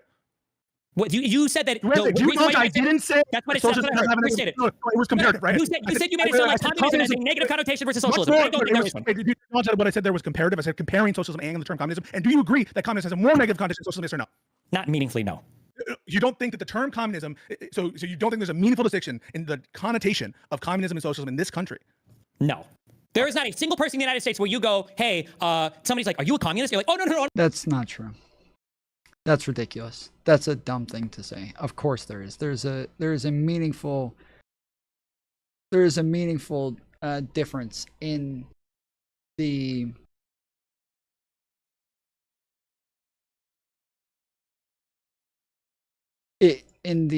stigma for communism. Like, there's definitely a much bigger stigma for communists than there is for socialists. there's a reason why everybody always says shit like, well, socialism is only a way to get to communism. Like, they say things like that because they want you to, like, know socialists are just as bad as communists. Like, they want to, you know, they say this shit like that's like it's a good point to make because, yeah, they want you to be scared of the fucking commies. I'm not a communist, I'm a socialist. I'm like, oh, whew. No, that's fucking stupid. Yeah, and there's not a single group in the United States where you're hanging around a bunch of people who are like, oh, I'm socialist. And you're like, oh, you're socialist? I'm actually a communist. And I'm like, oh, we live in a different country. So, no, we live in a different country. Stupid. You and I, Stephen, you and I live in a different country. Obviously, the proof is in the pudding. Do you think that Mamdani would have won the Democratic primary if he called himself a communist? I don't know, maybe. Okay, I don't think he would have won. I think that there's a much more negative connotation on the term communist and they're socialist. And I don't even think that your audience, as sycophantic as it is, would deny that. I think right of Biden, these are synonyms. I mean, I think it's okay. To be fair, I think it's obviously the case that, I mean, intuitively, right? I think there's a reason why a shitload of people in America. I totally disagree with that. Totally disagree with that. I think to lots of like people on the right, they are surprised to find out that socialism and communism are even like part of the same theories. Identify themselves as socialists, but not communists, right? Like, I think that there probably is both an ideological disagreement with people who would generally call themselves communists, and also generally much more of a stigma for people who label themselves as communism. If these things were substantially the same and had substantially the same amount of stigma, then obviously you'd see a significant, basically mixture of those two. But you'd see, you'd see a significant mixture of those things, but you don't. You see overwhelmingly people calling themselves socialists and not communists. Because you're allowed to attach yourself like a cancer onto the democratic movement. That's why we have all these cute and clever words of like social democratic socialism. Like, why don't they call themselves? Why don't they call themselves democratic communists then? Like, it would be. It would be. Like, I think that's not the term that took hold. I don't know. Maybe eventually they'll make their way over there. I don't know. If they use communist instead of socialism, your ego is so beyond everything. So right now, you know, you're at this point. You know, but you can't optically right now because, oh, you know what? You just heard your co-host say that they were for the abolition of private property, and they wish that more people would identify as communists, but too scared to do so publicly. And you don't think that they're like radical as fuck in terms of the Marxist leadership. Even when everyone, not even Connor will defend you on this point, my butt cell, he won't defend you on the point that communism doesn't have a more connotative, like negative, connotation. I already said it did, but I don't think it's like meaningfully more negative. Why are you saying? Oh, did you not hear me say that earlier? Did you not say something more meaningfully? No. So I'm obviously saying meaningfully more different. It's meaningfully different. Yeah, I don't think so. Okay. Okay. I would like an opportunity to speak because I've been nice and quiet for a while. Before you do, I do. Fuck my ass. I do have a question for the panel. If Straighter Aid wanted to come on and be interrogated about these things, would that be okay? I would love to talk to Straighter Aid. We have to talk about Hassan. I would say do it after because no, fuck all that. Do it after if you want. Do it after. We have to talk about Hassan, don't we? We'll get to that. What I want to talk about is like, all right, so take Connor's critique. Yeah, I want to hear about it. This is what I'm curious about, and I want to know if you have anything to speak to. How do you think that we, mere mortals, live and learn, how should we conform our conduct? What would you like to see from us that we're not doing right now? I actually have something that I think you would be quite amenable to. So if you actually think that capitalism and mixed economy capitalism is preferable to socialism as I defined it, the decommodification of basic human needs, workers owning the means of production, if you think that's genuinely better than when you have MLs or when you have socialists onto your program, I would like to see you challenge them, not just on rhetoric and efficacy and all that kind of bullshit. I would like to see you fight them on the economics. This is how cooked this is, right? Like in that conversation with the Vanguard, we weren't discussing liberalism versus capitalism. We were discussing the best way. Wait, let me finish my thought. We were discussing the best way to get Biden's agenda. That's what's so silly about this whole thing. We were discussing about what tactically we should have done for Biden's agenda. So for you guys to paint this as it was ideological and you didn't give pushback, I don't need a 5-minute sermon. No, it was about tactics to enact Biden's vision. I don't need or want a 5-minute sermon. So so Pisco, let me tell you about this. Okay. This is my problem. This actually, and it's indicative of this entire 2.5-hour conversation. What I'm saying is that there are authoritarian dissident freaks on the far left and on the right. And on the right, the dissident right-wing freaks have infected and destroyed the party that I was a part of. 55% of the party that I identified with growing up is now dead because of these fucking monsters. And so when I look to the left and I see a bunch of normie liberals, capitalists, fucking all this bullshit, playing footsie with revolutionary socialists, not only does that turn me off, hold on, I'm not done yet. Thank you for your condescending look and your open mouth. I don't need it right now. Thank you. So when I see that, I'm going to criticize it because what I don't want to happen is you and other people like you spending 3 hours sweeping for the fucking far left, and then as a result, they become more powerful and more emboldened. It's indicative in this conversation. It's indicative in the Vanguard conversation. It's indicative in the way that you talk about Hassan Piker. It's indicative in the way that you talk about the far left. Fuck Hassan. It doesn't matter when people told you about the things that he's done. You said, I don't know that. I need to research it. Anybody who knows the name Hassan Piker knows half a dozen of the bad shit he's done, and you plead ignorance. Okay. You plead ignorance. One more question before we end. Destiny. Wait, no, wait. We're getting to the Hassan thing right now. I promise. Let me get to the Hassan thing. I could get to the Hassan thing. You said that you would vote for, and correct me if I'm wrong, Trump over Hassan. Can you explain why? Are you asking me? Yeah, you said. The issue that I have with that Twitter thread is that like there's a meaningful difference, and because it was like moving between all of these at some point in time. Of are you talking about casting the deciding vote? Are you talking about who you're more ideologically aligned with? Are you talking about voting for somebody assuming they would have full control of the party, or are you talking about voting for somebody assuming they would have full control of the party and a full backing of the entire government? Like all of these questions have different Hassan's answers. party wins. Hassan wins with Hassan's. Yeah, party. no, but I'm saying like, are you saying like if Hassan were to win and was able to enact a significant portion of his agenda? Yes. Then I would vote for Trump easily. That's not even a question. Okay. Why? I would give it to Pisco. What about you? Again, Trump? Yeah, Hassan. so first let me just clarify the question as Stephen did. I never intended to ask that question of Hassan without constraints. I think it's fucking delusional to think that that's how you initially understood that question, given the fact that embedded in your response, your initial response. The other question doesn't make sense, Pisco. Yeah, I was just about to say that. The other question doesn't really even make sense, though, dude. Like, if you're asking, like, no, Pisco gets elected, but nobody in the Democratic Party is willing to work with him, and they're not going to be able to enact any of his policies, and so he's pretty much just a dormant president that's just there for show, and everybody will hate him and refuse to do anything with him, and he'll just be completely inept from beginning to end. Like, okay, so yeah, obviously the answer is fucking Hassan then. Like, if you do it the same way, the other way around, and say, like, well, if Trump, who would you elect, Hassan or Trump? But Trump isn't able to get anything done the whole time, and he's just going to be sitting there just whining and crying that nobody will do anything that he wants them to do. But Hassan will be able to get a bunch of people to work with him.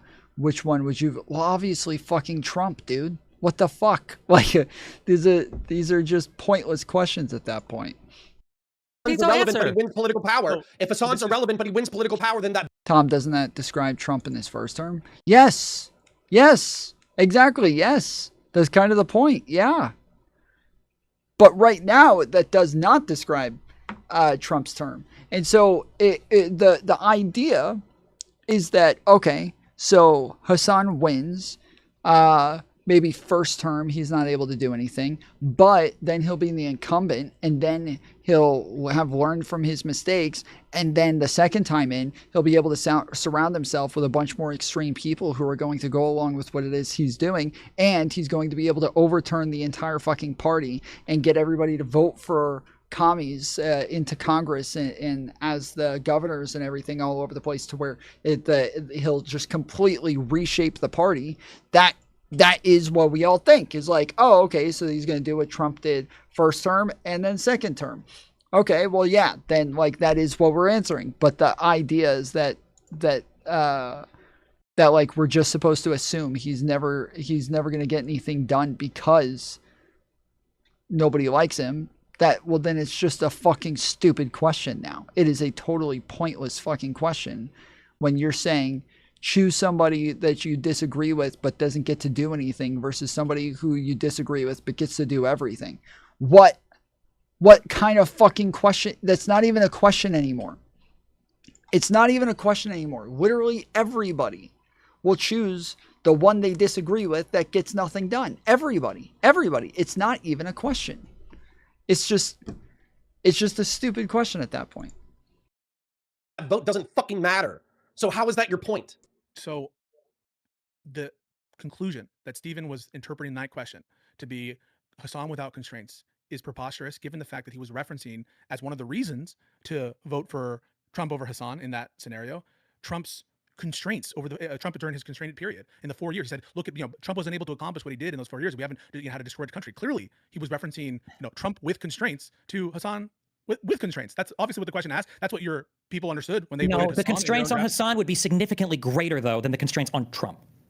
No, but the whole point is no one was understanding that question. You included when I initially asked it. I mean, without constraint. Okay, wait. So just to be clear, then, so your question was, would I prefer to elect Donald Trump into a system today where he has undying cult-like support from the entire Republican establishment, okay, from all the media and from the Supreme Court? Would I prefer Donald Trump to be elected, or would I prefer Hassan Piker, who probably would barely even be able to be sat as president of the United States, because even the Democratic Party would support him? Sucks. That way, but no, wait. I want to hear you. That's the question that you were legitimately asking. So the question I was asking is who you would vote for president of the United States, carrying all the assumptions that you would normally take in any of those situations where, like, when you're asking who you vote for president. I wasn't implying, obviously, complete dictatorial control. Anyone who thinks that that's how I was. Were you implying a similar level of control of what Trump has now? Yes. Is that what you're implying with Trump and just not Hassan, or what? Like, what?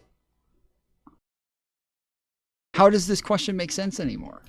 I was implying whatever. I was agnostic as to like Congress. I was agnostic as to these. How other can you be factors. agnostic to that? These are the most important things. No. But what I wasn't asking, and what's clear that you didn't understand. No, don't say what you weren't asking. What was the actual question? The question was the normal set of assumptions of. There are no normal set of assumptions. Hassan isn't even a political figure. He's not a politician. So if I were to ask you who would you vote for, counterpoints or Trump, how would you answer? You would have a set of assumptions, wouldn't you? No, I would ask you for clarification. What do you mean? Like assuming? Yeah, we're voting for a president of the United States constrained in the normal ways that a president is, and constrained in the normal ways. Like I don't know if you can do anything. No, shut up! Stop being obtuse. Pisco is being obtuse. I'm asking a very clear and obvious question, right? If you're talking about what does it mean to vote for somebody, and you say with the normal constraints, as I said earlier, Hassan wouldn't be elected. So are you talking about a country that would have the political environment that would elect Hassan Piker? Correct. That's the point. Is that like when you're saying nobody's willing to work with him, nobody's going to be on his side.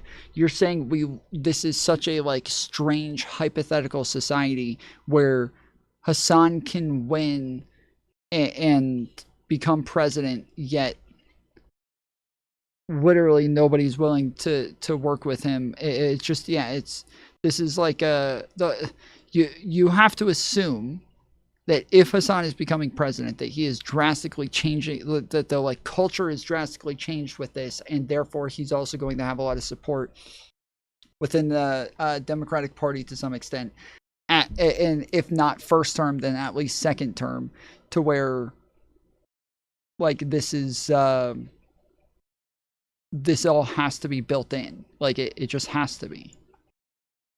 And normally when we're talking about whether or not we vote for somebody, a lot of this is like we're saying, oh, we like their platform better than the other person's platform. We want them to achieve their whole fucking platform versus the other person's whole platform. And so now, yes, we're saying like, okay, well, does Donald Trump achieve his whole platform, or does Hassan achieve his whole platform? Like, that's the way that I think most people would take it, is like, okay, which one are you voting for? We're saying, which one would you like to be able to implement their entire platform and do all of the things that they want to do? Which one of these? Like, I think that's the way that most people would take that hypothetical, because every other option is a pointless hypothetical then.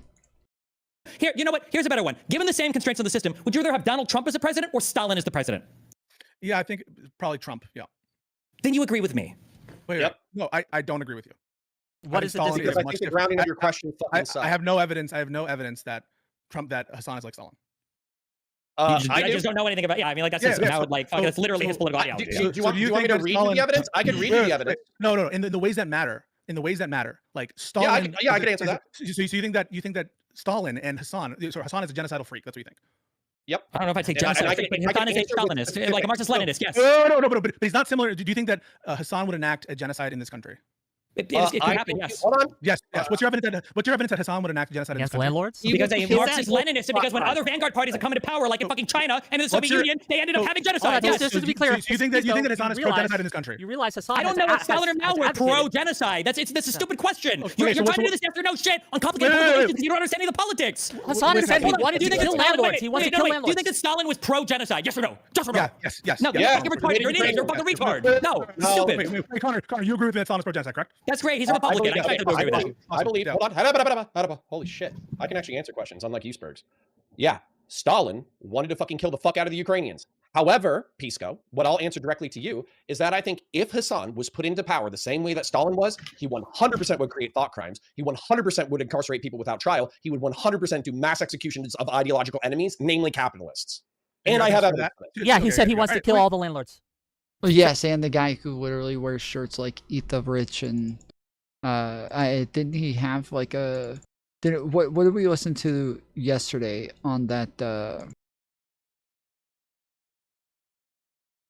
podcast? What was the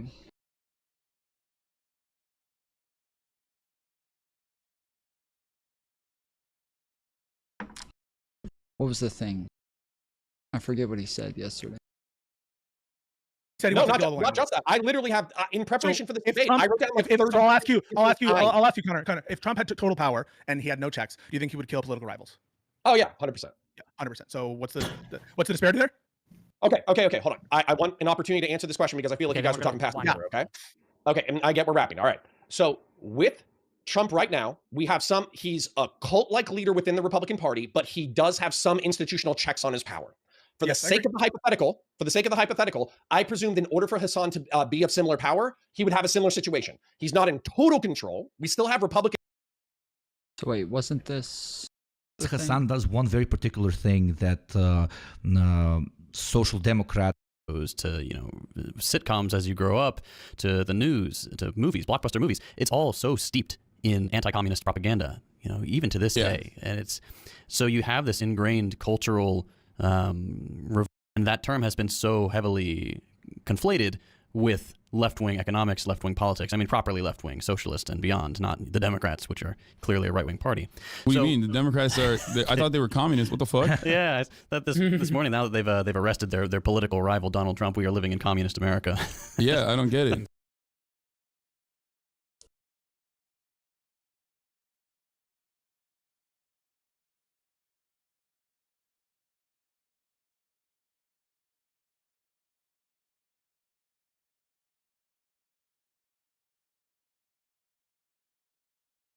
So where communists are saying,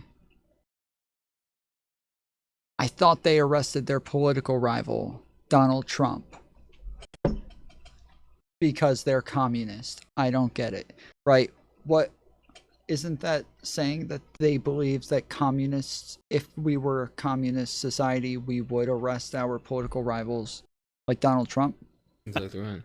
So when the government does stuff, yeah, it's interesting. It's frustrating, and it's why I made my channel the way I did. When I not to sound conspiratorial or anything, but like when I had my eyes open to the reality of how the United States actually works, I was like, okay, how would I have wanted this explained to me when I was first learning about this stuff? And so that's why I took the 101 approach, because the average American has Trump be arrested in capitalism. That's not the same as not for being a political rival. No. It's not just that they're starting from square one. They're starting from like square -30. You have to first pick apart all of the things that have been programmed into them, and then you can start to build upon a basis of reality. Everyone was calling for Trump's arrest a year ago. He committed crimes. For committing crimes, not for being a fucking political rival. He committed crimes. Describing the reason why so many people simultaneously consider me to be a Democratic Party mouthpiece or a suck dem or whatever the fuck, but also a threat to America as well, because I do, just like you said, I do advocate for social democratic reforms, and I do think that in order to develop any kind of mechanism of pushback, a robust labor force that has any kind of speaking power, any kind of fighting power to strike at the heart of the imperial core where value is generated, I think that in the short term, in order to combat against that, you have to advocate for a much lighter form of propaganda.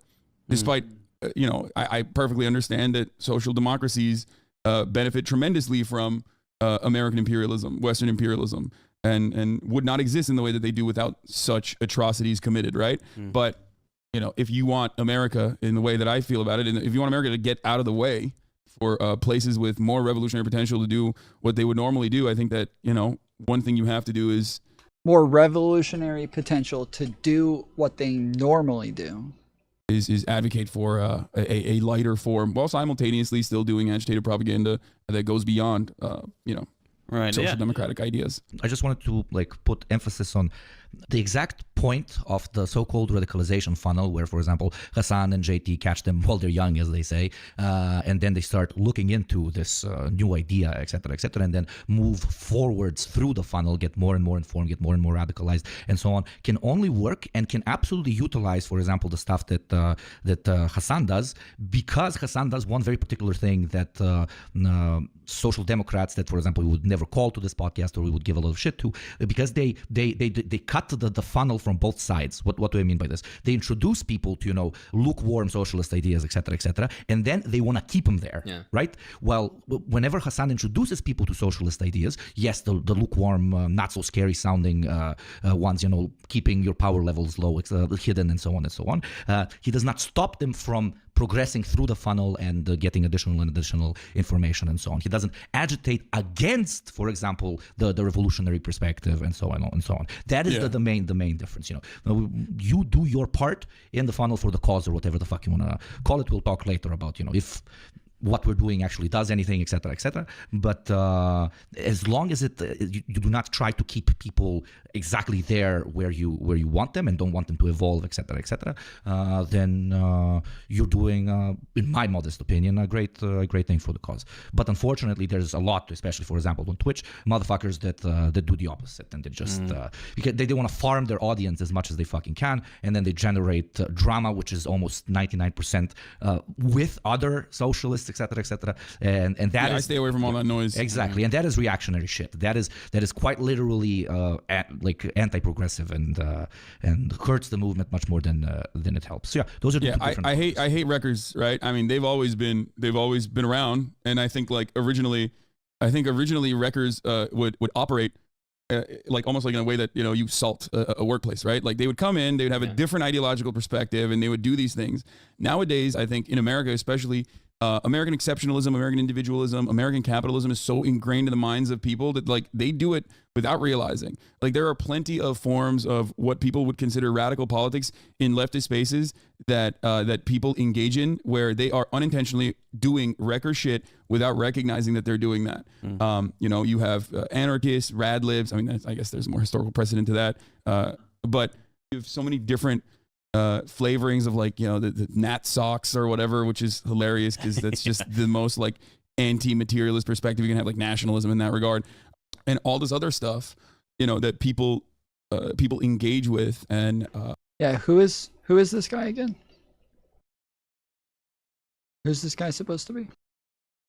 It just purely is that fight is purely fought on aesthetic grounds, which is inherently, one, a mystification of class politics, and two, very liberal.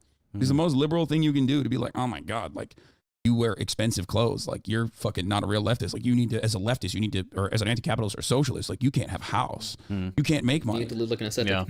Yeah, which is inherently, it's inherently anti-socialist. I'm no dengist, right? But,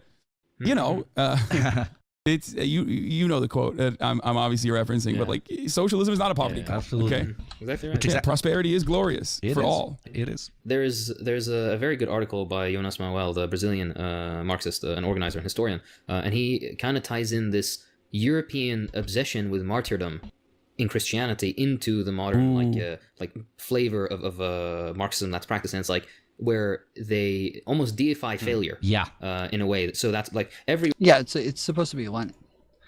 It's definitely this is Lenin, and they have the hammer and sickle, which this guy has a lightning bolt, so I don't know if he's a fucking Nazi or what that is, but yeah, the yellow and red. This is all kind of praising Marxist Leninist bullshit, and but yeah, this is Lenin. It's not Lenin coded.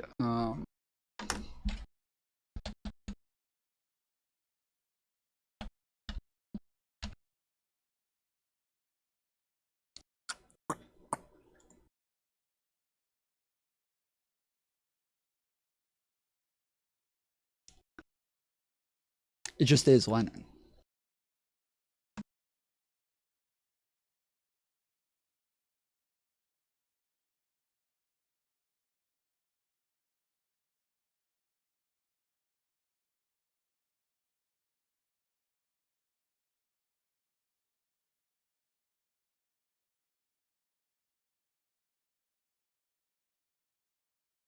in checks on the limits of his power, but he has a cult-like following within the left. Okay, that's what I presume. And what I would say is that his sense of isolationism, his sense of pro-terrorism, his sense of wanting to backstab the Western world, him hating mixed economy capitalism and capitalism, I think he would be just as large of a danger or more of a danger than Donald Trump. And I can back that up factually. Okay. I mean, I mean, it sounds said like 50 times he's a Marxist-Leninist. Like, it sounds like openly, wait, outwardly said that. Hang on a second. Destiny, you acknowledge that I never said he wasn't a Marxist-Leninist. But that's essentially like the blueprint for what Stalin did. Yes, it's the he's on the program, like championing like Lenin's literature and shit, like overthrowing states and shit. Yeah. Stephen, I never said he wasn't a Marxist-Leninist. And when I was talking, I want to address, because you put a video of it where somebody was going off in my comments the other day after I talked to Philly. They left a comment on my live, mad that I didn't like rebut all of the stuff that Philly said about like, how do we know he's a Marxist-Leninist? Hassan, all he wants is freedom of speech and free healthcare, and like that. I didn't rebut each and every one of these things, but I pretty clearly said like I didn't want to have that conversation again. So yes, like towards the end where he's just rambling off a ton of points, and every time I'm just like, okay, all right, whatever. Like, yeah, I didn't want to go fucking line by line over all of these things that I think are kind of pointless to engage with at this point. I've had this argument with Philly a fucking 100 times now, so I don't want to go over the same exact things every single time over and over and over. Yeah, like I'm sorry if you're sitting there getting pissed off listening to it, but I've had this argument with him too many times to just go over the same thing.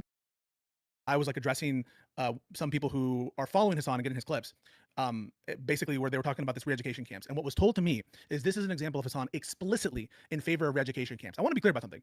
I have now seen the clips of Hassan calling himself a Marxist-Leninist. People have brought that to my attention. I asked these people, do you have clips of himself calling himself a Marxist-Leninist? What's the evidence? What's the strongest evidence? At no point, and there's even something where explicitly I said this, did I say Hassan wasn't a Marxist-Leninist? And I just want to repeat for like the 10th time, I do not like Hassan Piker. He does, and I wouldn't encourage. What would the significant difference between his administration and Stalin's?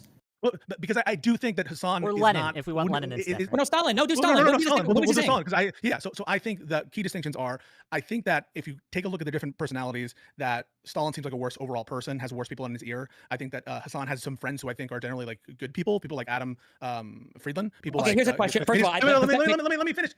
And in terms of ideology, in the cabinet. Wait. I think you agree. You like Adam Friedland would not be part of Hassan's fucking I think culturally he's much more likely to be more moderate in terms of the genocidal stuff that Stalin was able to get away with because of the American culture that he's a part of. And so and I think also, by the way, that in the context, if we're actually putting real constraints on it, I think the military and the police would be much less apt to do abuses under a Hassan Piker administration than they would under a Trump administration. Here's a question. If Hassan was the president of the United States and he could push a button and say, Israel has become a one state right now that will probably lead to a genocide of the Jews there until the majority of them leave, do you think that he would push that button? Wait, push the button to do what, sorry? To turn Israel, Palestine into a single state that would probably result in the next 5 years of some genocide or genocidal campaign against the Jews there until all of them basically leave. Do you think Hassan would push that button? Yes. Would you push the button for Israel's conduct right now? Do you support Israel's conduct right now? Fuck no. Okay, but also this isn't about me. You're willing to. Trump is willing to abide. Would you vote for Trump or Destiny as president? Israel's Trump or conduct Destiny? right now. Okay. I would vote for Destiny. I'm honest. Hold on. No, wait. But hold on. You just said that Stalin being genocidal was a key differentiator between him and Hassan. So Hassan would be genocidal in some cases, right? Depending on who the people are. He probably was into Polish people, right? He said as much. You're asking in a context in which for Hassan the trade-off is genocide, the current genocide. He views it as a current genocide. What's going on in Gaza? And I guess the question would just be like, which genocide is entailed no matter what. Sure. And for Stalin, it was, do we have enough crops to feed the people in Moscow? Do we have enough crops to feed the people in? But in terms of the I think there is something different in terms of the internal potentiality for genocide. And I just want to be clear about something. I just read this comment and it's pissing me off. This is on the video essay, Bear versus Man. In this video essay, it's about, like, you guys know the argument that they made where they asked, like, women, would you pick a bear or a man? The bear versus man question is, if you were alone in the woods, would you rather see a bear or a man? And it's part of this radical feminist ideology to say, oh, I'd much rather see a bear in the woods than a man. Would you rather be stuck in a forest with a man or a bear? The bear. Bear. Oh, of course, women. So, the comment says something like, I'm going to say this since nobody else will. Yeah, here it is. This isn't a question about statistical probability, but I have a point about statistical misuse here.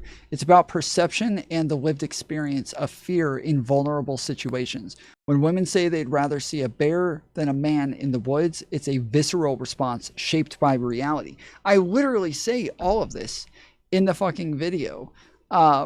They said not just personal trauma. That's okay. This is part of what I'm saying, but it literally in parts of this they say where is it? The irony is that the debate gets bogged down in whether women are correct to feel this way about the choice. I literally say like all of this shit. I literally say all of this. Like every single point that they make throughout this. I literally say almost all of this. In the fucking video. I think at least twice, maybe more than that.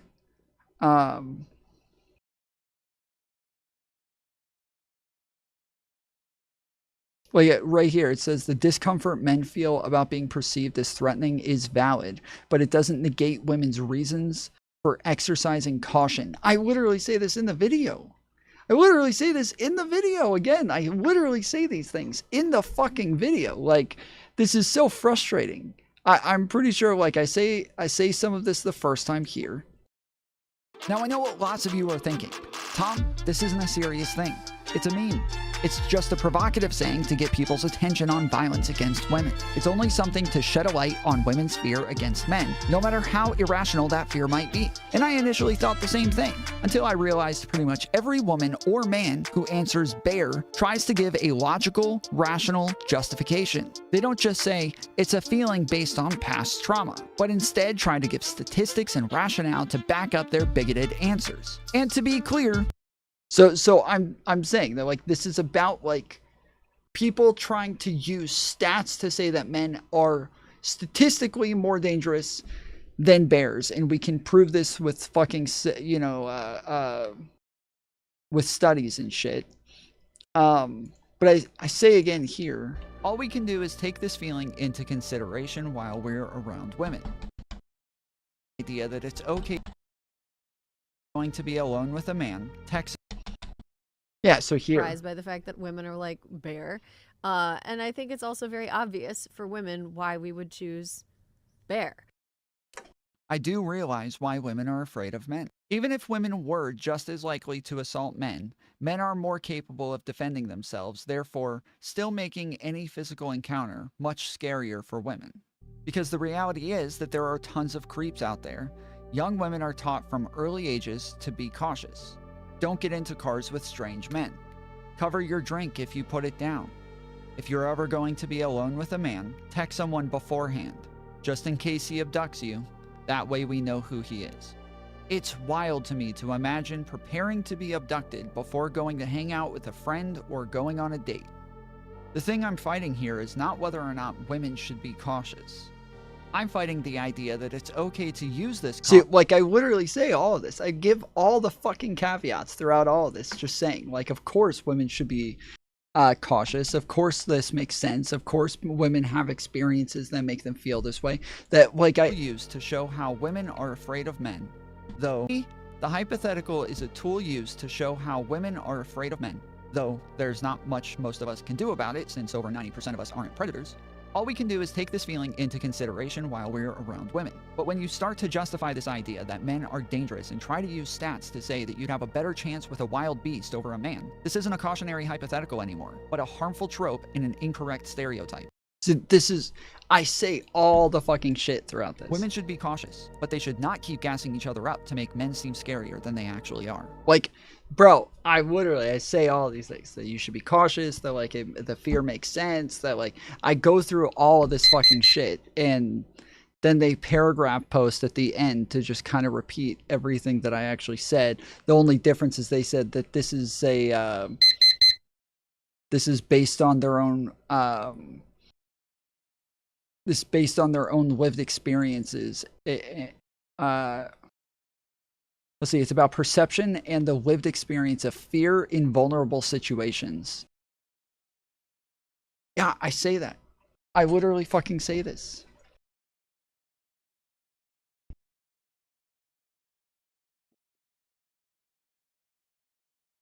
So frustrating. But if you guys haven't watched that video essay, go watch it. It's on the front of my channel. So if you just go to my channel, you scroll down, we got videos that are all of the edited videos we put out. Then you got live streams, and right below that, you got video essays. So make sure y'all check it out. And then shorts are below that, which are pretty gay.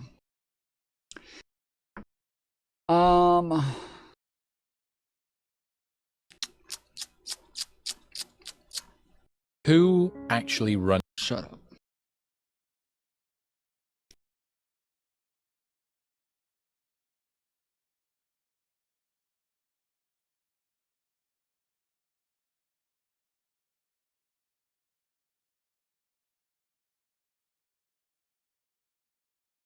But I firmly believe that Bernie Sanders would have won 2016. Hell yeah! Whoa! So I'm vindicated. The polling guy agrees with me. That's all the time. That's all the time we have for today. Thank you for this episode of Live and Learn. Thank you. Yeah, all right, everybody. That's all. Red is a cherry right now. Somebody fucking clip this. I want it clipped and spammed everywhere. I asked you to come on to confirm my fucking priors. An hour later. I gotta say, I'm walking away from this one feeling fucking fully vindicated. Just so we're clear on that. Everybody here is. Us too. On the big ones. On the big ones, though. Fully in my corner. I'm just saying. I think. I think. No, I I think disagree with 100%, 1,000%. I can't wait for the 40 post-mortem streams Yeah, we where can have all a of debate where about it. you three each The break big this thing- down on your The stream. big thing that we disagreed about was like the risk of, if you don't want to say war, like causing tension in the party to pursue this long-term plan. What is the context here?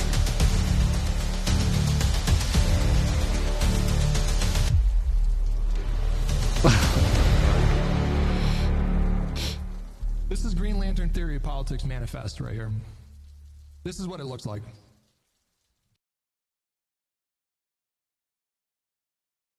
I hadn't heard of ex-legal 17 before he spoke with the pondering Pisco, Econoboy, and the vindicated Hutchinson, who all thought highly of him. If Whick, Talibot's not so erudite, Ryan Macaulay, or myself can't get the message across, maybe he can. Brass, what would you like to see in terms of them showing fight and vigor without being too online? And then how do you compare it to Republicans? If it works for Republicans, can it work for Democrats? I get that question a lot. The Republican Party leaders are loud, obnoxious, cruel, and anti-intellectual. And the Republican Party, surprise, surprise, lost 10 seats on candidate quality in 2024. 10 seats, by the way, on candidate quality in 2024. They've lost almost 20 seats overall on candidate quality over the last 6 years because their leaders keep propping up ridiculously unpopular candidates that would get banned from a neighborhood barbecue, let alone a ballot. And that's why they beat the vice president of the most unpopular president in 2 generations by 2%.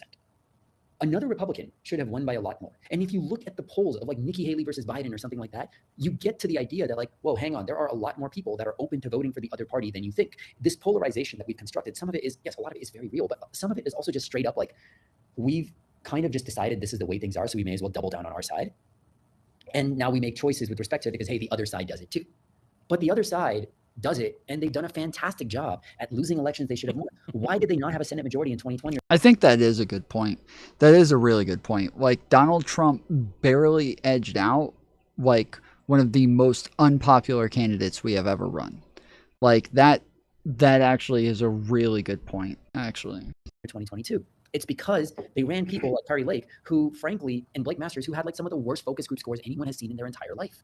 Right? So I don't think this whole Jasmine Crockett approach of when they go low, we go lower works for us, because all of our candidate success at an individual level has come with people, all these people who win red seats, that has come with candidates who are empathetic, who relate to the American people, and who say, I understand your pain. Those people are crazy. I will work with whoever exists to get stuff done for you because I answer to you and I don't answer to Chuck Schumer or to Joe Biden or to whoever it is. And that's the thing for me, right? Like, if this style of combative politics works, if that worked, why are the Senate results what they are now compared to the baseline that we were looking at before. Fetterman. When Fetterman ran against Dr. Oz, he dunked on Dr. Oz all the fucking time, was roasting him left, right, and center. How did Fetterman dunk on Oz? Coup d'etat, he's out of touch, he's doing social this and media that. game, taking the memes. But it was social media, it was memes, it was And talking he shit. was mocking him, like he was disrespecting Dr. Oz. Maybe he wasn't like openly insulting him, calling him Yeah, he a wasn't fucking being idiot. crass. Yeah. He wasn't being crass, but he wasn't like Okay, just to be clear, they're acting.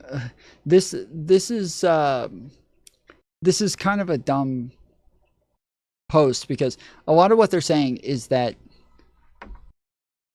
like, people, they're acting as though everybody's running around saying that Democrats should be meaner and Democrats should be like more crass and shit like that. I don't think anybody's saying that. I think what a lot of us are saying is that, one, every single time Democrats do something like a little bit off, we don't need to make the biggest fucking deal about it all the time, because we're just making our own side look bad when Republicans are running around doing things 100 times worse and no Republicans give a fuck.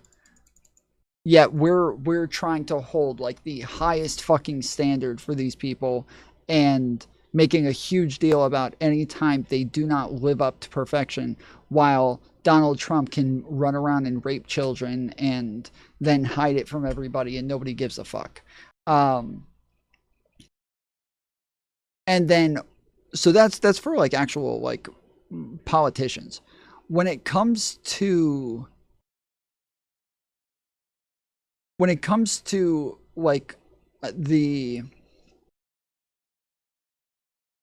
when it comes to the media, this is very different. When we're talking about like people in media and the way that they engage, it is true that like we should have a spectrum of different people. We should have a spectrum where some people are out there, yes, being nicer, being more approachable, being more willing to have cordial conversations and make it to where they're more appealing to the right.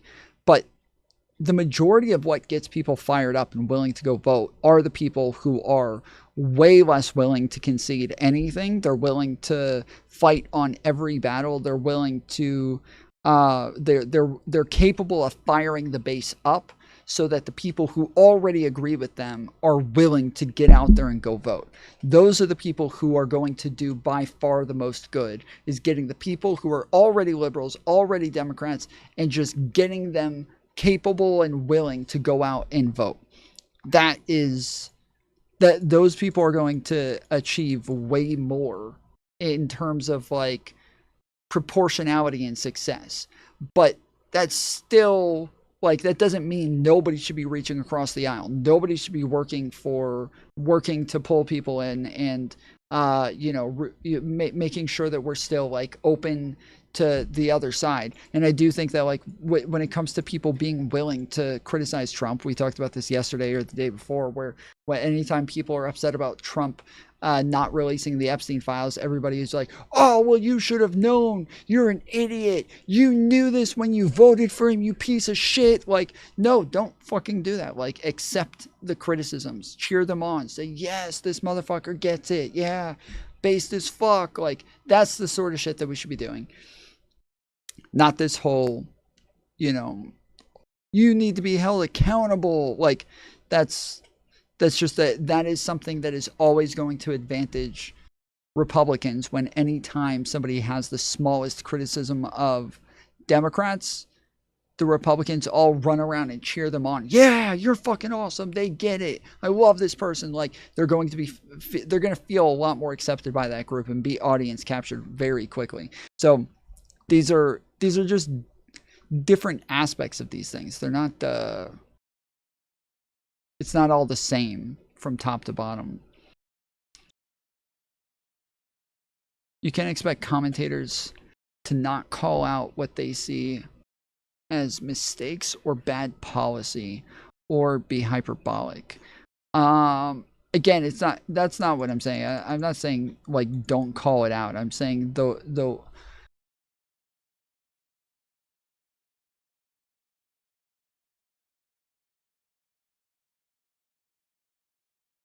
when AOC doesn't vote for the fucking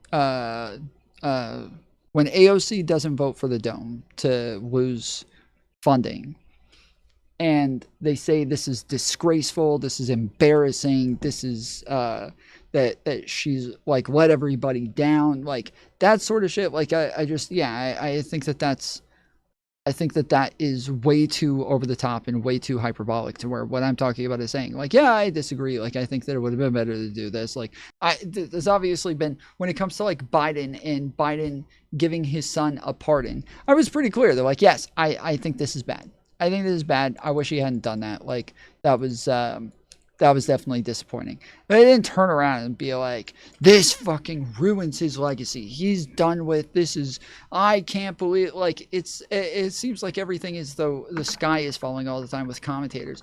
Yet, while you say, well, you can't expect commentators not to be hyperbolic and uber critical of everything, I think when I look at the way that like Benny Johnson and Charlie Kirk criticized Donald Trump, I think that everybody's capable of falling into that basket. I think that they're capable of criticizing our side in a similar manner. I think that I don't think that's too high of a bar to set. But yeah. All right. I gotta go. I'll be back on tomorrow. Make sure you guys join the Discord. There's a link in the description to join the Discord. And